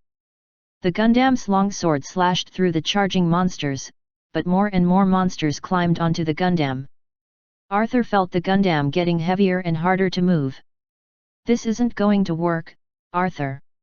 If this goes on, we'll collapse. Increase the steam power. Hemp Rope Technology shouted. I got it. Arthur acknowledged loudly. If he didn't act decisively, the Gundam would be destroyed. Unfortunately, the gamers were unable to help him when he was on the armored shell. The joints of the Gundam emitted scalding steam, which propelled the monsters away. However, more and more monsters came up onto the shell and formed a dense mass. We can't use it anymore, the energy is draining fast. Hemp Rope Technology shouted. Arthur knew that if he stopped now, the Gundam would never move again. At this instant, ballista arrows tied to ropes shot over from all directions. Most of the arrows were deflected by the tough shell, but a small number of arrows hooked to the cracks or the Gundam's body. Grab the ropes. Hemp Rope Technology, who was watching from the observation window, shouted. Arthur grabbed the arrows without hesitation. The arrows with ropes were from the ballistas that the gamers had deployed on the rooftops of the buildings. The gamers were like special agents in the movies. They grabbed the cloth that was hung on the rope and slid down from a great height. Sylvana slung her longbow on her back, grabbed the rope, and slid down. The gamers by Sylvanas' side were releasing various elemental mana attacks, but she wasn't afraid. Peasant watched in surprise from the building. He said, "It's cool. I've recorded it down. It'll garner lots of replies when I post it on the discussion forum later. Let's go. There are many people behind us." Burning Chest Hair said as he gave Peasant a push. Peasant nodded. He followed Sylvanas and leaped, but he didn't manage to grab the cloth and fell from the building. His scream reverberated in the courtyard and ended with a loud thud. He vanished. "It's a disaster," Burning Chest Hair said as he shook his head. He leaped and slid down the rope onto Frangipani's armored shell. More and more gamers used the same method to arrive on Frangipani's armored shell. However, they were outnumbered by the bone monsters. Soon, the gamers' reinforcements arrived. Brainiac used his mana skills to fly onto Frangipani's armored shell. Though he wasn't sure what the gamers were doing, the Gundam was definitely not for show. Since his mana attacks were ineffective against Frangipani, he was pinning his hopes on these miraculous gamers. He was going to assist the Gundam. Grey mana bullets rained in the surrounding area of the Gundam. The bone monsters that wanted to climb onto the Gundam were sent flying, and Arthur felt his body getting lighter. Though he was knocked unsteady by Brainiac's mana bullets, it was better than being held down by those bone monsters. The Gundam charged forward under the cover of Brainiac. After multiple explosions, the Gundam broke through the defenses of the bone monsters. The remaining monsters were sliced by Arthur's longsword. "Charge, Arthur! Charge, Arthur! Defeat the boss! I don't know what you're doing. Buck up!" The gamers who were reinforcing Arthur shouted. Finally, Arthur arrived at the site of the largest crack on Frangipani's shell. The surrounding bone monsters wanted to stop Arthur but were killed by Brainiac's mana bullets. Arthur stabbed the longsword into the crack. The blade prevented the crack from healing. "Arthur! Prepare for the full blast!" Hemp rope technology shouted. "Steam mode with full activation!" Arthur shouted as hemp rope technology pulled a side lever. Arthur focused his attention on the Gundam. From the gamer's viewpoint, the Gundam emitted steam from its body. There were also strange mana runes and machines coming out of the Gundam's joints. Grabbing mechanisms appeared at Gundam's feet and fastened tightly to the armored shell. Pom chi, chi. Steam was emitted onto Frangipani's armored shell. Arthur was surrounded by the released steam, and the bone monsters who charged at Arthur vanished in the steam. Sherlock observed Arthur and the gamers from above. As a superior devil, he was respectful of the combat power shown by the gamers. Especially when he spent 10 million magic stones to create the Gundam, which was an unstoppable weapon in the hands of the gamers. The Gundam could even pit against the ancient god's commander Frangipani when he didn't have a complete physical body. That was rather shocking. "Lord Sherlock, do we get involved?" Brew asked Sherlock. "No, I feel that the gamers are doing very well. It's not right if they are using my mana, and I still have to help. It's a good chance to test out the latest weapon." Sherlock hugged his arms and said with composure. The gamers were doing good, especially the Gundam that was controlled by Arthur. With hemp rope technology's arcane technology and the help of mana formations, the long sword that was impaled into the crack was prying the armored shell open. Frangipani continued to wail in pain. Since he was revived, he hadn't stopped wailing. As the commander of the ancient gods, he didn't expect to see so many strange underworld creatures when he first revived.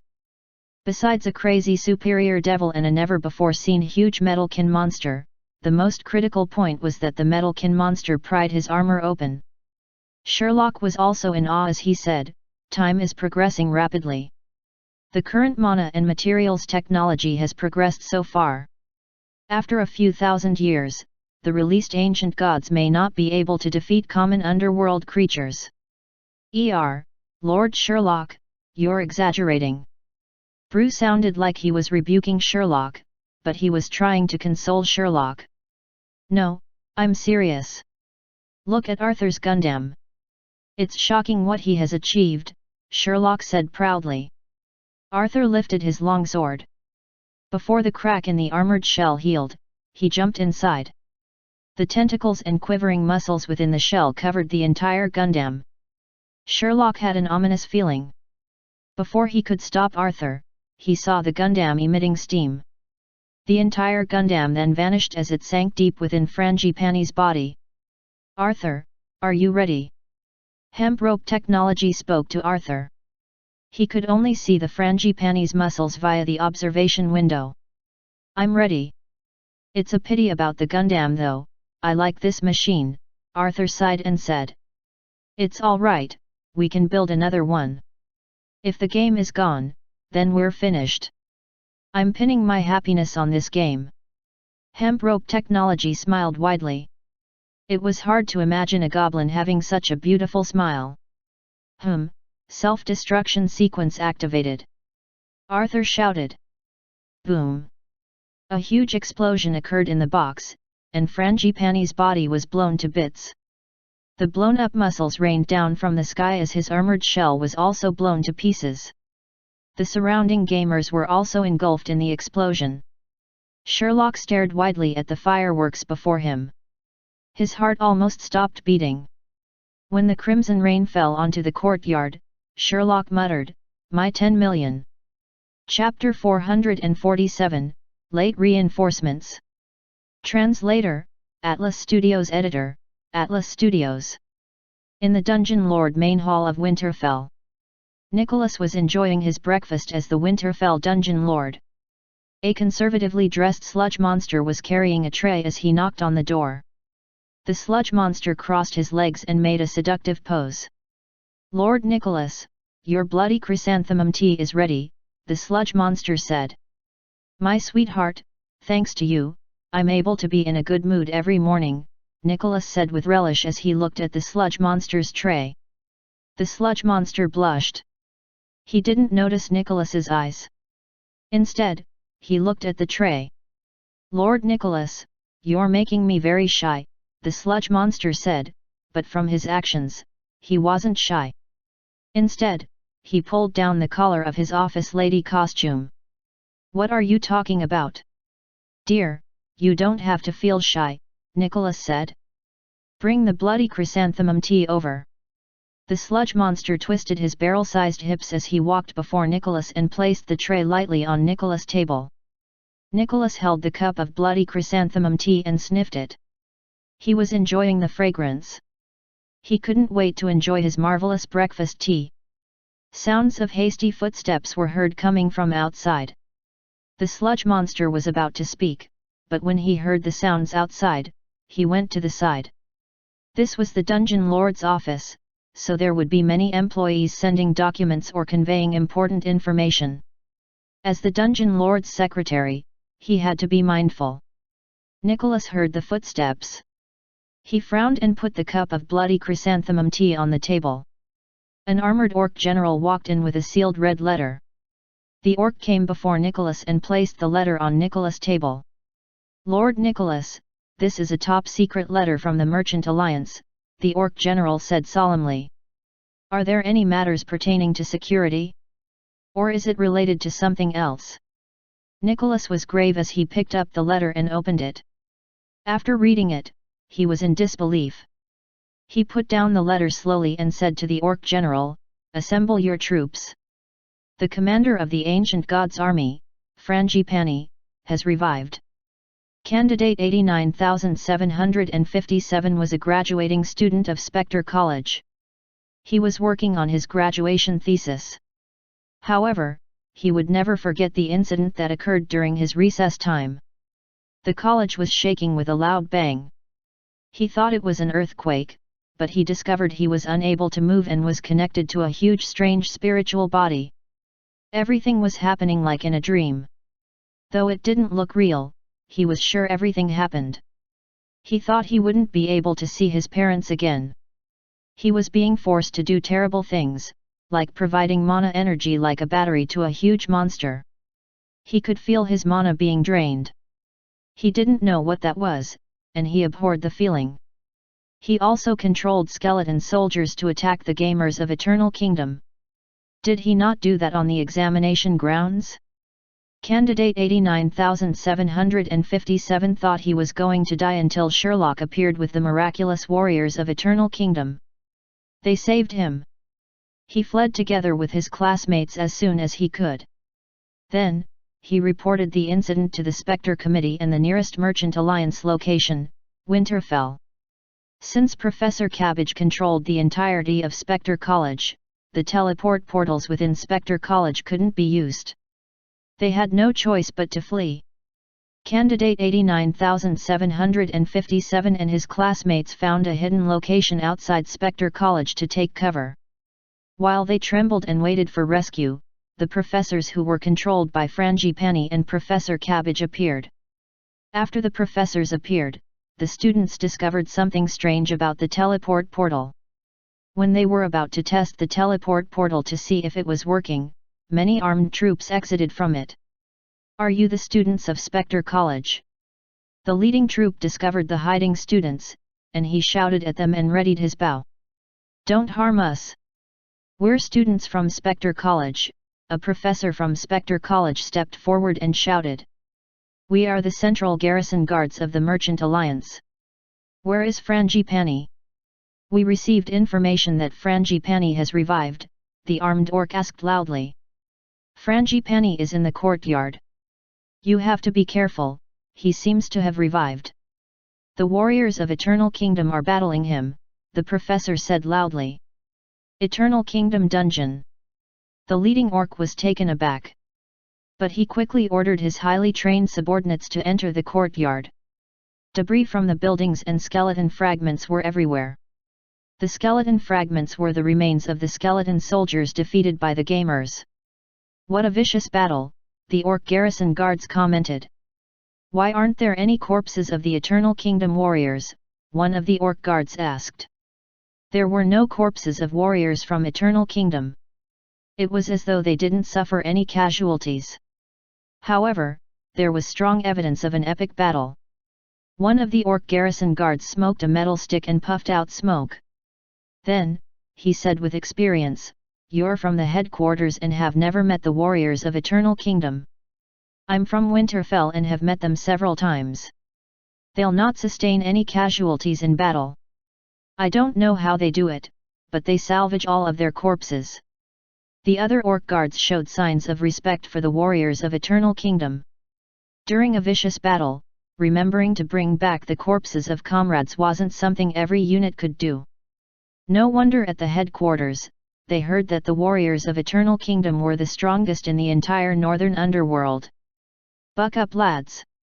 We're facing the legendary commander of the ancient gods' army, so don't think of other matters, and focus on the current task, the orc commander said to his subordinates. After the garrison guards left, they saw some creatures wearing blue uniforms and some wearing white robes exiting from the portal. They were the paramedics from Winterfell. Are you the students and professors of Spectre College who reported the case? We have finally set up the teleport portal. Leave this place immediately. Go to Winterfell and take cover. We provide the best rescue operations and medical services, a white-robed paramedic shouted. On his uniform were the words Fatality Hospital. We're saved. We're finally saved. That's great. Send me to the hospital. I feel like I'm not going to make it. The students shouted. What? Which part of your body doesn't feel well? The white-robed paramedic asked in concern when he heard that a creature wasn't going to make it. I feel aches and pains all over my bones, and I don't have strength, the student said. That's serious. I'll contact the hospital headquarters and set up an emergency line for you. When you arrive at the hospital, the doctors will conduct an operation. Don't worry, everything's fine, you won't die. Our Fatality Hospital is well known for defeating the Soul Reaper. The Soul Reaper won't be able to steal our patients away. The students and professors of Spectre College smiled gratefully after hearing the paramedic. The students and professors of Spectre College left the danger zone with the help of the Winterfell rescue crew. Meanwhile, the central garrison guards of the Merchant Alliance approached Spectre College's courtyard warily. When they walked along the corridors and came to a classroom, they discovered that the tables, chairs, and podiums had vanished. Besides the disappearance of the school's furniture, the monomaterials and products in the experiment laboratories also vanished as though they were stolen. What happened? They searched the various classrooms and laboratories and found the same thing. I don't know, but we have to be extra careful.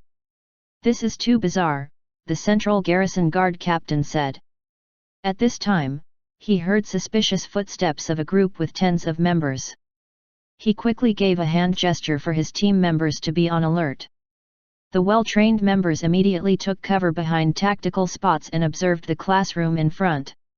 A team member squatted down carefully and leaned against the wall. His forehead was full of sweat. Their target was the commander of the ancient god's army, who could conquer the world. If there were any mistakes, he could die here. Images of his newborn baby, his wife taking care of the kids, and his aged mother flashed through his mind. He missed his family and was fearful of death, but he didn't give up. He continued to press against the wall and advanced towards the classroom. What made him courageous? Was it loyalty to the Merchant Alliance or his ambition to protect the underworld and world peace? No, it was being poor. When he arrived under the window of the classroom, he heard voices within and sounds of furniture moving. Wah, this is cheating. After fighting the boss, why is there no loot? This is normal. Previously, many bosses didn't have loot. But this boss was so difficult to defeat. We had to sacrifice our Gundam to kill him. There's no loot after paying a high price. I can't take it lying down. Don't say any more. When the Gundam exploded, Shirley seemed very sad. Do you think that Shirley is sad over the loss of the Gundam? Impossible. Shirley must be sad over the death of Bacon. In the plot, Shirley helped Bacon turn over a new leaf, and he died after that. If I were Shirley, I would be sad too. But I saw Shirley looking in a daze at the fragments of the Gundam. He was staring at the corpse of Frangipani, not the Gundam fragments. If not for Frangipani, Bacon wouldn't have perished. He must be feeling empty after killing his foe. That must be it. You sound logical. Stop wasting your time trying to figure out what the NPCs are thinking. Let's salvage the furniture. If we can't carry it, we'll dismantle it. The wooden planks can be sold for money. Make haste, please. The creatures in the classroom stopped talking and worked hard. The orc guard lifted his head slowly and peeped into the window. He saw 20 orcs, goblins, gnomes, and hound-head men carrying the furniture in the classroom. Where did these bandits come from? Were they in cahoots with Frangipani? The orc guard was puzzled. He didn't act rashly. Instead, he returned quickly and reported the situation to his captain. The orc guard who encountered the warriors of Eternal Kingdom previously asked, did they have strange symbols above their heads? That's right. How did you know? Captain, they are the warriors of Eternal Kingdom. They aren't enemies, the experienced orc guard told his captain. The Central Garrison Guard captain ordered his team members to close in on the classroom carefully. Though his member told him that they were warriors of Eternal Kingdom, anything could happen. It could be a trap set up by the enemy. As a Garrison Guard captain, he had to be responsible for the safety of his members. They had to be extra careful. The orc guards surrounded the classroom. With the captain's order, the orc guards barged into the classroom via the windows and door, aiming their crossbows at the gamers who were carrying the furniture. The gamers were astonished. They didn't expect well-equipped orcs to appear in the classroom. They were exhilarated. Gosh, this must be our reward. Is it our strange encounter? They have so many pieces of equipment. Oh my god! We can't defeat them. Why don't we call for reinforcements? If they flee, we won't get any equipment. The Garrison Guard captain didn't understand what the gamers were babbling about. The gamers didn't attack them at first sight or have any signs of animosity. When the gamers were about to attack the central garrison guards of the Merchant Alliance, a system notice appeared before them. Sorry, they are friendly units. You are unable to attack. That was the notice. We are the garrison guards of the Merchant Alliance. Are you citizens of Eternal Kingdom? Please identify yourself to prevent any mishaps, the Central Garrison Guard captain shouted. He didn't relax his vigilance. That's correct, we are the warriors of Eternal Kingdom. We have just saved the world. Are you giving us an area mission? Or rewards?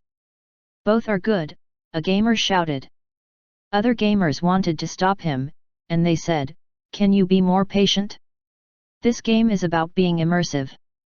You'll scare them off. We could potentially get a strange encounter mission if you don't scare them off. Yes, don't do that. We should take it step by step, the gamers said.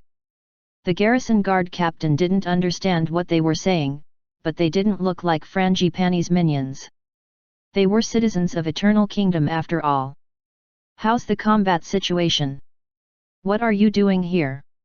We're the reinforcements. The orc captain lowered his weapon and said to the gamers of Eternal Kingdom. We have finished the battle. Are you here to reinforce us? A gamer asked. The orc captain was taken aback.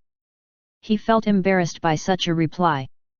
A gamer pushed his comrade aside and said to the orc captain, don't be like this, you won't get any missions. Let me take over. Respectable orc captain, greetings. I'm the guild chairman of Coolbreeze Buttocks of Eternal Kingdom. We are carrying out Lord Sherlock's mission of decontaminating the rooms.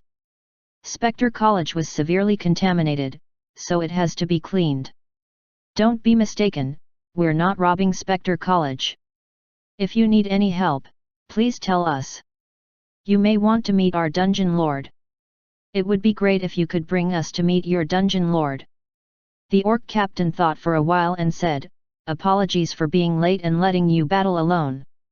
We are late because the teleport portal malfunctioned. It was only just repaired. No problem, we understand. The gamer smiled and said, we'll take you to see our dungeon lord. What is our reward? Reward? The orc captain was befuddled. Why do the citizens of Eternal Kingdom require a reward for everything? Giving some magic stones or equipment will suffice, the experienced orc guard said to his captain. Chapter 448, Second Watch. Translator, Atlas Studios Editor, Atlas Studios. After some bargaining, the orc captain paid 10 weapons and 10 pieces of armor to the gamers of Eternal Kingdom in exchange for meeting their dungeon lord. The orc captain regretted his action. When he followed the gamers to the depths of Spectre College, he discovered other gamers carrying items in the classrooms and laboratories. It was like spring cleaning, with them searching every corner of the college. Even a bandit wouldn't do such a thing. The orc captain didn't treat the gamers as bandits as they were following the orders of the dungeon lord to decontaminate the college. That was what the gamers claimed. When the orc captain saw Lord Sherlock, the legendary superior devil was sitting at the center of the courtyard. Sherlock looked very exhausted, as though he was spiritually drained. It was something that made him hopeless and depressed. The orc captain thought that perhaps he was sad over the loss of his citizens. He was full of respect for the superior devil. Only a leader who was extremely caring would have such an expression. Surrounding Sherlock was a battleground full of crimson and grotesque flesh. It belonged to the body of Frangipani, who was exploded by the self-destructing Gundam.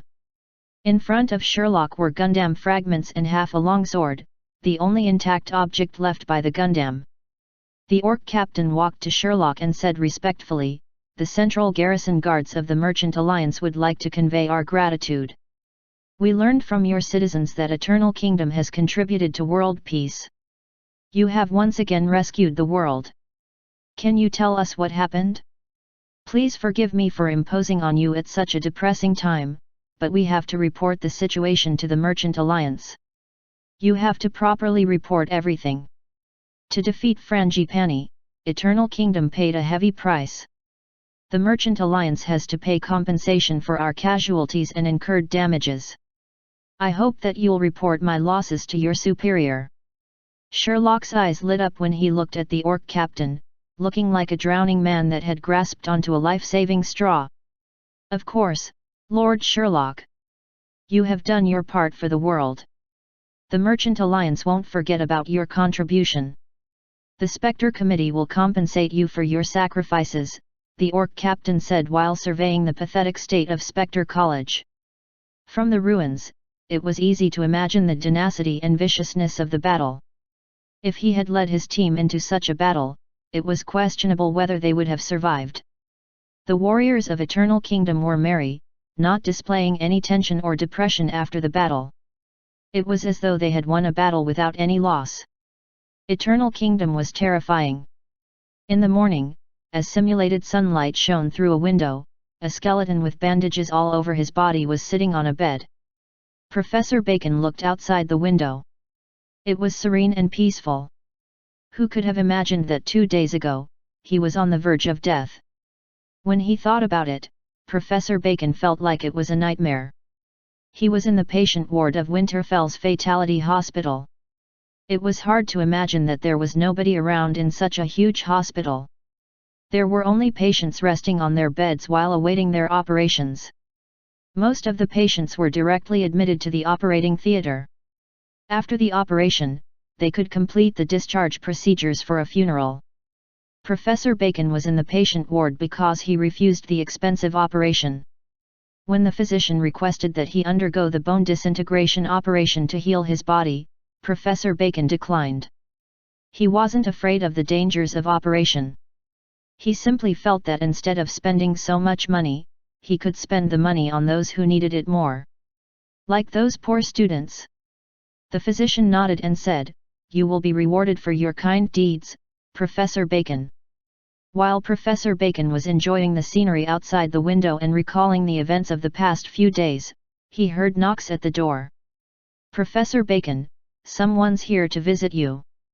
The voice of a gnome nurse was heard. The door to the room opened. The gnome nurse was leading a superior devil, a dragon, a parrot, a black kitten, and a tortoise. The superior devil was Lord Sherlock.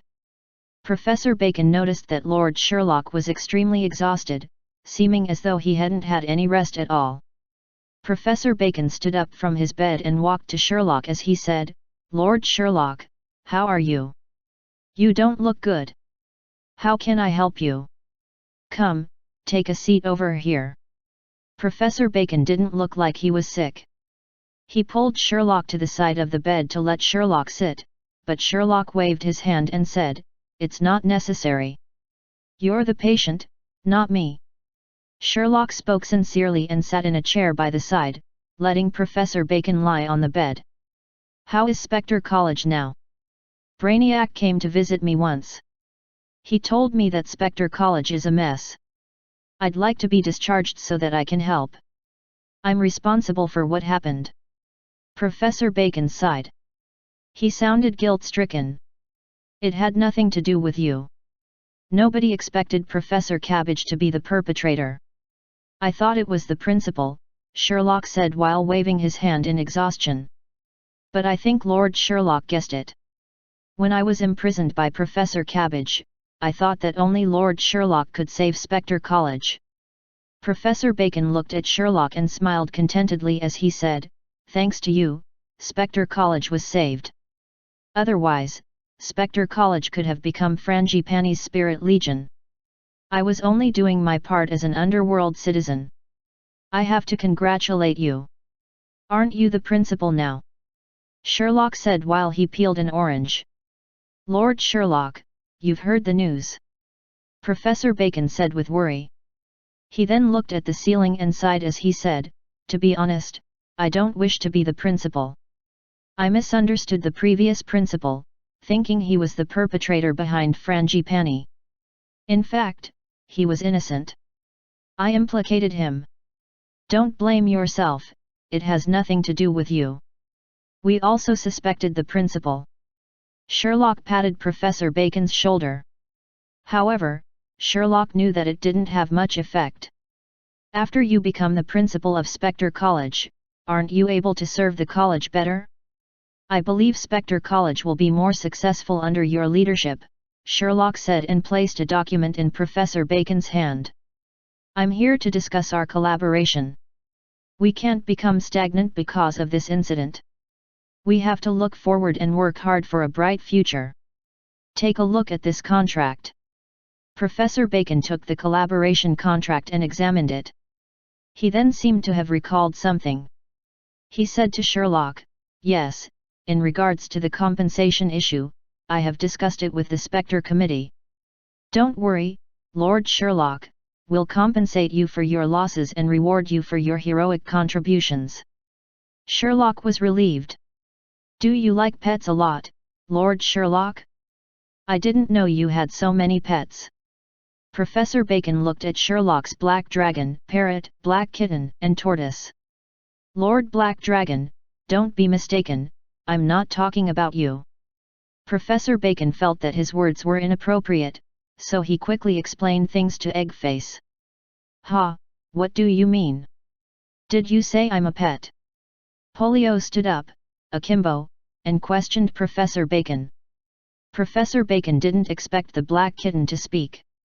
From his appearance, the black kitten didn't look like an intelligent creature. "I feel that Professor Bacon is correct. You're a pet, and I'm Lord Sherlock's capable assistant.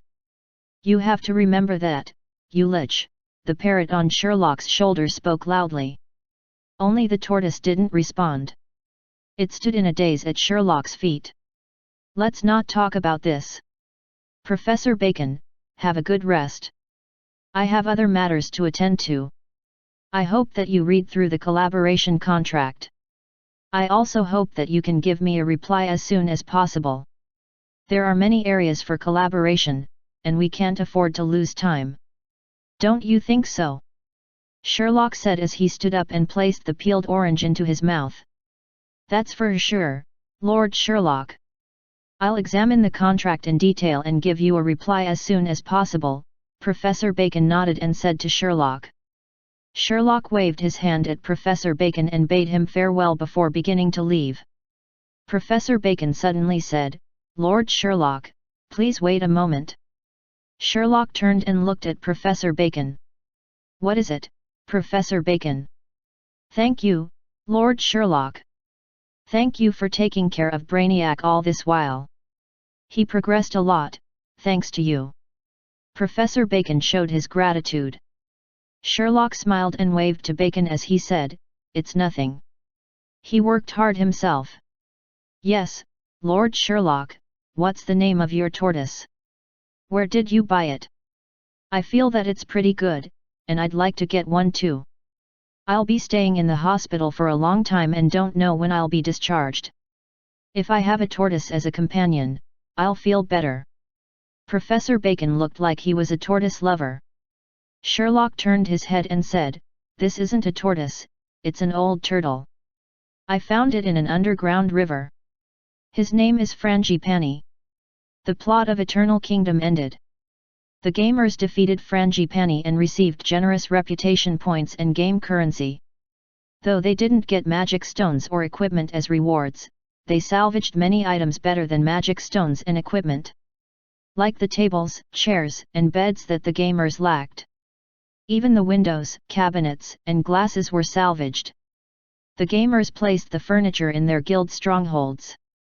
Many powerful guilds changed their windows to the windows produced by Spectre College, and the new windows looked better and had better functionality. Their houses were much better than those without windows. Besides furniture, the gamers also found many alchemy and mana materials. They hadn't seen some of the materials before, and they could be sold in Winterfell for magic stones. The gamers made a huge profit from selling the materials.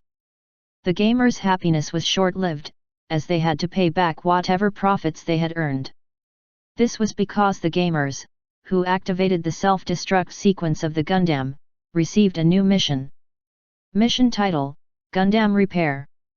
Mission description, the Gundam, which was fully sponsored by Lord Sherlock, was destroyed during the battle with Frangipani.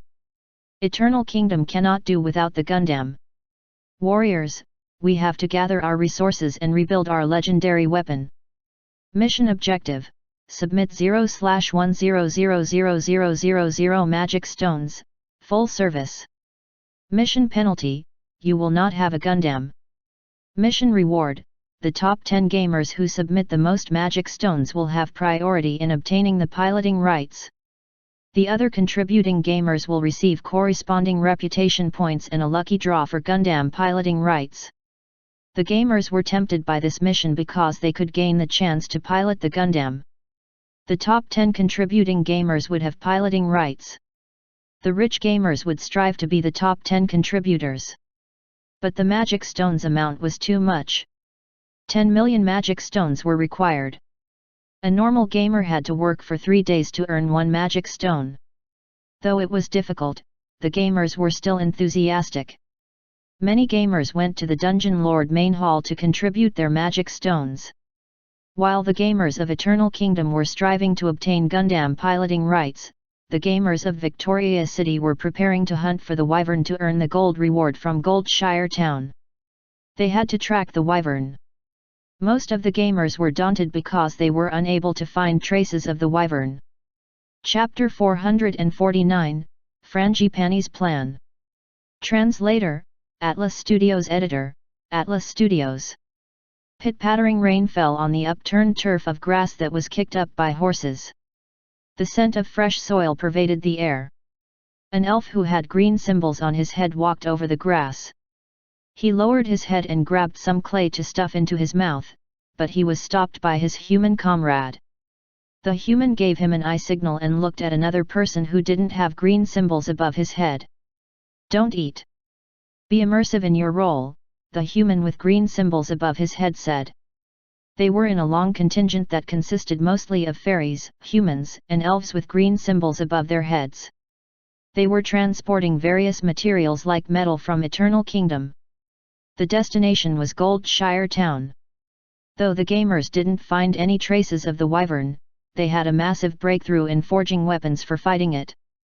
Many gamers contributed their knowledge, especially the technically inclined gamers who designed powerful ballistas. They said, "Just like the hobbits in the movies, we can shoot down the Wyvern."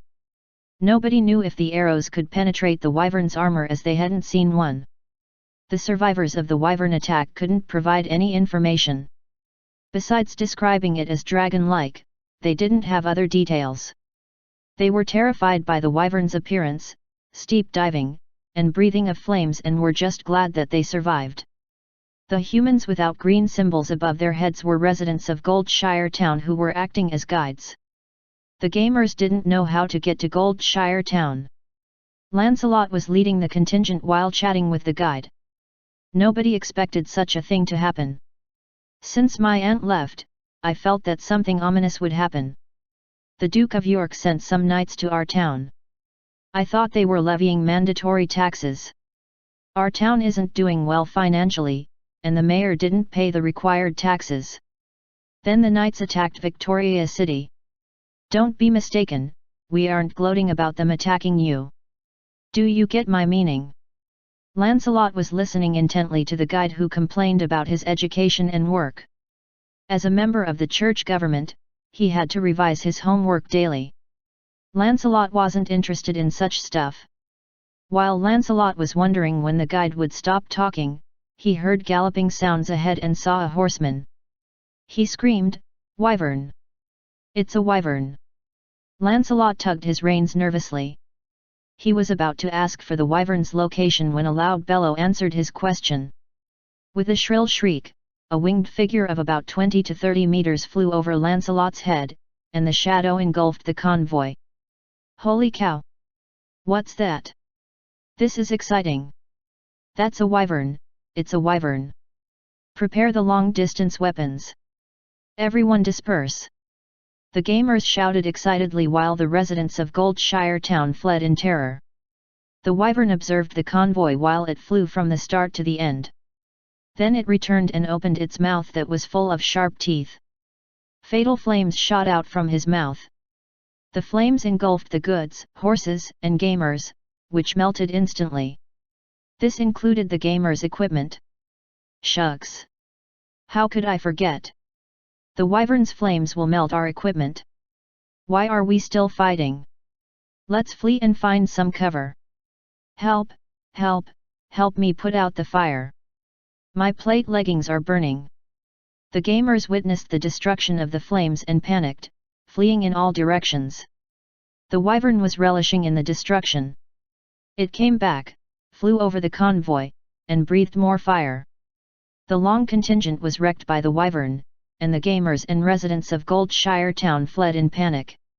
As for Lancelot, he was unable to deal with the wyvern. He prayed that the flames wouldn't hit him as he tugged the reins to guide the horse towards the forest. The other gamers also ran towards the forest. Though, a few stray gamers fled to the plains and became live targets for the wyvern. The entire convoy was in flames. Dragonborn walked out of the revival point. Many other gamers of Victoria City also walked out naked from the revival point. They cursed and swore as they proceeded to their stronghold. What the heck? Why is the wyvern so strong? It destroyed us with a breath of fire. Not even our equipment was spared. Cool. If we kill this wyvern, our rewards won't be less than the rewards received by those silly gamers of Eternal Kingdom. It's difficult. Our lives are difficult. We can't hit the wyvern in the sky. If only we had an airship or a 70 to 80 meters tall Gundam. I'd slash the wyvern to bits. Dragonborn proceeded to his stronghold. During the wyvern's attack, Dragonborn was killed by the wyvern's flames. When Dragonborn passed by Lord Lilo's castle, he noticed many gamers gathered at the entrance. What happened? Dragonborn asked a gamer. Someone stood at the entrance and shouted to the queen that the wyvern killed her citizens. It was meant as a joke, but the queen appeared and asked for the details. We are now waiting for new developments in the plot, the gamer explained excitedly. What's there to be excited about? Is this the first time you're playing this game? Isn't it normal for the gamers to develop the plot? A lot of plots are developed by us, another gamer said. An excited gamer walked out of the castle. He was followed by two hamsters and Queen Victoria. The plot is starting. Everyone be quiet, a gamer shouted. There was no need for a reminder. When Queen Victoria appeared, the gamers went into plot animation mode. I heard that you discovered a wyvern. Our priority is to attack the Duke of York. As a queen, it's not appropriate for me to venture outside without a proper ride. After discussing with my advisors, Second Boss and Fat Otaku, I decided to let you, my citizens, capture the wyvern and give you generous rewards. Second Boss and Fat Otaku will provide appropriate assistance as it's hard for you to defend against the wyvern's flame attacks. That's all. Disperse. Queen Lilo went back into the castle after speaking. The gamers started chatting once the plot animation mode was deactivated. I said there's a plot mission. It's great. We have the gold from Goldshire Town and the Queen's reward. I guess it's legendary equipment. She can't possibly give legendary equipment to everyone. The rewards will be allocated according to contribution. There might not be any legendary equipment. Perhaps, it's just reputation points and gold coins. That's what Eternal Kingdom is doing. Is Victoria City the same as Eternal Kingdom? Their missions are exploiting them. We only have to spend gold coins to buy powerful equipment, while they have to spend magic stones. The gamers discussed enthusiastically. They were thrilled by the latest plot. That was after the queen returned to her castle. Two hamsters stood at the entrance and looked at the gamers. Second Boss shouted, "Warriors of Victoria City, we'll provide fireproofing materials for your equipment. This will require 3 days and some materials. Let me take a look." The hamster took out a piece of paper and read the words from it. The mission notice appeared before the gamers. Mission title, Preparation for Hunting the Wyvern. Mission description, the wyvern attacked the citizens of Victoria City. Queen Victoria is enraged. She has decided to capture it and use it as her personal ride. Warriors, we have to capture the destructive wyvern. Preparations are needed for hunting the wyvern. Mission objective. Work at the stronghold at the road intersection, 0/50,000 hours, full service mission. Submit various materials, 0/100,000, full service mission. Mission reward, Queen Victoria will obtain her ride, while the gamers will obtain reputation points and the Queen's reward. We aren't sure what reward that is. Mission penalty, Queen Victoria will be unhappy and will hunt for the wyvern for a long time. The gamers will be unable to attack the York territory. The gamers weren't sure what effects the mission penalty had on them. However, to allow the plot to progress, the gamers would work diligently and submit the required materials. The gamers were used to being exploited anyway. Dragonborn returned to his stronghold to retrieve new equipment after watching the plot animation. Unlike Arthur, he didn't have legendary equipment that wouldn't be destroyed. He only had a legendary weapon that was soulbound to him. Dragonborn Bro. When he entered the stronghold, he saw a female character approaching him. It was Softy. Wah, she's sweet when greeting Dragonborn. We don't receive such good treatment, a guild member teased Softy. Softy showed her clenched fist and punched the member who teased her, then pushed him away. She wanted him to bug off so that he wouldn't interrupt the private conversation between Dragonborn and herself. That guild member left, but Dragonborn didn't talk much to Softy. It wasn't because he was cold to Softy, it was because a few gamers were waiting outside the guild stronghold. Is Dragonborn in? Where's your guild chairman? Dragonborn heard the voices and walked out. He noticed a few humans and elves, and Hoodlum was standing in front. He was prominent due to his deformed spine. What is it? Dragonborn asked, bewildered. He felt that they weren't there to create trouble since their guilds had a good relationship. They cooperated in previous battles. Compared to Eternal Kingdom, the gamers of Victoria City were more united. We're here to discuss the hunting of the wyvern. Hoodlum said solemnly, we have a bold plan. Sherlock was busy recently, and not because of playing computer games or browsing the discussion forum. It was because of the rewards and compensation from the Spectre Committee and the Merchant Alliance. Sherlock had taken great losses during the battle with Frangipani, and he was unable to get back all of his lost magic stones. At least he could obtain around 20 to 30 million magic stones. The price tag of 20 to 30 million magic stones was too high for both Spectre Committee and the Merchant Alliance, despite Eternal Kingdom getting rid of the Ancient Gods Army commander. After a series of negotiations, the Merchant Alliance and the Spectre Committee decided to share the reward and damage compensation of 5 million magic stones. The remaining 2 million magic stones were for death compensation. Alchemy materials, food, and equipment worth 1.5 million magic stones were also paid for by the Merchant Alliance and the Spectre Committee. Sherlock preferred cash, but he was agreeable to the terms of the final negotiation. The compensation wouldn't be paid immediately. Instead, the payments would be settled over a period of time. Though Sherlock was busy, he was in a good mood. He managed to change the water for his pet tortoise. Sherlock hummed a tune as he held a basin of boiling liquid and poured it into a glass tank in the Dungeon Lord main hall. Sherlock wasn't torturing the tortoise. As a commander of the Ancient Gods Army, Frangipani required such a liquid environment to help him recuperate. Frangipani couldn't possibly live in ordinary water.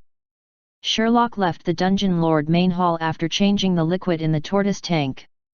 An hour later, a black kitten and a parrot walked in, exhausted. Wah, you're pretty high class. I haven't enjoyed such services before. The black kitten stood before the glass tank and looked enviously at Frangipani. Frangipani didn't respond. He looked fierce. If the black kitten was placed in the glass tank, he would bite him to death. Don't waste your effort, this tortoise can't speak. I haven't heard him say a single word, the parrot who was perched on a platform said to the black kitten Polio. What are you doing here? Go and work. Lord Sherlock assigned both of you to prepare fireproofing materials that are to be delivered to Victoria City in a few days. Brainiac is unable to cope. A black dragon came in and pushed open the door. He moved to the shelf and grabbed a huge teapot before brewing some bloody chrysanthemum tea. Eggface wasn't afraid of the water temperature. He put his claws in the teapot and stirred to make the tea even, then poured the contents into his mouth. Gulu, gulu. Eggface finished all of the tea. When he was about to brew another pot of bloody chrysanthemum tea, the parrot ran to the cover of the bloody chrysanthemum tea can.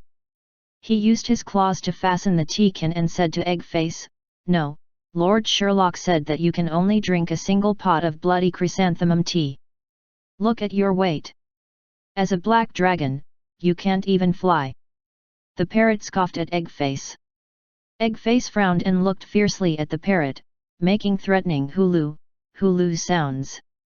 But the unyielding parrot wasn't afraid. "Let's go. If Lord Sherlock finds out we're idling, we'll be in deep soup." Polio stopped Eggface and Phoenix from bickering and left the room. Phoenix flapped his wings and followed Polio. Eggface left subsequently, leaving the tortoise alone in the tank. The eyes of the tortoise lit up as he looked at the ajar door and the busy gamers outside. "I, Frangipani, want to leave this place. To do that, I thought very hard for a few days before coming up with a plan. 1. Leave the glass tank. 2. Leave Eternal Kingdom. 3. Kill Sherlock." "Perfect.